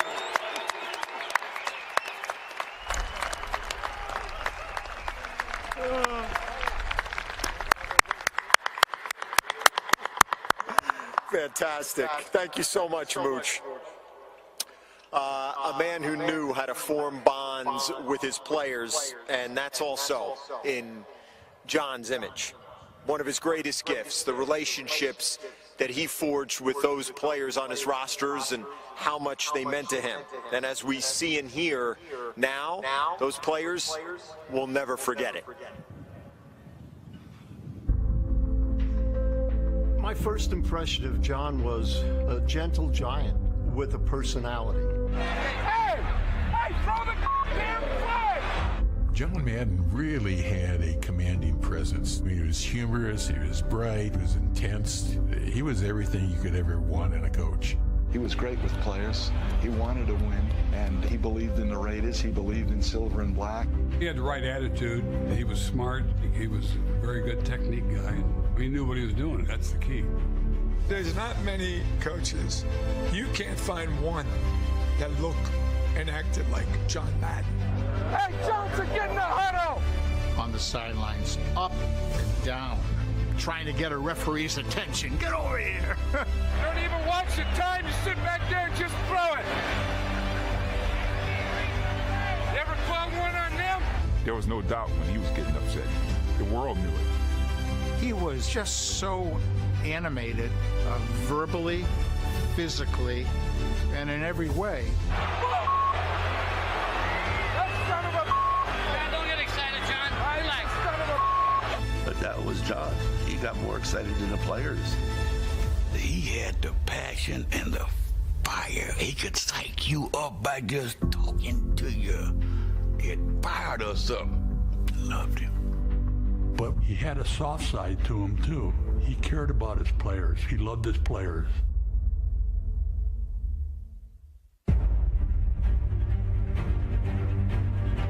Coach Madden had 3 rules. When I talk, nobody talks. Be on time and go like hell when I ask you to. No hair codes, no dress codes, no curfews. He gave us a lot of room to be the kind of player that we wanted to be on the field, be the kind of person we wanted to be off the field.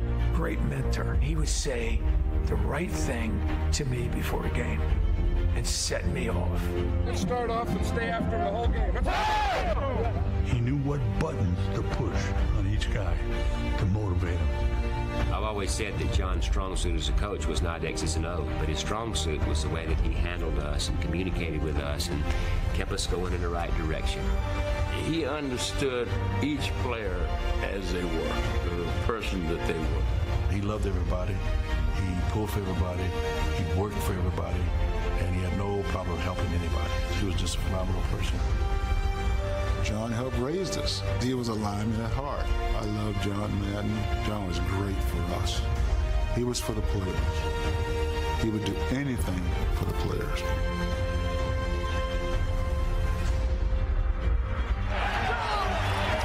John Madden.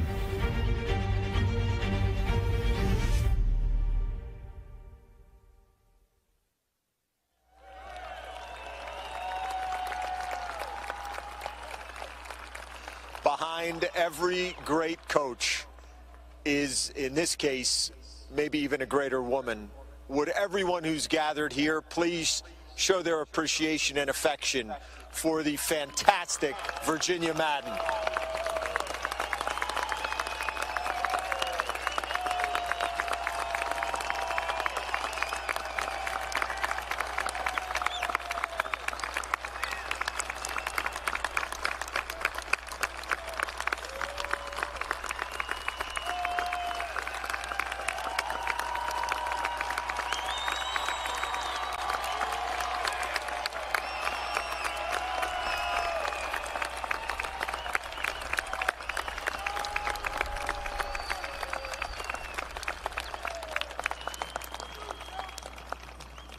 Virginia, the natural question to ask, what does it mean to you to be in this space, in this stadium, on this field again? Everything in the world. It means so much. When John passed, I said, I want to have a gathering at the Coliseum.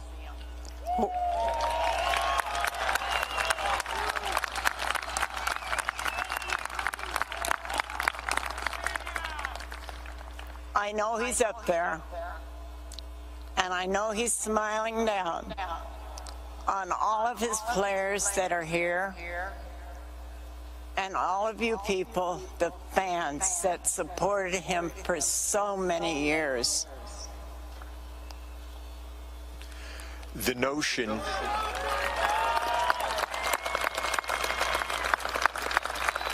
that we heard Steve Mariucci touch on, Virginia, for all the different things John is known for, the enormous philanthropy and charity that he and you and the Madden family have tried to show toward the city and the people of Oakland.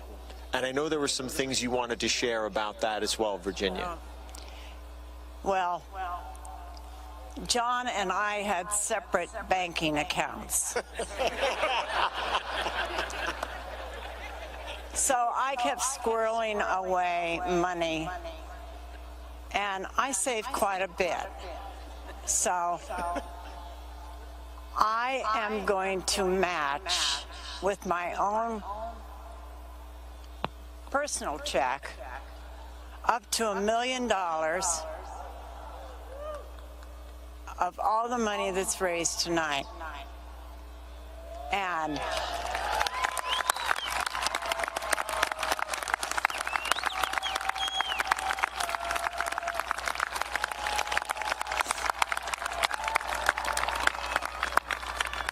John believes in the town of Oakland. He believed in the Coliseum. Most of all, he believed in the Raiders. I believe in the Raiders.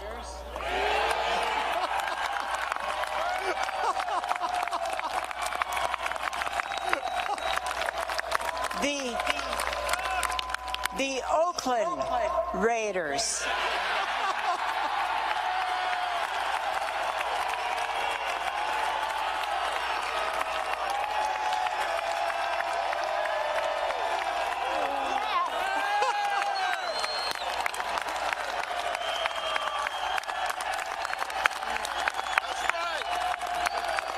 Oakland needs a football team.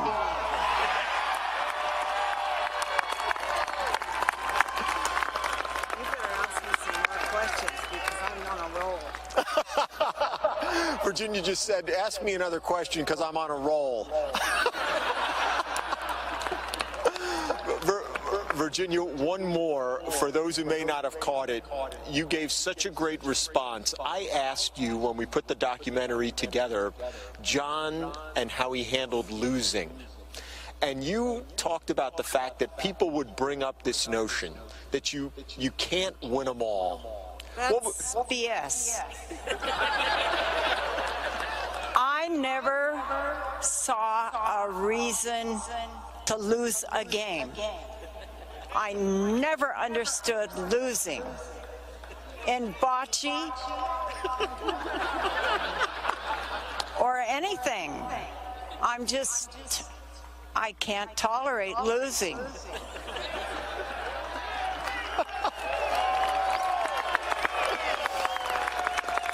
One last thing, Virginia.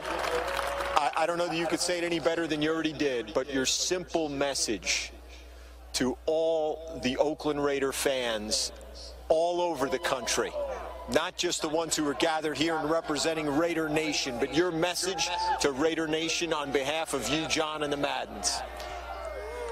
You know, he always meant a lot to me because we were married 62 years. Some of it, most of it, was great. Some were not so great.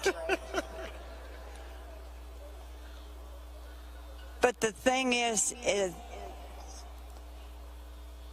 you just have no idea how much your husband means to so many people. You know, the magazine that came out, you people here tonight, and the letters that I have been getting is just overwhelming. I can't believe that he can't pop up. He's everywhere. And I just can't get over the fact that he's not going to be here. You know, it hasn't sunk. But he forever will be here and in the hearts of so many whose lives he touched. Virginia Madden, everybody.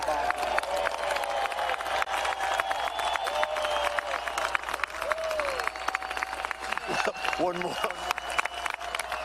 Are these the gorillas? Are you up here somewhere, the gorillas? Where?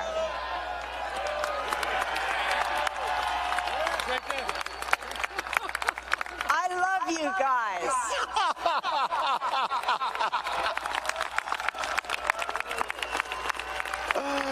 Oh, Virginia Madden, everybody.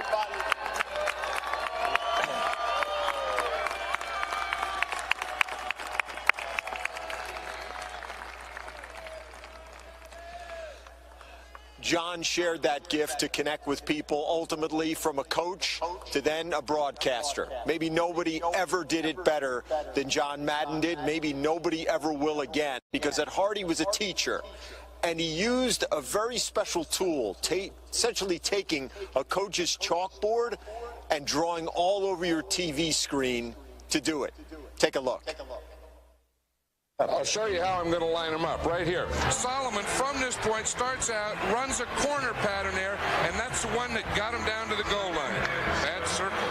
Burt, he lines up cockeyed. Offsides, it's okay in this team. Line up anywhere you want. The safety comes over, and look at this middle here. That's the area that they're going to try and hit. See, now Boomer can take the ball here. He can roll out left. They bring him from the outside, and boom, 2 up the middle. It's a tethered blimp. See this here? It's tethered. These lines hold it still, so it stays there. This means nothing.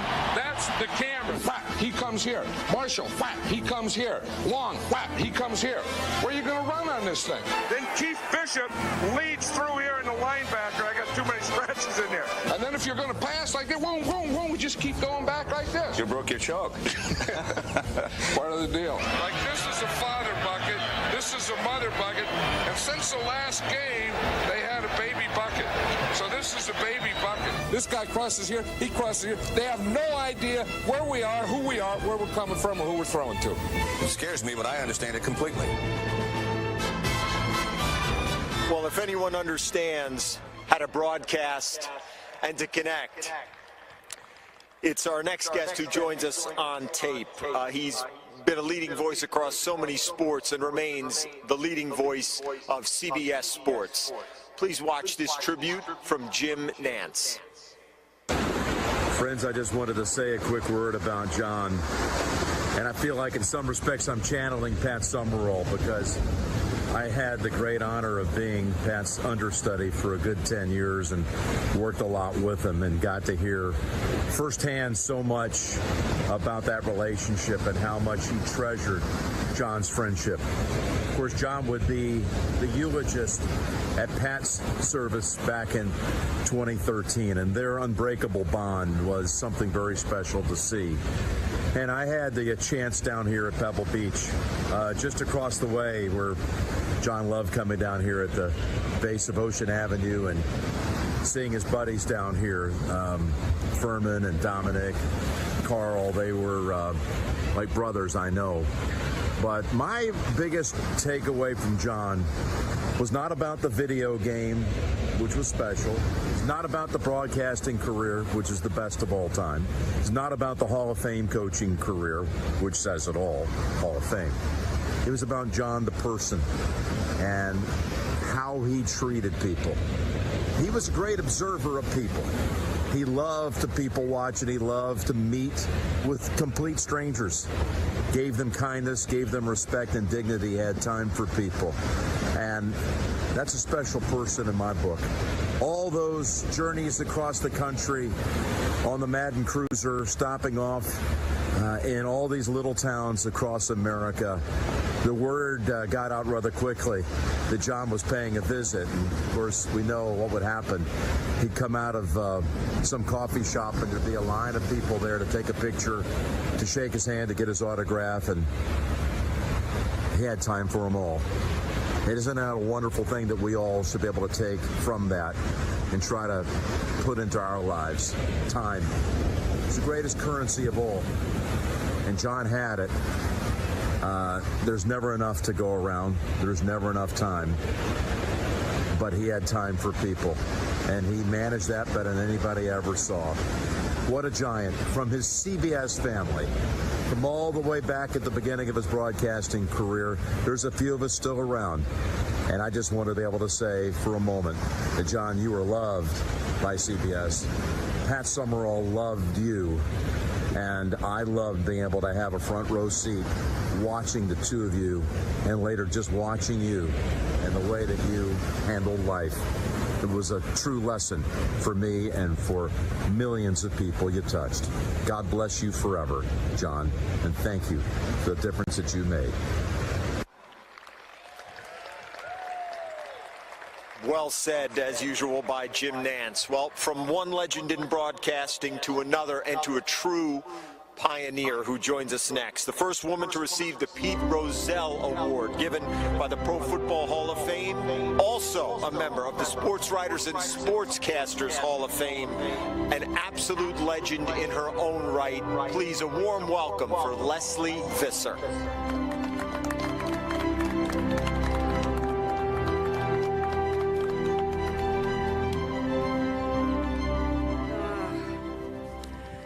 Hello, Raider Nation. So great. It is so great to be here. And as Jim Nance just alluded to, at CBS, you know, we thought he belonged to us, and he belonged to every network. He belonged to America. Most of all, he belonged to you. Thank you so much for having me. To Virginia and Mike and Joe and the whole family. We know that John never had a losing season, and he never had one with his family either. It's been really a privilege to get to know all of you.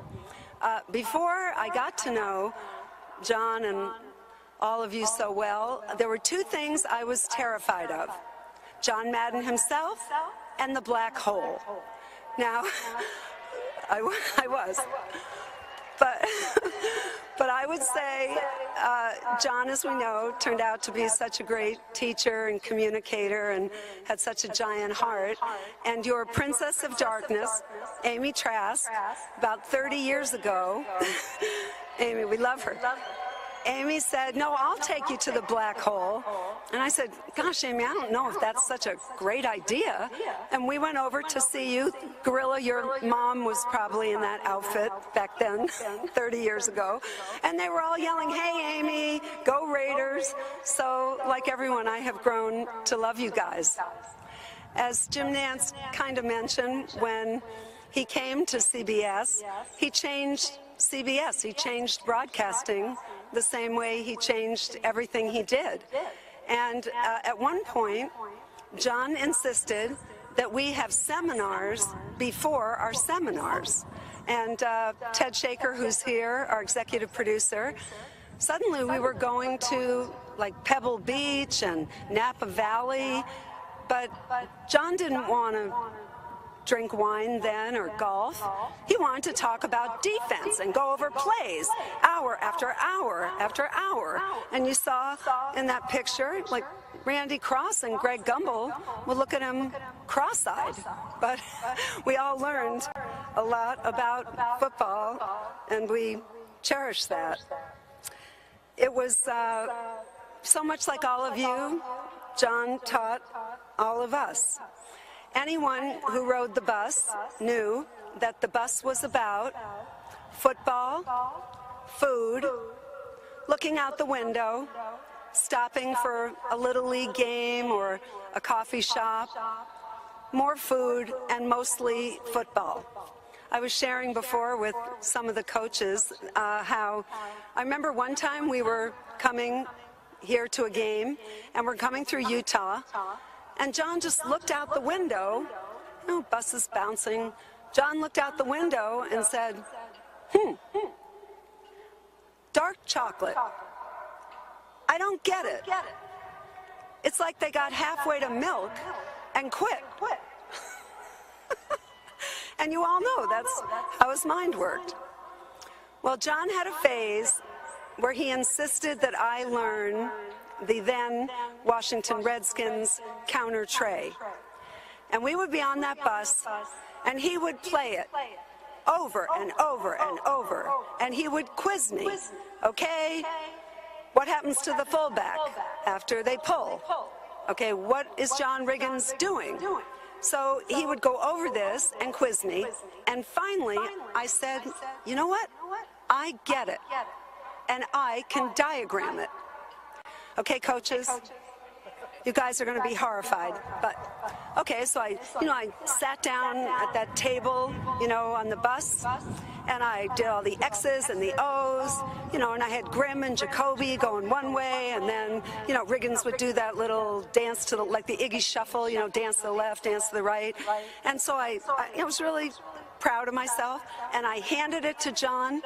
And he looked down for like 4 agonizing seconds, and he said, I don't believe that formation has ever been seen in the history of the NFL. Which was kind of crushing. All right, maybe I had Bostic out at wide receiver or something, but, you know, I did the best I could. As you know, John was so generous to everyone with his time and who he was. I remember one Christmas in New York, he gave all my girlfriends the bus, the Madden Cruiser, Dave and Willie driving, to go around to bars in New York. And there were about 15, I think 15 or 20 of us. And first we went over to the Dakota, and John was the host, I guess. And his idea of hosting 20 women over at the Dakota was to give each of us a paper cup, and he went around with a big bottle of Jack Daniels, poured each of us, a shot, and that was it. And then he walked us out on East 72nd to where the Madden Cruiser was, and we all got on the bus. And as the bus was pulling away, John was yelling in the middle of the street, any of you single girls who can't get lucky Christmas week going around on the Madden Cruiser to bars, you are losers. Losers. Yelling this as the bus is pulling away. But as you all know, John was up for anything. Remember the Super Bowl in Minnesota? I was in Minneapolis in '92, and John decided we all had to go ice fishing, which, Mike, you were on that, right? I can't remember if Joe, you were probably on it too. You were probably on it too. And remember, we first had to get those ridiculous outfits, and of course, it was no degrees in February in Minnesota, and we drove the Madden Cruiser right up to Mille Lacs, right to the edge of the ice, and we all got out, and Richie Zions, who also worked with us, weighed about what I did, 125 pounds. We were freezing.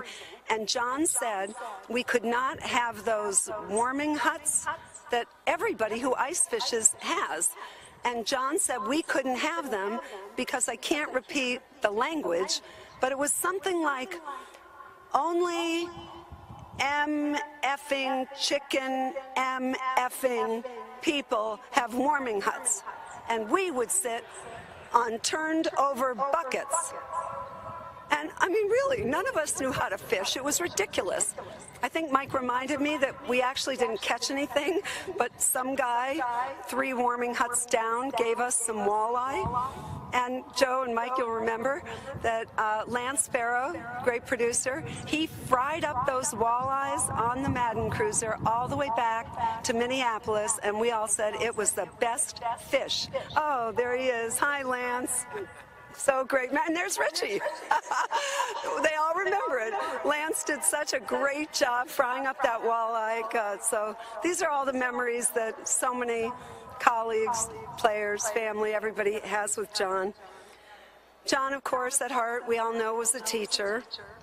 And I remember that one time the bus stopped in Las Vegas on its way to the game, and there was a heavyweight fight that was preparing.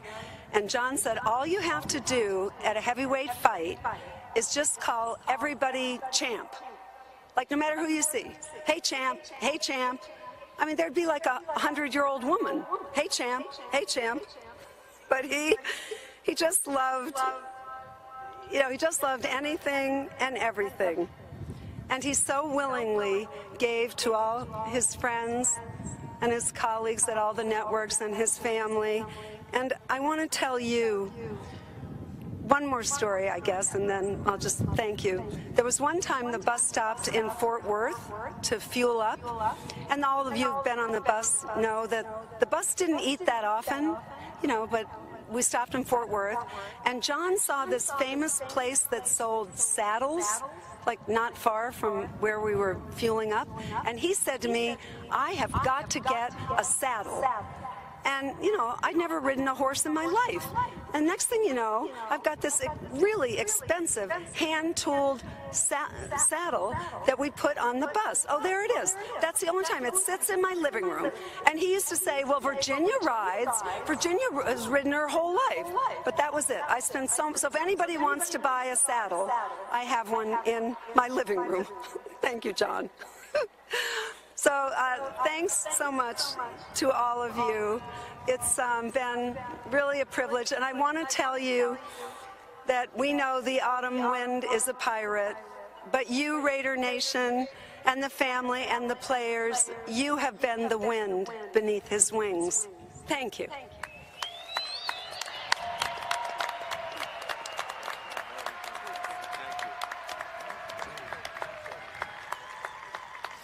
Leslie Visser, thank you so much for that great tribute, Leslie, and the memories.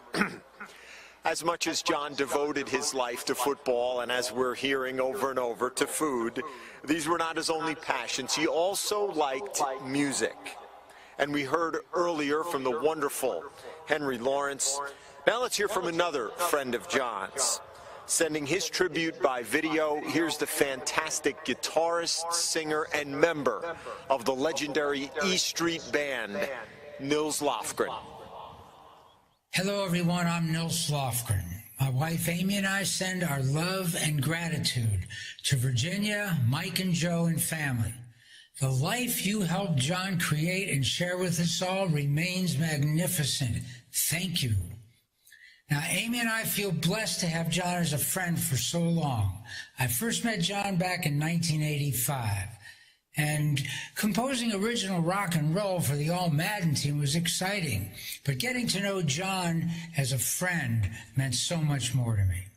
And it was actually Amy who finally got John to a Bruce Springsteen and E Street Band show. He absolutely loved it. Now, I'm used to seeing that huge Madden grin, but to see it for 3 hours straight was a memorable gift. And John did agree. Bruce is definitely All Madden.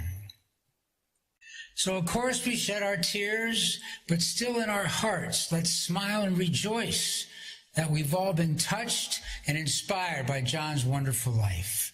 So with much love and respect to John, Virginia, and family, to all here tonight, I sing this song to honor our dear friend, the great John Madden.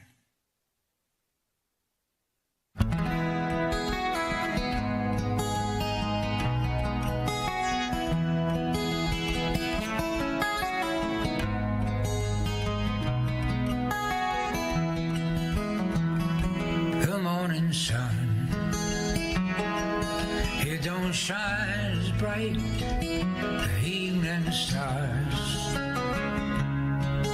are dim tonight. Your ancient voice stills my fearful soul. I miss you, John. We miss you, John. I pound my nails, love my wife and kids. My gifts are not as grand as yours. Still this, your grit and soul, my friend, heals our troubled hearts. We miss you, John. We love you, John.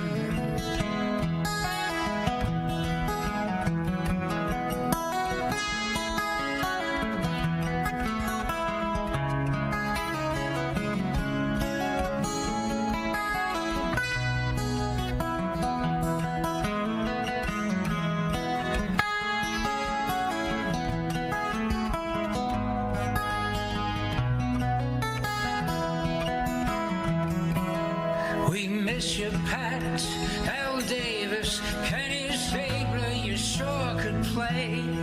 I miss you, Dad, your gentle spirit way. Still life is grand. We owe so much to you. We miss you all. We miss you, John. God bless you, brother. We love you, John.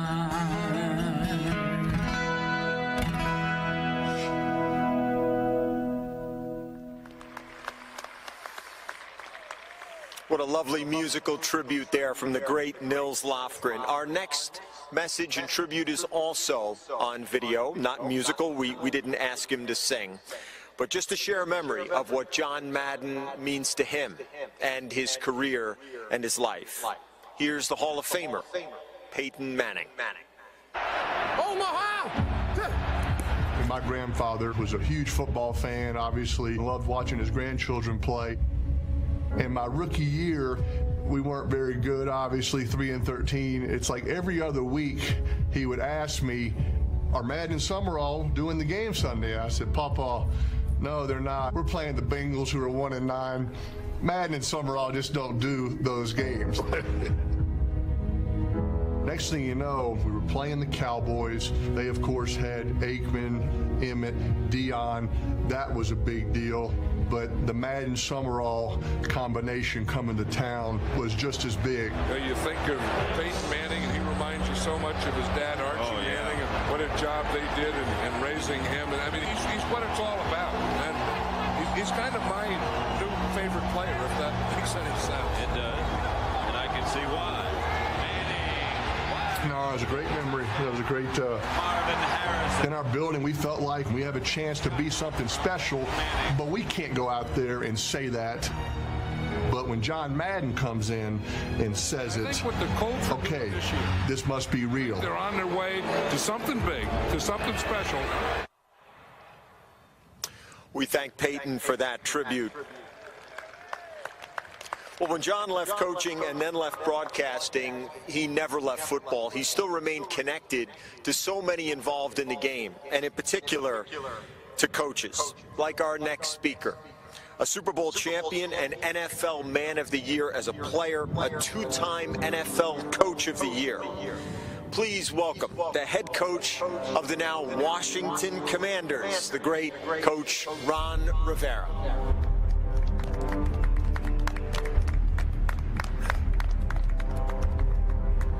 Thank you. I want to make sure I thank the Madden family for allowing me to come here and pay tribute to Coach Madden. You know, there are many monikers, many titles you can associate with John Madden. Division-winning coach, conference-winning coach, Super Bowl champion coach, and Hall of Fame coach. But to me, he was coach. Now, I didn't play for him, but I was one of his coaches.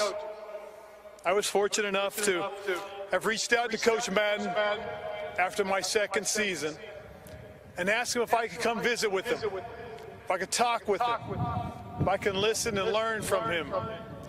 So he allowed me to come see him in Pleasanton, California. But before I came, he said, Ron, do me a favor. I know you got this record of 3-13 of games decided by 6 points or less. What I'd like you to do is go back and look at those 13 losses and think about what you could have done differently. So I did. I went back, looked at those games. I wrote out a nice little report, about 15 pages, and I bring it to Coach. So I meet him at his office. We sit down, start talking. And then I said, hey, Coach, I got that little homework you gave me. He looked at it and said, it's not for me. What'd you learn? So I started thinking about it, and I said, well, I was doing the right thing. I was going by the book. He looked at me and said, what book? He said, Ron, you've played enough football. You've coached enough football. Go by your gut. Go by your instincts. Go by what you know. So, for the most part, I went back. I thought about those things. And as we started the 2013 season, my third season in the league, I started going for it on fourth down. Inside their 30, got an opportunity to get a first down, continue the drive, and I did it. And it worked. And then I did it again, and it worked again. And then before I knew it, I was Riverboat Ron. I was going for it on fourth downs. I was doing things that were different. And I get a phone call. It's Coach Madden. I said, hey, Coach, how you doing? He said, Ron, I wanted you to go by your instincts. I didn't want you to get carried away. I said, Coach, I was just doing what you told me. I just felt we could do that. He said, yeah, but you know what? You got to do it the right time, not all the time. But that was Coach.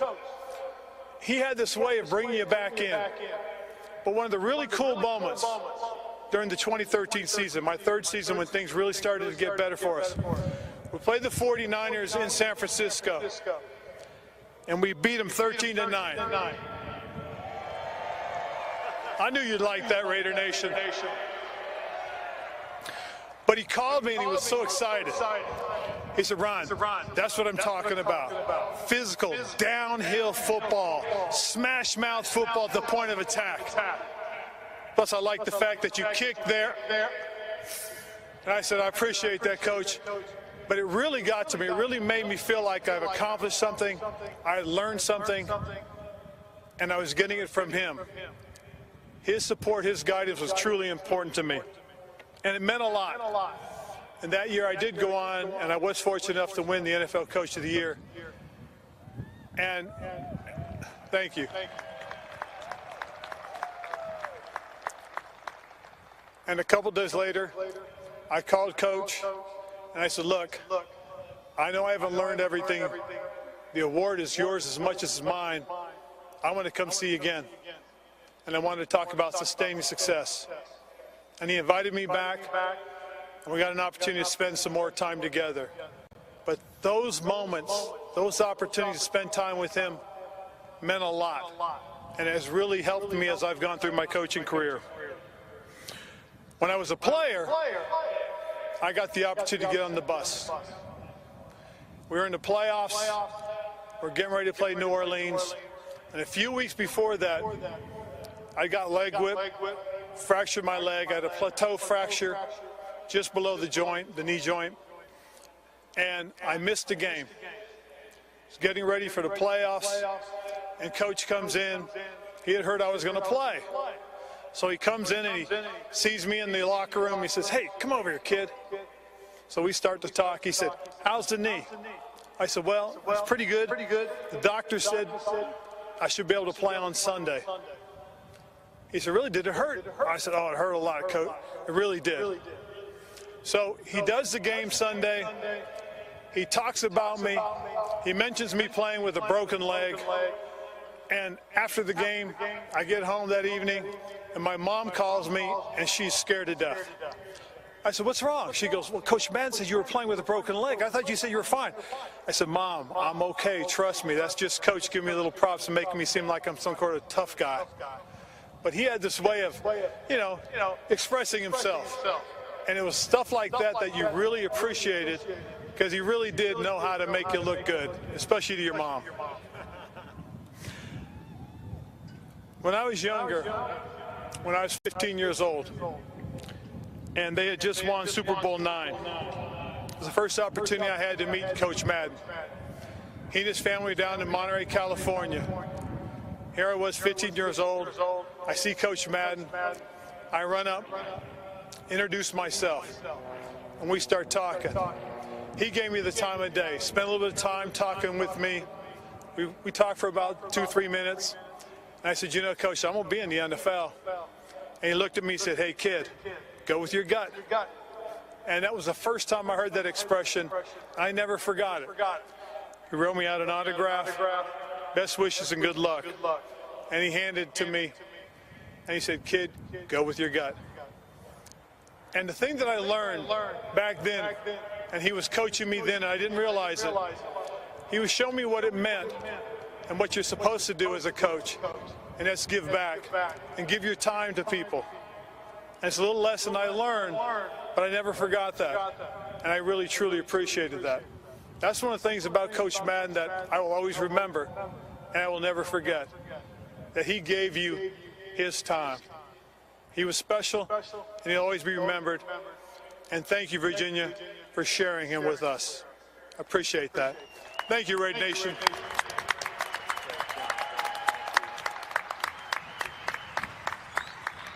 Ron Rivera, wonderful memories and lessons and remarks, Ron.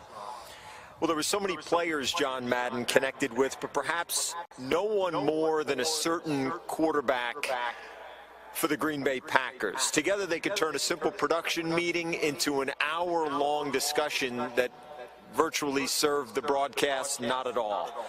But deep into bond, that remains to this day. So let's watch this tribute to John from the Hall of Famer, Brett Favre. You know, John Madden, to me, it's funny because generationally, like my daughter, my youngest daughter is 22. She knows who John Madden is, but she doesn't know that John Madden was a coach. She relates to John Madden with a video game. And my nephew is 17, and he's like a Madden guru. But he's like, I was telling him not too long ago, his name's Casey. I said, Casey, did you know Madden was a coach? He's like, really? People generationally everyone knows who Madden is. But like my generation and obviously before, I just think of him being really boisterous on the sidelines and excited, and that's the way he was in the booth. And he was a larger-than-life figure on the field, but an even larger-than-life figure in the booth. He brought to the booth, no disrespect to anyone else, but a rawness that I brought to the field. He said what came to mind at that time, and it was not scripted, and it was just, you know, I always say this about my career. When people watch me play, I think not from necessarily a play-by-play perspective, but just how I played and the joy. People said that's the way I would play if I could play. And I think that you could say the same for John in the booth. It's like, boom. You know, wow. You know, Nate Newton eating a turkey leg. You know, I mean, he was drawing stuff on the diagram. It was just John Madden, and no one else could come close to doing what he could do in the booth. And so, I think that's why people related to him so well, but also loved him. You know, John and I think the first game he did of mine, would be somewhere around 93 to 94. I don't remember the first game, but I do know that he probably did 20 or so games, if not more. First of all, what it meant when John Madden was doing your game, it meant you were on prime time, and that was a good thing. You had a chance that you knew everyone was watching. Regardless of who you were playing, where you were playing, John Madden and Pat Summerall were doing the game, you knew everyone was watching. So the typical protocol is whether you're home or away, the day before the game, you meet with the commentators about the upcoming game, do's and don'ts, what do they look like, you know, how are you going to attack them, that type of stuff. Well, with John, we would talk an hour. But we would tell stories. Maybe the first thing we'd sit down, hey, how you doing, Coach? Good to see you again. And Coach would say, well, Brett, has anything changed from last week? No, Coach. Good. What about who's coming to the game? What about this? It would be non-football related. We would just start telling stories, and we would laugh. And our PR director at the time, Lee Rimmel, it was an older gentleman, and you may have met Lee back in the day. Lee would say, we got to keep this on subject.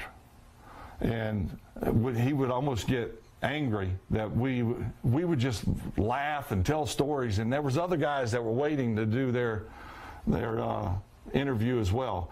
And this was every single time that we played a game where John Madden was doing the booth commentating. So we had a special relationship, and I think, you know, people have asked me, why did you and John hit it off? I don't know the answer to that for certain, but I would think that he saw a little bit of himself in me, just a carefree, all shucks type of guy, and the way he was in the booth was the way I played on the field, and that's where that special bond came from. About John, and I said this immediately after he passed, I feel like that my career was supposed to be narrated by John Madden, and as I look back, it's as if it was.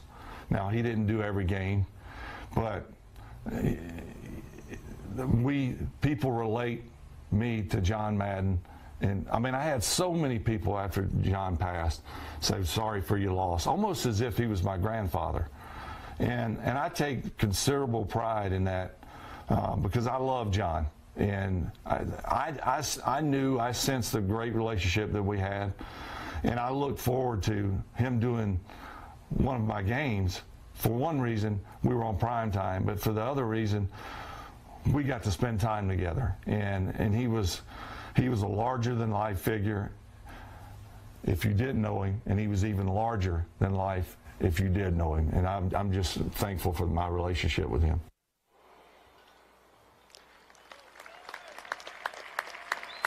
A very heartfelt tribute there. We appreciate Brett Favre sending along those thoughts. Our next tribute also on tape to somebody who was pretty busy just last night, broadcasting to more than 100 million people doing the Super Bowl for NBC. Someone else close to John who shared the broadcast booth with him. On tape, here's Al Michaels.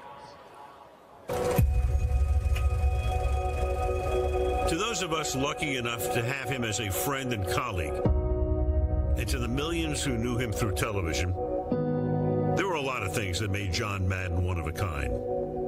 But the common thread to all was what a great communicator he was. Let's start off and stay after the whole game. What a thoughtful listener. What a terrific teacher.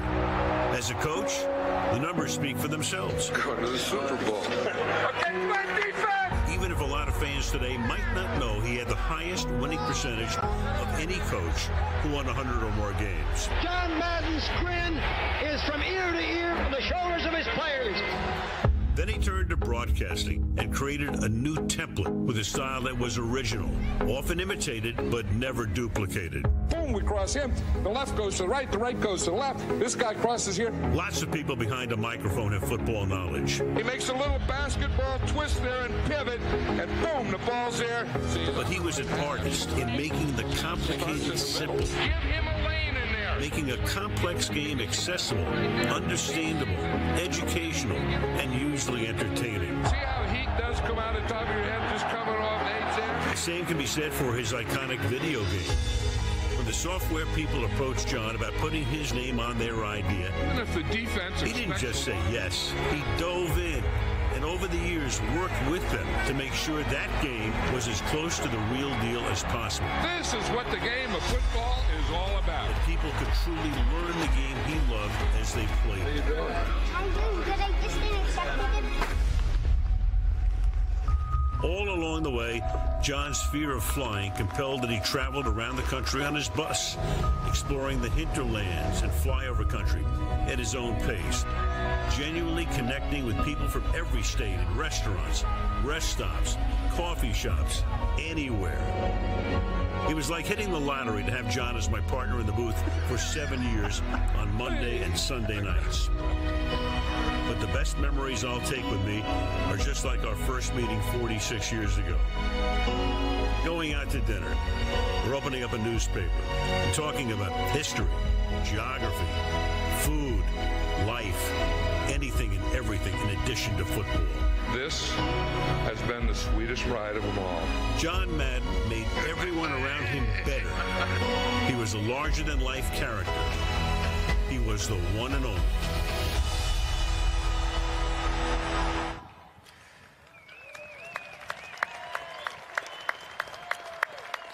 The great Al Michaels, we say thanks to Al. Our next speaker is a member of the Bay Area Radio Hall of Fame whose segments with John on KCBS were more than a fixture for listeners across so many years. They were must listen. More than a radio partner, he was a very dear friend. Please, a warm welcome for Stan Bunger.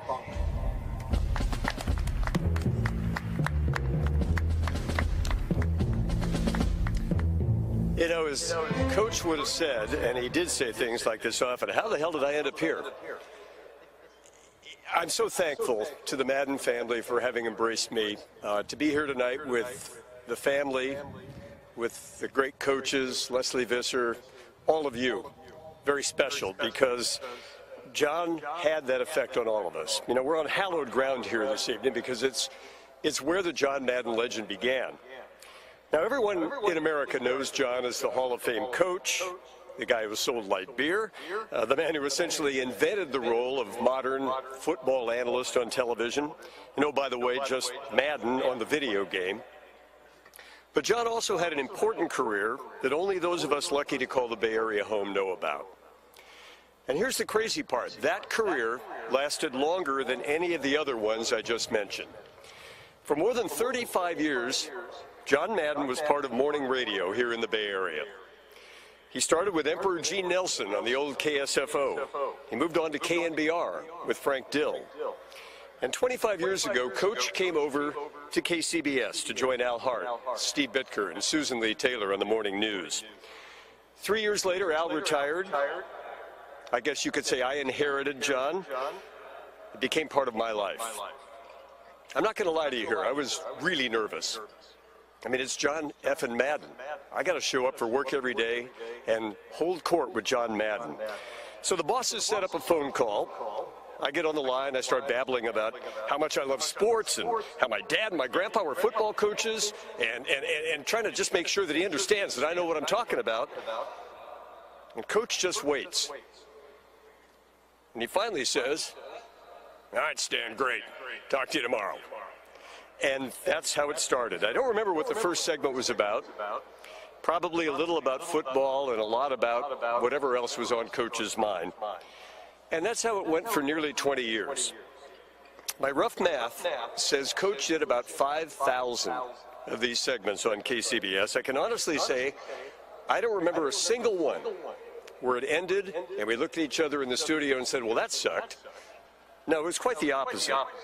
Steve and Susan and I were along for the ride every weekday morning. So was our audience.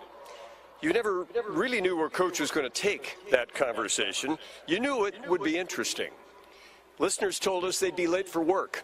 They'd stay in their cars to hear the end of what was supposed to be a 5-minute segment, but often ran much longer than that. Unlike the NFL broadcast where the game was the thing, on the radio, we really got to do something John Madden was really, really good at, and that was just hang out. It was about whatever John wanted to talk about. Our audience got to know John's crew. It was Dominic and Pliskin and Gilmetti and Carl the Cop. John Robinson would drop in for a cameo from time to time. Of course, Virginia and the boys and the grandkids and the dogs. Mrs. Crawford, the grandkids' 5th grade math teacher. Her little boy Brandon played football at Foothill, and he turned into a decent baseball player, too, you may remember. That Brandon Crawford. And, of course, there was Bocce.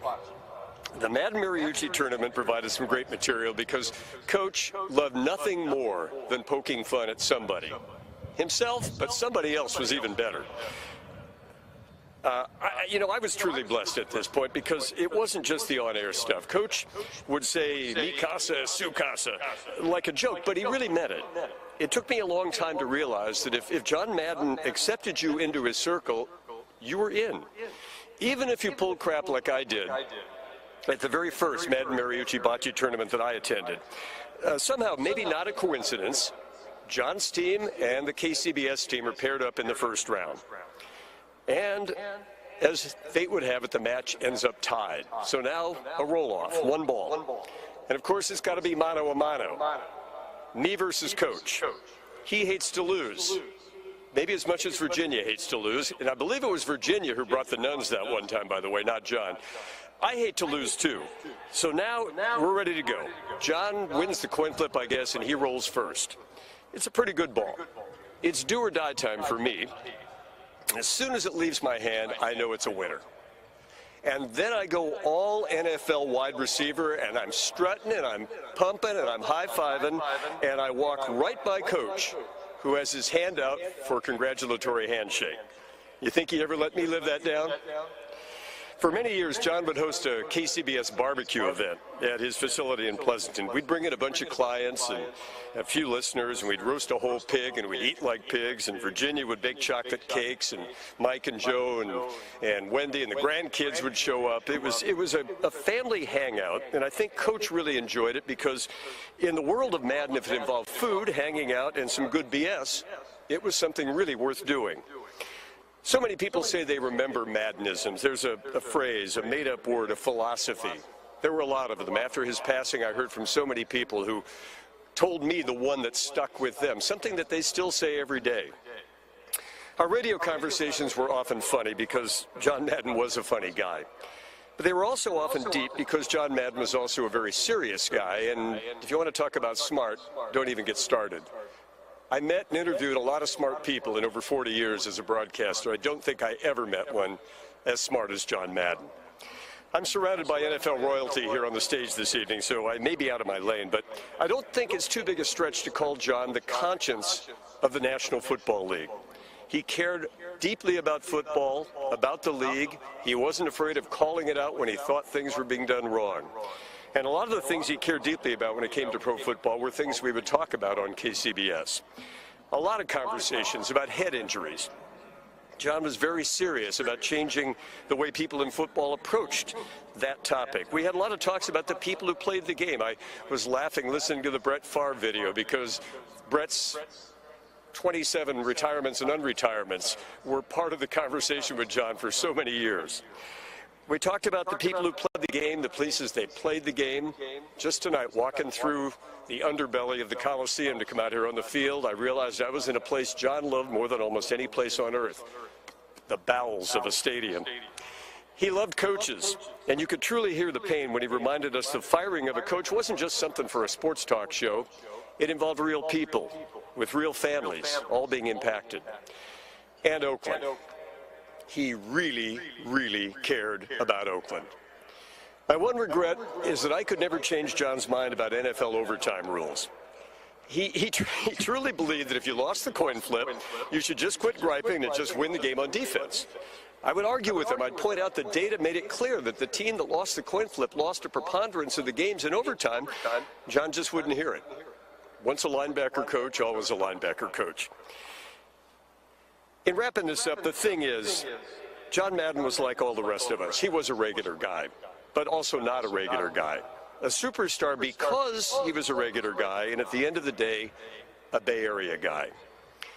He used to love to talk about somebody from around here who'd done something big by saying, hey, that guy's from where we're from. That's exactly the point. America loved him, but we owned him. God bless you, Coach, and thank you for everything.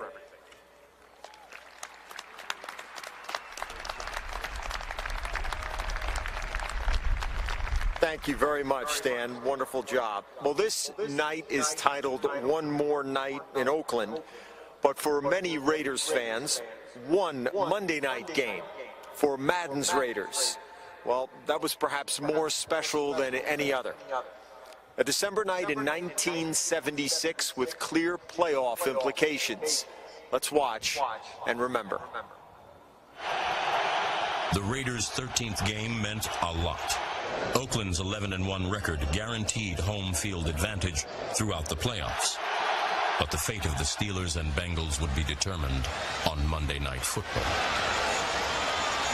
The scenario is this. We beat the Bengals, the Steelers are in, the Bengals are out. We lose to the Bengals are in, the Steelers are out. So the thinking was they don't want to play Pittsburgh. They want to play Cincinnati, so they're going to go lose. That's the worst thing that you can say about someone, that they lost on purpose. Just for the sake of your organization, just for the sake of football, just for the sake of what's right. You got to go win.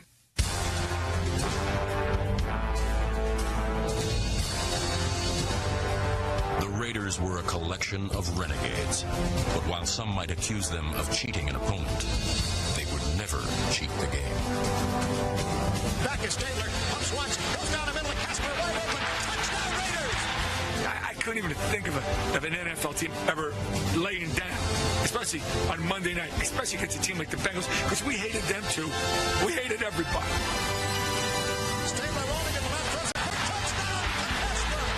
We just kept pounding these guys. Coach wanted them annihilated, and we did it to him. Looks into the end zone, fires, touchdown Raiders. We knocked Cincinnati out of the playoffs. And we put Pittsburgh in. That Monday night game was the most proud game that I ever coached in my life. You know, I don't know any other way to play. And thank goodness my players didn't either.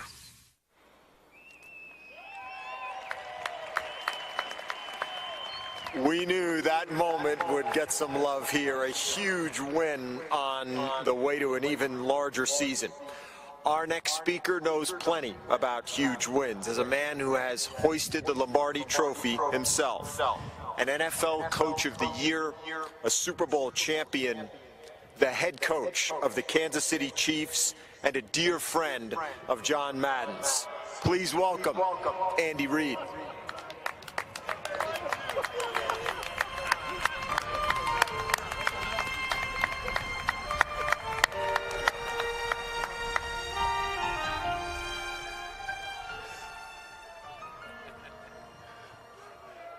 I'm glad I'm out of spitting distance.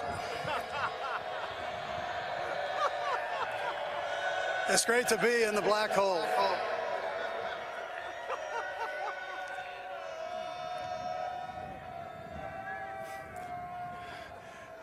Listen, I first met Coach Madden about 30 plus years ago, my first year in Green Bay. He took me in like one of his own. He said, "You played offensive line?" I said, "I did." He said, "You're in." I was in the club officially. Coach taught me to appreciate every day, every game, every play of every game. He taught me not to back off what I knew would be the best for the National Football League. Taught me that coaches weren't the hamburger flippers of the National Football League. That we had a voice, and if properly presented, people would listen. Roger Goodell and the owners. Commissioner Goodell asked Coach to put together a committee of coaches, present-day coaches, that could review the rules and regulations of the National Football League. I got a call from Coach Madden to be on that committee, and I was proud of it, as were the other coaches that were also on the committee. I got to work hand in hand with a great coach, John Madden, and it was an honor. His relentless trust in his own common sense suggestions to change the game for its betterment probably drove Commissioner Goodell crazy. But it was awesome to watch his beautiful mind formulate each want. He taught me never to lose my childish love for life. I remember a time we played the 49ers, and Coach met me down in San Francisco. I called him when I got there. It was a 2-day trip from Philadelphia. And I'm sitting on the 30th floor, and I'm called Coach on my cell phone Saturday before a walkthrough. And as I'm talking to him, I look down 30 floors above, and I see this little blue hat. And there's a man sitting down at an open cafe in the middle of downtown San Francisco, and he's talking to everybody that walks by. And I keep hearing on my cell phone, "How you doing?" And I go, "Coach, are you at an open cafe right in the middle of San Francisco below me, and he goes, yes, I'm down here. I said, are you wearing a blue hat? He goes, yes. I said, Coach, I could spit on your head right now. I'm 30 stories up. I said, you know what I'm going to do? I'm going to call you when I get back from the walkthrough. He said his apartment was right across the street, so I came back. I called him in his apartment. Don't forget the childish part. So I called Coach, and I said, where's this apartment? He says, I'm kitty corner. I said, well, I'm right across from you. I said, I'm standing in the window in the corner, so all of a sudden I see the curtains moving out of the way, and the couch moves out of the way, and here's Coach. I can't give the rest of my talk.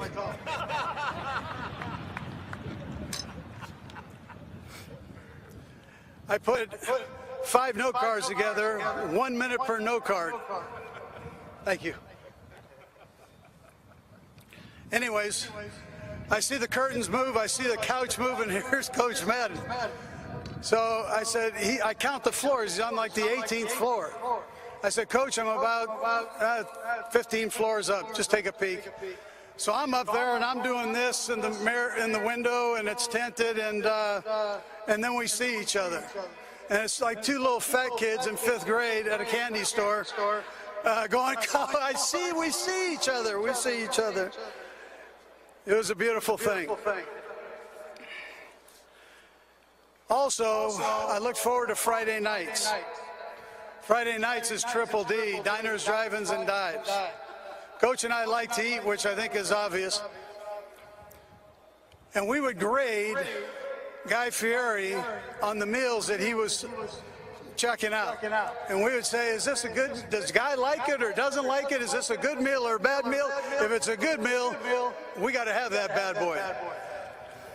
And we would proceed, him in Northern California, me in Kansas City, we'd proceed to go get the burrito. If the burrito was on, or the hot dog was on, or the hamburger was on, we had to have one that night. Thank you, Guy Fieri. He taught me that a sense of humor goes a long way, especially with players and really people in general. You saw the Brett Favre picture here. It wasn't always like that.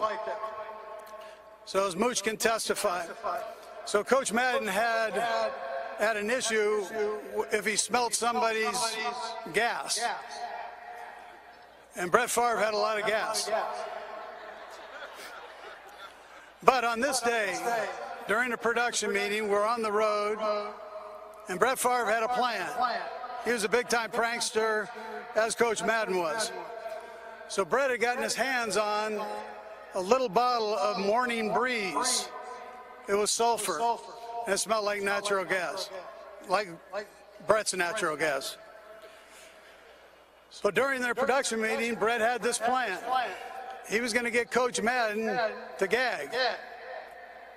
So he took, during the production meeting, he sprinkled this Morning Breeze on Coach's feet.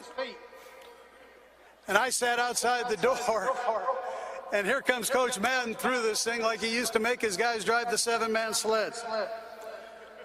Gagging all the way out, cherry red, and he looked at me and he goes, this quarterback here is unbelievable. I love this guy.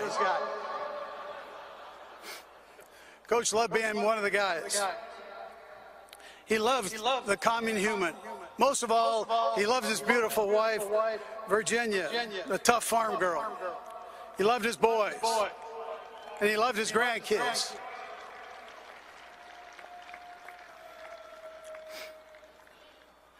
Coach Madden loved life, and life loved him back. Coach was able to turn everything into gold, and we got to ride on those big golden shoulders of his. I'm still working on getting these cards together. God. John Madden is in heaven now. It's 100 times bigger than the Hall of Fame. The busts are now alive. He's constantly talking to the greats of all sports and telling them why football is the greatest sport of all. God has asked him to be careful flailing those big arms of his. John,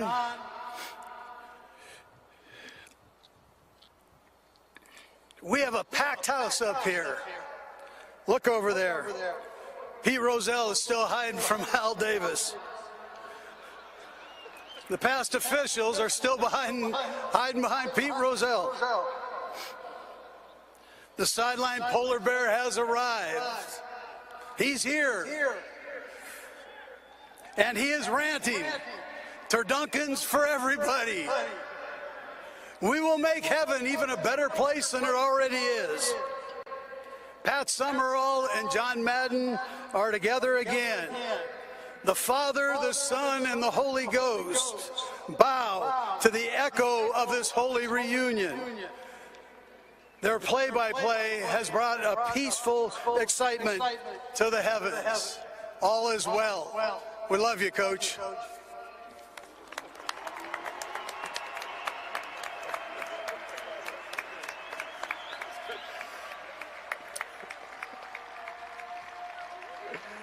Andy Reid, ladies and gentlemen, one more chance to serenade him. Well, thank you, Andy. From the players to the coaches to the friends, for John Madden, football was always the passion. But the greatest and deepest purpose, that was his family. And so was sharing the game with them. One of John's greatest joys. I think Dad's legacy, he certainly had a hand in building the foundation of everything that we're celebrating these days, the silver and black, pride and poise, commitment to excellence. He lived it, he embodied it, he ingrained it into the players. He took it from the locker room out onto the football field. He made it happen. I think it was legacy. It is the Raiders. My thought doesn't go to his broadcasting. It doesn't go to his video game. It goes to the Raiders. It's not so much just John Madden, his legacy, as the Raiders of the 70s. You can't put a price on that. It's the greatest thing. He's reached the top in everything he's ever done. His Emmys, his Super Bowl victory. He's been good at everything he's ever done. Being a father, being a husband. But he had a good teacher, Al. There will not ever be another John Madden. This night celebrates John Madden, but also honors and recognizes his family. It's been such a privilege to get to know them over this past year, and now to speak on their behalf, please give a warm welcome to John's son, Mike Madden.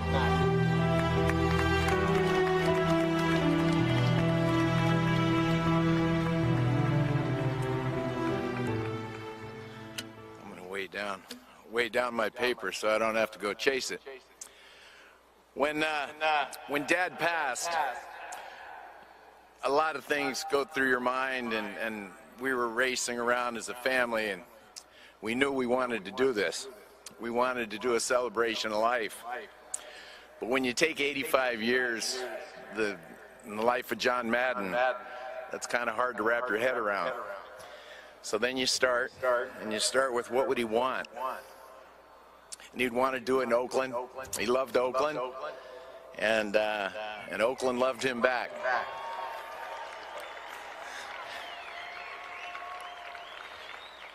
And I was in SoFi Stadium yesterday, but tonight I'm in a football stadium.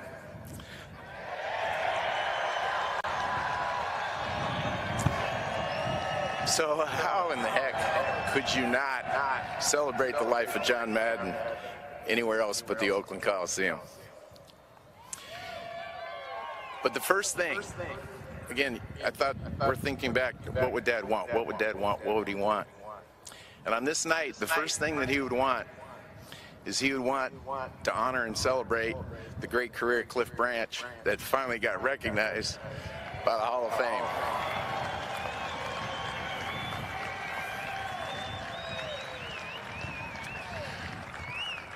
Those seats right over there, you can see the little jagged line. Those get removed, and Cliff's corner was right there. Anyway, after Cliff, he would want people to speak, and he loved his coaching fraternity. He loved his coaching brotherhood. He loved the coaches committee. So who would we want to have speak? And we'd start with Andy Reid. Andy Reid had late night phone calls, and they've been going back for 20 years. And every day after Dad would speak to Andy, he would be fired up. He'd be like, "Hey, I talked to Andy last night, you know, and do you ever think about this? I mean, Andy and I talked about this." And sometimes it was X's and O's, and sometimes it was hoagies and ribs. But he always he had a great relationship with Andy, and having Coach Reid here is a real pleasure, and Dad's looking down and loving that part of it. And the same thing with Coach Rivera. Coach Rivera would come out and visit in Pleasanton for multiple days, and Dad and he would talk football and just X's and O's, and Dad loved that. And after Coach Rivera would take off, Dad would seem like 10 years younger. He would just revitalize. He was just a younger guy after that. And then Coach Mariucci. Dad loved the bocce tournament. Later in life, that was one of the biggest things. It was the first thing he put on his calendar, and he wanted to beat you every single year. So we got the coaches thing covered. And the other thing he would want, he loved his players. That came out of all the videos. Having Henry Lawrence, his right tackle, sing a song. Dad would love that. So he's looking down and he's enjoying that. Did you notice that we lined up Henry at right tackle?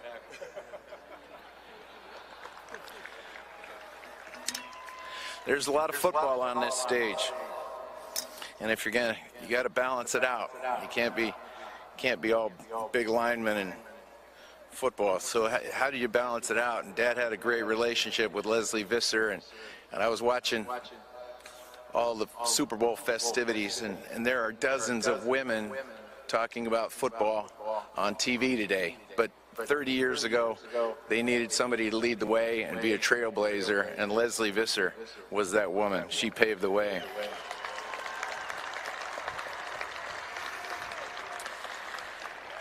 And he loved his relationship with KCBS. Like Stan said, he woke up at 8:15 and did that show every single day for years and years. And so having KCBS represented here by Stan is something that he would want to do. The Bay Area and Bay Area radio was a big part of what he did. And the irony wouldn't be lost on him that the skinniest guy on this stage is representing the biggest and best eating day of the year, and that was the KCBS barbecue. He also, again, think of the players that he brought out to this sideline in this stadium. He always surrounded himself with excellence and greatness. And he would want Michael Mant and their team that are put on the program tonight, and Tom Rinaldi as an MC to tie it up. But at this time, he says, you know, these people at Castlemont, they're so nice. He goes, what can we do for the people at Castlemont, the kids at Castlemont? And from there, big stone in the middle represents Super Bowl 11. The 16 stones that make up the football represents the 16 victories. It has the score of the AFC Championship game against Pittsburgh, and it has pride on one side, poise on the other. It's probably the closest thing that's an object that's me. This ring, I'm sure